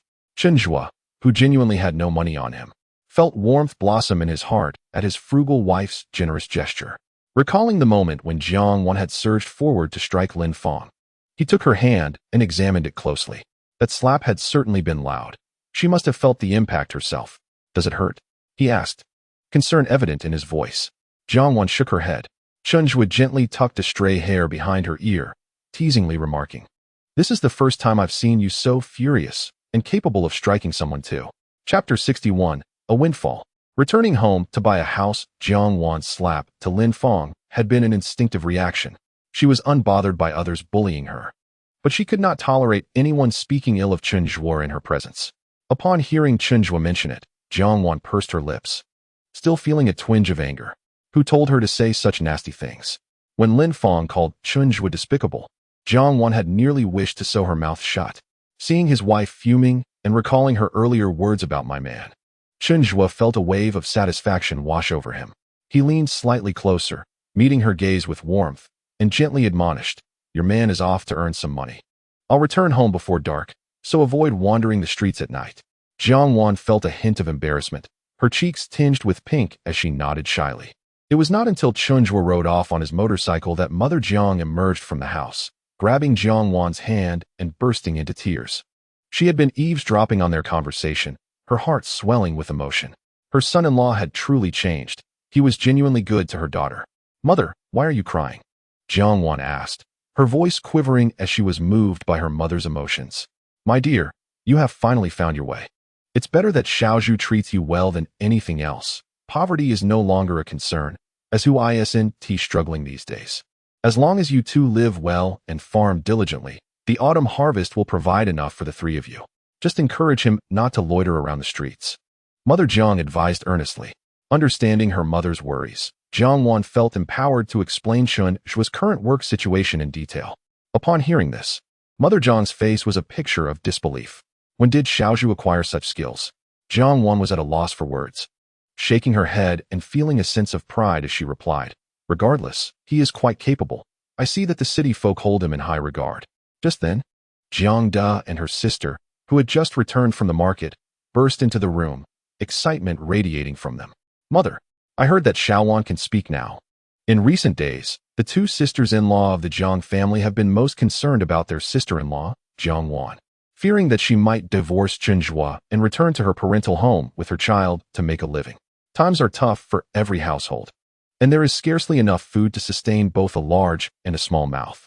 Today, while they were at the market discussing this matter with sighs of distress, they returned to the village only to hear about an astonishing event that had transpired that morning.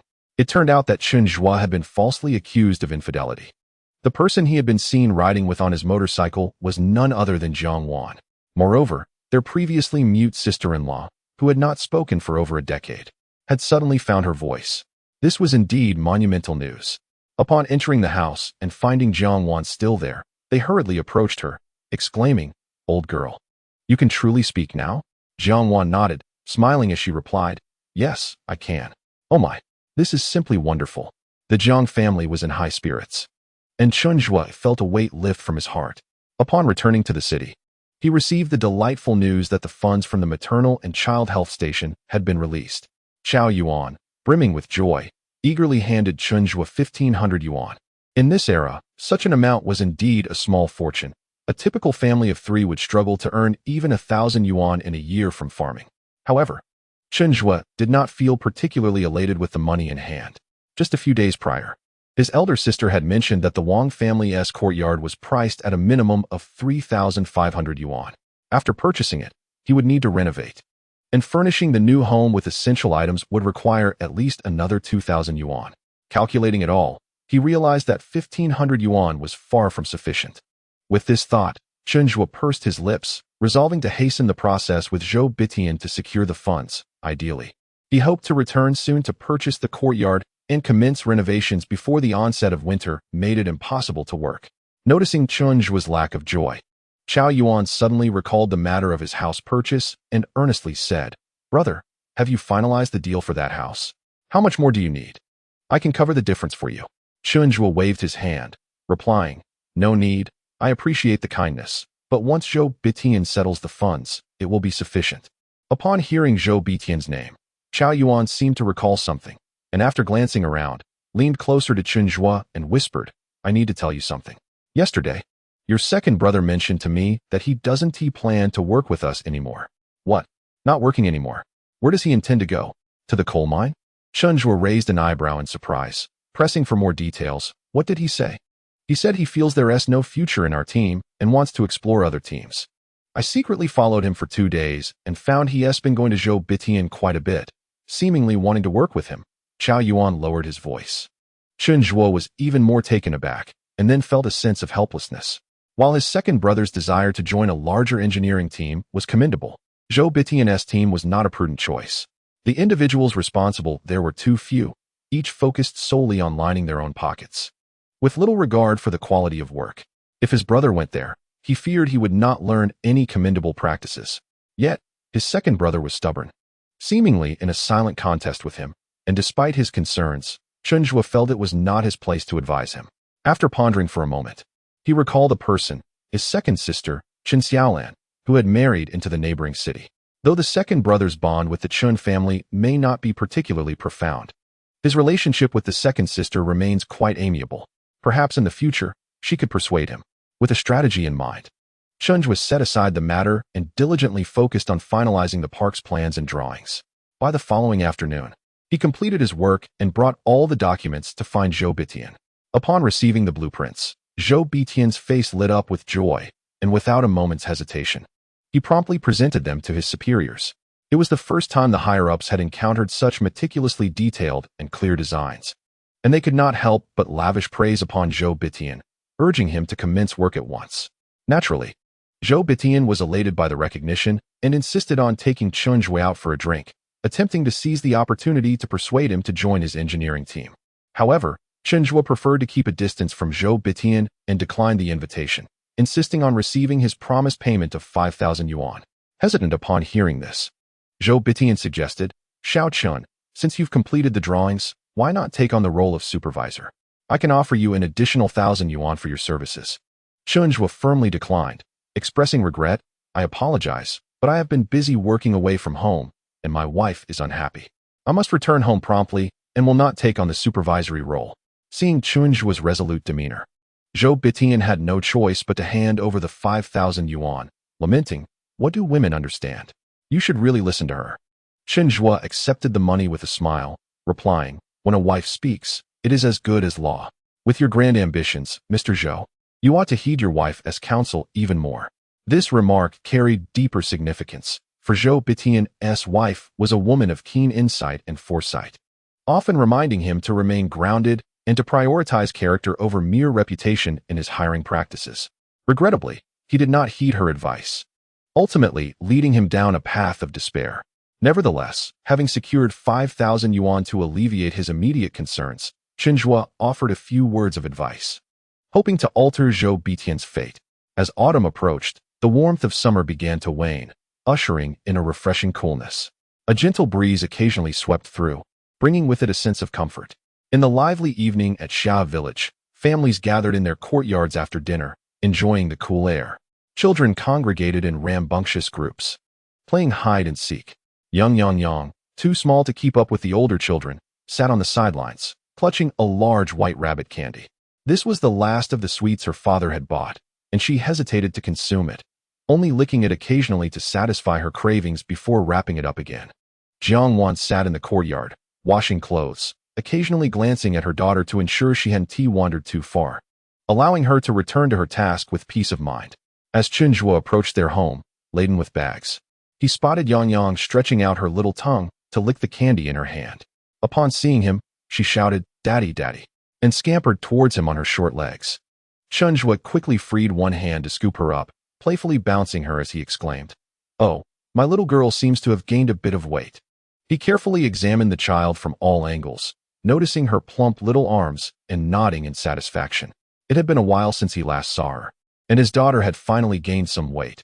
Her once slender arms were now adorably round, likely thanks to the generous servings of rice. Chen Zhuo lifted the bag of meat he was carrying and cheerfully promised his daughter, "Tomorrow, Daddy will cook meat for you." Upon hearing this, Yang's eyes sparkled with delight as she vigorously nodded, repeating, "Eat, eat." At that moment, Jiang Wan approached, her eyes brimming with joy. She wore a faded brown cloth shirt and had her hair styled in a braided twist, embodying the quintessential image of a rural housewife. Despite her simple attire, she remained stunning, captivating Chen Zhuo's gaze. "Have you finished your work?" Jiang Wan inquired, reaching for the items in his hands. When she saw the bags filled with meat, her eyes widened in astonishment. Why did you buy so much meat, including ribs? How much did this cost? The concern in her voice made Chen Zhuo chuckle. It's nothing. Your husband is earning money now. Tomorrow, I'll cook for you and our daughter. At that time, pork was priced at a hefty 2 yuan per jean, and he had bought quite a bit, spending nearly 20 yuan on the 2 bags of pork.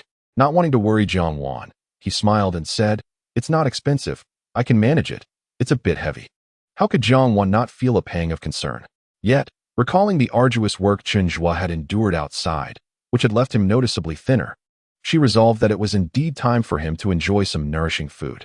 With this thought, she dismissed her worries and softly suggested, "I'm not tired staying at home all day. What does it matter what I eat? Let me cook tomorrow. How would you like it prepared? Stewed or steamed?" Chen Zhuo, eager to showcase his culinary skills, pretended to be mysterious and replied, "I'll handle the cooking. You two just wait to enjoy it." As the couple conversed, Chen Laotai and Chen Ling heard the commotion from the lower room and made their way to the main room. "Is the third son back? Your daughter-in-law can talk now. Did you know?" Chen Laotai exclaimed loudly. Chen Ling chimed in from behind. "Mom, are you a bit confused with joy? The third son and Xiao Wan talk on the phone every day. How could he not know?" When Jiang Wan returned from the city, she had shared the news of her newfound ability to speak with the Chen family, much to everyone's astonishment, especially Chen Laotai, who immediately knelt before the copper Buddha statue in the lower room, banging her head 3 times and exclaiming, "The old Buddha has manifested." This statue had been passed down through generations and was buried underground during the Gu period to avoid persecution, only to be retrieved once the danger had passed. Chen Laotai attributed the changes in Chen Zhuo and his wife to the old Buddha, and in the days that followed, her devotion intensified as she burned incense and prayed, even persuading Jiang Wan to join her. Chen Laotai was particularly conscious of her reputation. Over the years, Chen Zhuo and his wife had been the subject of ridicule, with villagers labeling them as a mismatched pair, one a wayward rogue, the other a mute. However, times had changed. Her third son had become responsible and was earning money, while her daughter-in-law could now speak. One good fortune followed another, and Chen Laotai was eager to proclaim their happiness to the entire village. However, the protagonist, Jiang Wan, remained remarkably low-key and honest.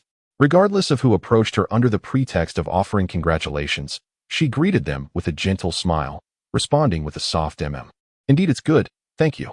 Chen Ling recounted the exaggerated antics of her mother to Chen Zhuo, which elicited a quiet chuckle from him. The family engaged in amicable conversation, until Chen's grandmother suddenly mentioned Chen Sheng, her tone laced with concern. "Haven't you told your second brother to pay us a visit? It has been quite some time.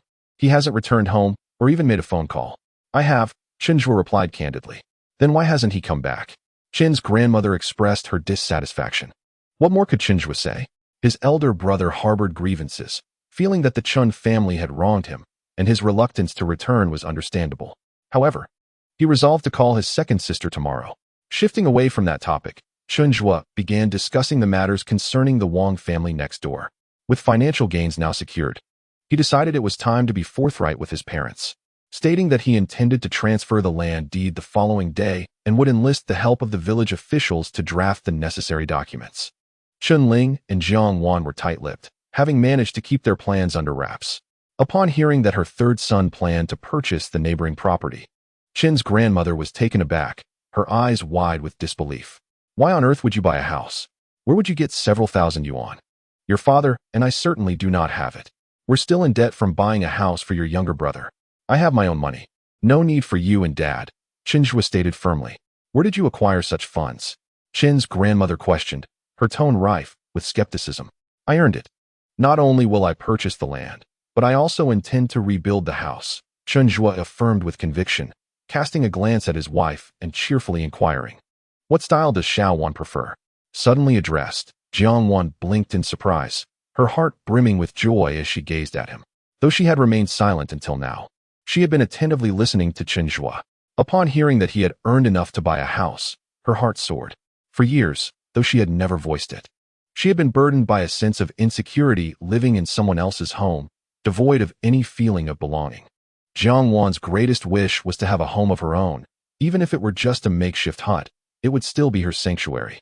When Chen Zhuo mentioned the prospect of buying a house, She was elated but dared not harbor high hopes, knowing the sum required was monumental for them, and the time frame too tight to gather such funds. Yet, Chen Zhuo had truly accomplished it. He not only earned the money for the house, but also intended to undertake renovations. How could Jiang Wan not feel overjoyed? Chapter 63. The Embarrassment of Poking a Needle Renovate? Upon hearing this, Chen's grandmother became agitated. How much would that cost? Do you really have the money for renovations? Yes. Chen Zhuo replied affirmatively. At that moment, Chen's grandmother's expression shifted dramatically. She opened her mouth to speak, but was interrupted by Chun Ling Mom. The third son hasn't been home in a while. Let the three of them bond. Let's head back inside, she urged, taking hold of the reluctant Chen grandmother and leading her away. Once outside, Chen's grandmother angrily shook off Chun Ling's hand, muttering under her breath, "You foolish child. Why did you pull me?" I hadn't finished speaking. Chen Ling, fearing her mother might return, quickly grasped the old woman's arm and pulled her back into the house. As soon as they entered, she inquired, "Mom, I know what you want to say. Are you hoping that the third son won't rebuild and instead give you the leftover money to ease the family's hunger?" The elderly Chen matriarch, oblivious to any awkwardness, scoffed. What's wrong with that? Your father and I still owe over 2,000 yuan. He can just move in after buying the house. Why must he rebuild?" Chen Ling sighed in resignation. "Mom, you are being terribly biased. Why should the money earned by the third son be used to buy a house for the fourth son and alleviate his hunger? Because of your constant favoritism towards the fourth, the second son is so upset that he refuses to come home. Are you trying to drive the third couple away too? The third son has money now.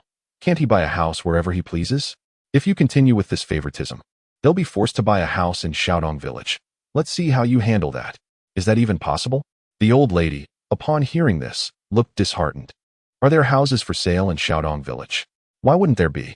Just a few days ago at the market, I heard there's a house for sale, clean and tidy, and cheaper than the Wang family's. Chun Ling fabricated earnestly to placate her mother. Upon hearing this, the old lady quickly covered Chun Ling's mouth. "Keep your voice down. We mustn't let them hear."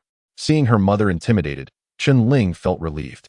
In the main room, after Chen Zhuo discussed the property transfer set for tomorrow, he pulled a wind-up frog from his pocket, wound it up, and placed it on the Kong.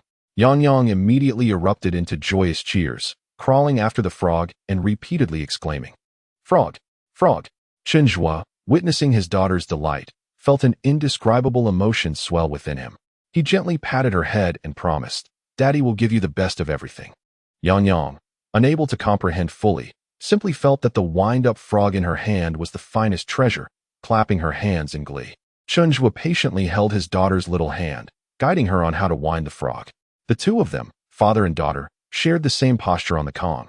Lost in their joyful play, Jiang Wan, observing from the side, inexplicably felt her eyes well up with tears.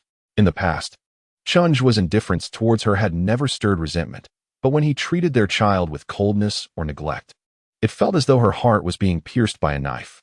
Jiang Wan had contemplated divorce, yet she knew that as a divorced woman, she would have nowhere to go. Her two sisters-in-law would never accept her and her daughter.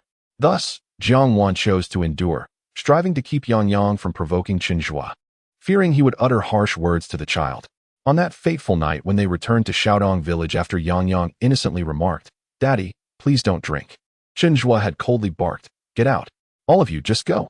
Yang Yang had been terrified and heartbroken, crying inconsolably. Seeing her distressed daughter, Jiang Wan felt an overwhelming ache in her heart and decided to take the child back to Xiaodong village. Little did she know that Chen Zhuo would chase after them. And from that moment on, everything would change. "What are you thinking about? Why are you crying?" Chen Zhuo asked, noticing Yang Yang had been playing for a while, and then catching sight of Jiang Wan silently shedding tears in the corner. Upon witnessing his wife in tears, a pang of anguish gripped his heart, prompting him to approach her immediately. Jiang Wan was jolted back to reality, hastily wiping away her tears and insisting, "Oh, it's nothing. Just a tiny midge flew into my eye." Chen Zhuo, however, was no child, and he could not be deceived by her transparent pretense. Even without her confession, he could surmise the truth. Rather than confronting her, Chen Zhuo enveloped his wife in his arms, gently soothing her back while whispering, "Our little family of three will only grow happier. Trust me." Jiang Wan remained silent, merely nodding in his embrace. Meanwhile, Yang Yang was perched on the bed, and upon seeing her parents in a tender embrace, she quickly covered her eyes, exclaiming, "How embarrassing. I can't look. If I do, I'll get a pimple." The innocent words of the little girl elicited laughter from both Chen Zhuo and Jiang Wan. Feeling a tad bashful, Jiang Wan gently pushed Chen Zhuo away and approached their daughter. Lifting her hands from her eyes, she inquired, "What do you mean by embarrassing pimple? Who told you that?" Yang tilted her head and replied, "It was Grandpa Jiao." "Grandpa Jiao? Where did the surname Jiao come from in Xia village?" Chen Zhuo was momentarily taken aback. Looking at Jiang Wan with confusion, Jiang Wan seemed to read his bewilderment and reminded him, "The village chief's surname is Jiao. I believe his name is Jiao Dapeng." Jiao Dapeng. With Jiang Wan's prompt, Chen Zhuo recalled this individual. Jiao Dapeng appeared to be 7 or 8 years his senior. After the former village chief, Chen Zhuo, perished while extinguishing a fire, Jiao Dapeng had ascended to the position of village chief. However, he was apprehended after a few years for reasons Chen Zhuo could not recall, as he was disinterested in village matters at the time. Narrowing his eyes, Chen Zhuo turned to Yang and asked, "My dear, tell Daddy what Grandpa Jiao did to say it was embarrassing and not to look?" Jiang Wan also felt something amiss. Her gaze toward Yang tinged with curiosity. Holding a small frog, Yang blinked and replied, "Grandpa Jiao hugged Sister Yuan and said it was embarrassing and not to look." Chen Zhuo was utterly perplexed. And as he turned to inquire about who Yuan was, he noticed his wife's expression was one of disbelief, her almond-shaped eyes wide with shock. Chen Zhuo was puzzled. What was the matter? Who was this Yuan? Jiang Wan bit her lip and responded, "She is the daughter of Brother Guohua, the village chief." "What? That girl is barely 18 or 19. How could she be embraced by Jiao Dapeng?" Chen Zhuo was stunned for a moment before grasping the situation, his countenance darkening as his fists clenched tightly. Jiao Dapeng, a married man, had the audacity to pursue a young lady. What reckless folly. Chen Guohua was his cousin, and now that he knew of this incident, Chen Zhuo could no longer feign ignorance. Moreover, Chen Guohua had treated him with kindness. He could not stand idly by while Jiao Dapeng endangered his niece, since he needed to visit Chen Guohua to discuss the transfer of the homestead tomorrow. He resolved to take this opportunity to broach the subject. With this thought in mind, Chen Zhuo promptly stood up, his expression serious as he instructed Jiang Wan, "I am going to the village chief's house. You must pretend you know nothing." Jiang Wan nodded obediently. "I won't say a word. Our daughter won't either." Chapter 64. "Brother, allow me to assist you with your back." As Chen Zhuo stepped out of his home, he began to ponder how to broach the subject of Yuan when he arrived at Chen Guohua's residence. Yet, the more he contemplated, the more he felt that, as a grown man, it might be somewhat inappropriate for him to bring it up. While he was in this quandary, a gentle voice called from behind, "Brother, wait for me." It was Xiao Wan. Chen Zhuo halted, naturally extending his hand and inquiring, "What brings you out as well?" Jiang Wan glanced at the hand extended towards her, then at the individuals lounging in their yards, feeling a bit bashful. She lightly tapped his palm and lowered her voice, saying, "Best to pretend you are unaware of the matter regarding Yuan. I will speak to Sister Yuezhu about it. After all, it pertained to a young girl's reputation, and uttering it from a man's lips would render it somewhat different in nature." Upon hearing this, Chen Zhuo couldn't help but smile. He had been fretting over this issue, and here his wife had come to his rescue. With such a wise spouse, what more could a man desire? Delighted, Chen Zhuo noticed Jiang Wan's reluctance to hold hands. So he stepped closer and wrapped his arm around her shoulder, grinning as he praised, "My wife is indeed clever. It is more fitting for you to address this matter." With people gathered in their yards, Chen Zhuo's embrace elicited a few whistles. Jiang Wan's face immediately flushed crimson as she brushed aside his arm and hastened toward Chen Guohua's home. Understanding her bashfulness, Chen Zhuo quickly caught up, saying, "Xiao Wan, slow down, let us walk together." "Promise not to tease," Jiang Wan replied softly without looking back. "I promise," Chen Zhuo assured her. And only then did she slow her pace, walking alongside him. As he stole a glance at his wife's rosy cheeks, a wave of warmth washed over him, and a satisfied smile crept upon his lips. Upon arriving at Chen Guohua's home, they found him and his wife sitting in the yard, enjoying the coolness of the evening. Upon seeing Chen Zhuo and Jiang Wan arrive, Jin Yuezhu was taken aback, rising with a smile to greet them. "Well, what brings you two together today?" She then called out to the house, "Yuan, bring out 2 small stools." Chen Guohua also stood up, looking at Chen Zhuo with a cheerful expression. "When did you return? I heard you were working in the city." "I just got back today," Chen Zhuo replied, pulling out a pack of cigarettes from his pocket and offering one to Chen Guohua. I have something to discuss with you, brother. Chen Zhuo accepted the cigarette without hesitation, asking, "Oh, what is it?" While the two men conversed, the two women gathered together. Jin Yuezhu pulled Jiang Wan aside, raising her eyebrows and inquiring in hushed tones. "What good news do you have at home?" Having a good relationship with Jin Yuezhu, Jiang Wan candidly replied, "Sister-in-law, I can finally have my own home." Jin Yuezhu was momentarily stunned, then glanced towards Chen Zhuo and Jiang Wan, who were discussing matters of land ownership. Her eyes brightened. "Are you planning to buy a house?" Jiang Wan nodded vigorously, her face radiant with joy. "Indeed, it is truly a splendid occasion. You have finally made it." Jin Yuanzhu grasped Jiang Wan's hand, expressing her sentiments as they engaged in a light-hearted conversation about trivial matters. Sensing the moment was ripe for a more serious discussion, Jiang Wan hesitated for a moment before quietly confiding, "Sister-in-law, there is something I must share with you." Leaning closer, she whispered into Jin Yuanzhu's ear. Meanwhile, Chen Zhuo was conversing with Chen Zhuo regarding the transfer of the homestead, all the while discreetly monitoring Jiang Wan and Jin Yuanzhu. Soon, he noticed the smile on Jin Yuanzhu's face falter, transforming into a pallid expression, indicating she had grasped the gravity of the situation.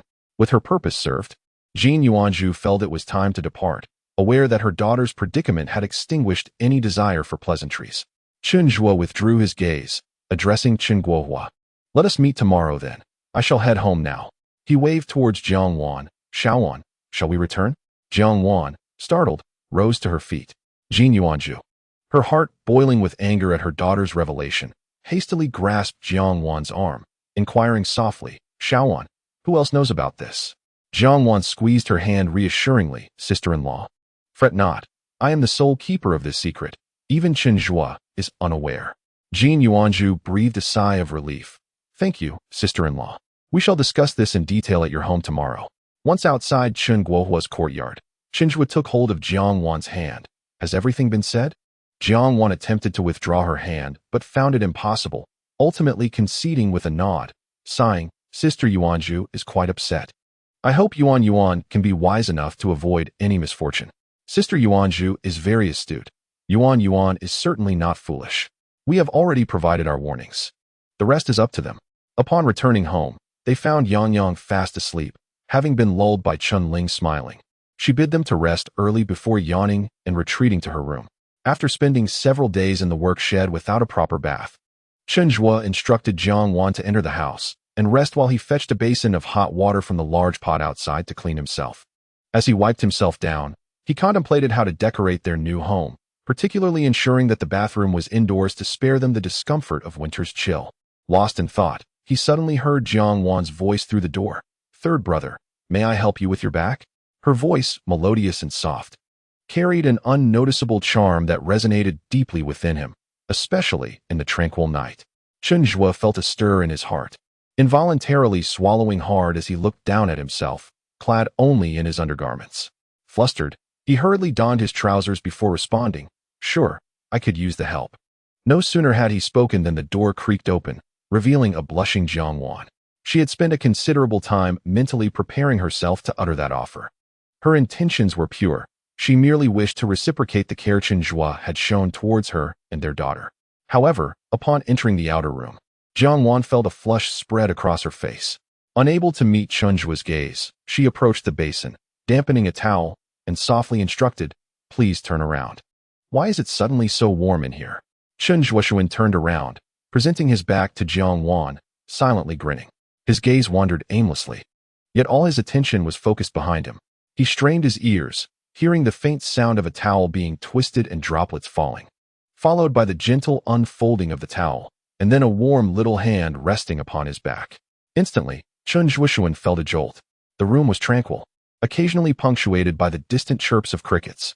Chen Zhuo intentionally lowered himself, allowing Jiang Wan to dry his back. One of her hands rested on his shoulder while the other, holding the damp towel, diligently wiped. Chen Zhuo held his breath, savoring each delicate caress from his wife. Now on the left, now on the right, occasionally up, then down. His Adam's apple slid silently, and the room grew increasingly warm. Turning around, Chen Zhuo grasped Jiang Wan's hand, examining her fingertips closely. Indeed, the clam oil proved effective. The calluses on her fingers had vanished, leaving them soft and tender, almost boneless. "What's the matter?" Jiang Wan asked, puzzled by his actions. "I haven't tea finished yet." She added that if she continued, Chen Zhuo might not be able to sleep tonight. He pinched her fingertips to divert the topic. "I bought a few more clam oils. You noticed them in the bag, right?" Recalling the 5 clam oils in the bag, Jiang Wan replied affirmatively.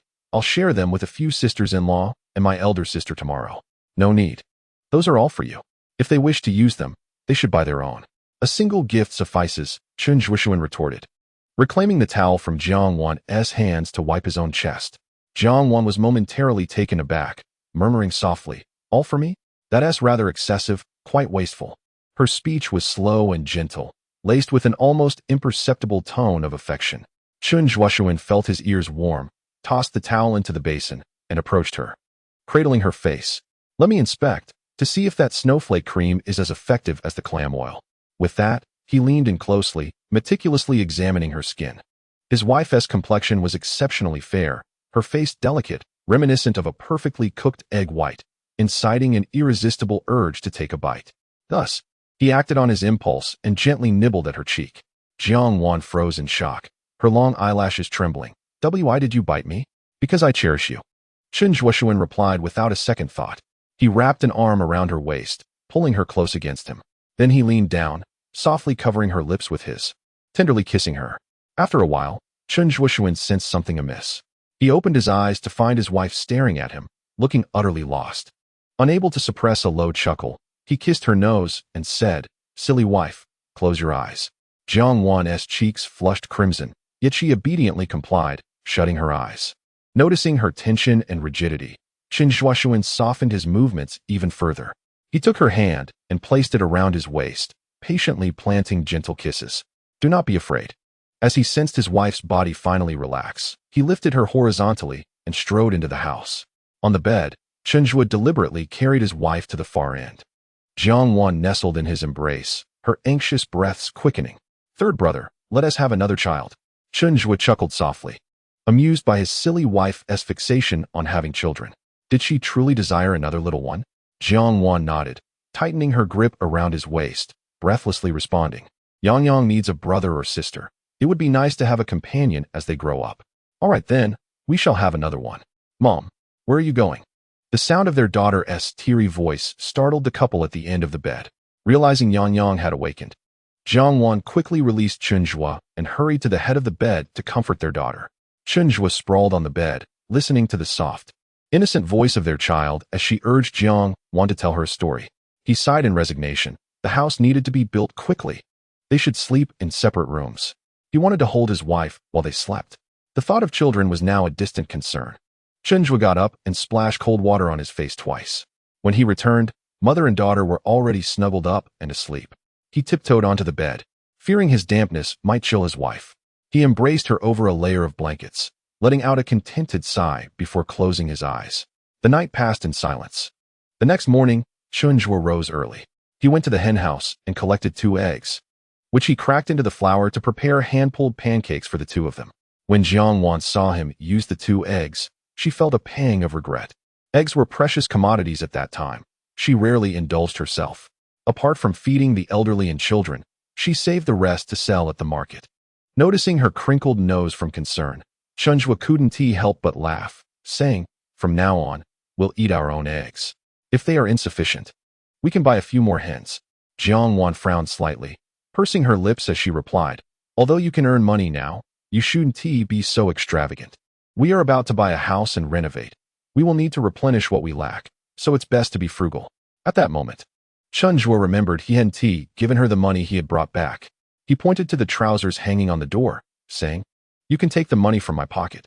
After breakfast, we'll go to the Wang family. I arranged to meet the village head at 8:30 yesterday." Jiang Wan nodded and went inside to count the money. The dough for the hand-pulled pancakes needed more kneading to achieve the right elasticity. Chen Zhuo noticed their child was still asleep and took his time, gradually adding cooked oil to the dough while kneading it vigorously. At that time, every household used soybean oil, which was a bright yellow, and turned the dough the same hue.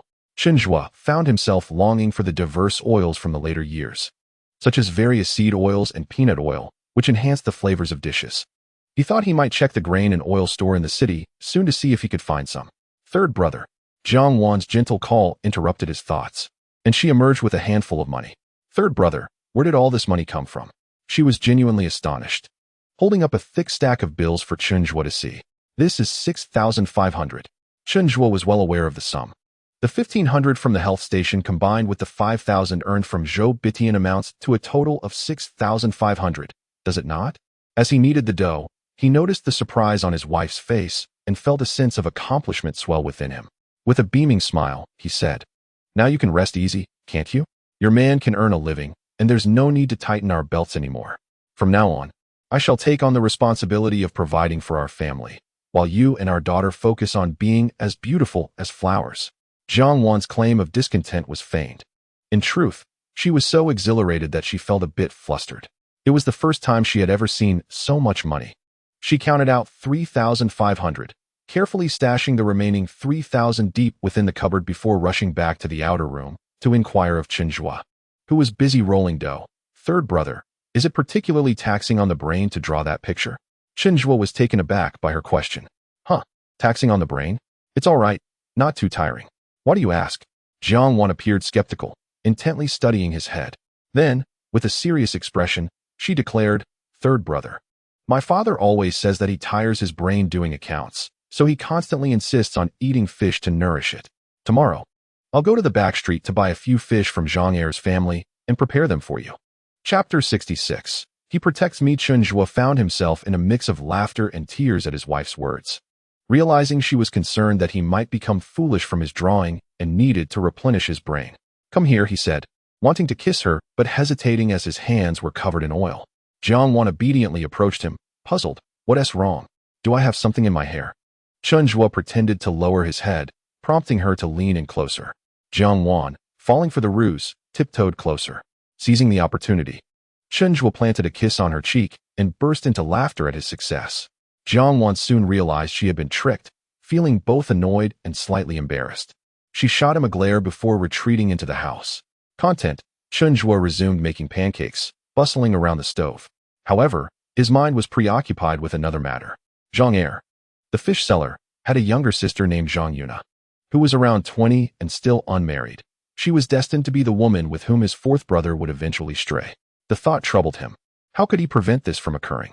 In his previous life, during the waning moments of his fourth brother's battle with cancer, the only one who remained by his side, unperturbed by the burdens of caring for him, was Lu Zhan, who had been divorced for many years. Zhang Yuna had long since vanished from the scene. This alone demonstrated Lu Zhan's genuine feelings for the fourth brother, despite her having acted foolishly in retaliation for his infidelity.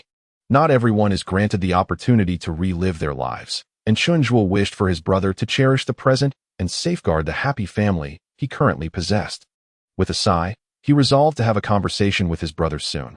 But for now, he needed to finish making the pancakes to feed his wife and child. Chen Zhuo was somewhat unaccustomed to using the large cooking pot, resulting in the first pancake being slightly burnt. However, the second turned out much better. Golden and crispy on the outside, tender on the inside, filling the air with the delightful aroma of toasted flour. Just as he was preparing to make soup after finishing the pancakes, Yang Yang emerged, drooling. The little girl pointed at the plate of pancakes and then at her own mouth, exclaiming, "Pancakes! Pancakes!" With that, she resembled a hungry little swallow, tilting her head back and opening her mouth in anticipation. Chen Zhuo was amused by his daughter's little greedy antics, reaching out to tear off a piece of pancake, blowing on it twice before feeding it to her. Yang Yang chewed a couple of times and swallowed it whole, then opened her little mouth and made a sound of wanting more. Seeing the tiny teeth in his daughter's mouth, Chen Zhuo shook his head helplessly and coaxed, "Dear, you must chew properly, otherwise you might end up with a stomachache. There are plenty of pancakes, and no one is going to take them from you." At that moment, the elderly couple caught a whiff of the aroma and came over, astonished to find the pancakes Chen Zhuo had made on the table. "You made these?" exclaimed old lady Chen, her face filled with disbelief. Chen Ling, while helping Jiang Wan serve soup, laughed and said, "Not just the pancakes. This soup was also made by our third child. Give it a try?" Even the usually taciturn old man Chen responded with a surprised "oh." He set down his pipe and took a seat at the main table, tasting the soup and nodding in satisfaction. "Now, this is a rare occurrence. When did the third child learn to cook?" Old Lady Chen was wide-eyed with astonishment as she sat beside her husband, tasting the soup. It's delicious. Quite delightful. She then continued to eat, savoring each mouthful and praising, "Well done, my son. When did you acquire such culinary skills? This pancake is truly delectable." After washing his hands, Chen Zhuo entered the room and noticed that Jiang Wan had already served soup to everyone, except for her own bowl, which remained empty. He stood up to serve her a bowl as well. Chen Zhuo prepared a cucumber and egg soup, perfectly blending the refreshing aroma of cucumber with the richness of eggs, making it an exquisite pairing with the pancakes. Jiang Wan quietly murmured her thanks as she sat down and began to eat in small bites. Chen Zhuo turned to her and asked, "So, how is it? Tasty?" Just as Jiang Wan was about to respond positively, Old Lady Chen made a face, glaring at Jiang Wan, and sourly remarked, "Did you see that? I've been praising him for so long, and it's as if she hasn't heard a word. She has a husband now and has forgotten her mother." Old Man Chen interjected with a sigh, "Just eat your meal. If it's so good, why can't you keep quiet?" Chen Zhuo, understanding his mother's tendency to compete with his wife, smiled helplessly and offered her a piece of pancake as a form of consolation. Chen Ling, ever perceptive, chimed in teasingly, "Mom, why do you get so flustered over everything? Whatever Dad does is for you. He cooks because you love to eat." Old Lady Chen huffed and decided not to respond, concerned that Jiang Wan might feel uncomfortable. Chen Zhuo reached under the table and patted her leg, then turned his head and winked at her. Jiang Wan hadn't thought much of it. After all, her mother-in-law hadn't directly criticized her. However, Chen Zhuo's playful gesture made her want to laugh, and fearing her mother-in-law would notice, she quickly picked up her bowl and pretended to drink the soup. A sweet sensation filled Jiang Wan's heart.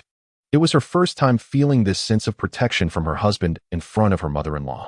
Her mother-in-law was not a bad person, but sometimes made snide remarks to tease her, which Jiang Wan had grown accustomed to over the years. The glare from her mother-in-law earlier didn't bother her, but Chen Zhuo's thoughtful gesture to comfort her made her feel cherished and immensely happy. Jiang Wan couldn't help but recall the kiss from the previous night, gentle and lingering, imbued with a warmth deeper than that day at the guest house. Allow her to immerse herself in that gentle embrace, forgetting the fears left from the night of their wedding. Does Chen Zhuo's willingness to be so intimate with himself signify that he has developed a fondness for her? Pondering this, Jiang Wan discreetly glanced at the man beside her. After the family had dined, they proceeded to the adjacent room. Wang Laoda had been waiting eagerly for their arrival, his face lighting up with joy as he welcomed them inside. The Wang family had nearly vacated their belongings, leaving the house looking somewhat desolate and dilapidated. Wang Laoda, fearing that Chen Zhuo might be displeased with the sight, wore a sheepish grin and remarked, "I've had my brothers move out the cabinets and such. The house appears a bit empty now, but otherwise, we wouldn't be able to sell it at such a low price." Chen Zhuo had no intention of keeping their possessions, and since the house would soon be renovated, its worn state was actually advantageous for demolition. He nodded, waving his hand dismissively. "These things are of no concern. Once the village chief arrives, we will exchange payment and sign the contract." Wang Laoda, upon hearing this, rubbed his hands together in excitement. Before long, Chen Guohua arrived with a group of people. Jiang Wan instinctively glanced at Jin Yuezhuz, who winked at her, her expression unchanged, still exuding a carefree and cheerful demeanor.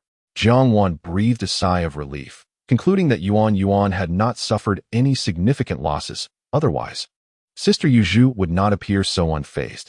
Under Chen Guohua's witness, the group prepared the documents, and both Chen Zhuo and Wang Laodao affixed their signatures, thereby transferring ownership of the land.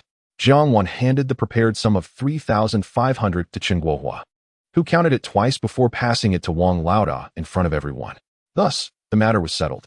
Wang Laodao departed with satisfaction, and Chen Guohua followed suit with his group. However, Jin Yuezhuz remained, linking her arm with Jiang Wan's, saying, "Come, let us have a chat." Chapter 67. The house is purchased. Preparing ribs for the daughter at this moment. The house title was merely a piece of somewhat sturdy card stock, which Jiang Wan cherished as if it were a treasure. After securing it in a cabinet at home, she followed Jin Yuezhuz outside, with many family members present. It was inconvenient to converse, so the two women strolled hand in hand towards the front gate. Upon seeing their retreating figures, Old Lady Chen felt perplexed and murmured softly, "What are Xiao Wan and Guohua's wife up to? They've just purchased a house and aren't even tidying up the yard, but instead are running off. Chen Zhuo, overhearing his mother's words, pursed his lips and furrowed his brow, saying, "Mother, I can handle these chores. There's no need to rely on Jiang Wan." Old Lady Chen, already annoyed by the morning's events, grew even more displeased by his defense of Jiang Wan. With a huff, she declared, "Fine, you dote on your wife. I must be a wicked mother-in-law. Now that the house is purchased, hurry and move to that yard, so I don't become a source of irritation." Chen Zhuo glanced at his mother with a hint of exasperation and replied, "Mother, you were quite kind to Jiang Wan when I was being foolish. Why do you now seem to have issues with her just because I am mending my ways? If you truly find her bothersome, I can sell this yard and seek another in Shaodong village." Old Lady Chen, upon hearing this, became agitated, exclaiming, "Stop spouting nonsense. When have I ever had issues with Jiang Wan? You two can tidy up the yard as you please. I have no interest in it." With that, she stormed back into the house, fuming. Chen Ling, with a subtle smile and a thumbs up towards Chen Zhuo, stepped inside to comfort her mother. Little Yang Yang, not fully grasping the situation, only understood that her grandmother had quarreled with her father. Concerned, she glanced at her grandmother, who had stormed off, then at her seemingly neglected father. She reached out her hand and sweetly called, "Daddy, hug." Chen Zhuo, who cherished his daughter's affectionate gestures, promptly bent down to lift her up. Yang Yang cupped his face with her tiny hands and planted a loud kiss on his cheek, softly assuring him, "Daddy's not angry." In truth, Chen Zhuo was not upset. He merely wanted to remind his mother to ease off on little Wan. Seeing his darling daughter comfort him so tenderly melted his heart. He stroked her head and said, "Daddy's not angry. Come, let's make some meat for our Yang Yang." With that, the two of them joyfully headed inside. Chen Zhuo planned to prepare the ribs he had brought home the previous day in a traditional Cantonese style, steaming them with garlic. To ensure the flavors melded beautifully, he needed to marinate the meat in advance, which meant he had to start preparing now if he wanted to serve it by lunchtime. While Chen Zhuo busied himself in the outer room, Yang Yang played with her beloved frog on the Kong, each engrossed in their own activities in a harmonious manner. By the riverside, Jin Yuzhu pulled Jiang Wan to a shaded spot to share hushed whispers. "Can you believe that scoundrel Jiao Dapeng has the audacity to lay eyes on our Yuan Yuan? And Yuan Yuan, bold as she is, didn't he even confide in me, sneaking around with that scoundrel? Thank goodness you told me." Given the delicate nature of a girl's reputation, Jiang Wan hesitated to inquire further.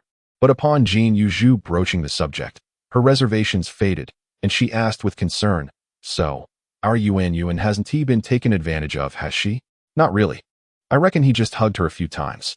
Jin Yuzhu sighed heavily. "Last night, I had to drag Yuan Yuan into the small room and interrogate her to get this out of her. Can you guess what happened? That rascal Jiao Dapeng wrote love letters to my Yuan Yuan, calling her brother and sister. How shameless. Yuan Yuan was beguiled by him and spoke to him a few times. I haven't even told your brother Guo about this. He would be furious." Jiang Wan sighed as well, grasping Jin Yuzhu's hand in a comforting manner. "Sister-in-law, don't be angry. Yuan Yuan is 18 now. In our time, we were already married. She was just a bit curious. Now that you've told her, she'll know to keep her distance. That is for sure, but I must get rid of Jiao Dapeng. He is an outsider who wormed his way into our village through his father-in-law, Hu Yongji, and now he dares to pursue my daughter. Just wait until I deal with him." The more Jin Yuzhu spoke, the angrier she became, snapping the twig she held in her hand. Jiang Wan, with her gentle nature, grew concerned at Jin Yuzhu's fierce expression. "What do you plan to do? Please don't act impulsively." Jin Yuzhu grasped Jiang Wan's hand. "Sister, I consider you like my own sister. You must help me with this." Jiang Wan blinked in response. "Sister-in-law, tell me how you want me to assist you." Jin Yuzhu lowered her voice and remarked that since Jiao Dapeng was able to engage with their family, Yuan Yuan, it indicated that he was a restless character, likely entangled in numerous romantic affairs outside. She suggested that Chen Zhuo, known for his clever ideas, could assist in uncovering all of Jiao Dapeng's misdeeds, ensuring that Hu Yongji and his family were made aware of them, ideally driving Jiao Dapeng out of Shaohe village. Jiang Wan felt somewhat troubled upon hearing this. She could not dictate Chen Zhuo's actions and feared that her impulsive agreement might cause him trouble. Contemplating this, she pressed her lips together and said, "Sister-in-law, it would be better if you spoke to Chen Zhuo directly." I worry that Jin Yuzhu, understanding Jiang Wan's predicament, smiled and held her hand, saying, "I know. I just wanted to inform you first. We are good sisters, and I can only approach him after you give your nod." I could never bypass you to speak to my brother-in-law. Jin Yuzhu indeed treated Jiang Wan exceptionally well. During her years in Shaohe village, Jin Yuzhu had always protected her. Anyone daring to speak ill of her in Jin Yuzhu's presence would face her fierce reprimand.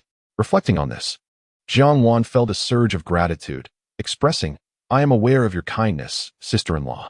I consider myself fortunate to have met you. We are quite compatible. The moment I first laid eyes on you, I felt an immediate connection. To be honest, you bear a striking resemblance to a professor I encountered during my university days. Had I not known you were a native of Shaodong village, I might have suspected you were their child. Jiang Wan dismissed this coincidence, contemplating her next move. Sister-in-law, I will return home shortly, engage Chen Zhuo's thoughts. If he is amenable, I shall speak openly. If not, then I am left with no alternatives. Jin Yuzhu nodded in agreement. That is acceptable. Do not pressure him too much. He has only recently begun to understand your worth. And I would hate for this matter to cause him any distress. Yes, I understand. Meanwhile, Chen Zhuo, having marinated the spare ribs adequately, began to chop garlic. The moment he looked up towards the entrance for the umpteenth time, he finally spotted his wife's slender figure. A smile unconsciously spread across his face as he approached the door to greet her. What took you so long? Were you discussing that matter? Jiang Wan nodded, casting a glance at Chen Zhuo before quickly averting her gaze. Noticing her demeanor, Chen Zhuo raised an eyebrow, pondering why her outing had seemingly burdened her. With his hands covered in garlic, wary of the pungent aroma bothering her, he discreetly turned his back and gestured towards a bunch of grapes resting in a small aluminum basin on the stove. Have some grapes. They were just sent over by Lu Zhan, claiming they were from her family's vineyard. Jiang Wan acknowledged with a sound, glancing at the grapes before peering into the house. Yang Yang was perched at the edge of the Kong, happily munching on peeled grape morsels from his bowl. Realizing Jiang Wan was preoccupied, Chen Zhuo chose not to press her, but instead encouraged her to speak. We will have spare ribs for lunch. You should call your mother over to eat. I mistakenly upset her earlier, and I prefer you to invite her so she doesn't feel awkward. Jiang Wan's expression turned to one of surprise as she inquired, what did you say that upset our mother? Chen Zhuo smiled broadly, responding casually to the banter. Jiang Wan pressed her lips together, her gaze towards him tinged with reproach. It's not easy for our parents to raise all of you brothers. Now that we are here, it's truly inappropriate for you to show any lack of filial piety. In the future, do not clash with mom. It only causes her distress. Upon hearing this, Chen Zhuo felt a warmth in his heart. His wife was dutiful, holding no grudges against his mother's usual jabs. How could he have treated such a wonderful wife so poorly in his past life? Indeed, his wife was right. He resolved to be more considerate. Chen Zhuo replied with utmost sincerity. Jiang Wan seemed taken aback by his prompt agreement, surprise flickering in her eyes. After a moment of hesitation, she lowered her head and said hesitantly, Third brother, I wish to discuss something with you. Chen Zhuo chuckled inwardly, finally expecting her to speak after waiting for quite some time. What is it? Yuzhu's sister-in-law would like your assistance in devising a plan to drive away that Jiao Daping, Jiang Wan revealed. Her tone tinged with nervousness as she fixed her gaze on Chen Zhuo, apprehensive of any displeasure that might cross his face. Chen Zhuo chuckled helplessly, thinking it was not as grave as he had anticipated. Yuzhu's sister-in-law has always been good to me. I wish to help her, Jiang Wan added softly. Noticing Chen Zhuo's silence, with his hands occupied, Chen Zhuo merely nodded reassuringly. Rest assured, I will take care of it. Although not one to meddle in others' affairs, he would certainly oblige when it came to Jin Yuzhu, who had been exceptionally kind to both his wife and him. After the tragic loss of his wife and daughter, he had drowned himself in alcohol for over 3 months, lost to the world, until Jin Yuzhu came and pulled him back from the brink, delivering a couple of sharp slaps and admonishing him fiercely.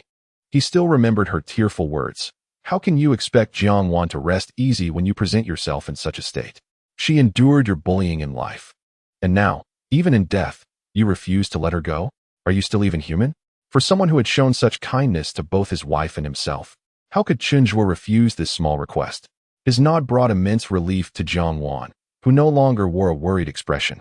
She walked over to him and gently squeezed his arm, softly saying, Third brother, you are truly wonderful. Of course. Chen Zhuo grinned, leaning closer to Jiang Wan. Come, give me a kiss, and I'll be even better. Jiang Wan blinked, glancing around the room. Upon seeing Yang Yang engrossed in playing with a little frog, she quickly stood on her toes and planted a kiss on his cheek. Having successfully garnered a sweet kiss from his wife, Chen Zhuo wore a triumphant smile.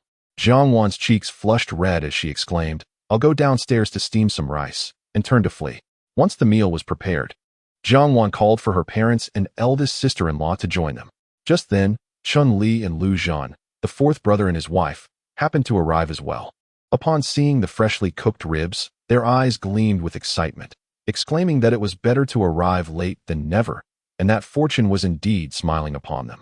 Given the high price of meat, Chen Ling worried that Jiang Wan might not be pleased with so many guests. She stole a glance at Jiang Wan, who was cheerfully chatting with Lu Zhan and her husband, her face devoid of any displeasure, which relieved Chen Ling. Chen Ling picked up an empty bowl and served 5 or 6 pieces of ribs in front of Yang Yang, urging, "Eat quickly, and once you finish, your aunt will serve you more." With limited meat and many people, it was essential to prioritize the children, while the adults could merely savor the flavor. Noticing his elder sister's thoughtful gesture while arranging the stools, Chen Zhuo felt warmth in his heart. His sister was always so considerate, akin to the gentle spring rain that silently resolves numerous familial disputes. Having escaped calamities in her life, it was evident that his sister was blessed. Chen Zhuo's garlic ribs were a resounding success, even eliciting a smile from the usually irritable elder Chen. "Delicious. The meat is tender and flavorful. Even your father, who has no teeth, can chew it," she remarked. Chun Li nodded in agreement, exclaiming, "Delicious. My third brother is truly skilled. He can cook now?" However, Chen Zhuo's thoughts lingered on the matters concerning Chun Li and his wife. He silently observed them and noticed Lu Zhan standing in front of Chun Li, persistently serving him dishes despite her own reluctance to eat. Chun Li, on the other hand, appeared nonchalant, focused solely on his meal. Sighing inwardly, Chen Zhuo pondered what was so captivating about that Yuna that had led his brother to consider abandoning his childhood sweetheart for divorce. "Did you prepare some snacks for the truck as I suggested last time?" he inquired, knowing Chun Li drove long-haul trucks, often neglecting meals. Chun Li shook his head. "Those things are exorbitantly priced. I can't afford them. I'm used to being hungry. I eat when I come across a snack bar, but if I don't, then I simply go without." Frowning, Chen Zhuo cautioned, "If you continue this cycle of feasting and famine, it will surely harm your digestive health. Don't take your youth for granted. This reckless way of earning a living is unsustainable." Having finished his meal, Chun Li contentedly patted his round belly. "What can I do?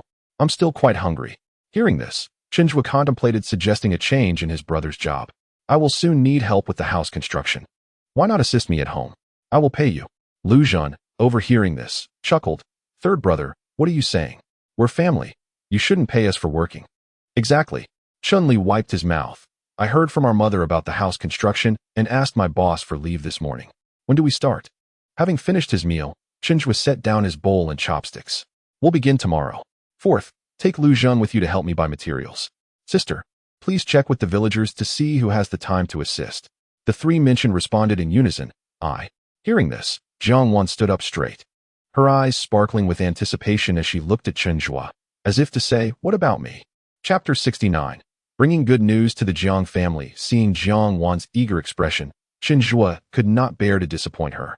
After pondering for a moment, he said, "With many people working at home these days, the cooking will be quite a burden on you and my sister." Jiang Wan nodded vigorously in agreement. "All right." In the garden, it was evident that the vegetables would not suffice. "I plan to return to my mother's home later and pick some vegetables from my elder and second elder brother's gardens, while also inquiring if my brother and sister-in-law were available to assist." Upon hearing this, Chen Zhuo felt a twinge of apprehension. The two brothers from the Jiang family held him in disdain, while it might be acceptable for his wife to gather vegetables. The prospect of requesting their help seemed rather unlikely. Whether they came or not mattered little. What he feared was the ridicule his wife might face should she extend the invitation. Realizing this, Chen Zhuo quickly interjected that it was unnecessary, gently squeezing Jiang Wan's hand. "There are plenty of people in our small He village. Once they finish their work, they can return home and rest.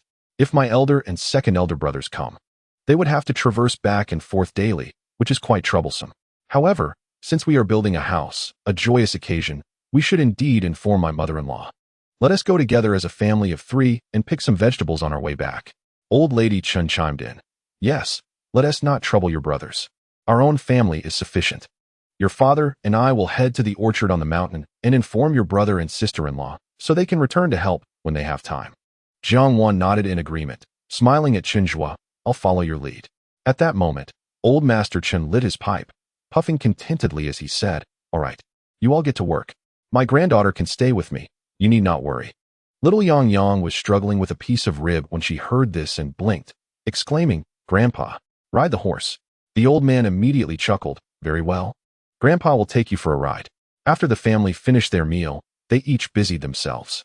As Chen Zhuo could not yet estimate the plans with the blueprints still pending, he instructed Chen Li to find someone to begin demolishing the house. The three of them changed their clothes and prepared to visit Xiaodong village. Concerned about tiring the child, Chen Zhuo borrowed a bicycle from Chen Guohua, taking his wife and child to Xiaodong village. Adhering to the principle of not arriving empty-handed, he also purchased 2 cans from the small store. As luck would have it, today, old Jiang was not working and was lying on the Kong, listening to the sounds of the box as he dozed. Upon seeing Chen Zhuo and his family arrive, Jiang's mother welcomed them with a smile, calling out, "Father, don't sleep. Xiao Wan and Xiao Zhuo are here." Startled, old Jiang sat up. "They're back. Come on up." Chen Zhuo, tall in stature, found it uncomfortable to curl up on the Kong. He preferred not to linger there aside from at night. He placed Yang Yang on the Kong and took a seat on a stool beside the cabinet to chat with his father-in-law. Yang Yang was not very familiar with her grandparents, and once on the Kong, she quietly played with a wind-up frog. Jiang Wan occasionally wound the toy, eliciting giggles from the little girl. Jiang's mother, surprised by the novelty of the toy, remarked, "Wow, this little frog must be quite expensive. I saw one at old Han's house in the front street." Jiang Wan was unaware of the price, only stating that Chen Zhuo had purchased it in the city. Upon hearing this, Jiang's mother frowned disapprovingly. "Don't spend money recklessly. What is the use of this toy?" "Mom, it wasn't too expensive. Our Yang Yang treasures it and has been hugging it to sleep these past few nights," Chen Zhuo replied with a smile. Ever since the news of Chen Zhuo's heroic act spread, old Jiang's attitude towards his son-in-law had significantly softened, his tone considerably more amiable. He cast a glance at the toy in Yang Yang's hand and sighed. "Well, since it's already bought, there's no need to dwell on it. Money is hard-earned. We ought to live frugally from now on." Chen Zhuo merely smiled at these words, not nodding in agreement. He believed that his wife and children should not be concerned with frugality. His earnings were meant to provide for them, and as long as they were happy, they could spend as they wished. However, he knew that he could never refute his father-in-law's words. So he informed them of his recent purchase of a new house that required a complete renovation. The elder Jiang couple was momentarily taken aback, and after a few moments of stunned silence, they bombarded Jiang Wan with questions to confirm the truth of the matter. Their joy was palpable. Jiang's mother could hardly contain herself and rushed to summon Jiang Yu and his wife. Before long, both families, Jiang Yu and Jiang Wei, were gathered. With insufficient space inside, the entire clan settled in the courtyard to chat. Jiang's father, beaming with pride, remarked, "Well done, my boy. I knew you were capable, quietly accomplishing such a significant feat." He continued, "You two have been married for several years. It is indeed time to have a home of your own. You are still young. A little hardship is nothing. You can repay it slowly." Jiang Wei and Jiang Yu remained silent, apprehensive that Chen Zhuo might next solicit a loan from everyone. At that moment, Jiang Wan interjected, her tone brimming with pride, "Dad, there's no debt. Chen Zhuo recently earned a substantial sum as an engineer in the city, enough to buy the house." "What?" Jiang Yu, who had been silent until now, was taken aback. "No debt. He earned 3,500? Jiang Wan nodded, glancing at Chen Zhuo with delight. Both Jiang Yu and Jiang Wei exchanged incredulous looks, astonished at Chen Zhuo. "An engineer? How did you become one?" Jiang's father, a well-educated man familiar with the profession, was surprised that his son-in-law, who had barely attended school, had suddenly become an engineer. Chen Zhuo, not wishing to boast before his father-in-law, simply smiled and said, "I studied on my own and was fortunate enough to encounter 2 employers willing to use my designs, which enabled me to earn enough for the house. That is no mere luck. It must be your talent that led them to choose you." Jiang's father exclaimed, rising with excitement and pacing the courtyard. "What projects are you working on? Are they for the government or private clients?" "All government projects, but contracted to individuals," Chen Zhuo replied honestly. "Excellent. If you execute these well and gain a good reputation, people will seek your services. No wonder you've been purchasing phones and snow cream lately. It seems you are thriving. Keep it up." Jiang's father continued to express his elation, then turned to his 2 sons, frowning. "You should both read more and learn from Xiao Zhuo. He became an engineer through self-study." At this, The disdain in Jiang Yu's eyes transformed into astonishment. He moved to sit beside Chen Zhuo and curiously asked, "What books did you read? I remember you dropped out in the 3rd grade. How can you even read? Ugh, must they always bring up my unfinished elementary education?"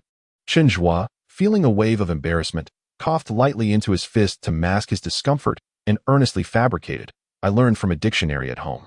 Jiang Wan, standing nearby, was taken aback and gazed at Chen Zhuo with a puzzled expression, as if questioning, "Do we have a dictionary at home? Why was I unaware of this?" Understanding the unspoken inquiry in his wife's eyes, Chen Zhuo touched his nose and chuckled, "To be honest, I am not sure either." Chapter 70. Your father treats your mother quite well. The Chun family sat in the Jiang household for a while before Jiang Wan suggested gathering some vegetables, as there would be workers at their home the following day, and their garden's produce was insufficient. The 2 daughters-in-law of the Jiang family, relieved that Jiang Wan had not come to borrow money, readily offered their assistance upon hearing her request. "Come, let me help you pick some. We have plenty in our garden as well. Let us go together." The 2 daughters-in-law eagerly pulled Jiang Wan along. Chen Zhuo, feeling a twinge of concern that his wife might struggle with the load, attempted to follow, but Jiang Yu, still inquiring about what book he was reading, prevented him. "What do you need to tag along for? They can handle the vegetable picking. Let us continue our conversation." Chen Zhuo brushed aside Jiang Yu's hand, insisting, "Xiao Wan might find it heavy. I should assist her." After requesting Jiang Mu to watch the child for a moment, he hurried after Jiang Wan. Jiang Mu, witnessing her son-in-law's care for her daughter, felt a wave of contentment wash over her. She sighed deeply once they had wandered out of earshot. "My dear daughter has finally endured the hard times. It seems Xiao Zhuo has matured overnight, becoming more settled and amiable." Her eldest son, Jiang Wei, scoffed, "I think it's all an act. Who knows how long he can maintain it?" Hearing his eldest son's dissent, Jiang Laodad shot him a glare. "What nonsense are you spouting? What can be faked? Show me an example." Jiang Wei, undeterred by his father's reprimand, sought to validate his assertion and turned his attention to Yang Yang, who was playing with a wind-up frog at the window with Jiang Lei. He asked, "Little Yang Yang, does your father treat your mother well?" Suddenly called by name, Yang Yang turned her head, glancing at her uncle, whom she barely knew, tilting her little head in confusion. Jiang Wei leaned closer and restated his question. "Come, tell your uncle, when you are at home, does your father treat your mother well? Does he help her with chores?" Yang Yang blinked and vigorously twisted the small frog, mumbling through her pout, "Your dad. He helps your mom chop food, washes dishes, and rubs her legs." Jiang Wei was taken aback. "Wait, now she is calling my mom." He glared in disbelief, while Jiang Mu laughed so hard her stomach hurt. When the Chun family returned home, they had gathered a substantial harvest of vegetables, including bok choy, cucumbers, green beans, and zucchini. With his wife and child in tow, Chen Zhuo was cautious not to ride too swiftly, repeatedly urging his wife behind him to hold on tightly. Jiang Wan, cradling their child in one arm and wrapping the other around Chen Zhuo's waist, wore a radiant smile, her heart brimming with satisfaction. This was the first time in many years of marriage that she felt such joy upon returning to her family home. Previously, while her parents were kind, her brother and sister-in-law had always looked down upon Chen Zhuo, dismissing him as an idle drifter unworthy of respect. At that time, Jiang Wan was reluctant to return, not wanting to witness the disdainful glances directed at Chen Zhuo, which pained her heart. Now, Chen Zhuo had changed.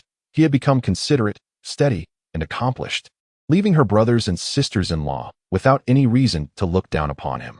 Jiang Wan did not expect much kindness from her brothers. Rather, the mere thought that they would no longer belittle Chen Zhuo filled her with genuine joy. Chen Zhuo had always been admirable. It was just that they had failed to see it. With this thought, Jiang Wan felt a surge of sweetness in her heart. She glanced up at Chen Zhuo's sturdy and broad back, tilting her face to rest against it.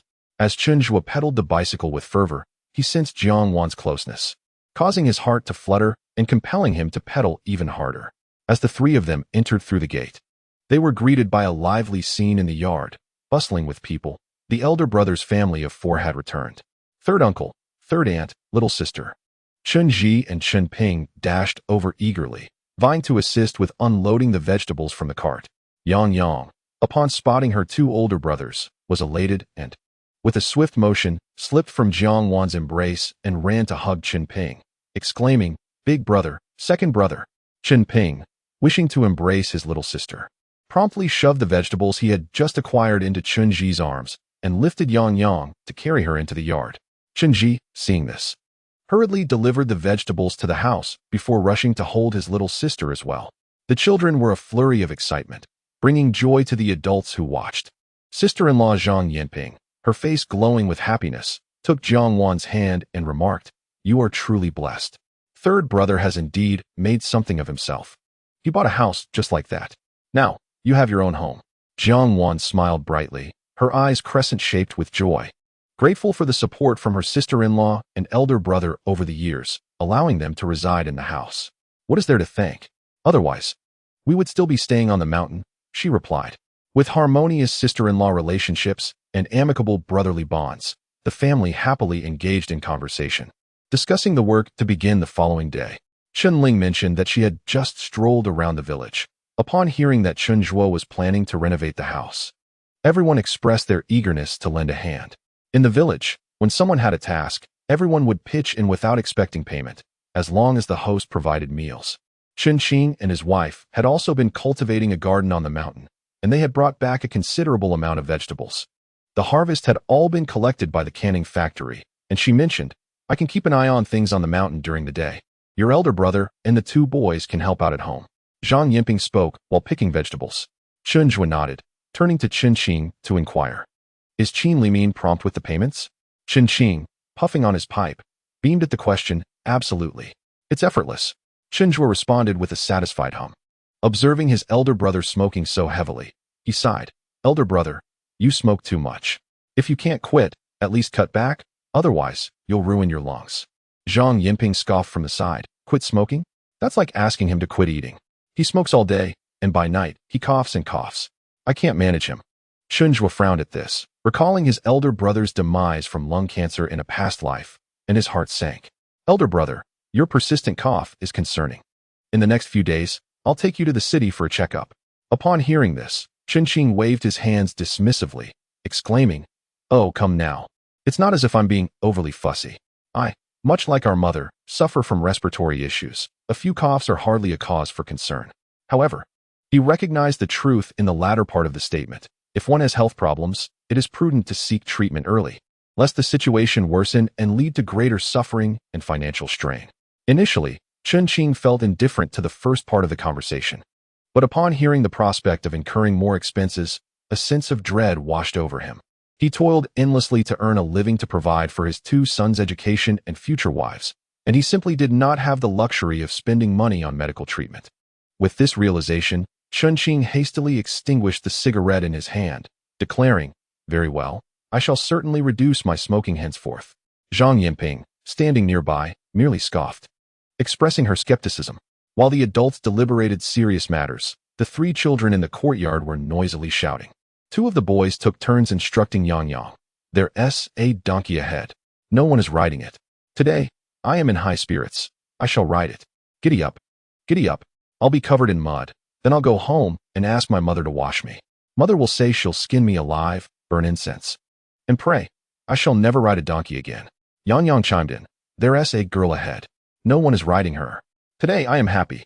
I shall ride." Chen Dazhao interjected sharply, "All of you, be quiet. You two rascals, what are you teaching the children?" In the ensuing days, the new courtyard that Chen Zhuo had purchased was bustling with activity.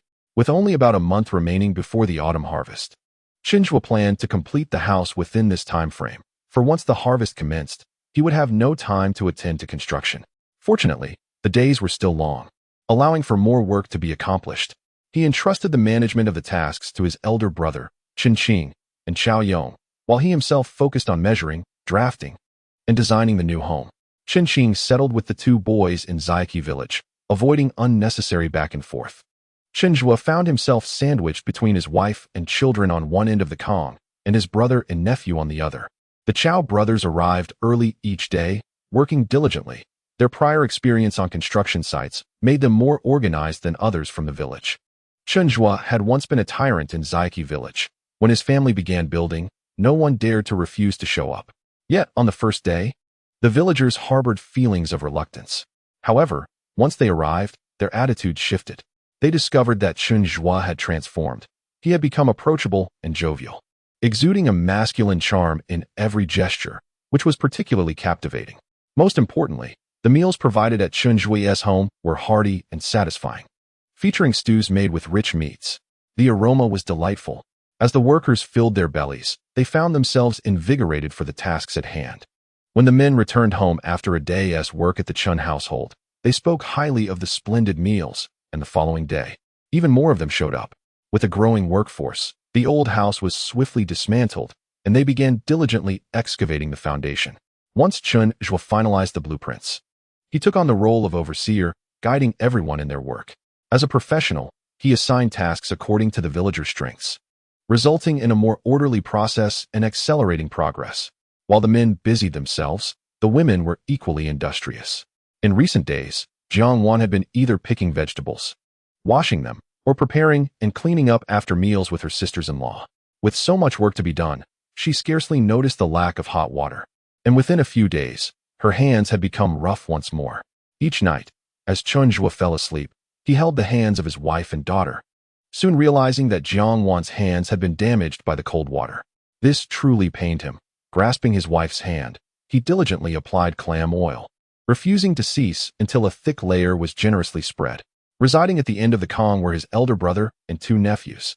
Jiang Wan, her cheeks flushed, dared not raise her voice, silently relishing the moment as he applied the oil. On the day the foundation was laid, visitors arrived at the Chen family home. Deng Shankui drove up in his eye-catching Xiaoli car. The men of all ages working in the yard stopped in their tracks, their eyes wide, craning their necks to see. Chen Zhuo was equally pleased to see him, as it provided a perfect opportunity to return the 200 yuan he owed for the phone installation. After alighting from his vehicle, Deng Shankui hurried over to Chen Zhuo, his face alight with excitement as he firmly shook his hand. "Xiao Zhuo, you truly possess foresight. You have aided your uncle immensely." Chen Zhuo, perplexed, guided the guest into the house while smiling and inquiring, "What is the occasion?" "Uncle Deng has traveled such a distance to commend me." "I am not here to commend you. I am here to express my gratitude." Deng Shankui, visibly agitated, patted Chen Zhuo's shoulder and recounted the recent events. On his first visit to the Qintun mine, he had cautioned Deng Shankui against employing individuals missing fingers or toes. Coincidentally, at that time, there was a newly hired worker at the Deng family mine who was missing part of his little finger. Thanks to Chen Zhuo's warning, Deng Shankui concocted an excuse to dismiss the man, who subsequently went to work at another coal boss's mine. Within a month, he suffered an accident, resulting in a broken finger, demanding compensation from the coal boss. Although the coal boss was eager to cover his medical expenses, the man audaciously demanded 10,000 yuan. Seeking to resolve the matter amicably, the coal boss complied, but upon further reflection, he grew suspicious and reported the incident to the authorities. Once the police intervened, the issue became manageable. Within days, they discovered that the man had employed the same deceitful tactics the previous year at another factory, extorting 10,000 yuan. When the police gathered evidence to apprehend him, they found that he was a notorious gambler, having squandered the money within just half a month. With no way to reclaim the funds, the coal boss faced significant losses. When Deng Shankui heard of this incident, he was so elated that he smacked his thigh and immediately set aside his tasks to come express his gratitude. The back seat of his car was filled with 500 pounds of rice, along with numerous snacks and toys for Yang Yang. At this point, Deng Shankui instructed Qiao Yong, who stood nearby, to unload the car, but Chen Zhuo adamantly refused. Initially, his warning to Deng Shankui stemmed from respect for his character, unwilling to witness such an upright individual fall prey to a scam. Now that their relationship had improved, he felt even less inclined to accept Deng Shankui's gifts of thanks. Chen Zhuo stopped Qiao Yong from proceeding, turning earnestly to Deng Shankui. "Uncle Deng, your ability to avoid this situation is a testament to your good nature. I merely offered a word of caution. There is no need for such formality." Deng Shankui, slightly displeased by his refusal, replied, "Xiao Zhuo, you are my benefactor. Do you know that? A benefactor is one who helps transform misfortune into fortune, turning danger into safety. You have saved me over 10,000 yuan. Furthermore, I have a premonition that our future mask factory will undoubtedly be profitable. I have not taken anything of great value. It is merely my heartfelt desire to buy something nice for the children. If you refuse, it would be tantamount to disrespecting me, your Uncle Deng." After Deng Shankui finished speaking, he pushed Chen Zhuo aside and pulled Qiao Yong to help unload the goods. Qiao Yong felt that their leader had aided Deng Shankui immensely, and this small gesture was insignificant, so he eagerly assisted in moving the items, enthusiastically saying, "Third brother, just accept it. Uncle Deng came all this way. You wouldn't want him to take it back, would you?" "Exactly," Deng Shankuei grunted. The neighboring yard was filled with people, and Chen Zhuo could not engage in a dispute with Deng Shankuei, so he allowed them to unload everything. Old Lady Chen watched with delight, exclaiming the classic polite phrase, "Oh dear brother, you came unannounced. Why bring all these things?" Deng Shankuei showed no heirs in the Chen family, continuously insisting it was his duty. Once the unloading was complete, Deng Shankuei learned from Chao Yong about Chen Zhuo purchasing a new house that was being renovated. This was indeed a momentous occasion. "Make sure to inform me when you celebrate. I must be there," Deng Shankuei asserted. Chen Zhuo had no intentions of holding a celebration, but still responded with a smile. Noticing the busy work next door, Deng Shankuei did not linger long, exchanging a few more pleasantries before preparing to leave. At that moment, Jiang Wan quietly retrieved 200 yuan from the cabinet and discreetly handed it to Chen Zhuo. Chen Zhuo slapped his forehead in realization, chuckling as he squeezed Jiang Wan's palm. "Thanks to you. I almost forgot about this." Jiang Wan smiled, gently pushing him away, and softly urged, "Hurry, properly thank them." Of course, Chen Zhuo took the 200 yuan and hurried after Deng Shankuei, saying, "Uncle Deng, I need to return the 200 yuan from the last phone installation." Deng Shankuei had no intention of reclaiming that money, so upon hearing this, he waved his hands repeatedly. "Oh, no need. I told you, that was public funds." In recent days, many new readers have joined, and I am thrilled. Thank you all for following along. The story is partly based on my family's real circumstances, though much of it is fictional. I am grateful for the support from friends. Special thanks to the following readers for their generous contributions. User 37203776, Xiao Lizabenging. The extraordinarily popular Jiuda Ma Yi, Yang. User 4041396780545256. The lover of Louis XIII, Yi Yujua, Shinong tasting hundreds of books. User 14026-315, the fan of cold shredded cabbage. Yen Feng, the considerate Sun Songsong, the elegant Yumianshianhu, the drifting Fu Chin Chun, the home-cooked Crucian carp enthusiast Zhang Er, the patient Wu Hui, the unremarkable Ping Dan Wu Qi, the lover of 5 mushroom pot Jiexiao, and the admirer of Kwok Chu Ji, for the gifts. A bow and a heart. Chapter 72. A gathering of gratitude. Having received so many items from Deng Shankuei, Chen Zhuo reluctantly accepted them, and now refusing the 200 yuan would be utterly unacceptable. With a serious expression, Chen Zhuo stated, "Uncle Deng, let's be clear. If you do not accept this money, it would truly be a sign of disdain for me." As fate would have it, the very tactic he had just employed was swiftly countered, leaving Deng Shankuei in a position of resignation as he accepted the situation. "All right, I shall accept it." A smile finally graced Chen Zhuo's face. The two exchanged a few pleasantries, but just as Deng Shankuei was about to depart, his vehicle was obstructed by a small car. This was indeed a rarity. 2 cars had arrived in the impoverished village of Xiaohe within a single day, both heading towards Chen Zhuo's residence. It was a sight to behold. Not only others, but even Chen Zhuo himself found it quite perplexing, glancing back at the vehicle behind. As the door swung open, Qin Limin emerged, his eyes lighting up upon seeing Deng Shankuei. "What a coincidence! Boss Deng is here too." With that exclamation, he hurriedly exited the car and opened the rear door, beckoning someone inside. Come, step down. Allow me to introduce you." Chen Zhuo squinted, suspecting that Qin Limin had brought along Qin Lizhu. His intuition was indeed correct. Qin Limin had brought his brother to express gratitude for Chen Zhuo's life-saving intervention. From the back seat emerged a cane, followed by a figure encased in plaster and bandages, who surveyed his surroundings with an air of disdain. Noticing this, Qin Limin nudged him, prompting the latter to turn towards Chen Zhuo. "Ah, my benefactor. We meet again." Jiang Wan, witnessing this scene, quickly recognized the individual as the truck driver from the recent accident. Her curiosity piqued. Observing his battered state, she felt a pang of sympathy. Though she was relieved he had survived, uncertain of the lasting consequences he might face. While Jiang Wan expressed compassion for Qin Lizhu, Chen Zhuo felt no such inclination. He could extend warmth and humility to all, greeting everyone with a smile, except for Qin Lizhu, despite the fact that he had not wished for the accident. Nor could he ignore the loss of life that had occurred.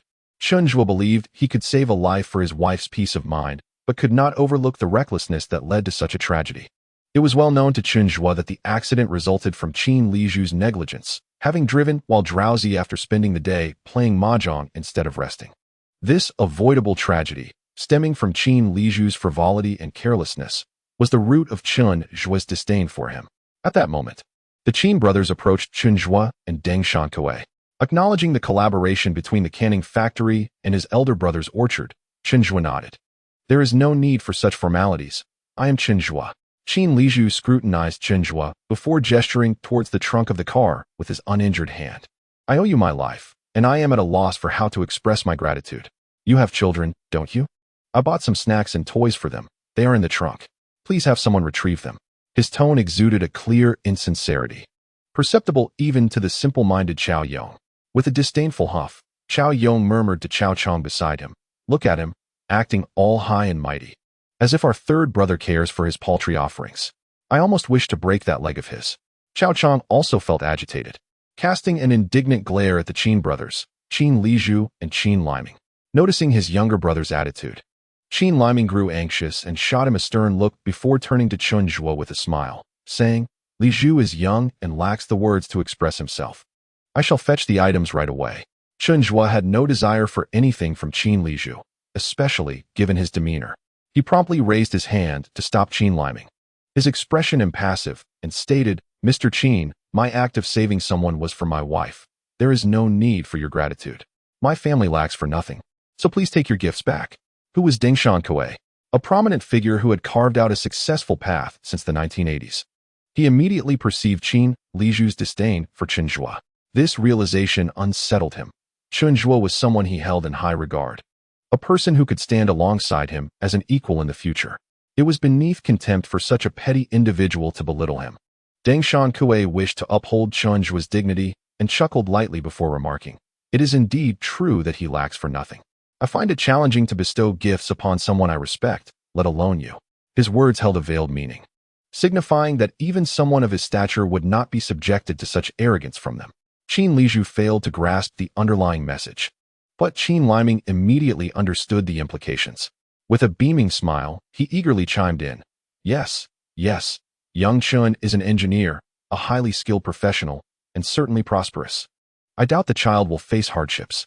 As Qin Liming realized that he could not offer gifts, he awkwardly shifted the conversation. "Mr. Deng, this is my younger brother Qin Liju. Liju, this is the renowned Mr. Deng." Only then did a semblance of respect emerge on Qin Liju's face, and his tone softened considerably. "Hello, Mr. Deng." Deng Shankui merely smiled in response, offering no further engagement. Chen Zhuo had already discerned that the Qin brothers were attempting to leverage their connection with him and Deng Shankui. He exchanged a knowing glance with Qin Liju, who noticed his gaze and reciprocated it. In truth, Qin Liju had been coerced by his elder brother to express gratitude. He originally intended to simply buy a token gift once he regained his mobility. However, his brother insisted that he must demonstrate sincerity, thus compelling him to struggle with a cane for nearly an hour to arrive in this desolate countryside. Having grown up in the city, Qin Liju inherently looked down upon rural folk. Although he felt genuine gratitude for a few days after Chen Zhuo's heroic act, once he returned home from the hospital, he swiftly forgot the peril of that night. When he recalled Chen Zhuo, it was only instinctively as a poor countryman who couldn't even afford shoes. Qin Liju vividly remembered the night Chen Zhuo carried him to the hospital barefoot. Consequently, he could not help but regard Chen Zhuo with a hint of disdain. With this thought, Qin Liju's gaze fell upon Chen Zhuo's feet, and he remarked, "Oh, by the way, I intended to bring you a couple of pairs of shoes I no longer wear, but I didn't know your size and feared they would not fit, so I didn't bring them. What size do you wear?" Jiang Wan, who had been standing beside Chen Zhuo, though a country woman, was perceptive enough to read the room. Having observed for quite some time, it became apparent to Jiang Wan that Qin Liju held a disdainful view of her family, particularly in his disrespectful demeanor towards Chen Zhuo. Hearing him speak to Chen Zhuo with such a condescending tone ignited her displeasure, and she was quite irked. Typically of a gentle temperament, she furrowed her brow, positioned herself in front of Chen Zhuo to obstruct Qin Liju's gaze, and said, "My man wears only the shoes I make. There is no need for your concern." Chapter 73. The unattainable and the lost pale. In comparison to the present, it is often said that the most precious things in this world are those that are unattainable or have been lost. Only that which is absent from our lives remains etched in our hearts. lingering in our memories. Chen Zhuo had pondered this notion in his past life, questioning whether the sudden loss of his wife and daughter had planted seeds of regret and obsession within him, leading to a misguided illusion of his profound love for his wife. Yet, in this second chance at life, he witnessed the living, breathing Jiang Wan before him, the wife who smiled with her lips pressed together, whose expressive eyes sparkled with playfulness, the wife who pouted with shyness when scolding him, the wife who furrowed her brow in worry for his well-being, and the wife who would indignantly confront those who belittled him, standing firm with her small face in defense of him. At this moment, Chen Zhuo was certain. He cherished the vibrant Jiang Wan, who expressed joy and sorrow, far more than any memory of the past.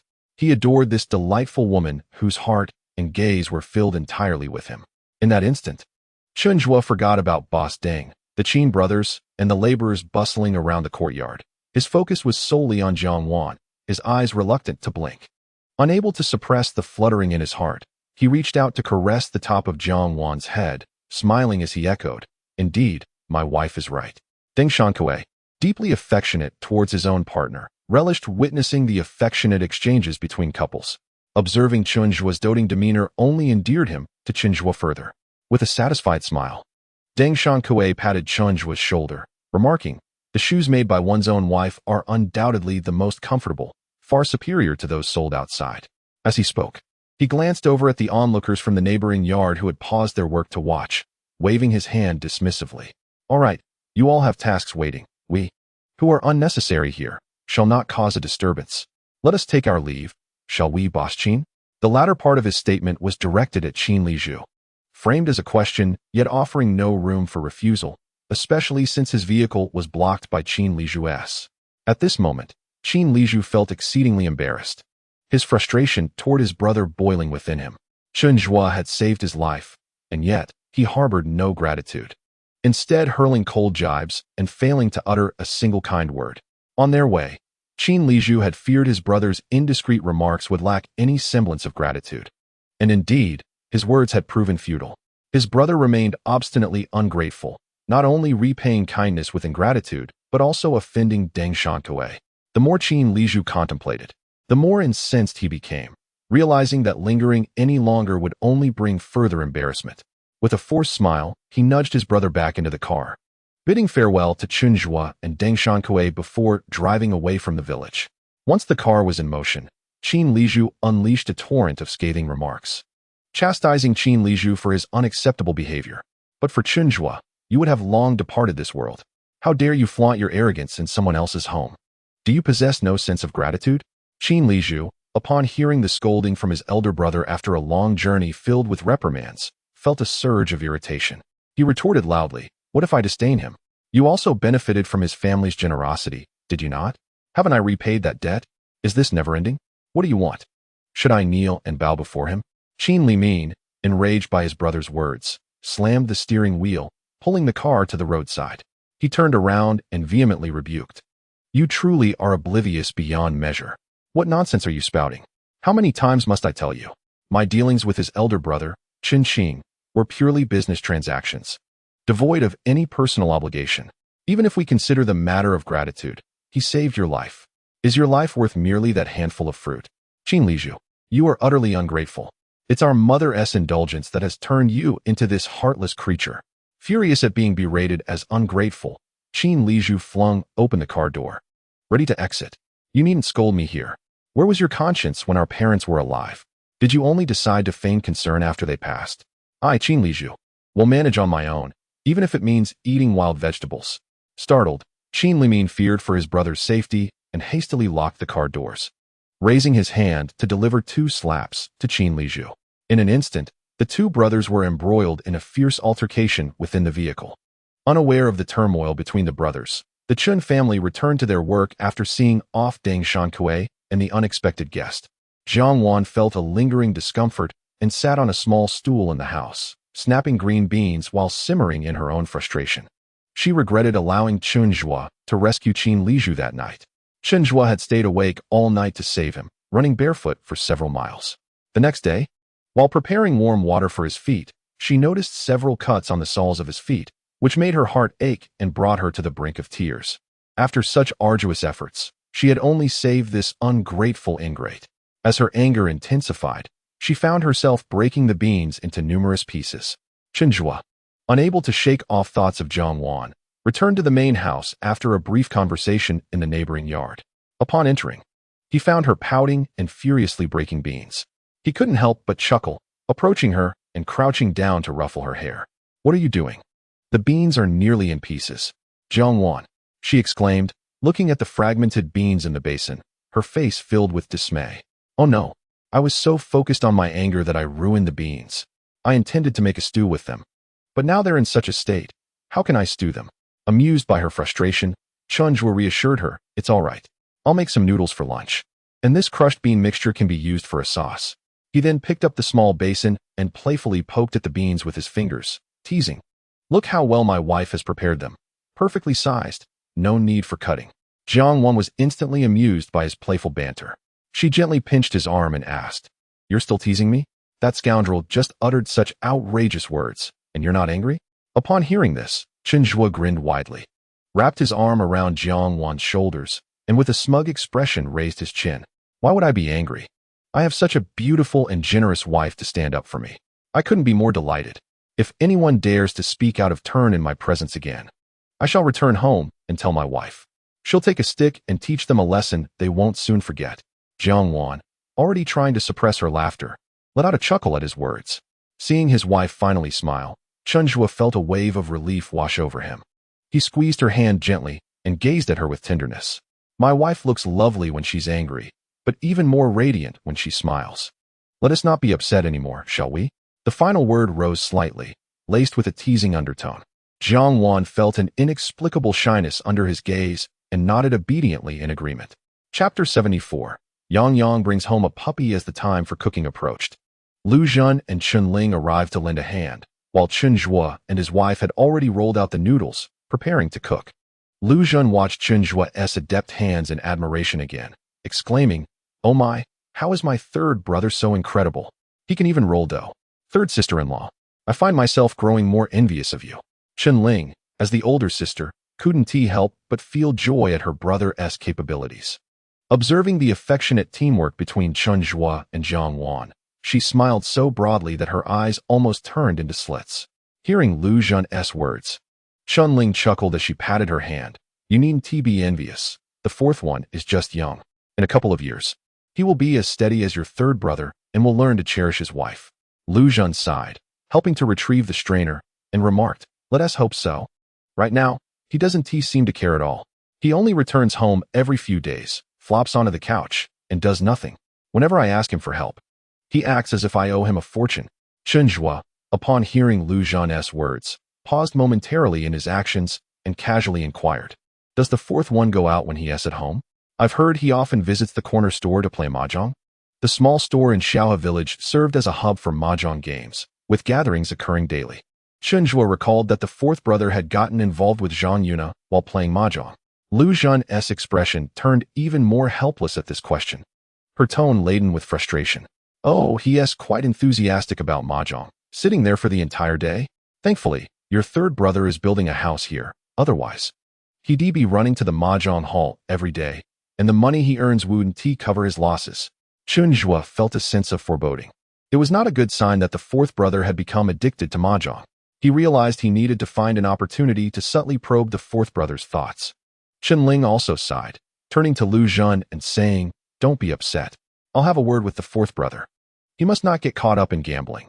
You two are planning to have a child, and you need to save some money." Lu Zhen's eyes brightened at this. "But big sister, you mustn't let him know I told you, or he'll be angry with me."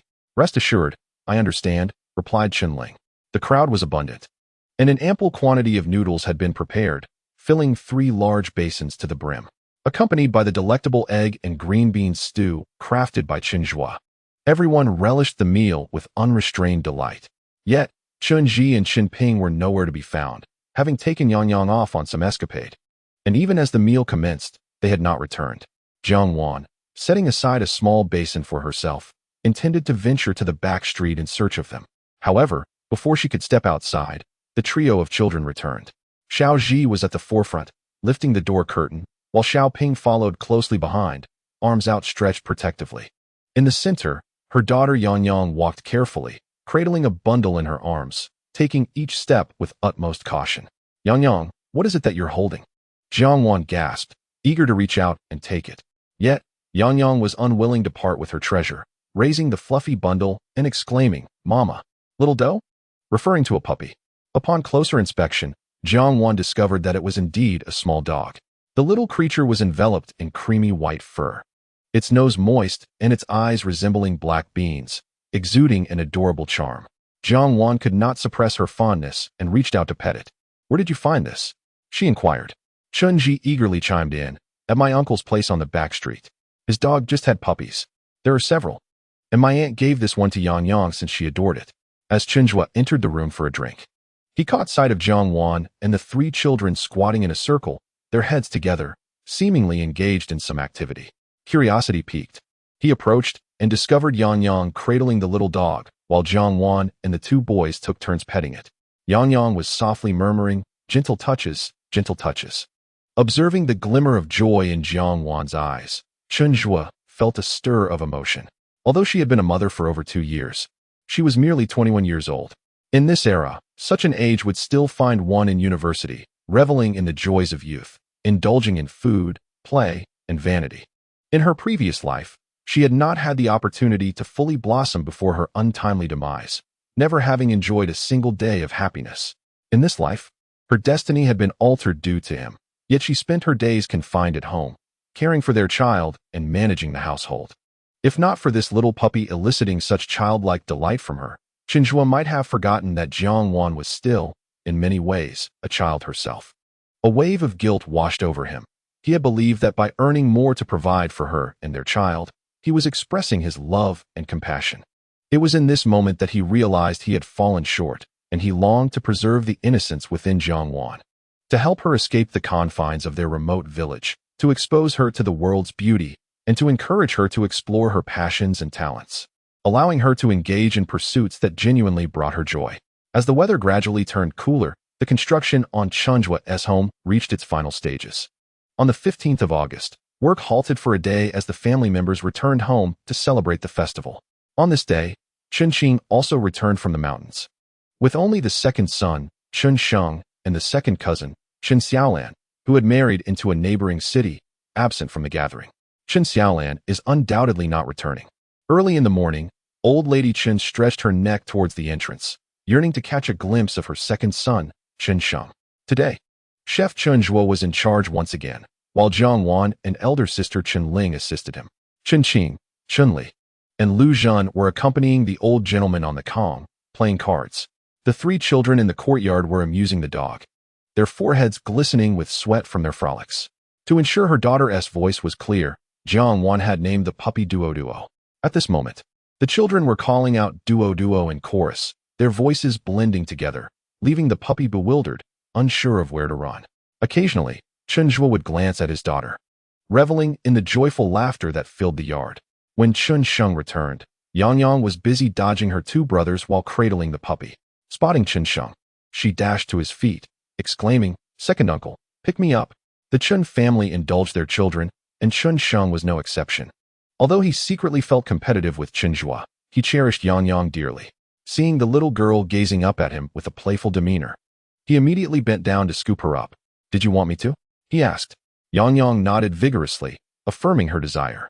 Chen Ping and Chen Ji, seeing Chen Sheng, approached with cheerful smiles, calling him second uncle. Chen Sheng chuckled and produced 30 cents from his pocket, giving each child a dime to save for snacks. Old lady Chen was overjoyed, patting her second son's arm. Sheng, why have you only just returned? I thought you would be home last night."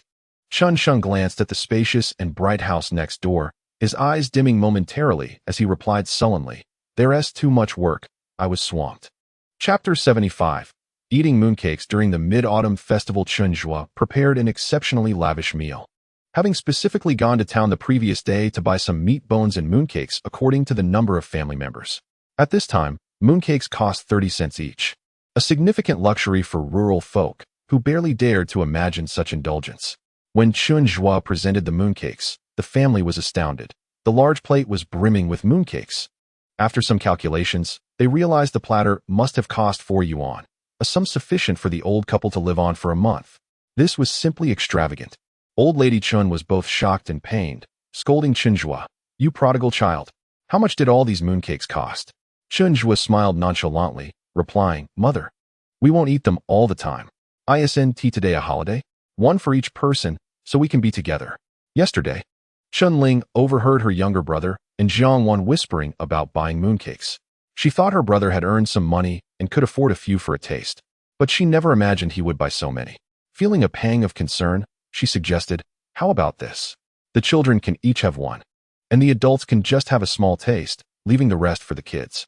Chun Li, eager, immediately grabbed a piece and took a big bite. "Oh, my third brother has bought so many. Don't hesitate, let us eat." Lu Zhan, seeing her husband take one, cheerfully followed suit, exclaiming, "My third brother is sure to strike it rich. Mooncakes could even serve as a meal." Madame Chen doted on her youngest son and his wife. Upon witnessing the couple indulging in their meal, she felt helpless and could only watch as her third son divided the mooncakes, each taking a piece.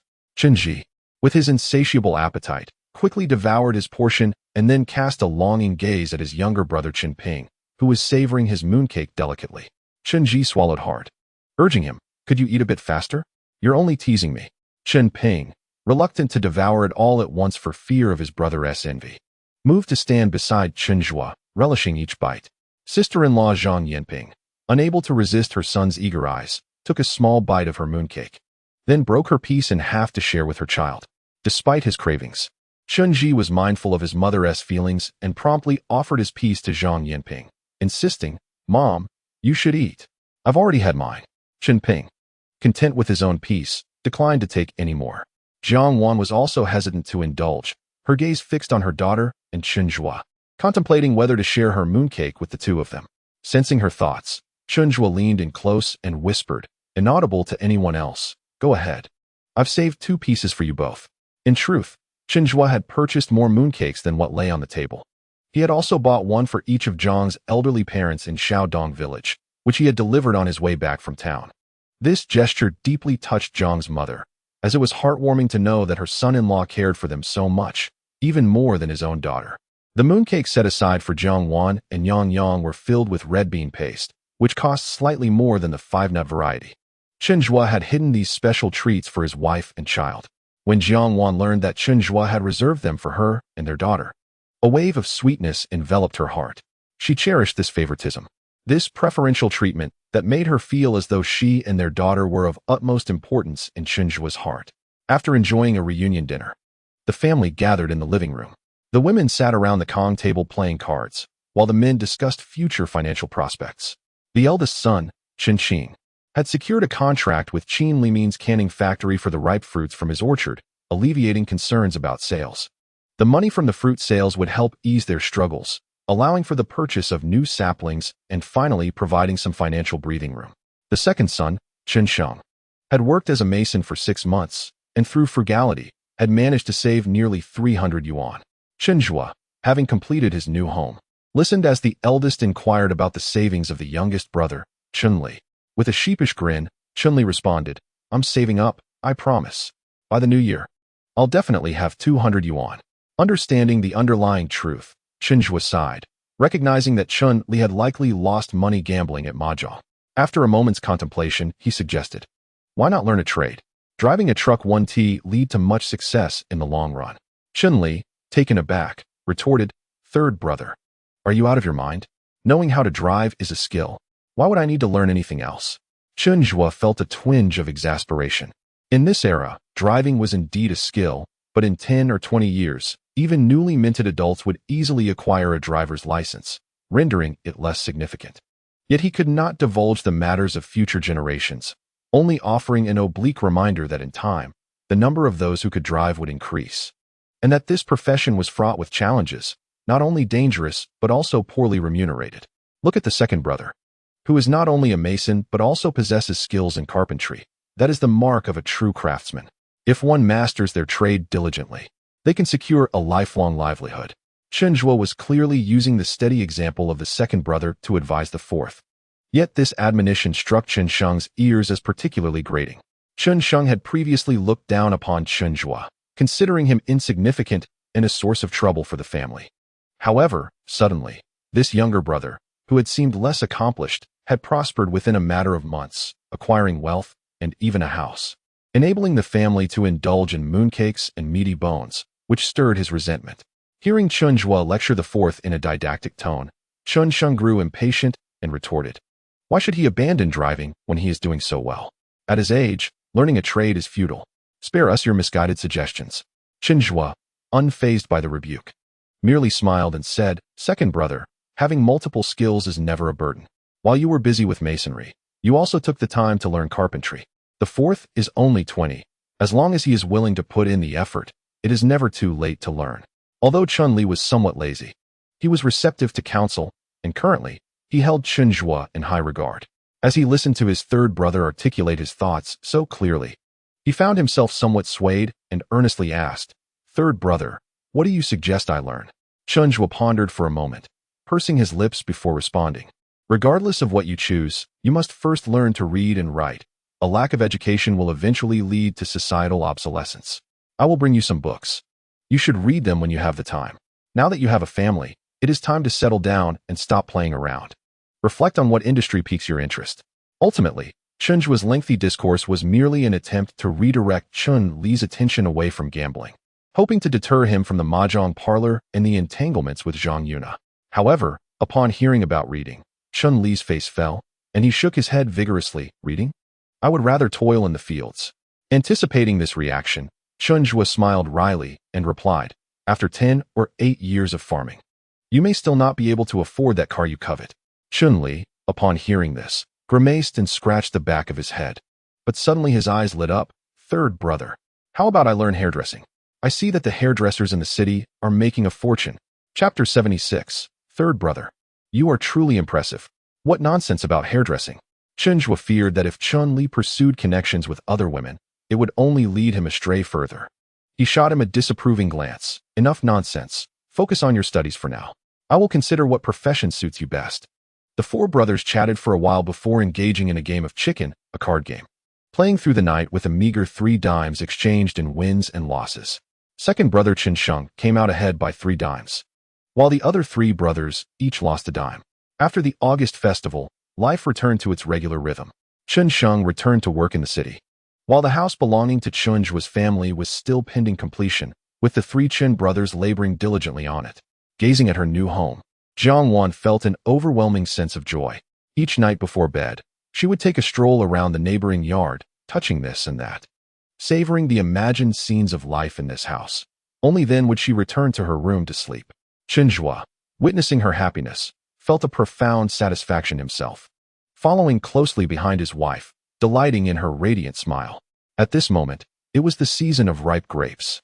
Lu Zhan, hailing from a family with a vineyard, would occasionally bring over a couple of bunches for the children to enjoy. Yang Yang adored grapes, though she struggled with peeling them.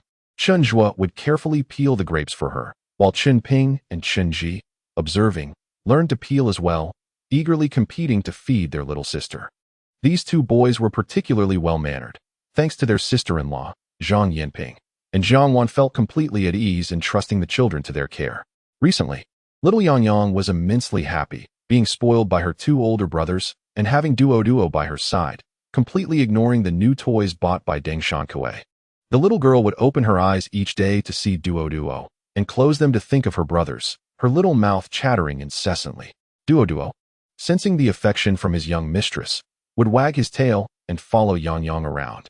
One day, the 3 children took Duo to play in the new yard, while Lu Mei, the neighbor's daughter-in-law from the house on the right, brought her child over to chat with Jiang Wan, and Chen Ling, Lu Mei's daughter, Nyunyo, was a year older than Yang Yang, and upon seeing Yang Yang with grapes, she watched enviously, drooling.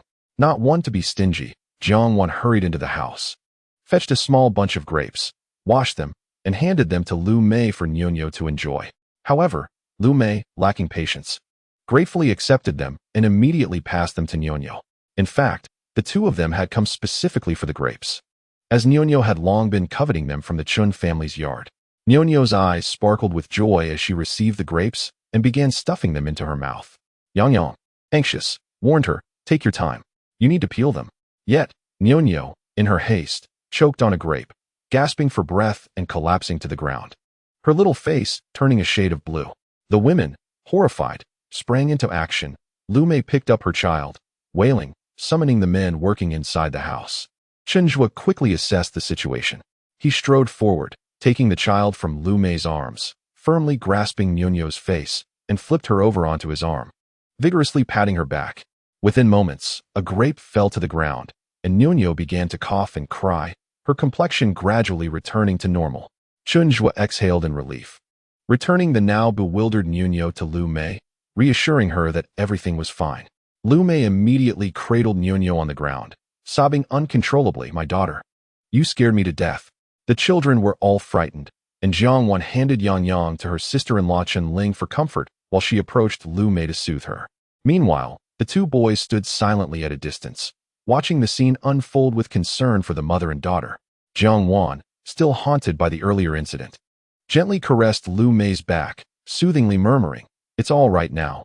The child is safe." The two women wept for a considerable time before their emotions finally settled down. When Lu Mei turned to express her gratitude to Chen Zhuo, he had already retreated to his work inside the house. Lu Mei could only grasp Jiang Wan's hand, exclaiming, "Aunt San, it's all thanks to your husband. If it weren't for him, my daughter would have suffocated." As she spoke, tears welled up again. Given Lu Mei's lower status in the family hierarchy, she addressed Jiang Wan as Aunt San, signifying a generational gap. After Jiang Wan offered a few more words of comfort, Lu Mei left with her daughter Niunyu, who seemed to have fully recovered. This incident left both Jiang Wan and Chen Ling shaken. Typically, when Yang ate grapes, she was not present. What if something similar happened to her? The more Jiang Wan pondered, the more she felt a chill run down her spine. She embraced Yang and the two boys, earnestly advising, "From now on, when you eat grapes or any round object, be extremely cautious. You must never swallow them whole. It's best to bite them into smaller pieces. Do you understand?"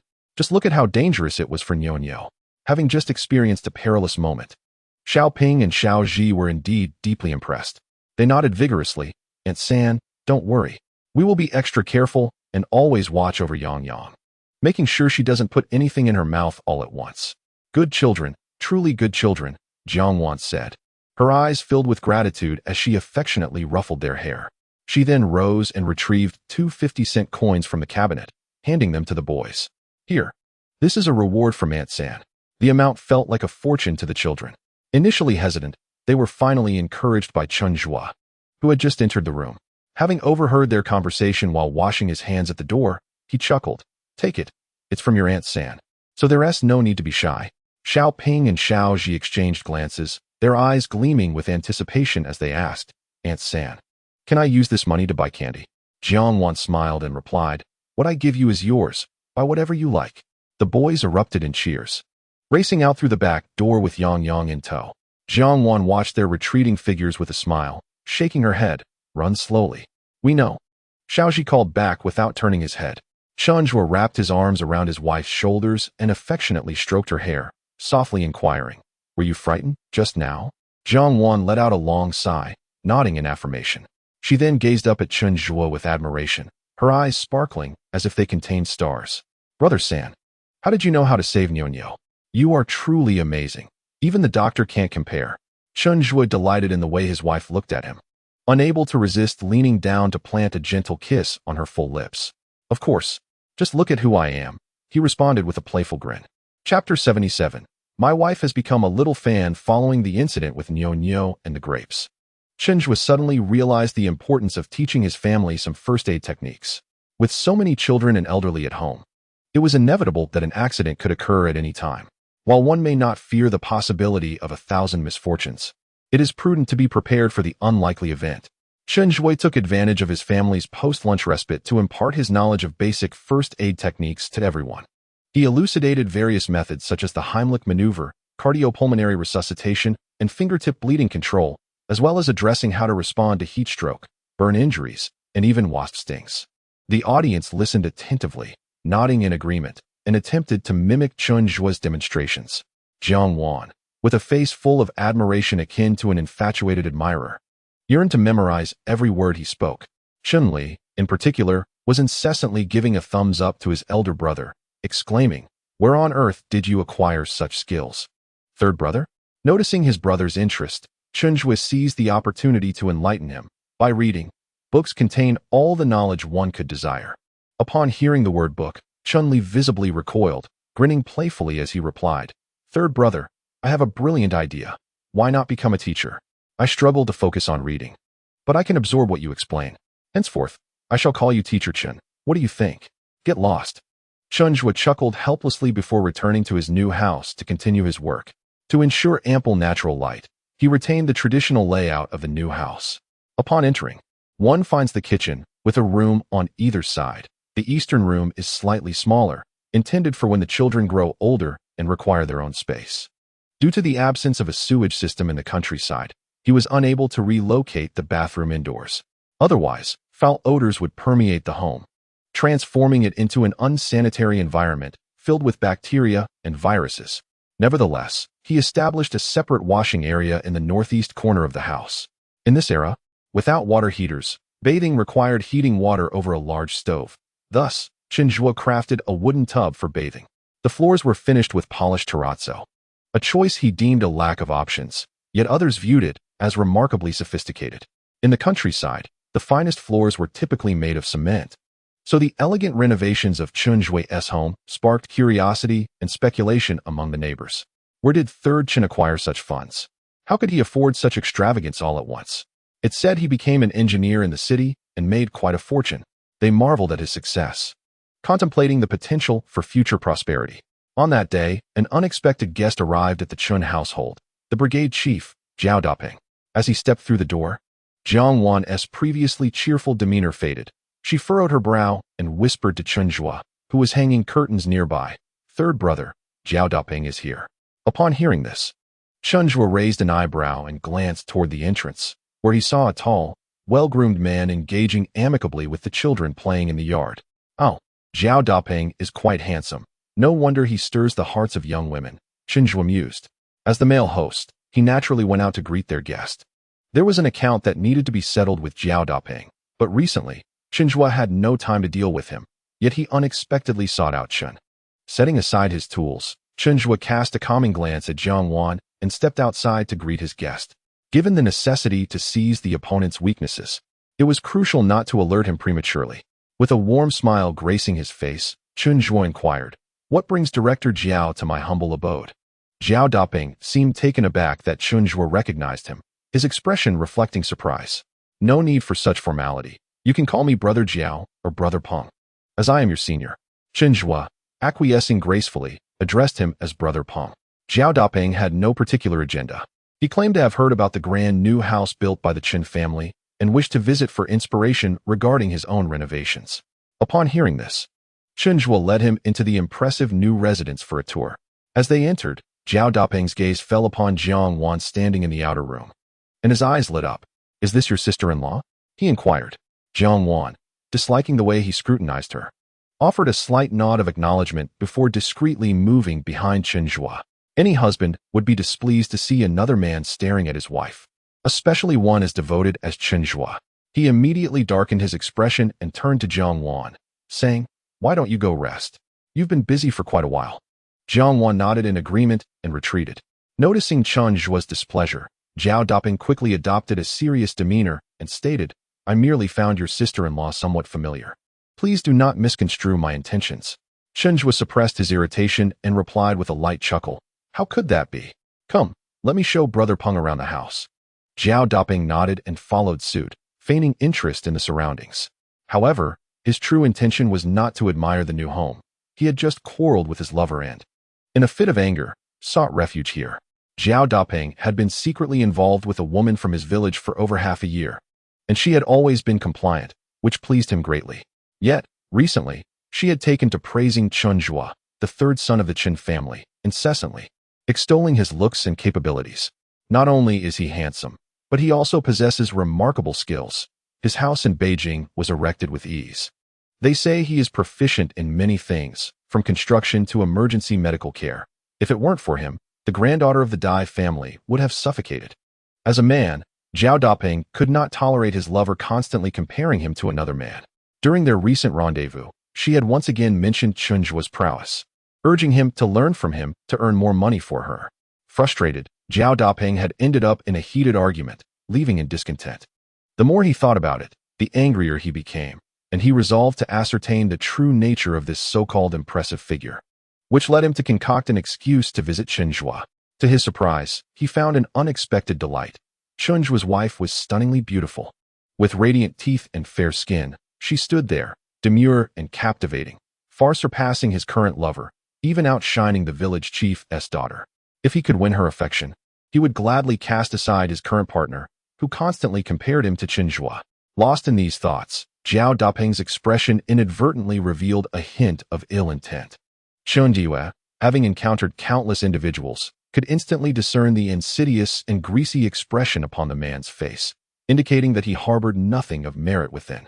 A silent scoff escaped Chen Zhuo's lips as his fists subtly clenched. Initially, he had no intention of engaging, hoping to allow the man a few days of peace. Yet, the man, seemingly enamored with his own existence, dared to provoke him. Thus, he could not expect any mercy in return. As Zhao Daping approached, Chen Zhuo caught a whiff of a pungent smoke scent emanating from him, leading him to deduce that the man was certainly up to no good. Chapter 78. Zhang Yuna entices Chen Zhuo. Zhao Daping did not linger long in Chen Zhuo's new abode.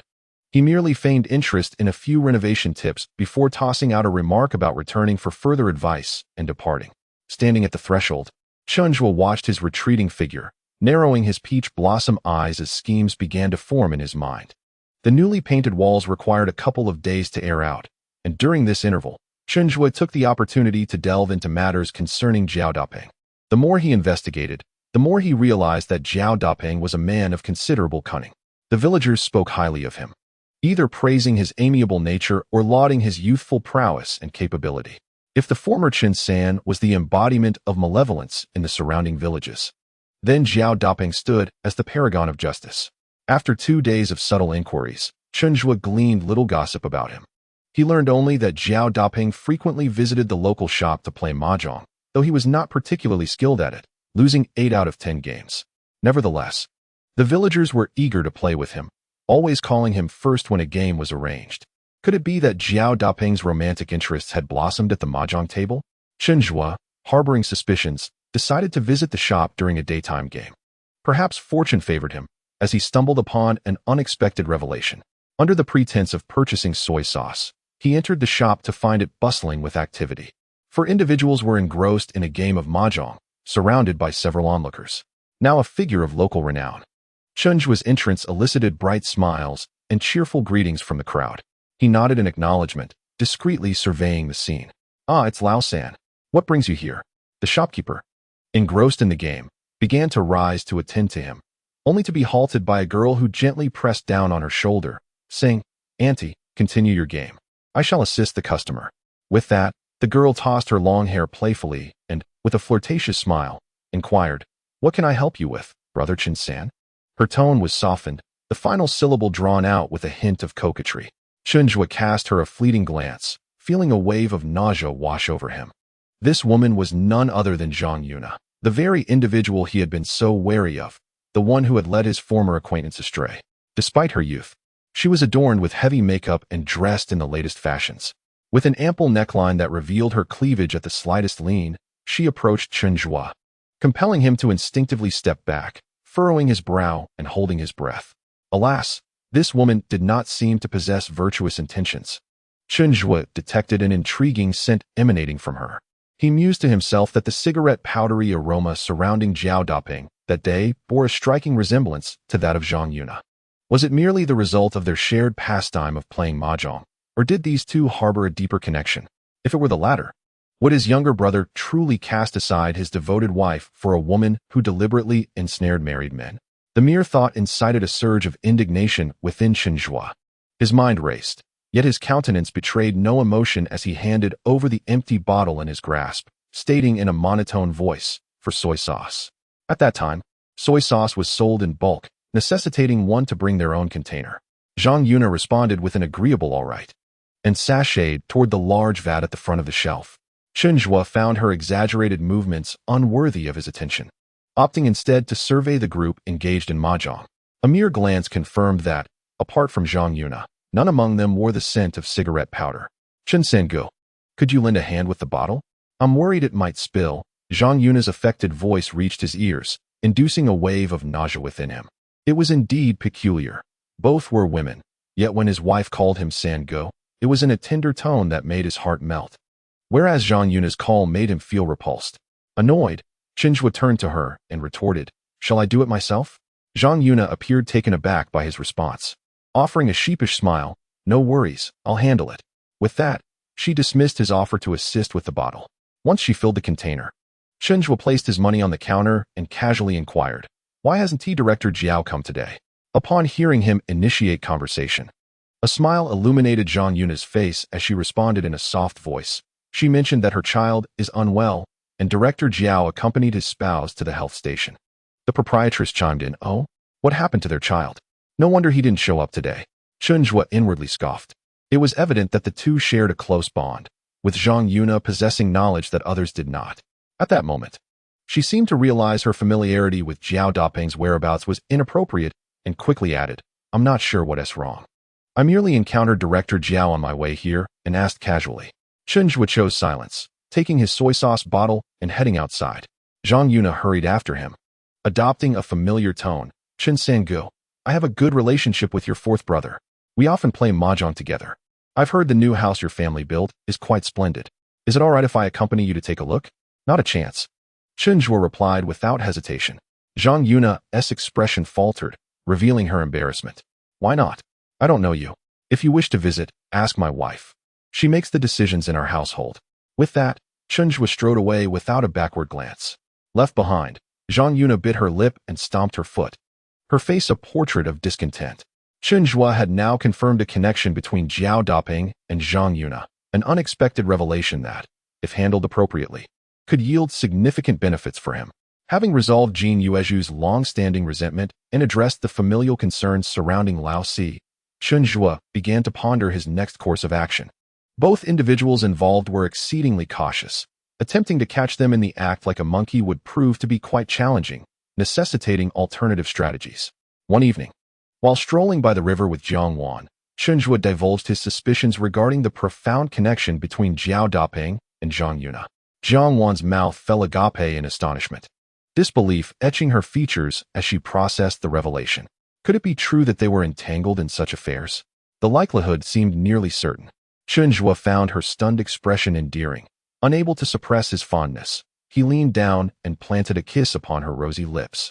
Marveling at her beauty, how is it that his wife was the most stunning in all the world? Unprepared for such an unexpected display of affection amidst serious discourse, Jiang Wan glanced around nervously, relieved to find no onlookers before casting a playful glare at Chen Zhuo. "What are you doing? We're still outside." His laughter rang out at her words. Leaning slightly closer to meet her gaze, he mischievously twisted her words with a grin. "Shall we save the kisses for when we return home? We wouldn't want the children to witness." During the recent construction of their new home, their residence had been bustling with adults and children alike, leaving little opportunity for tender moments. Even at night, 3 lively little ones would be wide awake, their curious eyes fixed on Chen Zhuo, preventing any intimate exchanges with his wife. Now, having finally secured a moment alone, he was determined to hold her hand and steal a kiss to alleviate their longing. With unwavering resolve, Chen Zhuo took Jiang Wan to their new room. To avoid attracting the children, he refrained from turning on the lights, instead drawing her close into his embrace. He tightened his hold around her waist and softly whispered in her ear, "I have missed you terribly. It's been too long since I could hold you properly." His warm breath brushed against her ear, igniting a quicker rhythm in her heart. Jiang Wan, too, longed for Chen Zhuo. Unable to contain herself, she wrapped her arms around his lean waist and nestled her face against his sturdy chest, shyly murmuring, "I miss you too." After a brief pause, as if the sentiment needed amplification, she added, "I miss you especially much." In response, Chen Zhuo silently smiled, tightening his embrace around her. Though not particularly short among women, Jiang Wan appeared diminutive against his towering height of 185 meters. Her delicate frame nestled against him filled him with profound satisfaction. Chen Zhuo held her quietly for a while, letting out a soft sigh from his throat. He lowered his head and kissed Jiang Wan's crown, tentatively asking, "Xiao Wan, are you still afraid of me?" The moonlight gently illuminated the room, casting a silvery glow upon his wife's delicate visage, enhancing her already enchanting features. She looked up at him, her long eyelashes fluttering slightly, seemingly puzzled by her own words. Afraid of you? You treat me so well, what is there to fear? Chen Zhuo wrapped his arms around her waist, pressing her against the door, and then leaned down to rest his forehead against hers, teasingly whispering, afraid that I might kiss you. Hearing this, Jiang Wan's eyelashes trembled even more. A bit flustered and at a loss, she lightly bit her lower lip, her gaze falling on Chen Zhuo's lips. Gathering her courage, she stood on tiptoe and pecked him quickly, whispering, I'm not afraid. Chen Zhuo felt a soft warmth on his lips. Before he could react, his wife had already retreated, with her initiating a sweet kiss. It would be foolish of him not to reciprocate. He instinctively pursued her, trapping her firmly between himself and the door, leaving her with no escape. Initially, it was a gentle exploration, their lips dancing softly. Jiang Wan was compliant this time, closing her eyes and tilting her head, obediently allowing him to kiss her. Gradually, both felt a growing sense of dissatisfaction. His wife in his embrace became increasingly pliant, her small hands clutching his clothing as if wishing to mold it into a ball. Chen Zhuo felt an overwhelming surge of emotion rising within him, yearning to envelop her completely, to intertwine her essence with his own. Xiao Wan, I want. He murmured against her ear, his breath warm and soft. Jiang Wan shivered at his words, trembling subtly. Chen Zhuo, sensing her reaction, could not help but smile. She claimed not to be afraid, yet here she was, quivering like a leaf, a truly spirited young woman. He halted his movements, resting his head against her neck. Breathing heavily, it was futile to dwell on their desires. The bed in the room was unlit and the surface bare and damp, rendering any consummation impossible. He did not wish to make Jiang Wan uncomfortable. He wanted their time together to be beautiful, memorable, and enjoyable for her. Gradually regaining his composure, he kissed her delicate earlobe and suggested, shall we return? Jiang Wan shivered again, her breath trembling. Yet, she was reluctant to release her grip on his clothing. Even lightly scratching at his waist, timidly asking, are we not continuing? Chen Zhuo chuckled softly, glancing at the bare earthen bed. I fear that isn't feasible here.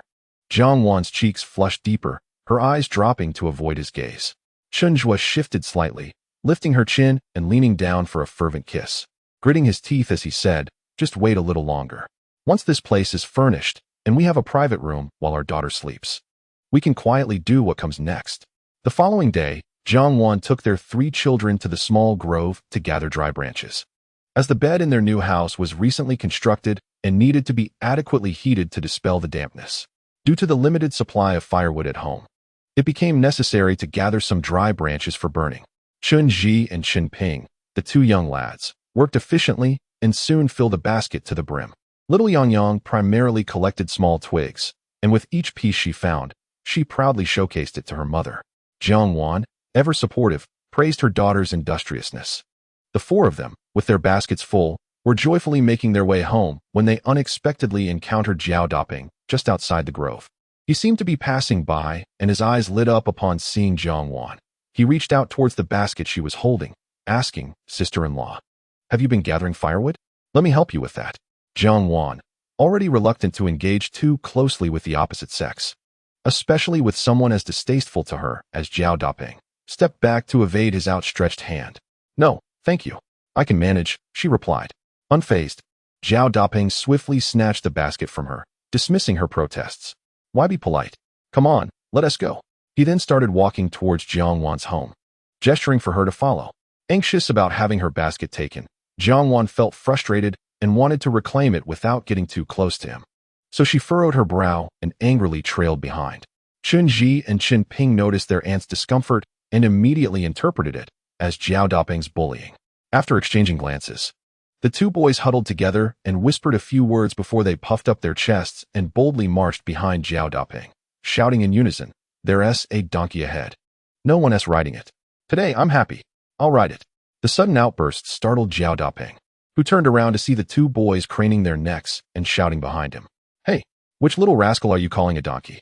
He retorted, realizing they were related to Jiang Wan, and a teasing smile appeared on his face.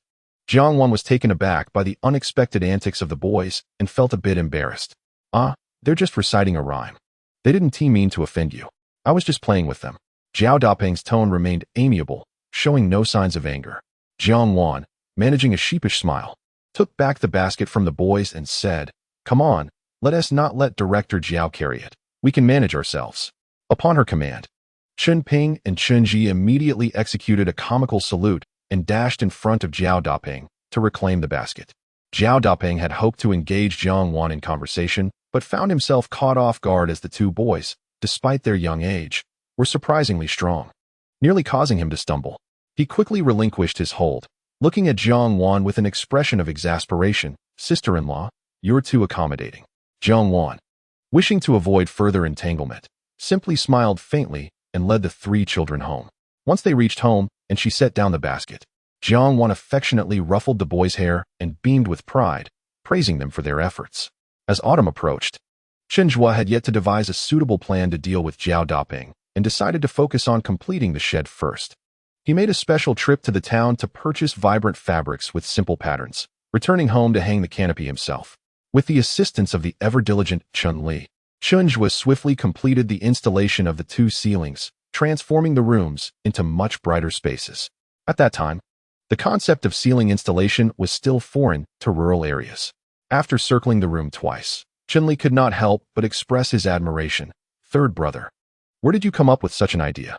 This ceiling is simply marvelous. Not only does it look neat, but it also prevents insects from crawling into our ears at night. Although it's a bit pricey, all this fabric must have cost quite a bit, right? I'll make sure to install one as soon as I get my salary next month." Chen Zhuo merely smiled in response, choosing not to speak.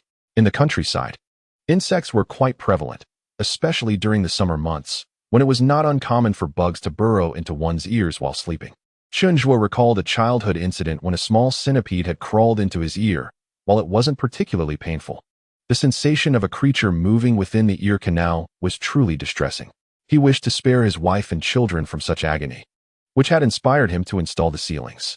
As Chen Zhuo admired the newly installed ceiling, Chen Li busied himself with tidying up the tools, when suddenly he asked with a grin, "By the way, third brother, do you know Zhang Er's sister, the one who is quite beautiful?" Chen Zhuo raised an eyebrow at his brother's comment, maintaining his composure. "I don't know. What's it to you?" Chen Li gasped, his tone filled with surprise. "You don't know Zhang Yuna? She's famous in our village for her beauty." Chen Zhuo felt a surge of irritation at his brother's infatuation with Zhang Yuna and retorted sharply, "What does the village beauty have to do with us? I have your sister-in-law, and you have Lu Jin. Behave yourself." Confused by his brother's reaction, Chen Li scratched the back of his head and replied dismissively, "What do you mean I'm not behaving? We're just playing mahjong together. Then why bring her up to me?" Chen Zhuo inquired.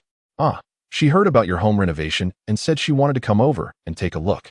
Upon hearing this, Chen Zhuo's heart sank with disdain. This woman truly was relentless. "Did you agree to it?" he demanded. "No, how could I dare? If I brought a young lady home, wouldn't your sister-in-law get upset?" Chen Zhuo interjected, "Your sister-in-law wouldn't need to be angry. I would throw you out myself." Chen Li, sensing his brother's ire, protested, "Third brother, why are you being so petty? The village beauty has expressed interest in visiting. If I refuse, it would be embarrassing." Seeing his brother's defiance, Chen Zhuo's anger flared, and he admonished, "Chen Li, let me make this clear. Steer clear of those questionable women. Just because she calls you brother doesn't mean you should lose your senses. You are absolutely forbidden from bringing her into my home, or even your own." "Goodness, what are you saying? What would she want at my house?" Chen Li quickly surrendered, raising his hands in defeat. Just then, the sound of Jiang Wan's voice calling out echoed from the courtyard, "Third brother, come and see." Chen Zhuo shot Chen Li another glare before striding out. Upon stepping outside, he found his wife squatting by the small stove beneath the window, staring blankly at a piece of paper in her hand. As she emerged, she hurriedly stood up, raising her hand to greet. "Third brother, look at this." Chen Zhuo strode over to her side, focusing his gaze to discover it was a lab report, prominently bearing Zhang Yuna's name, with the results indicating an early intrauterine pregnancy. Chen Zhuo was taken aback. "From whence did this arise?" Jiang Wan whispered, "It seems to belong to Jiao Daping." "Jiao Daping's?" Jiang Wan nodded, recounting her encounter with him while gathering branches. She had found the report in the dustpan while stoking the fire, likely dropped inadvertently during a scuffle between Xiaoping and Xiaoji for the dustpan. Upon hearing that Jiao Daping dared to seek validation in front of his wife, Chen Zhuo's expression darkened with anger. He took the report from Jiang Wan's hands, scrutinizing it closely, feeling that something was amiss. At that moment, Chen Li also emerged, curious to see why his brother and sister-in-law were staring blankly at a piece of paper. What is it? Early pregnancy? Who's pregnant? Keep your voice down. Chen Zhuo admonished his younger brother, then pointed to the patient's names section, where the name Zhang Yuna was glaringly inscribed. Although Chen Li had little formal education, he recognized the characters, and upon seeing Zhang Yuna's name, his mouth fell agape in astonishment. What? The village beauty is pregnant with whose child? Chen Zhuo regarded him with a smirk. There are plenty of good brothers. Who knows whose it is? As long as it's not yours. Chen Li waved his hands in protest. Brother, don't joke around. We've only exchanged a few words. How could I possibly be the one? With a cold snort, Chen Zhuo replied, from now on, keep your conversations to yourself and avoid becoming an accidental father. Chen Li, perplexed by the term accidental father, sensed it was not a compliment and curiously inquired, what is going on, third brother? How did this lab report for Zhang Yuna end up with sister-in-law? Fearing Chen Li's loose lips might jeopardize his own situation, Chen Zhuo opted not to divulge the truth. Instead, he spoke with a serious demeanor. Mind your own business. Act as if you know nothing about this. Do not tell anyone, and refrain from visiting the mahjong parlor for the next few days. I will explain everything once I have sorted it out. Chen Li, bewildered, saw his brother's grave expression and dared not press further, simply covering his mouth and muttering, rest assured, I won't tell a soul. Pleased with his brother's compliance, Chen Zhuo felt a sense of relief. Grateful that his wife had discovered this lab report, he mused that it was fortunate that the fourth brother witnessed it. Perhaps he would no longer harbor feelings for Zhang Yuna, who was evidently not to be trifled with. Jiang Wan truly was his lucky star. Chen Zhuo, filled with delight, embraced his wife's shoulders, exclaiming, you are my lucky star. You have helped me immensely. Chen Li, watching from the side, found amusement in their display and pretended to cover his eyes, exclaiming, oh dear, my eyes are going to sprout needles. With that, he dashed off, vaulting over the wall to the old courtyard. With his younger brother present, Chen Zhuo had acted rather affectionately, leaving Jiang Wan flushed with embarrassment. She shot him a reproachful glare and pushed him away, saying, get off me. I need to tend to the fire. Chen Zhuo, noticing her gloved hands, refrained from further teasing, cautioning her to be careful, before returning indoors to tidy the scattered fabrics while contemplating the lab report. Chen Zhuo pondered for a moment before breaking into a smile, having discerned the irregularity in the test report. The name Zhang Yuna had been inscribed later, clearly penned by a different hand than that of the diagnosis below. Chapter 81. Following Jiao Daping was particularly irritable today. Initially filled with joy at the prospect of a clandestine meeting with Zhang Yuna at their secret base, he was taken aback when she revealed her pregnancy. She brandished the test report, demanding monetary support, asserting that if he did not provide her with 1,000 yuan for nutritional expenses, she would create a scene at her father's house. 1,000 yuan? Where was he to procure such an amount? His salary was strictly monitored by the unsightly matriarch of his household, and his meager savings did not exceed 50 yuan. The mere thought of this predicament made his head throb. As he simmered in frustration, he unexpectedly encountered Jiang Wan. He had intended to engage with the charming young woman to alleviate his spirits, yet she turned out to be quite reserved, shyly retreating without uttering a word. The more she withdrew, the more Jiao Daping felt a pang of desire, recalling her figure, curvaceous in all the right places, with a slender waist and long legs, hardly resembling a woman who had borne children. This train of thought led him back to the pregnant Zhang Yuna, causing his temples to throb with increasing intensity. How could this have happened? What an unfortunate turn of events. Jiao Daping reached into his chest pocket to retrieve the test report for a closer look, only to find it missing. Panic struck, and he rummaged through his trousers, but to no avail. Alarmed, he retraced his steps, heading back the way he had come. Having tidied the room, Chen Zhuo stepped outside and whispered a few words in Jiang Wan's ear. She blinked in surprise, questioning the feasibility of his plan. Chen Zhuo nodded, assuring her that he need not approach her directly. If he did, he would convey it just as he had indicated. All right, Chen Zhuo declared. I shall step out for a moment, before retreating into a thicket, fixating on the solitary path bordering the woods. Jiao Daping would surely return in search of such a sensitive item, and all Chen Zhuo needed to do was wait. Perhaps an unexpected revelation awaited him. As anticipated, within 5 minutes, Jiao Daping returned, head bowed and glancing about anxiously. Chen Zhuo held his breath, concealing himself behind the trees, waiting for Jiao Daping to pass. After meandering for a minute or two, Zhao Daping muttered something under his breath before heading towards the northern edge of the village, where a patch of land lay. Chen Zhuo squinted at the man's retreating figure and silently followed. This pursuit proved immensely fruitful. Before him stood a dilapidated little temple, long abandoned and partially collapsed. Chen Zhuo chuckled softly to himself, finally comprehending where Zhao Daping and Zhang Yuna had chosen to rendezvous. These two ostensibly respectable individuals had resorted to such a decrepit locale for their tryst. After searching the area to no avail, Zhao Daping departed. Chen Zhuo emerged from his hiding spot and entered the temple, observing the 2 layers of grass mats spread across the floor, finding the situation utterly ludicrous. These two were certainly indulging in some wild escapades. Suppressing his disgust, Chen Zhuo circled the interior but found nothing of value, so he slipped away quietly. He surmised that Zhao Daping must be heading home to find Jiang Wan. Uneasy, he quickened his pace. Jiang's residence awaited. Jiang Wan finished heating the Kong in the main room before she moved on to the one in the small room. Just as she settled onto a small stool, she heard footsteps at the front door. Turning her head, she saw Zhao Daping. He really came. Indeed, Sanji's guess was spot on. Sister-in-law is heating the Kong. Zhao Daping entered the courtyard with a cheerful smile, surveying his surroundings. Where were those 2 children?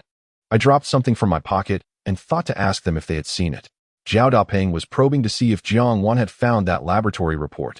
He dared not directly state what he had lost, fearing that if Jiang Wan had indeed picked it up, she might come looking for it, thus revealing the secret concerning him and Zhang Yuna.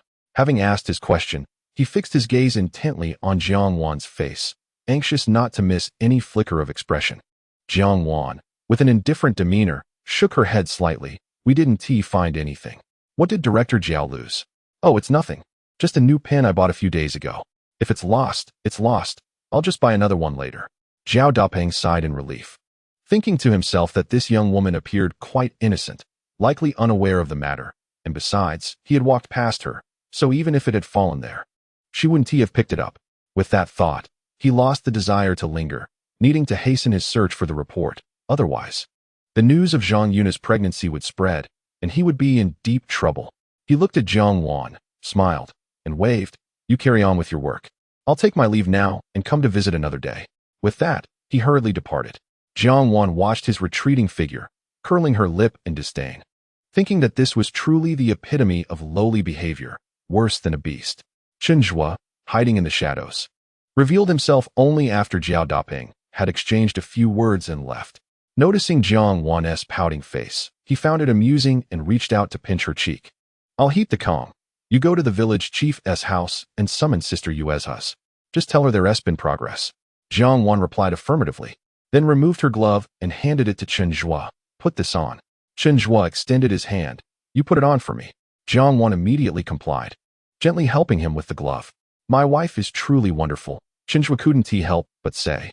Jiang Wan felt a surge of happiness from his compliment, smiling slightly. Is it just putting on a glove that makes me wonderful? Chen Zhuo shook his head. My wife is perfect in every way.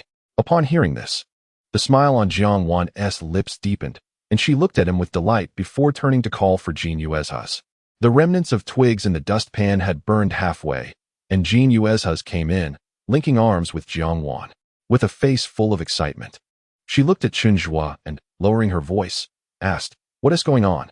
I asked Xiao Wan all the way, but she wouldn't tell me. Insisted I ask you myself. What is it? Chen Zhuo gestured for her to enter the house, retrieved the laboratory report from the cabinet, and shared everything he had uncovered over the past few days. Upon hearing the scandalous history of the two, Jean Yuezha's was left speechless. And then a fierce hatred flashed across her face as she spat. That scoundrel, fickle and lowly, dares to have designs on my daughter. This time, I will ensure he is utterly disgraced. Jiang Wan poured a glass of water and gently advised Jean Yuezha's sister-in-law, please do not be overly agitated. This matter requires careful consideration. We must not sever ties. Otherwise, if Zhao Daping were to act recklessly, how would we protect Yuan Yuan? How dare he? Jean Yuezha's exclaimed, stomping her feet in anger. Jiang Wan calmed her down, saying, Sister, when a person has lost everything, they become fearless. His actions are inconsequential. But our Yuan Yuan has just begun to grow. We cannot allow a scoundrel like him to tarnish her reputation. Upon hearing this, Jean Yuezha's sighed, regaining her composure. Yes, you are right. Yuan still has to marry. This cannot ruin her prospects. After Chen Zhuo spoke about Jiao Daping, he quietly observed the exchange. Hearing Jiang Wan's words made him smile. His young wife seemed more astute than he had imagined. A few seconds of silence passed in the room before Jian Yuezhe suddenly spoke up. I know what to do. Third brother. You have worked hard lately. I will take care of the rest myself. Wow, there was a donation of $3 yesterday. Thank you. I appreciate the following supporters. Moxiner, Wan. The elusive Black Mountain Greedy Wolf. Chu Ji who loves Tsiuhu. Saint Yihua. User 763866263. Qian Shi, who enjoys sweet and sour onions. Kuan Qing. User 105573774. Wukong who likes the Spinosaurus. Poison biting. Jin He who relishes ginger and scallion chicken. The smoker who contributes to national defense. The whimsical Lao Chun. Yang Yanru who enjoys dried fragrant squid. User 763866263. Sanqing Laozu who appreciates Zhan Ci Mu. And Lu Yunxian who adores good Jinzi. See you tomorrow. Chapter 82. A brick to the beast's head. The love of parents for their children is profound and far-reaching. Despite her anger, Jian Yuezhe dared not take risks for the sake of her daughter's reputation. In the following days, while the surface appeared calm, undercurrents stirred beneath. After Zhang Yuna encountered Chen Zhuo at the convenience store, she found herself unable to forget him. Accustomed to the admiring gazes of the village men, the cold demeanor of Chen Zhuo sparked in her a desire for conquest. Considering Chen Zhuo's ability to earn, she began to view Jiao Daping as utterly unremarkable. Having followed him for nearly a year, aside from a box of tobacco powder and 2 bottles of snowflower cream, she had gained little benefit. Yet, the thought of ending it with Jiao Daping left her feeling dissatisfied, leading her to devise a scheme of feigning pregnancy to extort money from him. With her charm, Zhang Yuna had made acquaintances among many influential individuals, including a doctor from a local hospital. After calling out to a few brothers, she managed to procure an unsigned early pregnancy diagnosis. Adding her name, she planned to use it to blackmail Jiao Daping, intending to sever ties with him and turn to Chen Zhuo. Meanwhile, Jiao Daping, having misplaced the test results, felt a sense of unease, fearing that someone might find them and spread rumors throughout the village. If that were to happen, he knew it would surely provoke Zhang Yuna's wrath and implicate him as well. He dared not disclose the matter to Zhang Yuna, but instead focused on devising ways to raise money while discreetly observing the attitudes of those around him toward her.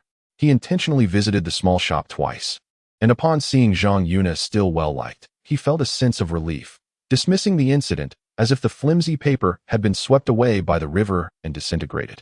One day, Jiao Daping's father-in-law, Hu Yongji, received a letter. Inside the envelope was a pregnancy test result for Zhang Yuna, which led Hu Yongji to initially assume it was sent to him by mistake. However, upon reading another enclosed note, his anger erupted, causing him to fume and glare. The unsigned letter, though written in a haphazard script, conveyed its message with startling clarity. It accused his son-in-law, Jiao Daping, of having impregnated Zhang Yuna and that he was currently scrounging for money to support the child. It lamented that the Hu family had foolishly supported a freeloader, only to be burdened with the upkeep of his mistress as well. Seething with rage, Hu Yongji's hands trembled, and he felt an overwhelming urge to confront Jiao Daping with a forceful kick. Yet, as a former village official, he quickly regained his composure, realizing that he should not hastily accept the claims of an anonymous letter without further investigation. However, there was no need for him to spy. That very afternoon, Jiao Daping approached him with a sorrowful expression, claiming that his mother was ill and in need of 1,000 yuan for surgery. He was too ashamed to ask his wife and had come to borrow from his father-in-law, invoking the hardships his mother endured in raising him, insisting that he could not neglect her now, and promising to repay the loan once he received his salary. Hu Yongji, upon hearing this, wished he could cleave Jiao Daping with a cleaver. The Hu family had previously offered him a generous dowry of 10,000 yuan to marry into their family. In these times, such a sum was excessive for a bridegroom, and it was merely due to his status as a son-in-law that they had granted him extra. If he wished to honor his mother, he should not have married into their family. Why was he now asking for money? If his mother were genuinely ill, he could receive the 1,000 yuan without question. However, if he were using her name to support his mistress, that would be utterly intolerable. Suppressing his fury, Hu Yongji resolved to catch Jiao Daping in the act. He suspected that the young man would deny any wrongdoing if confronted directly, so he decided to provide the money and catch him red-handed instead. After feigning concern and engaging in small talk, he readily handed over the 1,000 yuan to Jiao Dapeng. The latter left, expressing gratitude, yet Hu Yongji felt his blood boil, his head buzzing with anger, and he took several deep breaths to calm himself before silently following him. With the money acquired so effortlessly, Jiao Dapeng was filled with unwarranted confidence as he made his way toward the small shop, humming a tune. Upon entering, he exchanged a knowing glance with Zhang Yuna, who was leaning against the wall, observing the scene. Hu Yongji trailed behind, uncertain of Jiao Dapeng's intentions in the shop. Just as he contemplated whether to find an excuse to enter, Jiao Dapeng emerged once more. Quickly, Hu Yongji concealed himself and continued his pursuit. This led him to a deserted shrine at the village's edge, where he witnessed his son-in-law sneak inside, confirming his suspicions that something indeed was amiss. As anticipated, within less than 10 minutes, a stylishly dressed woman arrived, and soon the two embraced each other. "You rascal, don't hold me too tightly. Have you brought the money?" "Of course, or how would I dare to see you?" Hu Yongji, listening from outside, trembled with rage and impulsively grabbed a brick, charging inside. By the time Chen Zhuo and his wife heard the news that Jiao Dapeng had nearly been killed by his father-in-law, night had already fallen. Their 3 children were downstairs watching television, while Jiang Wan and Chen Zhuo tidied up their home upstairs. Jean Yuezhe, brimming with excitement, rushed to the Chen household. Her face alight with joy, her eyes sparkled as she spoke. She grasped Jiang Wan's hand tightly, her tone fervent. Jiao Dapeng was hit with 2 bricks, and blood was streaming from his head. Hu Yongji was indeed ruthless this time. That scoundrel has surely disfigured himself now. Let us see how he continues to deceive young maidens. Jiang Wan gasped in shock, her almond-shaped eyes wide with disbelief. Isn't that enough to kill him? Jean Yuezhe scoffed. It would be better if he were dead. Jiao Dapeng, while covering his head, happened to pass by my front door. His legs seemed to be working just fine. I doubt he'll die. While the 2 women chatted inside, Chen Zhuo was outside washing the children's clothes. Yang clothes were manageable, with only a few stains on the front that would wash out easily, but the garments belonging to the 2 rascals, Xiao Zhi and Xiao Ping, were a sight to behold. These little rascals spent their days either climbing trees or jumping walls, covered in dirt and grime. Chen Zhuo had to scrub vigorously to clean them thoroughly. Hearing Jean Yuezhe recount the scene with such vivid detail, Chen Zhuo chuckled. "Sister-in-law, our little Wan is rather timid. Please don't share this with her, or she will surely have nightmares tonight." Jean Yuezhe, in a good mood, playfully elongated her tone, teasingly glancing at Jiang Wan. "Oh my, your Chen Zhuo may be a bit slow, but when he gets it, he understands compassion better than anyone. Washing clothes and worrying about his wife's nightmares. Does he aspire to be recognized as a model husband in the city?"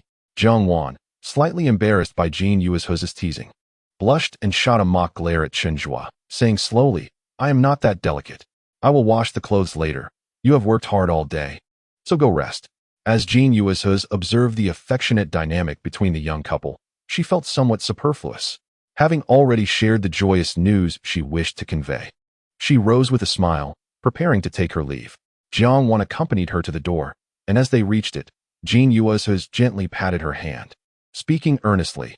"You and Chen Zhuo share such a strong bond. You should seize the moment to have another child.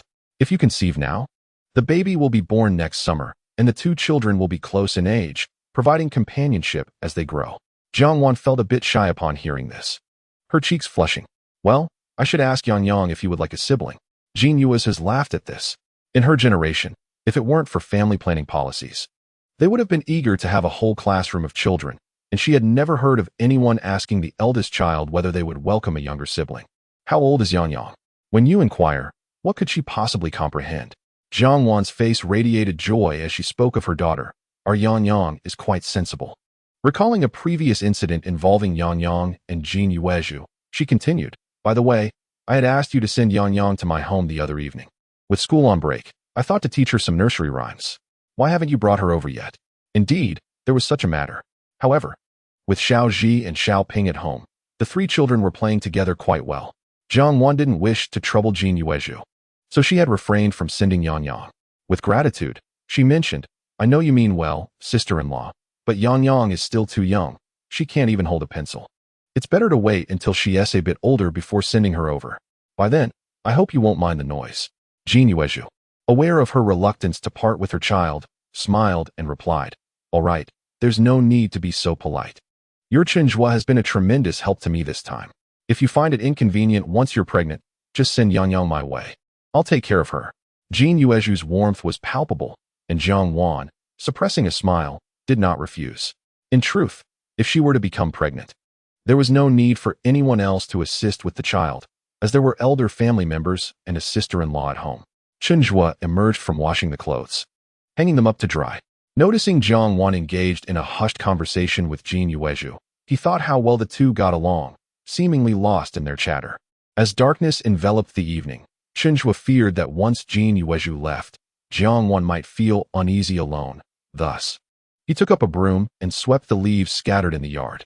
Seeing Chen Zhuo busying himself, Jin Yuezhu found it amusing but refrained from prolonging her stay.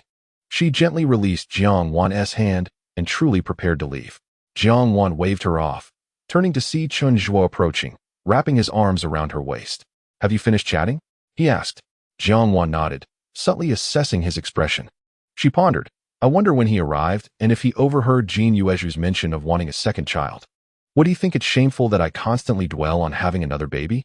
In truth, Jin Yuezhu had spoken loudly enough for Chen Zhuo to catch every word. He was not particularly inclined towards having a second child. The current living conditions were still quite challenging, and medical facilities were not sufficiently advanced. The hardships of pregnancy aside, one could never predict the complications that might arise during childbirth, and Chen Zhuo was not eager to take such risks. Having just one daughter, Yang, was delightful enough. He adored her and lavished all his affection upon her, as if to pluck the stars and the moon for her. Chen Zhuo sensed Jiang Wan's scrutinizing gaze and sighed silently, holding her closer as they walked back. "Pregnancy is arduous.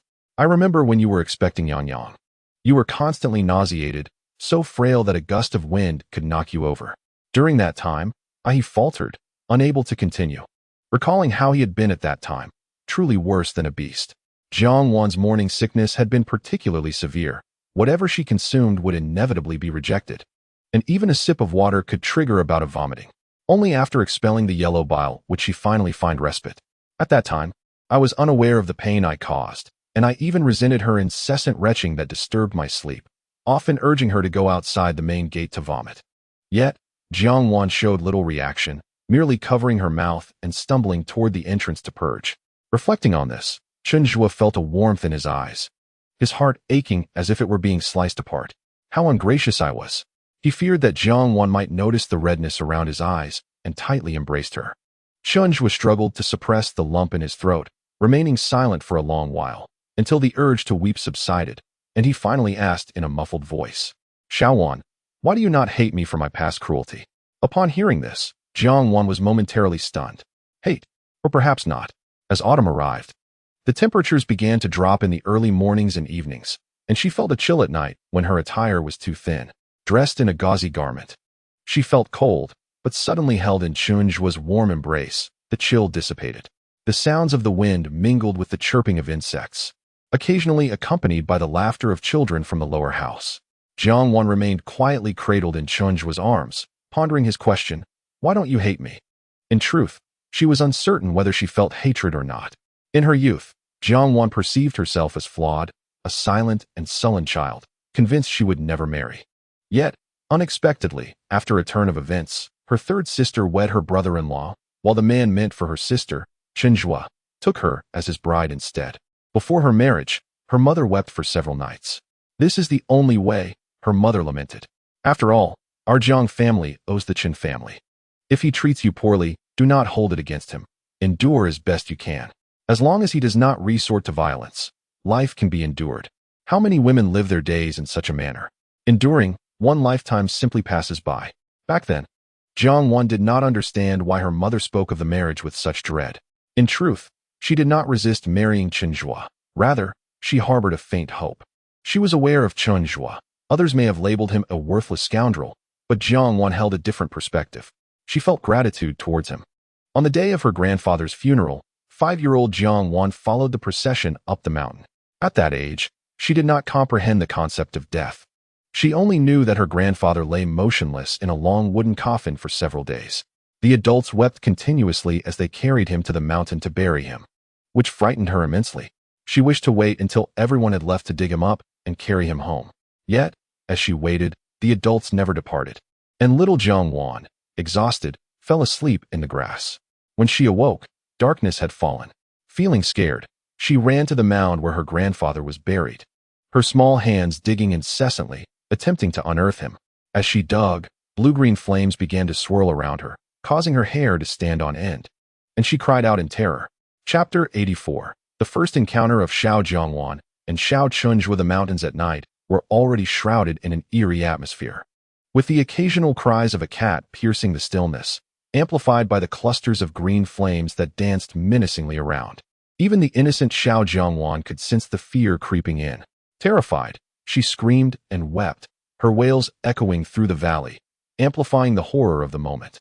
Frightened by the blue flames, she attempted to flee, only to find the flames pursuing her as if intent on engulfing her. In her panic, she stumbled, fell, and rose again, lost in a cycle of tears and cries within the graveyard for what felt like an eternity. Just as her voice faded into silence, and she could only stare wide-eyed, a figure appeared behind her, giving her a gentle tap on the shoulder. With a somewhat cheeky tone, he inquired, "What brings such a little one to the graveyard at this late hour? Has your mother abandoned you?" Shivering, Xiao Jiangwan turned to find an exceptionally handsome boy, towering over her by at least 2 heads.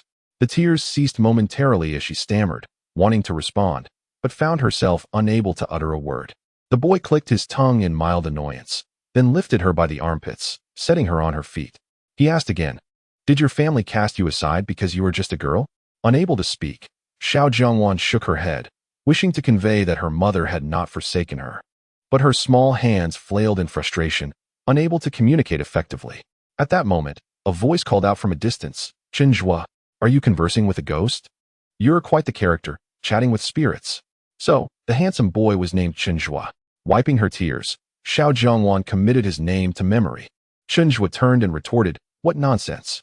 She's just a child abandoned by adults. That crying you heard was hers. I am not abandoned. I am here to keep my grandfather company." Xiao Jiangwan protested inwardly, though no sound escaped her lips. Instead, she clung tightly to Chen Zhuo's hand, unwilling to let go. Upon learning she was but a child, 4 or 5 boys of similar age quickly gathered around, their gazes fixed on Xiao Jiangwan. "Oh, she really is a child. You scared me to death. I thought you were a ghost. Look at your timidness. You came to the graveyard, yet it's you who is trembling in fear. While Chen Zhuo here is the brave one," one boy remarked. Xiao Jiangwan struggled to comprehend their banter, her attention solely fixed on the boy named Chen Zhuo. Fearful of him abandoning her, though he seemed slightly repulsed by the dirt on her, he did not shake her off. Instead, he clumsily wiped her face with his clothing, furrowing his brow. "Hey, you're quite attractive. How could anyone have discarded you? Is your family unable to care for you?"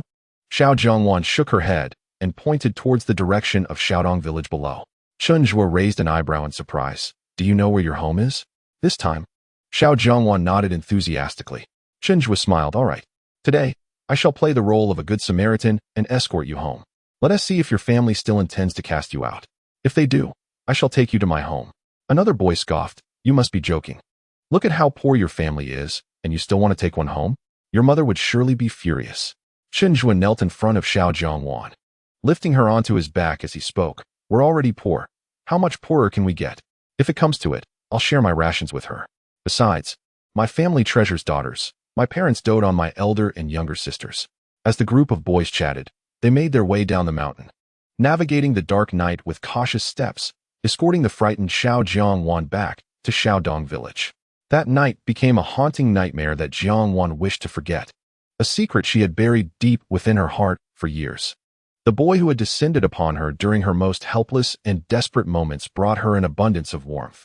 Countless times, when she found herself trapped in nightmares, she could always recall those deep, bright eyes and the lean yet sturdy arms that accompanied her until dawn, shattering her fears. Jiang Wan believed she would never cross paths with that boy named Chen Zhuo again. However, when she turned 11, her older sister's early romance at school prompted their father to reveal that their grandfather had arranged a betrothal for her sister with the 3rd son of the Chen family from Shaohe village, named Chen Zhuo. At that moment, Jiang Wan wondered if such coincidences could truly exist. Could that boy possibly become her future brother-in-law? If he was indeed the same person, then surely her sister would enjoy a life of happiness with such a wonderful boy. Her speculation was soon validated. Within half a year, the boy seemed to have learned about the betrothal from his family and specifically came to their doorstep to confront them. He stopped her with a cheerful smile, asking, "Are you Jiang Hua?" At a single glance, Jiang Wan recognized him. The grown-up boy was even more handsome, albeit still slender and notably taller. Regrettably, he did not remember her nor the events of that night. "I am not Jiang Hua," Jiang Wan replied with a smile, silently responding in her heart. "I am Jiang Wan, the little girl you rescued and carried home from the graveyard." It was astonishing that fate had intertwined their lives so intricately. Indeed, her future brother-in-law was he. Jiang Wan felt immense joy for her sister. Yet, as time passed, Chen Zhuo's reputation as a rogue spread, and her usually resolute sister grew increasingly resistant to the marriage. Ultimately, her sister chose to marry another, prompting an enraged Chen Zhuo to seek them out. In order to placate the Chen family, Jiang's family betrothed Jiang Wan to Chen Zhuo. The memories that had been buried for years resurfaced, sweet, yet undeniably bittersweet. Leaning quietly in Chen Zhuo's embrace, Jiang Wan reminisced about those bygone days and suddenly laughed. "When I was to marry you, I was so excited that I couldn't sleep for several nights, constantly dreaming of what our future would be like. Once again, a sense of apprehension enveloped me, fearing that you might disdain me for being mute, for lacking the sophistication of third sister, for being but an unrefined village girl devoid of understanding. Yet, I pondered that despite my silence, I am diligent. I shall care for you and your family with utmost devotion, ensuring our little home remains impeccably tidy. Surely, you would not find me wanting, would you?" With a heart laden with both hope and trepidation, I entered your household, becoming your wife. Third brother, I harbor no resentment towards you. How could I? Though you were once cold and quick to anger, I recognize that your harsh words were merely a fleeting expression. I understand the turmoil within you, knowing that your intended bride was the cultured and capable third sister, yet fate led you to wed a speechless girl like me. Please, do not speak further, I implored. Chen Zhuo's voice faltered, tears streaming silently down my face. Chapter 85. Washing my wife's feet. Jiang Wan, lost in her own emotions, failed to perceive the subtle nuances in Chen Zhuo's words. She was somewhat puzzled by his insistence that she remain silent. Why would he wish for her to stop speaking? She had yet to reveal to him that she was the little girl he had once found in the graveyard. However, if he had completely forgotten, would it not seem foolish for her to bring it up? She had cherished him in her heart since the tender age of 5, a sentiment she had preserved until now.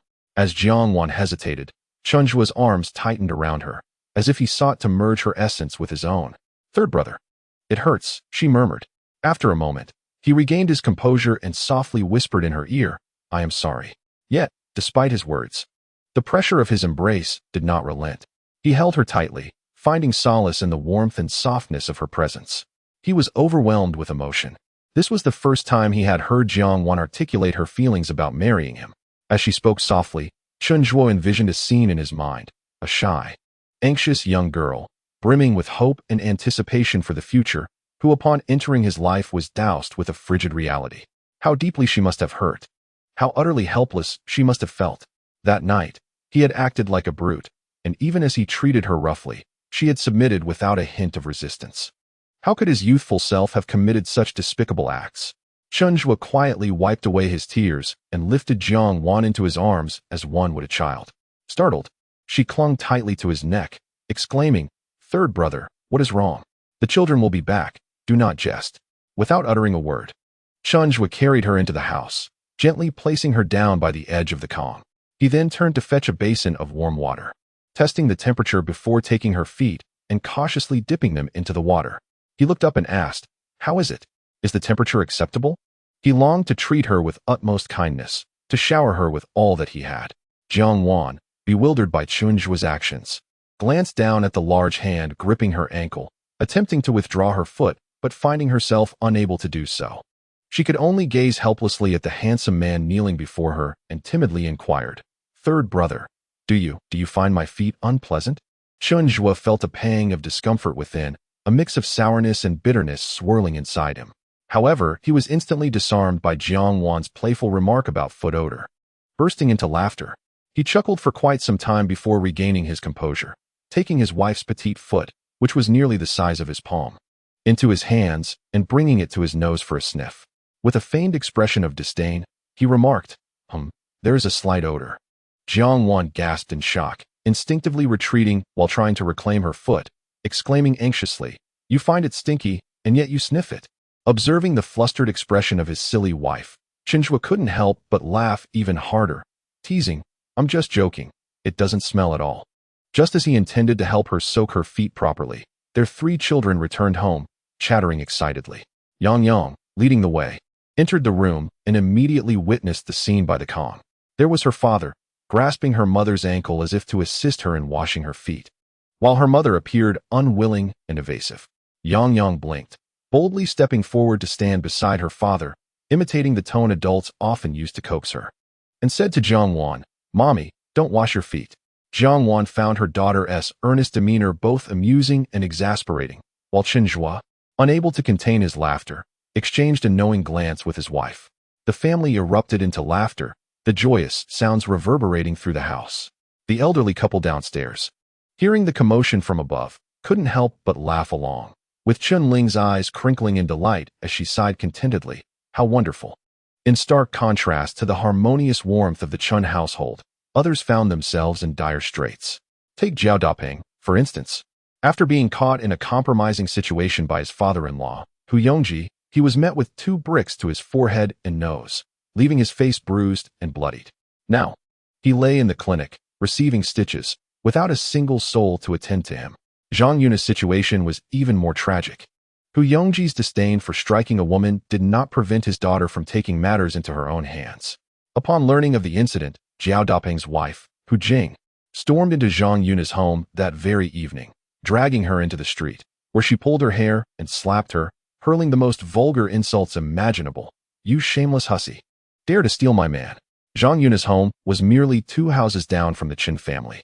Chun-Li was lounging lazily on the Kong, awaiting Lu Zhan to prepare his foot bath, when the cacophony of shrill screams and curses reached his ears. Startled, he slipped on his shoes and rushed outside, with Lu Zhan following suit after hearing the commotion. As the couple stepped out of their home, they were met with a most spectacular sight. The usually glamorous and exquisitely dressed Zhang Yuna was now beneath Hu Jing, her hair a disheveled mess resembling a hen's nest, her face swollen and marred with several cuts, wailing and howling in utter disarray, completely devoid of her usual beauty. Chun-Li watched in astonishment, muttering under his breath, "Wow, the village beauty has turned into a pig's head." Lu Zhan, equally bewildered, exclaimed, "What on earth happened? Who is that beneath Hu Jing? Shall we go over and give her a hand?" Upon hearing this, Chun-Li immediately nudged his foolish wife, murmuring, "Just enjoy the spectacle. What are you rushing for? Did you not hear what Hu Jing was cursing?" "Cursing what?" Lu Zhan's attention was solely focused on the battered individual before her, and she had indeed missed Hu Jing's tirade. Only after her husband's reminder did she shift her gaze to Hu Jing, who was vociferously hurling insults without a hint of repetition. "You shameless harlot, riding on the backs of thousands. Jiao Dapeng paid us 1,000 yuan to come to our home. If you cherish what you have, that's fine, but you owe me 20,000 in compensation. If you can't pay, I will beat you to death today." With that, she swung her arm and delivered a flurry of slaps. The elderly Zhang patriarch had passed, leaving only an old matron, who anxiously paced nearby, incessantly pleading for her daughter. "Oh, my daughter, please do not strike her. Could this be a misunderstanding? Our Xiao Na is cherished by many. How could she possibly be involved with your Dapeng? Aunt, my father has already cornered them in that dilapidated temple. Is there still any doubt?" Hu Jing, intent on leaving no dignity for Zhang Yuna, shouted at the top of her lungs, her voice echoing through the neighborhood, drawing curious onlookers from both sides of the street. Typically, in such rural disputes, people would intervene. However, in this case of a wife confronting a mistress, nobody was willing to step in. Not only did they refrain from assisting, but even the aggrieved matrons joined in the scornful jeering, exclaiming, "Serves her right. Seducing someone else's man, utterly shameless." Chapter 86. Dealing with the scoundrels and harvesting corn. The young wives of Shaha village had long been intolerant of Zhang Yuna's brazen behavior. Despite being an unmarried young woman, she spent her days at the local groceries mahjong tables, calling one man brother after another, her lascivious demeanor provoking disdain. Yet, most men were enamored with her charms, labeling her the village flower for her grace and beauty. They would then return home to criticize their own wives, lamenting, Look how fashionable Jiang Yuna is. And then look at you, disheveled and unkempt. Hearing such remarks repeatedly bred resentment among the women. Now, witnessing Jiang Yuna being chastised by Hu Jing, they felt a sense of vindication, joining in the chorus of accusations. She is nothing but shameless. Which man in the village hasn't he fallen for her allure? Always flirting and cooing, calling them brother here and there. Exactly. She practically clings to any man she speaks to. Even the courtesans of old were not so brazen. In no time, the women were vociferously expressing their satisfaction. Lu Zhan, having listened for a while, finally grasped the situation. Astonished, she widened her eyes, covering her mouth as she glanced between her husband and the disfigured Jiang Yuna on the ground, whispering, "Goodness, is Jiang Yuna truly so indecent? Has she pursued you?" Chun Li was taken aback by Lu Zhan's inquiry, suddenly recalling the scene from a few days prior when Jiang Yuna had implored him to take her to Sanji's home. As the woman had just scolded, Jiang Yuna clung to her arm, affectionately calling him fourth brother. The two ample bosoms in front of her intentionally brushed against her. That day, Chun Li felt a twinge of delight, secretly pondering whether the village beauty's enthusiasm stemmed from her interest in him due to his ability to drive and earn money. However, he soon realized that she treated all men in such a manner. Contemplating this, Chun Li felt a pang of trepidation. What if he succumbed to her allure? Would he then be the one reviled by the masses today? He instinctively shuddered, pulling Lu Zhan, who was craning her neck to watch the commotion, back inside. "Time to sleep," he declared. Lu Zhan, bewildered, protested that she had not yet had her fill of the spectacle. She attempted to shake off his grip, but Chun Li, fueled by determination, hoisted her and strode into the house, tossing her onto the bed and pressing himself against her. "Chun Li, what are you doing?" she exclaimed. "What the?" Chun Li asserted that his fragile spirit had been startled and required urgent reassurance, of a vigorous nature. The cacophony of shouts and insults outside persisted for half an hour, and the lively scene on their bed mirrored that chaos for just as long. Once the clamor outside faded, Chun Li relaxed, wrapping his arms tightly around Lu Zhan, whispering, "Time to sleep." Due to the scandal involving Jiao Daping and Jiang Yuna, the villagers of Xiaohe were full of vigor as they gathered corn for the harvest. The men toiled diligently, while the women, cursing Jiang Yuna and Jiao Daping, took the opportunity to cast subtle jabs at their own husbands. Previously, Jiang Yuna's admirers had dared not retort, allowing their wives to vent their frustrations. It was time for the Chen family's corn to be harvested as well. The elderly could no longer manage, and with Chun Xing absent, the couple's land was left to be tended by Chen Zhuo, Chen Qing, and Chun Li. The daughters-in-law were not idle either, each attending to their respective plots, while the elderly matriarch's land was worked on collectively. However, this year was different. Jiang Wan, usually the most industrious, was unable to work the fields, and Chen Zhuo adamantly forbade her from going. Before heading to the fields, the three brothers each carried a white plastic jug filled with water for hydration during work. Lu Zhan, adorned with a scarf and a crossbody bag filled with flatbreads, cheerfully remarked to Jiang Wan, "My third brother's insistence is out of care for you. Don't be displeased." Jiang Wan gazed at Chen Zhuo with a hint of sorrow in her eyes. "Let me go. The children can be watched by the eldest sister. My presence would hasten the work. I'm quite swift at it." "No," Chen Zhuo firmly rejected her, his tone brooking no argument. Observing Jiang Wan biting her lip, clearly discontented, he smiled gently, lightly pinching her fair cheek. "You've only just gained a bit of weight. I'd feel pained if you lost even a few pounds. Go rest. I'm off." With that, Chen Zhuo shouldered his load and caught up with Chen Qing and Chun Li. The Chen family primarily cultivated corn, and their tasks in the fields were not arduous. All that was required was to cut the corn stalks at the base with a sickle, lay them down, gather the corn, and finally, hire livestock to transport it home. The land belonging to the elderly couple and Chun Shang was situated across from the provincial road at the southern edge of the village. The three brothers, Qing, Zhuo, and Li, had each established their own families and moved away, leaving the new fields allocated to the northern mountain, a good 10 miles distant. The southern plot was meager, only 6 acres, so the trio decided to complete the work in the south before heading to the north, and the 4 of them made their way to the land of the elderly couple. It had been a lifetime since Chen Zhuo last toiled in the fields, and he had not engaged in such labor for an extended period. Initially, he was somewhat clumsy, lagging behind the other 3 by half a furrow. Gradually, he grasped the technique, and within half a day, he not only caught up with Chen Qing's pace, but surpassed it significantly. Lu Zhan, being a woman, needed to rest and catch her breath after a while. She walked over to Chun-Li, tenderly wiping the sweat from his brow with a handkerchief, and softly suggested, "If you're tired, take a break." Chun-Li chuckled and replied, "I'm not tired. I know you are. Go rest at the edge of the field." With the care from his wife, Chun-Li worked even more energetically. Hearing the teasing undertone in her husband's words, Lu Zhen blushed and shot him a playful glare before obediently retreating to the edge of the field to rest. Lu Zhen looked up and noticed how quickly Chen Zhuo was working, effortlessly laying down 2 furrows in no time. She couldn't help but exclaim, "Third brother, you're really fast.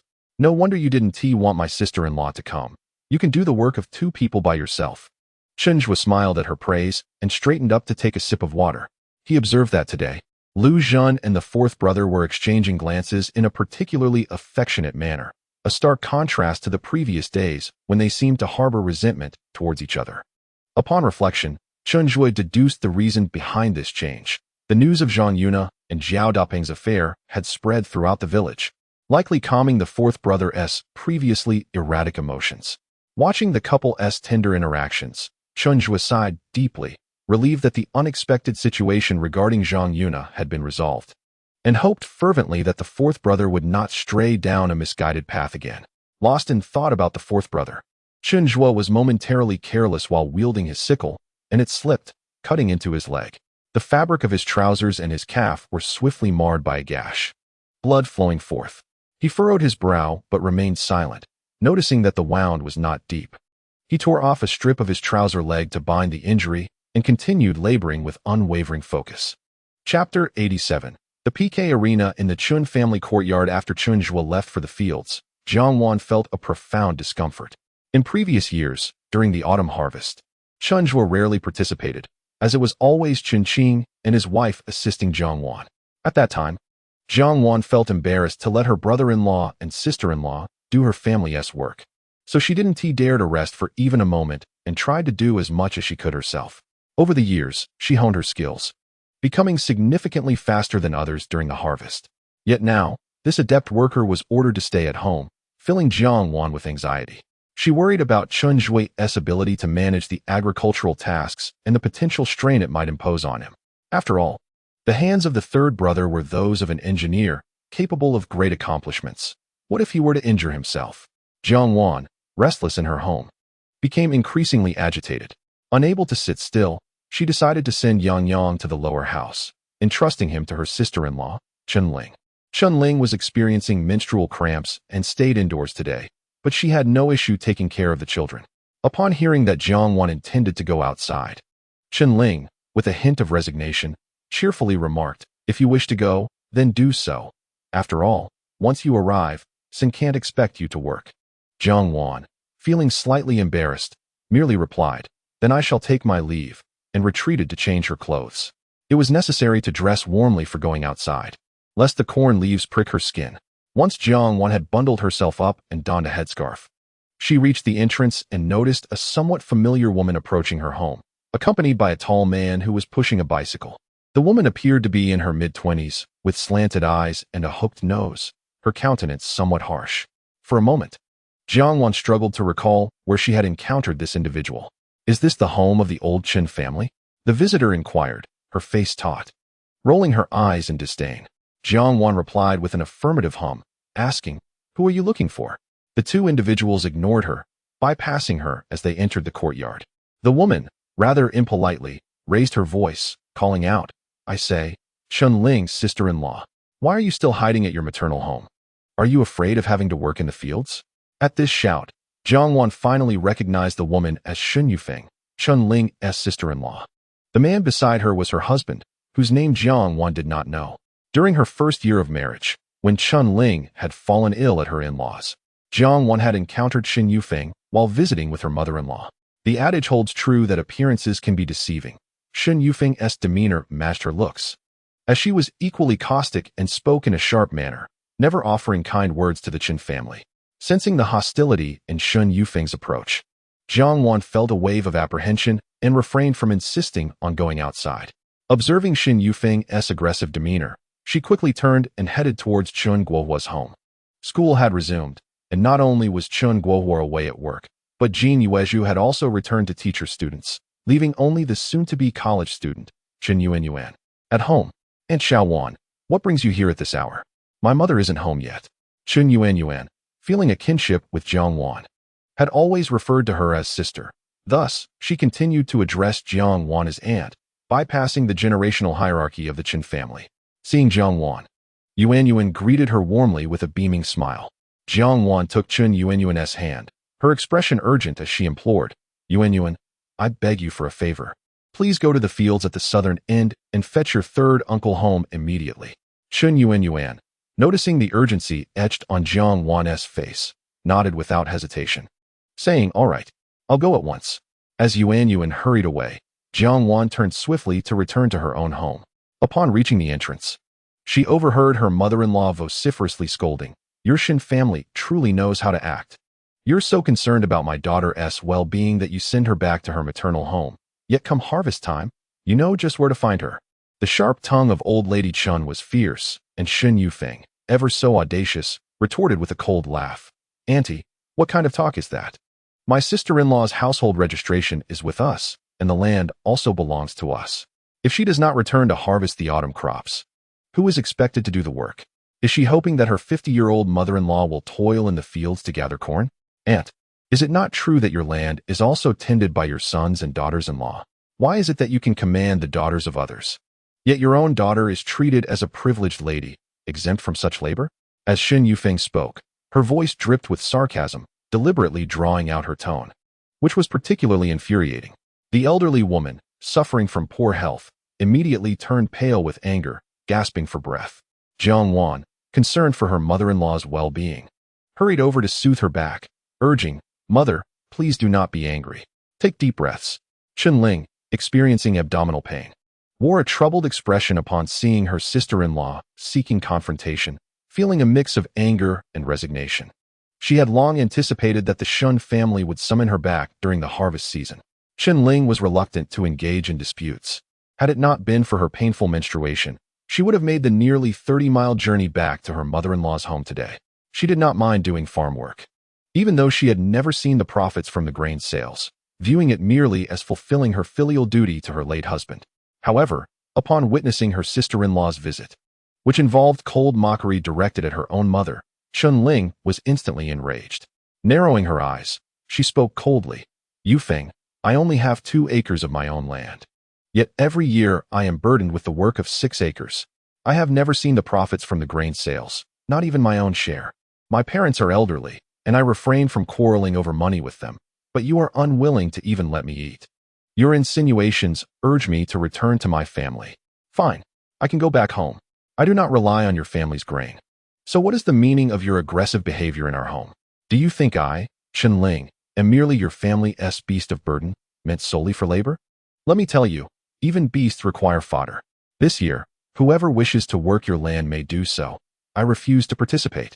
I shall promptly transfer my household registration back to Xiahizi and sever all ties with your family." Upon receiving the letter from Chen Yuan, Chen Zhuo hurried back home, only to find chaos in the courtyard. His mother and elder sister were entangled in a struggle with Shin Yufeng and her partner. Glancing at his wife, Jiang Wan, he saw her wielding a firewood stick, striking at Shin Yufeng's partner, shouting, "Are you even a man? You join in a fight when women are clashing. How shameless." Chapter 88. Third Brother. What happened to your leg? Shin Yufeng's partner, Chu Jun, was struck by the firewood stick a couple of times, feeling neither pain nor discomfort, and retaliated by forcefully yanking the stick. Jiang Wan, with her petite frame, could not withstand his strength and was immediately pulled off balance. Just as she was about to fall, a pair of strong hands caught her in time. It was Chen Zhuo. Jiang Wan's eyes lit up upon seeing him. Her pillar of support had arrived. After steadying her, Chen Zhuo raised his leg and delivered a fierce kick to Chu Jun, knocking him to the ground. He then seized Shin Yufeng by the collar and yanked her back, swiftly separating the brawling women. "Enough," he bellowed, and the 3 fierce women instantly ceased their tumult. Sister Chen Ling's hair was in disarray, and the elderly lady's clothes were wrinkled and untidy. Shin Yufeng was no better off. Blood stained her face, and a lock of her hair had been yanked out, now clutched tightly in the old lady's hand. It was Shin Yufeng who had first resorted to violence. Thinking that with her husband present, The two of them could easily handle 3 elderly, weak, and sickly individuals. However, she never anticipated that the seemingly short and slightly hunched old lady Chen would prove to be such a formidable opponent, attacking with both speed and ferocity. Not only did she fail to gain the upper hand, but now she was left in agony from head to toe. Chen Yufeng, having been forced to the ground by Chen Zhuo's intervention, grew increasingly infuriated. Clutching her head, she began to wail, "You Chen family are too overbearing. 4 of you against just the 2 of us. Come, everyone witness this. The old Chen family is shameless and resorting to violence." Chen Zhuo cast a glance at the 3 women from his family, relieved to see they bore no injuries beyond disheveled hair. He then gathered them protectively behind him, casting a cold, disdainful look at the wailing Chen Yufeng. "Xiao Wan," he instructed Jiang Wan, "go call the local police station and report that there are ruffians causing a disturbance." With quick reflexes, old lady Chen reacted to her son's words. Rolling onto the ground, she began to moan, "Oh, they've nearly killed me. A young couple attacking a 50-year-old woman. This is inhumane. Someone, hurry, call the police and have them arrested." In no time, the scene was filled with cries and wails, each party lamenting their plight. Chen Zhuo could not allow Chen Yufeng and her husband to run rampant. He approached Chu Jun, who was still crouched and clutching his stomach, and asked with a serious demeanor, "Will you leave on your own with your wife? Or shall I take matters into my own hands and escort you out?" Chu Jun, still recovering from the kick he'd received, looked up to size up Chen Zhuo. Noticing that although tall, Chen Zhuo appeared lean, he assumed he could overpower him. Straightening up, he charged at Chen Zhuo, cursing, "Damn you." Chen Zhuo was quick to react, evading the punch by a hair's breadth. Remembering how this scoundrel had dared to strike his woman, he swiftly twisted Chu Jun's arm, causing it to bend painfully. With a few deft movements, he incapacitated Chu Jun's arm. Chu Jun let out a pained cry, realizing that his arm hung uselessly and he could no longer move it. Seeing this, Chen Yufeng, who had been screaming on the ground, lost her composure and lunged at Chen Zhuo. Jiang Wan, anxious for Chen Zhuo's safety and fearing he might be at a disadvantage against a woman, threw a firewood stick at Chen Yufeng's feet. Distracted by Chen Zhuo, Chen Yufeng failed to notice the stick and tripped over it, falling to her knees and prostrating herself before the Chen family. Chen Zhuo turned back to give Jiang Wan a thumbs up for her cleverness. However, Jiang Wan, concerned about the ongoing chaos, gestured for him to turn around lest the couple concoct further mischief. Realizing she could not prevail, Chen Yufeng refrained from advancing. Instead, she rushed to Chu Jun's side, crying, "They've committed murder. I'm going to report this to the police. My husband's arm has been broken. You must compensate us." The elderly woman seated on the ground perked up at the words, exclaiming indignantly, "How dare you? I shall lie down on your bed right this moment. If you 2 dare to lay a finger on me, you shall compensate me." She declared that she would no longer require her son's support in her old age. Instead, the Shen family would take on that responsibility. Chen Ling, distressed by the unrest her troubles had caused within the family, squatted down to assist her mother, saying, "Mother, please rise, the ground is so cold." But Mrs. Chen, along with General Chen Yufeng, was too stubborn to comply, muttering, "Oh dear, it hurts. Is my leg broken?" Chen Zhuo, unwilling to engage in a verbal dispute with Chen Yufeng, grasped her by the collar and dragged her towards the front door. Chu Jun winced in pain from his arm but, seeing his wife being pulled away, hastily pursued them. Chen Zhuo unceremoniously tossed the raucous Chen Yufeng out the door. Noticing that Chu Jun managed to exit unaided, he expressed his satisfaction with a remark, "Good, be gone." Afterward, Chen Zhuo retrieved a straw from the woodpile at the entrance and drew a line in the dirt, smirking as he warned, "If either of you dares to step foot across this threshold again, it shall not only be an arm I remove." Chu Jun, sweating profusely from the pain, instinctively stepped back upon seeing the line at his feet. Pleased with his reaction, Chen Zhuo let out a derisive laugh. Chen Yufeng, filled with resentment, wanted to charge forward but hesitated. Turning back to see her husband's face contorted in pain, she felt a mix of anger and sympathy, muttering, "What a disgrace. Let us go to the health station first and settle the score with them later." Chu Jun had long wished to leave but had refrained from suggesting it until his wife spoke up, nodding in agreement. They made their way towards the health station in Little Dong Village, one nursing his arm, the other pushing a bicycle, leaving in a dejected manner. Seeing the couple leave, Chen Zhuo chuckled and turned to head back. Jiang Wan followed closely behind him, concerned that he might struggle alone, always prepared to assist. Once the couple had departed, Chen Zhuo returned, allowing himself a sigh of relief. As he walked back, facing her, Jiang Wan noticed that one of his pant legs was torn, revealing a bandage around his calf, stained with blood. Alarmed, she gasped, "Third brother, what happened to your leg?" Chen Zhuo had nearly forgotten about his injury until her reminder brought the pain to his attention. He glanced down nonchalantly, replying, "It's nothing. Just a scratch from a sickle." "Third brother." Jiang Wan's eyes brimmed with tears as she stepped forward, linking her arm through his and guiding him indoors. "How could you still kick someone with an injury like that? Why didn't you go to the health station for a proper bandage?" Noticing the concern etched on her face, Chen Zhuo smiled and gently patted her head, saying, "Why cry? It doesn't hurt at all." Chapter 89. Come home. "My dear sister, I shall care for you. How could it not hurt?" Jiang Wan assisted Chen Zhuo in sitting on the bed, squatting in front of him to untie the bloodied bandage. The wound measured nearly 3 inches in length, its depth indiscernible at first glance. However, the previously coagulated injury had reopened due to a recent scuffle, causing blood to flow profusely, a sight most alarming. Tears streamed down Jiang Wan's face, while both Old Lady Chun and Chun Ling gasped in shock. Yang, who had been frightened to tears during the earlier altercation, now bore streaks of tears on her cheeks, cradling Duo in her arms as she fervently blew on Chen Zhuo's wound, huffing away. Chen Zhuo, amused, played along with his daughter, exclaiming, "Oh, my dear daughter, your breath is magical. I feel much better already." Old Lady Chun, with an exasperated pat on Chen Zhuo's arm, chided, "You rascal, why do you expect payment for every little chore?" Turning to Chun Ling, she instructed, quickly, "Go downstairs and fetch half a bowl of your father's white liquor to dab on your brother's wound." Chun Ling responded with an eye, and hurried off to retrieve the liquor. Jiang Wan hesitated to apply the liquor herself, fearing it would sting too much, and expressed her concern, "Third brother, this must hurt terribly, please bear with it." Impatient, the old lady pushed Jiang Wan aside, declaring, "Step aside, I shall tend to him." With that, she applied a cotton ball soaked in the liquor to Chen Zhuo's injury. Despite his mental preparedness, Chen Zhuo gasped sharply at the searing pain. The sensation was indeed excruciating, more so than when he had been struck by the scythe. Yet, with his wife and children present, he resolved to endure, biting down on his back teeth as he awaited the burning sensation to subside. Although her grip was firm, the old lady was efficient, wiping the wound 5 or 6 times until it was clean. Chen Zhuo's forehead glistened with sweat, while Jiang Wan softly urged, "Mother, please be gentle." "Nonsense. The third is tough-skinned," she retorted. Meanwhile, Old Man Chun, who had been engrossed in a game of chess at the bridge, hurried home upon hearing of the commotion. Upon entering, he was met with the scent of white liquor wafting through the air. Lifting the curtain, he saw the 4 women clustered around Chen Zhuo. "What happened? Did someone take you down? Where's that prowess of yours?"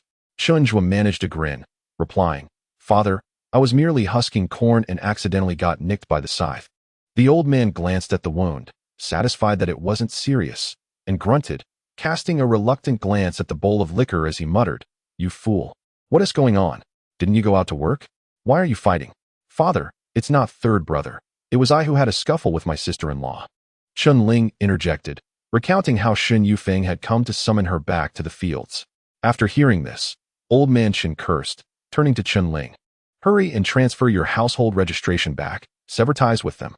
How many years did we serve them? And now they dare to be presumptuous." Chun Ling nodded through her tears, feeling guilty for burdening the family with her troubles. Jiang Wan gently reassured her, "Eldest sister, do not cry. Heed our father's words. Seize this opportunity to come home and live with us." Chun Ling's heart ached, and tears fell freely. She had shared a profound bond with her late husband, which was why she had remained a widow for so long. Originally, she had intended to care for her in-laws in honor of her husband, as he was the sole son of the Shen family. However, the elderly couple of the Shen family and several of their sisters-in-law were unrelenting. They claimed that she was cursed, having caused the death of their son, and lamented that her womb was barren, leaving them without an heir. Chun Ling endured their taunts for nearly a decade, holding on for the sake of her late husband, but this time, she found it truly unbearable.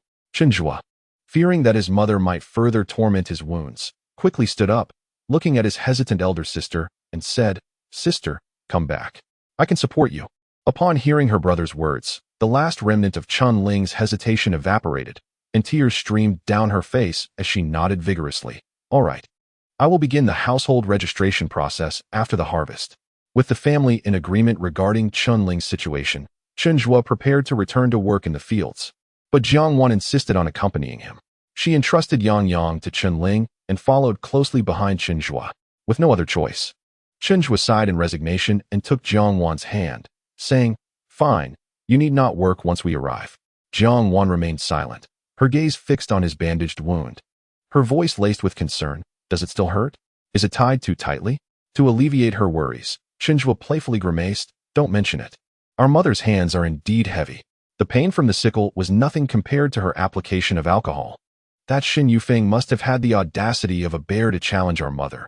It is fortunate she was not left bald. As the couple chatted while walking out, Chunling watched their retreating figures from the warmth of the calm, silently shedding tears. The elderly matriarch, feeling for her daughter, gently rocked her sleeping granddaughter while softly saying, "All right, now that the third child and his wife have spoken, you need not deliberate any longer. Hurry back home and sever ties with the Shun family entirely." Just as Chunling was about to respond, the slumbering Yang Yang whimpered in her sleep, uttering, "Don't hit, do." Chunling felt a pang in her heart, and the tears that had just subsided began to flow anew. She tenderly stroked the sleeping Yang Yang and whispered to the matriarch, "I must express my gratitude to Xiao Wan for accepting me. How many daughters-in-law from other families would be so accommodating?" The elderly matriarch scoffed at this. "Why wouldn't she accept you? You are not a burden, and you can help her with chores. She would be eager for your return. Now that the third child has the ability to earn, if she dared to reject you, let her husband send her away." "Mother." Chunling discerned the inappropriate nature of her mother's words and immediately interrupted. "How can you say such things? That is heartless. Over the years, what more could Xiao Wan have done for you and my father? She has taken on all the household duties, caring for you more attentively than a biological daughter. How can you harbor such thoughts?" The elderly matriarch realized she had spoken thoughtlessly, and upon noticing Chunling's raised voice, quickly covered her mouth. "Oh, I spoke without thinking. Keep your voice down. We must not let Yang Yang hear." Chunling pushed her mother's hand away and lowered her voice. "Mother, in the future, when I am home, I will handle any chores I can manage. Do not continually speak to Xiao Wan of trivial matters. She has endured much these past years. If the third child had been irresponsible, any other woman would have left him long ago. The Jiang family is far better off than ours.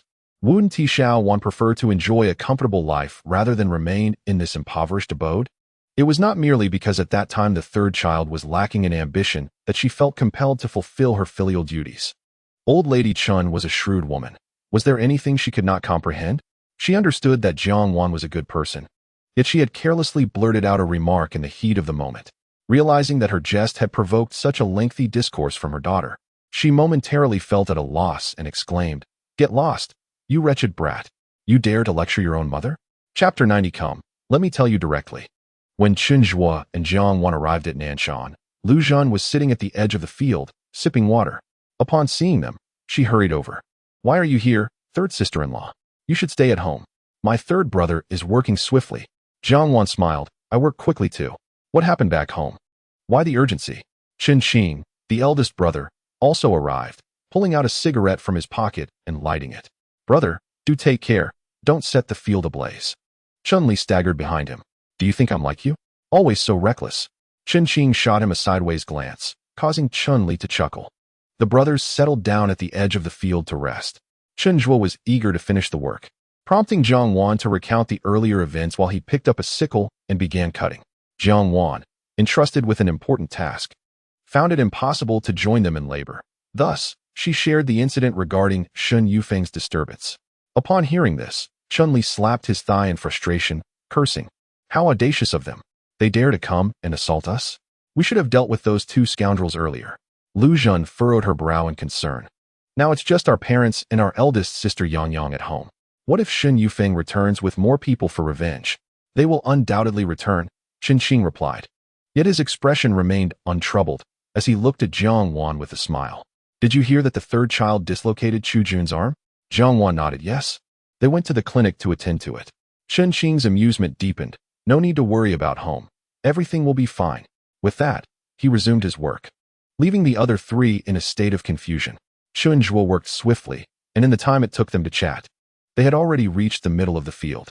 Just as they were laboring away, Jiang Wan's gentle call reached them from behind. Third brother. Chen Zhuo straightened up and turned to her. Go sit at the edge of the field. There's no need for you to work. Look how quickly I'm cutting. Jiang Wan shook her head. It's not about that. I wanted to ask you, what should we do if Shen Yufeng brings people back? With no men at home. How will mother and eldest sister fare?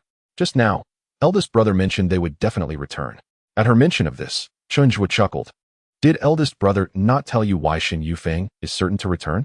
Jiang Wan shook her head again. No, he didn't say. What is the reason? Curious to know? Chen Zhuo leaned slightly forward, gesturing to his lips. Come, let me tell you directly. Third brother. Jiang Wan playfully scolded him, prompting Chen Zhuo to burst into laughter. Once he had laughed enough, he turned Jiang Wan around, confiscating the sickle she had tucked at her waist, and began to guide her towards the edge of the field, saying, Have you forgotten? Our mother is skilled at bone setting. If that Chu Jun wishes for his arm to be put back in place, he will have to return and plead with our mother politely. Jiang Wan blinked, recalling that there was an elderly gentleman in the back street who could realign bones.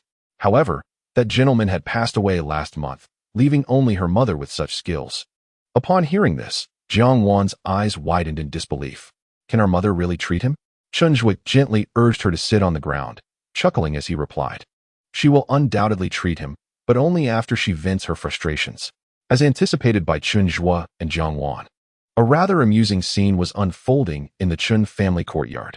The elderly matriarch of the Chen family sat cross-legged on the heated bed, smoothing her neatly arranged hair, casting not even a glance at the pained expression of Chu Jun, who sat in the middle.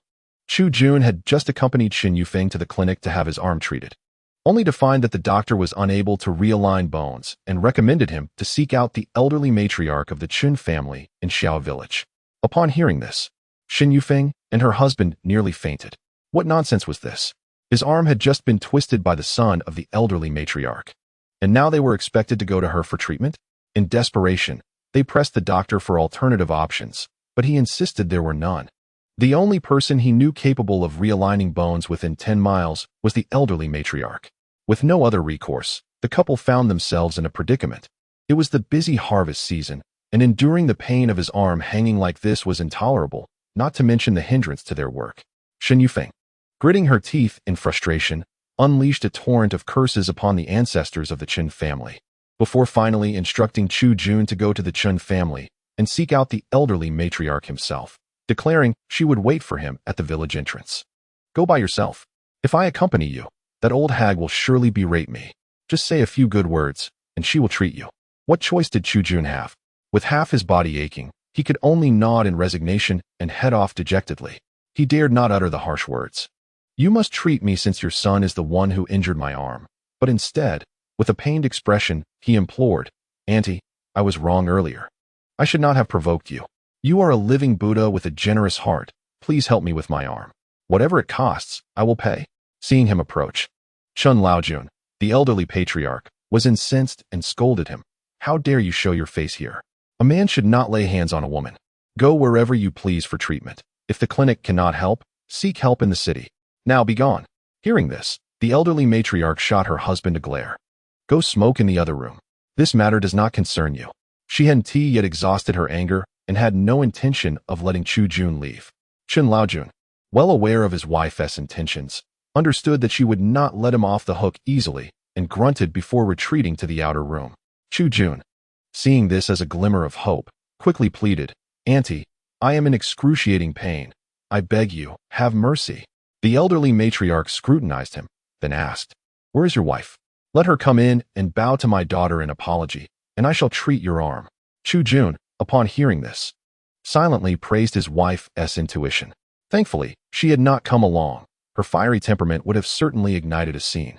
Overwhelmed by pain, Chu Jun knelt without a second thought, exclaiming, Auntie, Yufeng isn't here. She is too embarrassed to face you. I will bow on her behalf. With that, he repeatedly knocked his head against the ground 3 times. Chen Ling, with Yang Yang by her side, strained to eavesdrop on the commotion from the lower room. The sound of Chu Jun's relentless knocking brought her a modicum of relief. With her sickle confiscated, Jiang Wan resorted to husking corn, as any labor would suffice. Chen Zhuo, at a loss for how to manage her, reluctantly removed his gloves and handed them to her, expressing with a hint of exasperation that he would ensure she remained home the following day, come what may. Lu Zhan, observing from the sidelines, felt a pang of envy and whispered to Chun Li, marveling at how tenderly San Gu treated Sen Sa, forbidding her from engaging in any work. Chun Li, hearing her words, playfully pinched her, remarking that she had no cause for envy. For years, it had been his sister-in-law who toiled in the fields, and it was high time for his brother to show her some affection. Chapter 91. Husking corn as dusk fell. Chen Zhuo and his brothers utilized the cart owner's horse-drawn carriage to transport the corn from the southern fields back to their home, making several trips. Just days prior, they had cleared a space in the yard for the corn, allowing for direct unloading upon arrival. Before nightfall, they managed to haul all the corn back from the southern fields. After a long day of labor, Chen Zhuo set a new goal for himself, to save enough money to purchase livestock and a cart. Waiting idly for the cart owner's assignments would only prove to be a waste of time. Horse-drawn carts were not a luxury afforded to every family. At this time, a mule cost between 700 to 800 yuan, and a cart capable of substantial loads required 3 mules, a stout one to harness and 2 smaller ones to lead. The entire setup would cost no less than 3,000 to 4,000 yuan, making it a privilege reserved for the wealthy. Ordinary folk had to rent carts annually, with the price for plowing, planting, and harvesting set at 30 yuan per acre, a standard rate across numerous villages. This year, the Chen family rented a cart from Hu Yongji's brother-in-law. Chen Laotai, with her penchant for gossip, pressed for details regarding Jiao Daping. Upon hearing the news, Hu's brother-in-law sighed deeply, lamenting that the dog of a bastard had fled, eloping with Zhang Yuna. What? He ran away? Chen Laotai exclaimed in astonishment. Hu's brother-in-law confirmed, recounting the subsequent events. Following the revelation of Jiao Daping's transgressions, Hu Yongji sought to divorce his daughter, demanding compensation from the Jiao family. The dowry, alongside years of support to the impoverished Jiao family, amounted to at least 20,000 yuan, which Hu Yongji insisted they repay in full. The Jiao family, being destitute, had no choice but to allow their son to marry into the Hu family. However, the initial dowry had long been squandered on lavish living and home renovations. With no funds to repay the Hu family, Jiao Daping was unwilling to return to his impoverished roots and sought to remain with the Hu family, but they were unyielding, threatening to break his leg if he did not repay his debts. With no other options, Jiao Daping approached the Zhang family, proposing to marry Zhang Yuna instead. Since her reputation was already tarnished, compounded by her pregnancy with his child. Following her brutal beating by Hu Jing, Zhang Yuna's reputation was irreparably damaged. And despite her brother's intentions to defend her honor, they were thwarted by their wives, who deemed her a disgrace and forbade their husbands from intervening. Chen Laotai, incensed, fell ill and was subsequently taken in by her son for recuperation. Zhang Yuna, reliant on the support of her 2 elder brothers, found herself devoid of the means to offer any financial assistance to Jiao Daping. Yet, as Jiao Daping aptly noted, her reputation lay in tatters. Who in Xiahe village would still seek to wed her? The only path available to her was to marry Jiao Daping. In a bid to incite greater animosity in Jiao Daping towards Hu Jing and to evoke a sense of guilt within him, she claimed that the child she carried had been terminated by Hu Jing. This cunning ruse proved effective, fueling Jiao Daping's contempt for the Hu family, as he lamented his momentary lapse in judgment that had left him with no retreat. Ultimately, these 2 individuals, both desperate and cornered, conspired together and departed Xiahe village under the cover of night.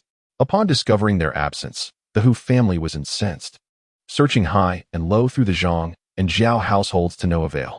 With the harvest season upon them, there were simply not enough hands to continue the search, and the matter was left unresolved. Upon hearing this gossip, the elderly Chun lamented the unfortunate circumstances, clicking her tongue in sympathy for the Hu family, who were left to swallow their indignation. During dinner, Chen Zhuo couldn't help but chuckle at his mother's apparent concern for others, teasing, "Mom, why are you so invested in someone else's affairs? What about Chu Jun? Has he not provided you with the satisfaction you seek?" At the mention of Chu Jun, the old lady's mood lightened, and she gave her 3rd son an approving nod. "Our clever 3rd son. I didn't foresee your strategy when you twisted his arm. When he returned to plead with me, it dawned on me that he had been waiting for this moment. The satisfaction I felt when that scoundrel bowed before me was immense." "Mom, did you ultimately give him his arm back?" Lu Zhan inquired curiously. "I did." The old lady scoffed lightly. One must always leave a thread for future encounters. After today's events, the Shin family will certainly think twice before daring to come to our home with arrogance. When your eldest sister goes to transfer her household registration soon, the village officials will also adopt a more amicable stance, avoiding the impression that we are heartless. Chen Zhuo concurred with this sentiment, affirming, "Indeed, our mother possesses foresight." The old lady, pleased by this acknowledgement, remarked, "See." After the family had dined, they settled in the courtyard to shuck corn, with elderly and young children present. It was impractical to traverse back and forth from the house with a mound of corn. This time, both the elder and younger generations joined in, sitting together to peel the corn. Ears of corn were tossed into a makeshift pen constructed from wooden boards and bricks, while the husks were gathered to be used as kindling. Chen Zhuo sat beside Jiang Wan, observing her swift and adept movements as she shucked corn, finishing an ear in less than a second. He felt a mix of surprise and sympathy, recognizing that his previous inaction had compelled her to become such a proficient laborer. Troubled by this realization, he gently nudged Jiang Wan with his shoulder and whispered, "Your hands must hurt." Jiang Wan turned to him, smiling brightly as she replied, "Not at all." Lu Zhan, too young to remain still, darted about, and upon witnessing Jiang Wan's speed, could not help but exclaim, "My sister-in-law works so quickly. She can match the efforts of both of us." Today, old lady Chen uttered words that she ought not to have, feeling a pang of guilt towards her daughter-in-law. The third, upon hearing Lu Zhan's remarks, she nodded in agreement, saying, "What is there to say? Isn't your third sister-in-law diligent in her household duties? You ought to learn from her." Lu Zhan immediately nodded, grinning broadly as she replied, "All of my sisters-in-law are my role models." Hearing her mother-in-law's praise, Jiang Wan smiled sweetly while working, peeling corn husks with even greater speed and vigor. Chen Zhuo observed his wife's reaction, letting out a helpless chuckle, thinking to himself that this naive daughter-in-law had no understanding of the adage that a child who cries receives milk. Fortunately, they were all family. Whether the workload was heavy or light mattered little. He mused that if she were to enter society, her disposition might lead to significant hardships. While it is said that misfortune can be a blessing, Chen Zhuo believed he could provide his wife with fortune without her needing to suffer. With this thought, he would discreetly take Jiang Wan's hand every 10 minutes or so, gently massaging it for a short while. He feared she might develop blisters or suffer from sore bones, and as he massaged her, his expression was filled with tenderness and concern. Jiang Wan, too shy to speak up for fear of being deemed overly sentimental by her mother-in-law, blushed yet felt a warm delight as he kneaded her hand. The old courtyard had been occupied, while the new one remained empty. After a day of school, Chunji and Chen Ping took Yang to play in the new courtyard. The adults were busy with their chores, while the children in the neighboring courtyard were chattering animatedly. Suddenly, a loud ringtone pierced the air, startling everyone in the courtyard. Chapter 92. The washing machine is precious. It costs 500. Old Lady Chen cherished receiving phone calls, but alas, the phone in their home rarely rang. Thus, when it finally did, she hurried inside to answer it. "Hello? Who is this?" Her voice was quite loud, enough for everyone in the courtyard to hear, let alone the person on the other end. Chun Sheng nearly lost his hearing from the shock, retreating his head as far as possible, taking a moment to recover. "Mom, it's me, Sheng. Please lower your voice." "Oh, Sheng, why are you calling so late? Have you not slept after a day's work?" Chun Sheng responded with a grunt. "Mom, is the third brother home? Have him take the call." Old Lady Chen, mindful of the cost of phone calls, quickly turned to call out to Chen Zhuo, "Third, your second brother is on the line. Hurry." Only then did she realize that the three children had somehow gathered around, all excitedly gazing at the phone. With the third uncle still absent, Chen Ji seized the opportunity and grabbed the receiver from Old Lady Chen's hand. "Second uncle. It's me, Xiaoji." On the other end, Chun Sheng delighted in the child's voice and laughed. "Hey, why are you still awake? Don't you have school tomorrow?" Before Chen Ji could respond, Chen Ping snatched the phone and held it to little Yang ear. Yang, standing on tiptoe, chirped, "Second uncle." "Ah." Chun Sheng's response was equally enthusiastic, his tone brimming with affection. "What is our Yang up to? Do you miss your second uncle?" "I miss you, second uncle." As Chen Zhuo entered the room, he found the three children joyfully chatting on the phone, while Old Lady Chen stood by, beaming with a face full of wrinkles. Chen Zhuo was also moved by this warm scene. Smiling, he approached and gently patted the heads of the three children, saying, "All right, hand me the phone." At that moment, the phone was with Chen Ping, who promptly handed the receiver to Chen Zhuo. Second brother? Chen Zhuo called out. Has Chao Yuan contacted you recently? Chen Xing's tone still carried the affection he had shown while speaking with the children. Taken aback by the question, Chen Zhuo responded. Chao Yuan? No, he hasn't called. What's the matter? Wasn't the work at the health station assigned to him? Zhang Jinyu went back to find him after hearing about it. I heard from Lao Niu and the others that Zhang Jinyu was begging Chao Yuan, crying and pleading. I'm afraid Chao Yuan might relent and give him the drawing work again. Chen Sheng spoke hastily, his words laced with a hint of indignation. Upon hearing his brother's words, a warm surge filled Chen Zhuo's heart. Regardless of how much resentment Chen Sheng harbored towards the family or how he looked down upon him, they were still brothers, and in critical moments, they stood united. No worries, even if Zhang Jinyu ends up doing the drawings. The director at the health station wouldn't agree to it anyway. We don't need to rush. Second brother, how's your work with Zhou Bitian going? He's quite gullible and believes anyone's words, so do be cautious, Chen Zhuo said, his tone now gentle, devoid of the previous awkwardness. On the other end, Chen Sheng replied with an asking, how do you seem to know him so well? Did you know him before? Unable to speak the truth, Chen Zhuo could only fabricate a vague excuse to deflect the question. Chen Sheng did not press further and inquired, how is the harvest at home? Can you manage it? I'm not going back. Zhou Bitian is paying me 4 yuan a day, and it's not worth it to delay work. We can manage. You don't need to worry about home. Just take care of yourself, Chen Zhuo reassured. The two brothers exchanged a few more pleasantries before ending the call. Grandma Chen, who had been listening nearby, asked as he hung up, what was it about? Why did your second brother call you? It's about the construction site. He worried someone might take my job and wanted to remind me, Chen Zhuo replied succinctly, turning to leave. Hearing this, the elderly lady became anxious. What? Who wants to take your job? Nothing to worry about, Mom. I know what I'm doing. Let's get back to husking corn. Chen Zhuo smiled in response. You child. Why aren't you worried at all? The elderly lady sighed. In truth, he was not concerned.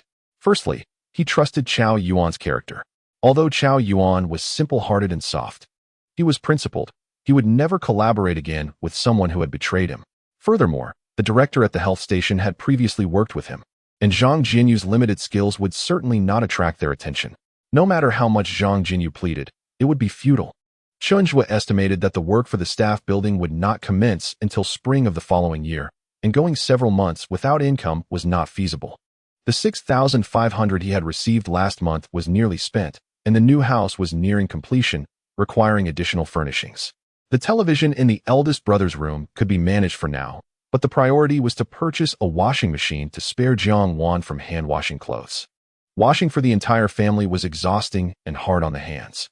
At that time, washing machines were not only expensive but also quite difficult to procure, requiring connections and favors to obtain one. Chen Zhuo thought of Deng Shankue. Given his social standing, acquiring a washing machine should not pose a challenge. However, Deng was excessively courteous, always seeking to alleviate his own burdens. Chen Zhuo feared that if he broached the subject, Deng might refuse to accept any monetary assistance. Thus, while engaged in his tasks, Chen Zhuo pondered the matter in silence, his face betraying no extraneous emotions. Jiang Wan discreetly observed him, noting that since his return from the phone call, his demeanor had been rather off, which stirred a sense of concern within her. She worried he might be grappling with some difficulties, harboring his troubles internally and allowing them to fester. With pursed lips, she seized the opportunity when others were not paying attention and extended her hand before Chen Zhuo, whispering, Third brother, you haven't massaged my hands for quite some time. Upon seeing her hands, reddened from shucking corn, Chen Zhuo felt a pang of sympathy and gently grasped her hand, beginning to massage it tenderly. It's my fault. I was too preoccupied with thoughts of the washing machine. At the mention of the washing machine, Jiang Wan's eyes widened in surprise. What does third brother want with a washing machine? Is it for our home? Yes, to ease your burden when washing clothes, he replied. Jiang Wan hastily shook her head. No, I'm not tired. Washing machines are quite expensive. My elder sister has one and said it cost nearly 500 yuan. Chen Zhuo's interest was piqued at the mention of Jiang Wan's elder sister. Indeed, this matter could be resolved with the help of her. The elder sister, whose name bore the character for clear, had a more refined title than his own elder brother. She worked as an accountant at a state-owned enterprise in Shizhou City, a respectable position, and should have the means to assist in procuring a washing machine. With this thought, Chen Zhuo gently squeezed Jiang Wan's palm and inquired, Xiao Wan, how much money do we have left? Jiang Wan, sensing his intent, quickly replied, we have no money left, not a single cent. Chapter 93. Jiang Wan's concerns. The autumn harvest season was the quietest time in the village. Adults worked in the fields while children attended school, leaving those at home either shucking corn or preparing meals for the children, all of them busily occupied with no time for idle chatter. Days passed, and until the Chen family's corn was fully harvested, Chen Zhuo did not inquire about their remaining funds. He noticed Jiang Wan avoiding him, reluctant to spend time alone with him, likely fearing he would question their finances and the topic of the washing machine. Chen Zhuo, a man of simple mind, had been so engrossed in spending that he had lost track of their remaining funds. He was aware of Jiang Wan's frugality, yet he cared for her even more. The washing machine was an essential purchase. Sensing that he would not extract any money from his wife, Chen Zhuo resolved to seek alternatives elsewhere. After ensuring the corn was properly stored, he planned to make a trip to the city. Seeing that Chen Zhuo had finally ceased his inquiries about the washing machine, Jiang Wan breathed a sigh of relief. In truth, she still had over 600 yuan, sufficient for a washing machine, but there were numerous expenses at home, and she was reluctant to allocate funds toward it. Instead, she intended to buy Chen Zhuo a nice outfit and a pair of leather shoes. He is frequently going into the city to work, and if he doesn't dress decently, he may be looked down upon. Jiang Wan does not wish for Chen Zhuo to suffer indignities outside. Moreover, Yang Yang's teeth are not developing properly, according to her elder sister. This stems from a calcium deficiency. It is advisable to give the child some milk powder daily, which would not only enhance his dental growth, but also promote height in the future.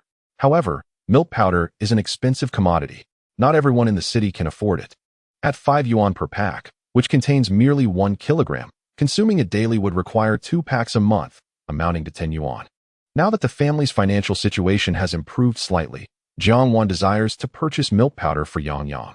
She is willing to endure hardship herself, but does not wish her husband and child to suffer. The Chen family is large, and with Chen Zhuo lacking his own yard, the harvests of the 3 families are all piled together in a single courtyard. Due to the limited space, the corn stacks must be piled exceptionally high. If not adequately covered during snowy or rainy days, they risk spoiling, resulting in waste. This year, having 2 courtyards makes things much easier. Half of the harvest can be stored in the old courtyard, and the other half in the new one, arranged neatly side by side. 2 large, plump corn cobs stacked together evoke a genuine sense of joy. They all hope that when the grain is sold, it will fetch a good price. In previous years, the Chen family's corn was among the first to be sold in the village, driven by poverty and the urgency to sell for a better year. However, this year is different. Chen Zhuo plans to wait until spring to sell. By then, the corn will be thoroughly dried, and the price will be significantly higher. At some point, the Chen family members have gradually begun to heed Chen Zhuo's words. When he suggested selling in spring, everyone nodded in agreement. After the autumn harvest, Chen Zhuo accompanied his elder sister, Chen Ling, to handle the household registration transfer. The Shen family, residing over 30 miles away in Xinjiang, was too far for a convenient walk, prompting Chen Zhuo to borrow a bicycle from the village head. Early in the morning, before dawn had fully broken, Chen Zhuo and Chen Ling rose, intending to head to Xinjiang. The residents of Xinjiang share the same surname and are connected by various familial ties. After Xin Yufeng suffered a significant setback there, Jiang Wan grew anxious about potential retaliation, repeatedly urging Chen Zhuo to exercise caution. To alleviate her worries, Chen Zhuo assured her, "Do not fret, not everyone is as unreasonable as the Xin Yufeng family. My sister and I will go directly to the brigade to handle the registration, and we will take the village head from Xinjiang with us to retrieve the household registration book. They will not dare to cause trouble." Chen Ling nodded in agreement, adding, "Indeed, the village head of Xinjiang is a reasonable person. Rest assured, my brother and I will not come to harm."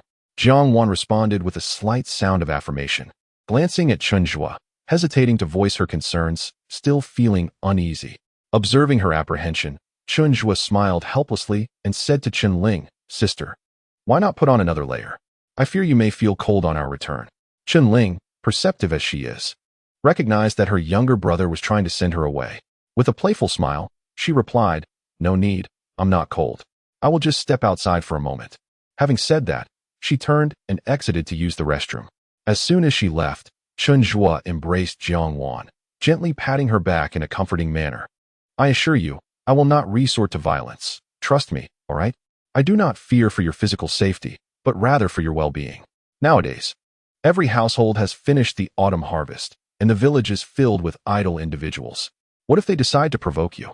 Perhaps you should call upon the fourth brother and the elder brother for assistance? Jiang Wan does not doubt Chen Zhuo's capabilities. Her mistrust lies with the troublesome family of her elder sisters-in-laws. What if, in a moment of rational discourse, Chen Zhuo finds himself besieged by a crowd seeking confrontation? Would that not lead to his misfortune? Understanding her concerns, Chen Zhuo gently stroked her head, comforting her as one would a child, reassuringly stating, "There is no need for that. The fourth brother is occupied with his vehicle today, and the elder brother is also preoccupied with his own affairs. I can handle this matter alone, so rest assured that I will manage it without resorting to violence." Jiang Wan, seeing his confidence, could only nod and softly reply, "Then I shall await your return at home." Chen Zhuo squeezed her hand, smiling as he agreed. Given the distance, it would likely take him a couple of hours to arrive, and Jiang Wan, reluctant to delay him further, urged him to depart swiftly. At that moment, Chen Ling emerged from the restroom, standing at the doorway to await Chen Zhuo's departure. Jiang Wan bid them farewell, waving her hand as she watched the siblings leave. Chen Zhuo, in his youth and vigor, felt no fatigue after laboring diligently for over half a month.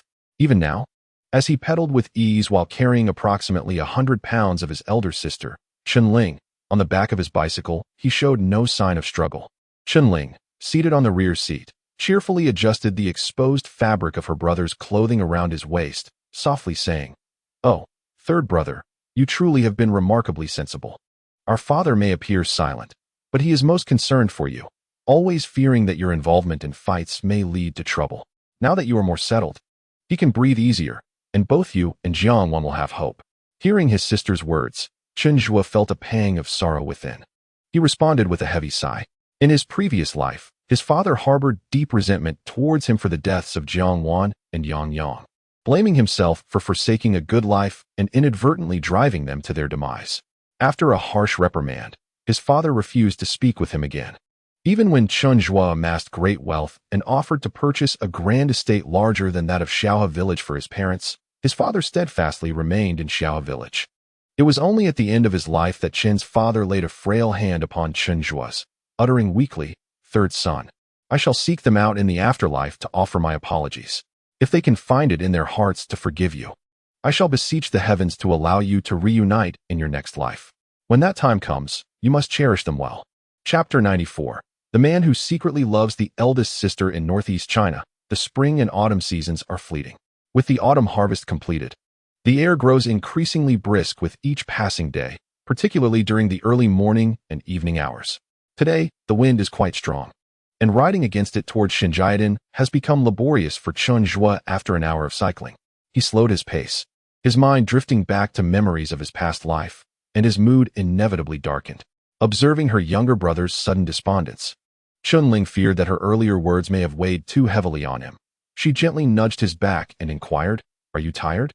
Shall I take a turn at riding?" "No need," he replied. "What is wrong? Did my words upset you?" Chen Zhuo noticed her misunderstanding and quickly smiled. "No, sister. Whatever you say, I am willing to listen. Feel free to scold or hit me." Chen Ling chuckled at his words. "Xiong Sayer, I just want you to cherish the present days. A harmonious family leads to prosperity. As long as you two are in love, life will only flourish. If you are well, I will have peace of mind." As they approached a steep incline, Chen Ling dismounted her bicycle, and Chen Zhuo followed suit, pushing his bike uphill. Wearing a cheerful expression as he said to Chen Ling, "Sister, while I find peace of mind, you cannot be idle. You must keep a close watch on the fourth. He is young and impulsive, easily swayed. Last time, he nearly fell for that Zhang Yuna." Chen Ling was immediately taken aback. What? What did the fourth do with Zhang Yuna? Nothing much, just that a few sweet words from her made him weak in the knees. Thankfully, Zhao Dapeng's incident was exposed in time. Otherwise, who knows how that boy would have been manipulated by that woman. Chen Zhuo spoke in a casual tone. Yet his mind wandered to the previous life when the fourth insisted on divorcing Lu Zhen to marry Zhang Yuna.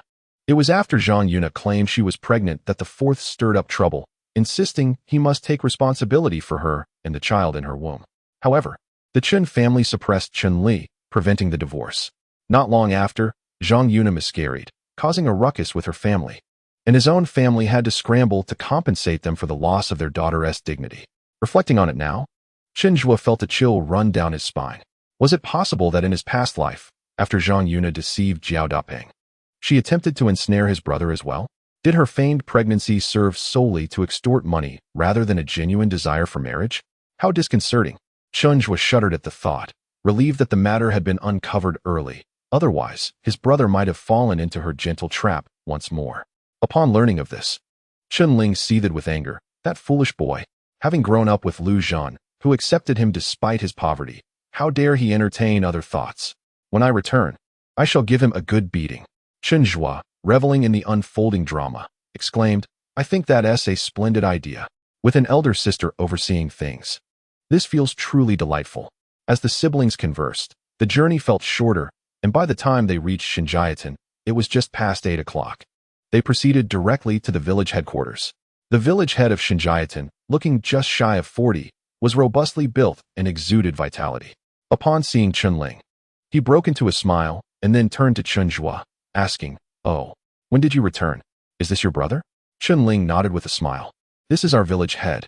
Greetings, village head. I am Chen Zhuo, the third brother of my elder sister. Chen Zhuo introduced himself, extending his hand with a humble demeanor. The village head, grinning, shook his hand and replied, No need for such formality. Just call me Shen Pingzhou. I remember you. We met when you brought your sister back earlier. Our village head has a good memory, Chen Ling remarked with a cheerful smile. Chen Zhuo listened with amusement, reflecting on her foolish sister.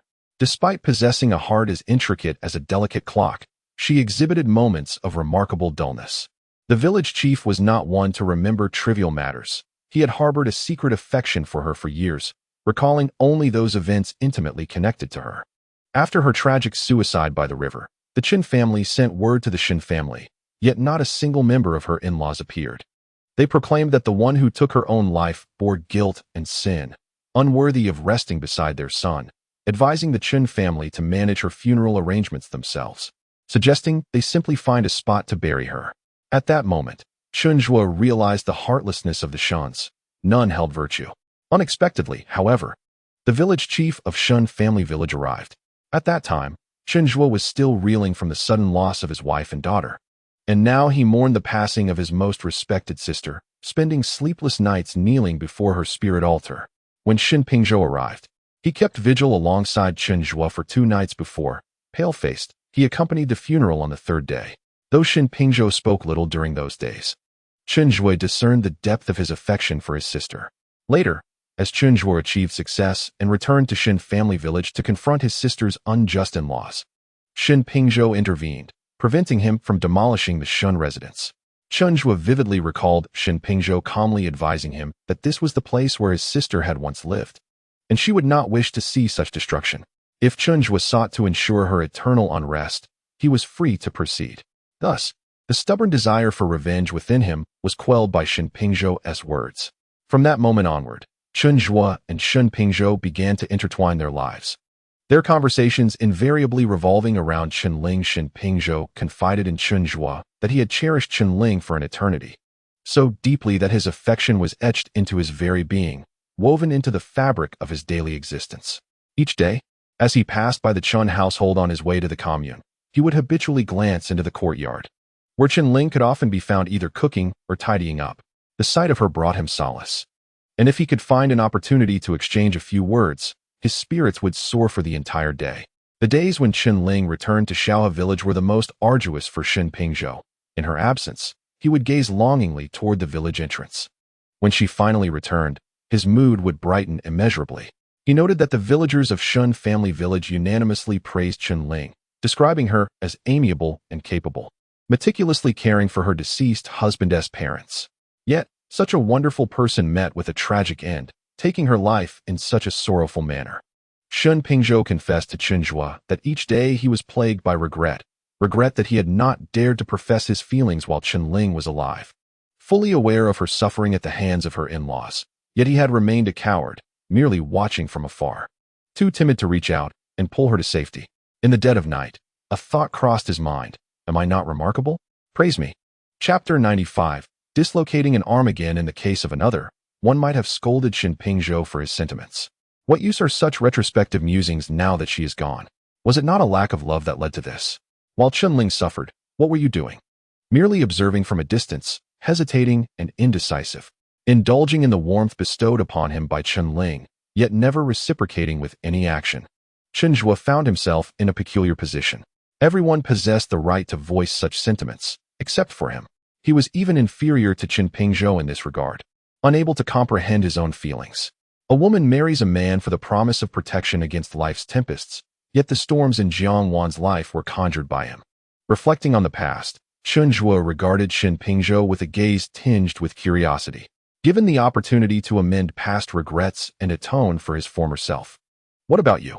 With his elder sister still alive, did he possess the courage to cast aside his apprehensions and strive for a chance? While Chen Zhuo was lost in thought, Chen had already disclosed her intention to change her household registration to Chen Pingzhou. The latter's expression momentarily stiffened, and it took him a while to regain his voice. Why the sudden need to change your household registration? He inquired. Chen merely smiled, choosing not to elaborate. She was not one to gossip behind others' backs, particularly since she was an outsider in the village, and some matters were better left unsaid. However, Chen Zhuo harbored different sentiments. Grateful for his second chance, he wished to encourage Chen Pingzhou to take action, considering that in his previous life, Chen Pingzhou had remained unmarried. Chen Zhuo felt compelled to test whether he could bring happiness to his elder sister. With this in mind, he recounted the incident where Xin Yufeng and her husband had bullied his sister. Upon hearing this, Chen Pingzhou's countenance darkened significantly. His lips pressed tightly in anger as his worried gaze swept over Chen, assessing her condition. Did they hurt you? He asked, seeing that her brother had revealed everything. Chen decided to lay her cards on the table, thinking that portraying herself as the weaker party might elicit sympathy from the village chief, prompting him to take action on her behalf and expedite her household registration change. Intent on amplifying the severity of the situation, she shook her head and sighed. I'm fine, but thankfully someone was home when they came. However, my mother, in her 50s, was still pushed to the ground by the couple, and her tailbone still aches. My sister-in-law, being frail, was also knocked down by that brute, and my little niece was terribly frightened, having cried in her dreams for several nights. As Chen Pingzhou listened, his expression grew increasingly grave, his hands clenched into fists at his sides. At this juncture, Chen Zhuo spoke with a steely demeanor. The Shen family has gone too far. My sister and my late brother-in-law were married for merely a year, yet she has remained faithful to him for 10 years. That is more than enough loyalty. My sister is just over 30. Her future stretches far ahead. She cannot remain trapped in this quagmire indefinitely. I must trouble you, village chief, to advocate for my sister and retrieve her household registration from the Shen family. After a moment of contemplation, Chen Pingzhou nodded. Very well. I shall go to their home to demand the household registration. Chen expressed her heartfelt gratitude. We will accompany you. I need to take my belongings. Though they may be few, they hold great significance for me. Upon arriving at the Shen household, they found the elderly couple and their daughter, Xin Yufeng, frowning as they lazily husked corn in the yard. Upon seeing Chen Zhuo and the others approach, Xin Yufeng's pupils dilated, and she stood up, pointing an accusatory finger at Chen. Well, you have the audacity to return? Have you finished your chores before coming back? Upon finishing her words, she cast aside the corn in her hands and turned to address her parents, saying, Father, Mother, we shall cease our efforts and let her fend for herself. How can she be so lazy? She has brought the corn back home, and yet. The elderly couple, particularly attentive to their daughter's words, immediately discarded their corn and glared at Chen with indignation. Observing this, Chen Zhuo smirked, thinking how this family was not only wicked but also remarkably foolish. With the village chief present, they bickered so loudly, seemingly eager for everyone to witness their disdain and mistreatment of the eldest daughter. Indeed, upon witnessing the scene, Chen Pingzhou's eyes reddened with fury as he approached Chen and glared at Xin Yufeng, saying, Can you not speak properly? Comrade Chen is not your family's servant, born solely to labor for you. Xin Yufeng, feeling the need to maintain some decorum in front of the village chief, retorted with a dismissive curl of her lip.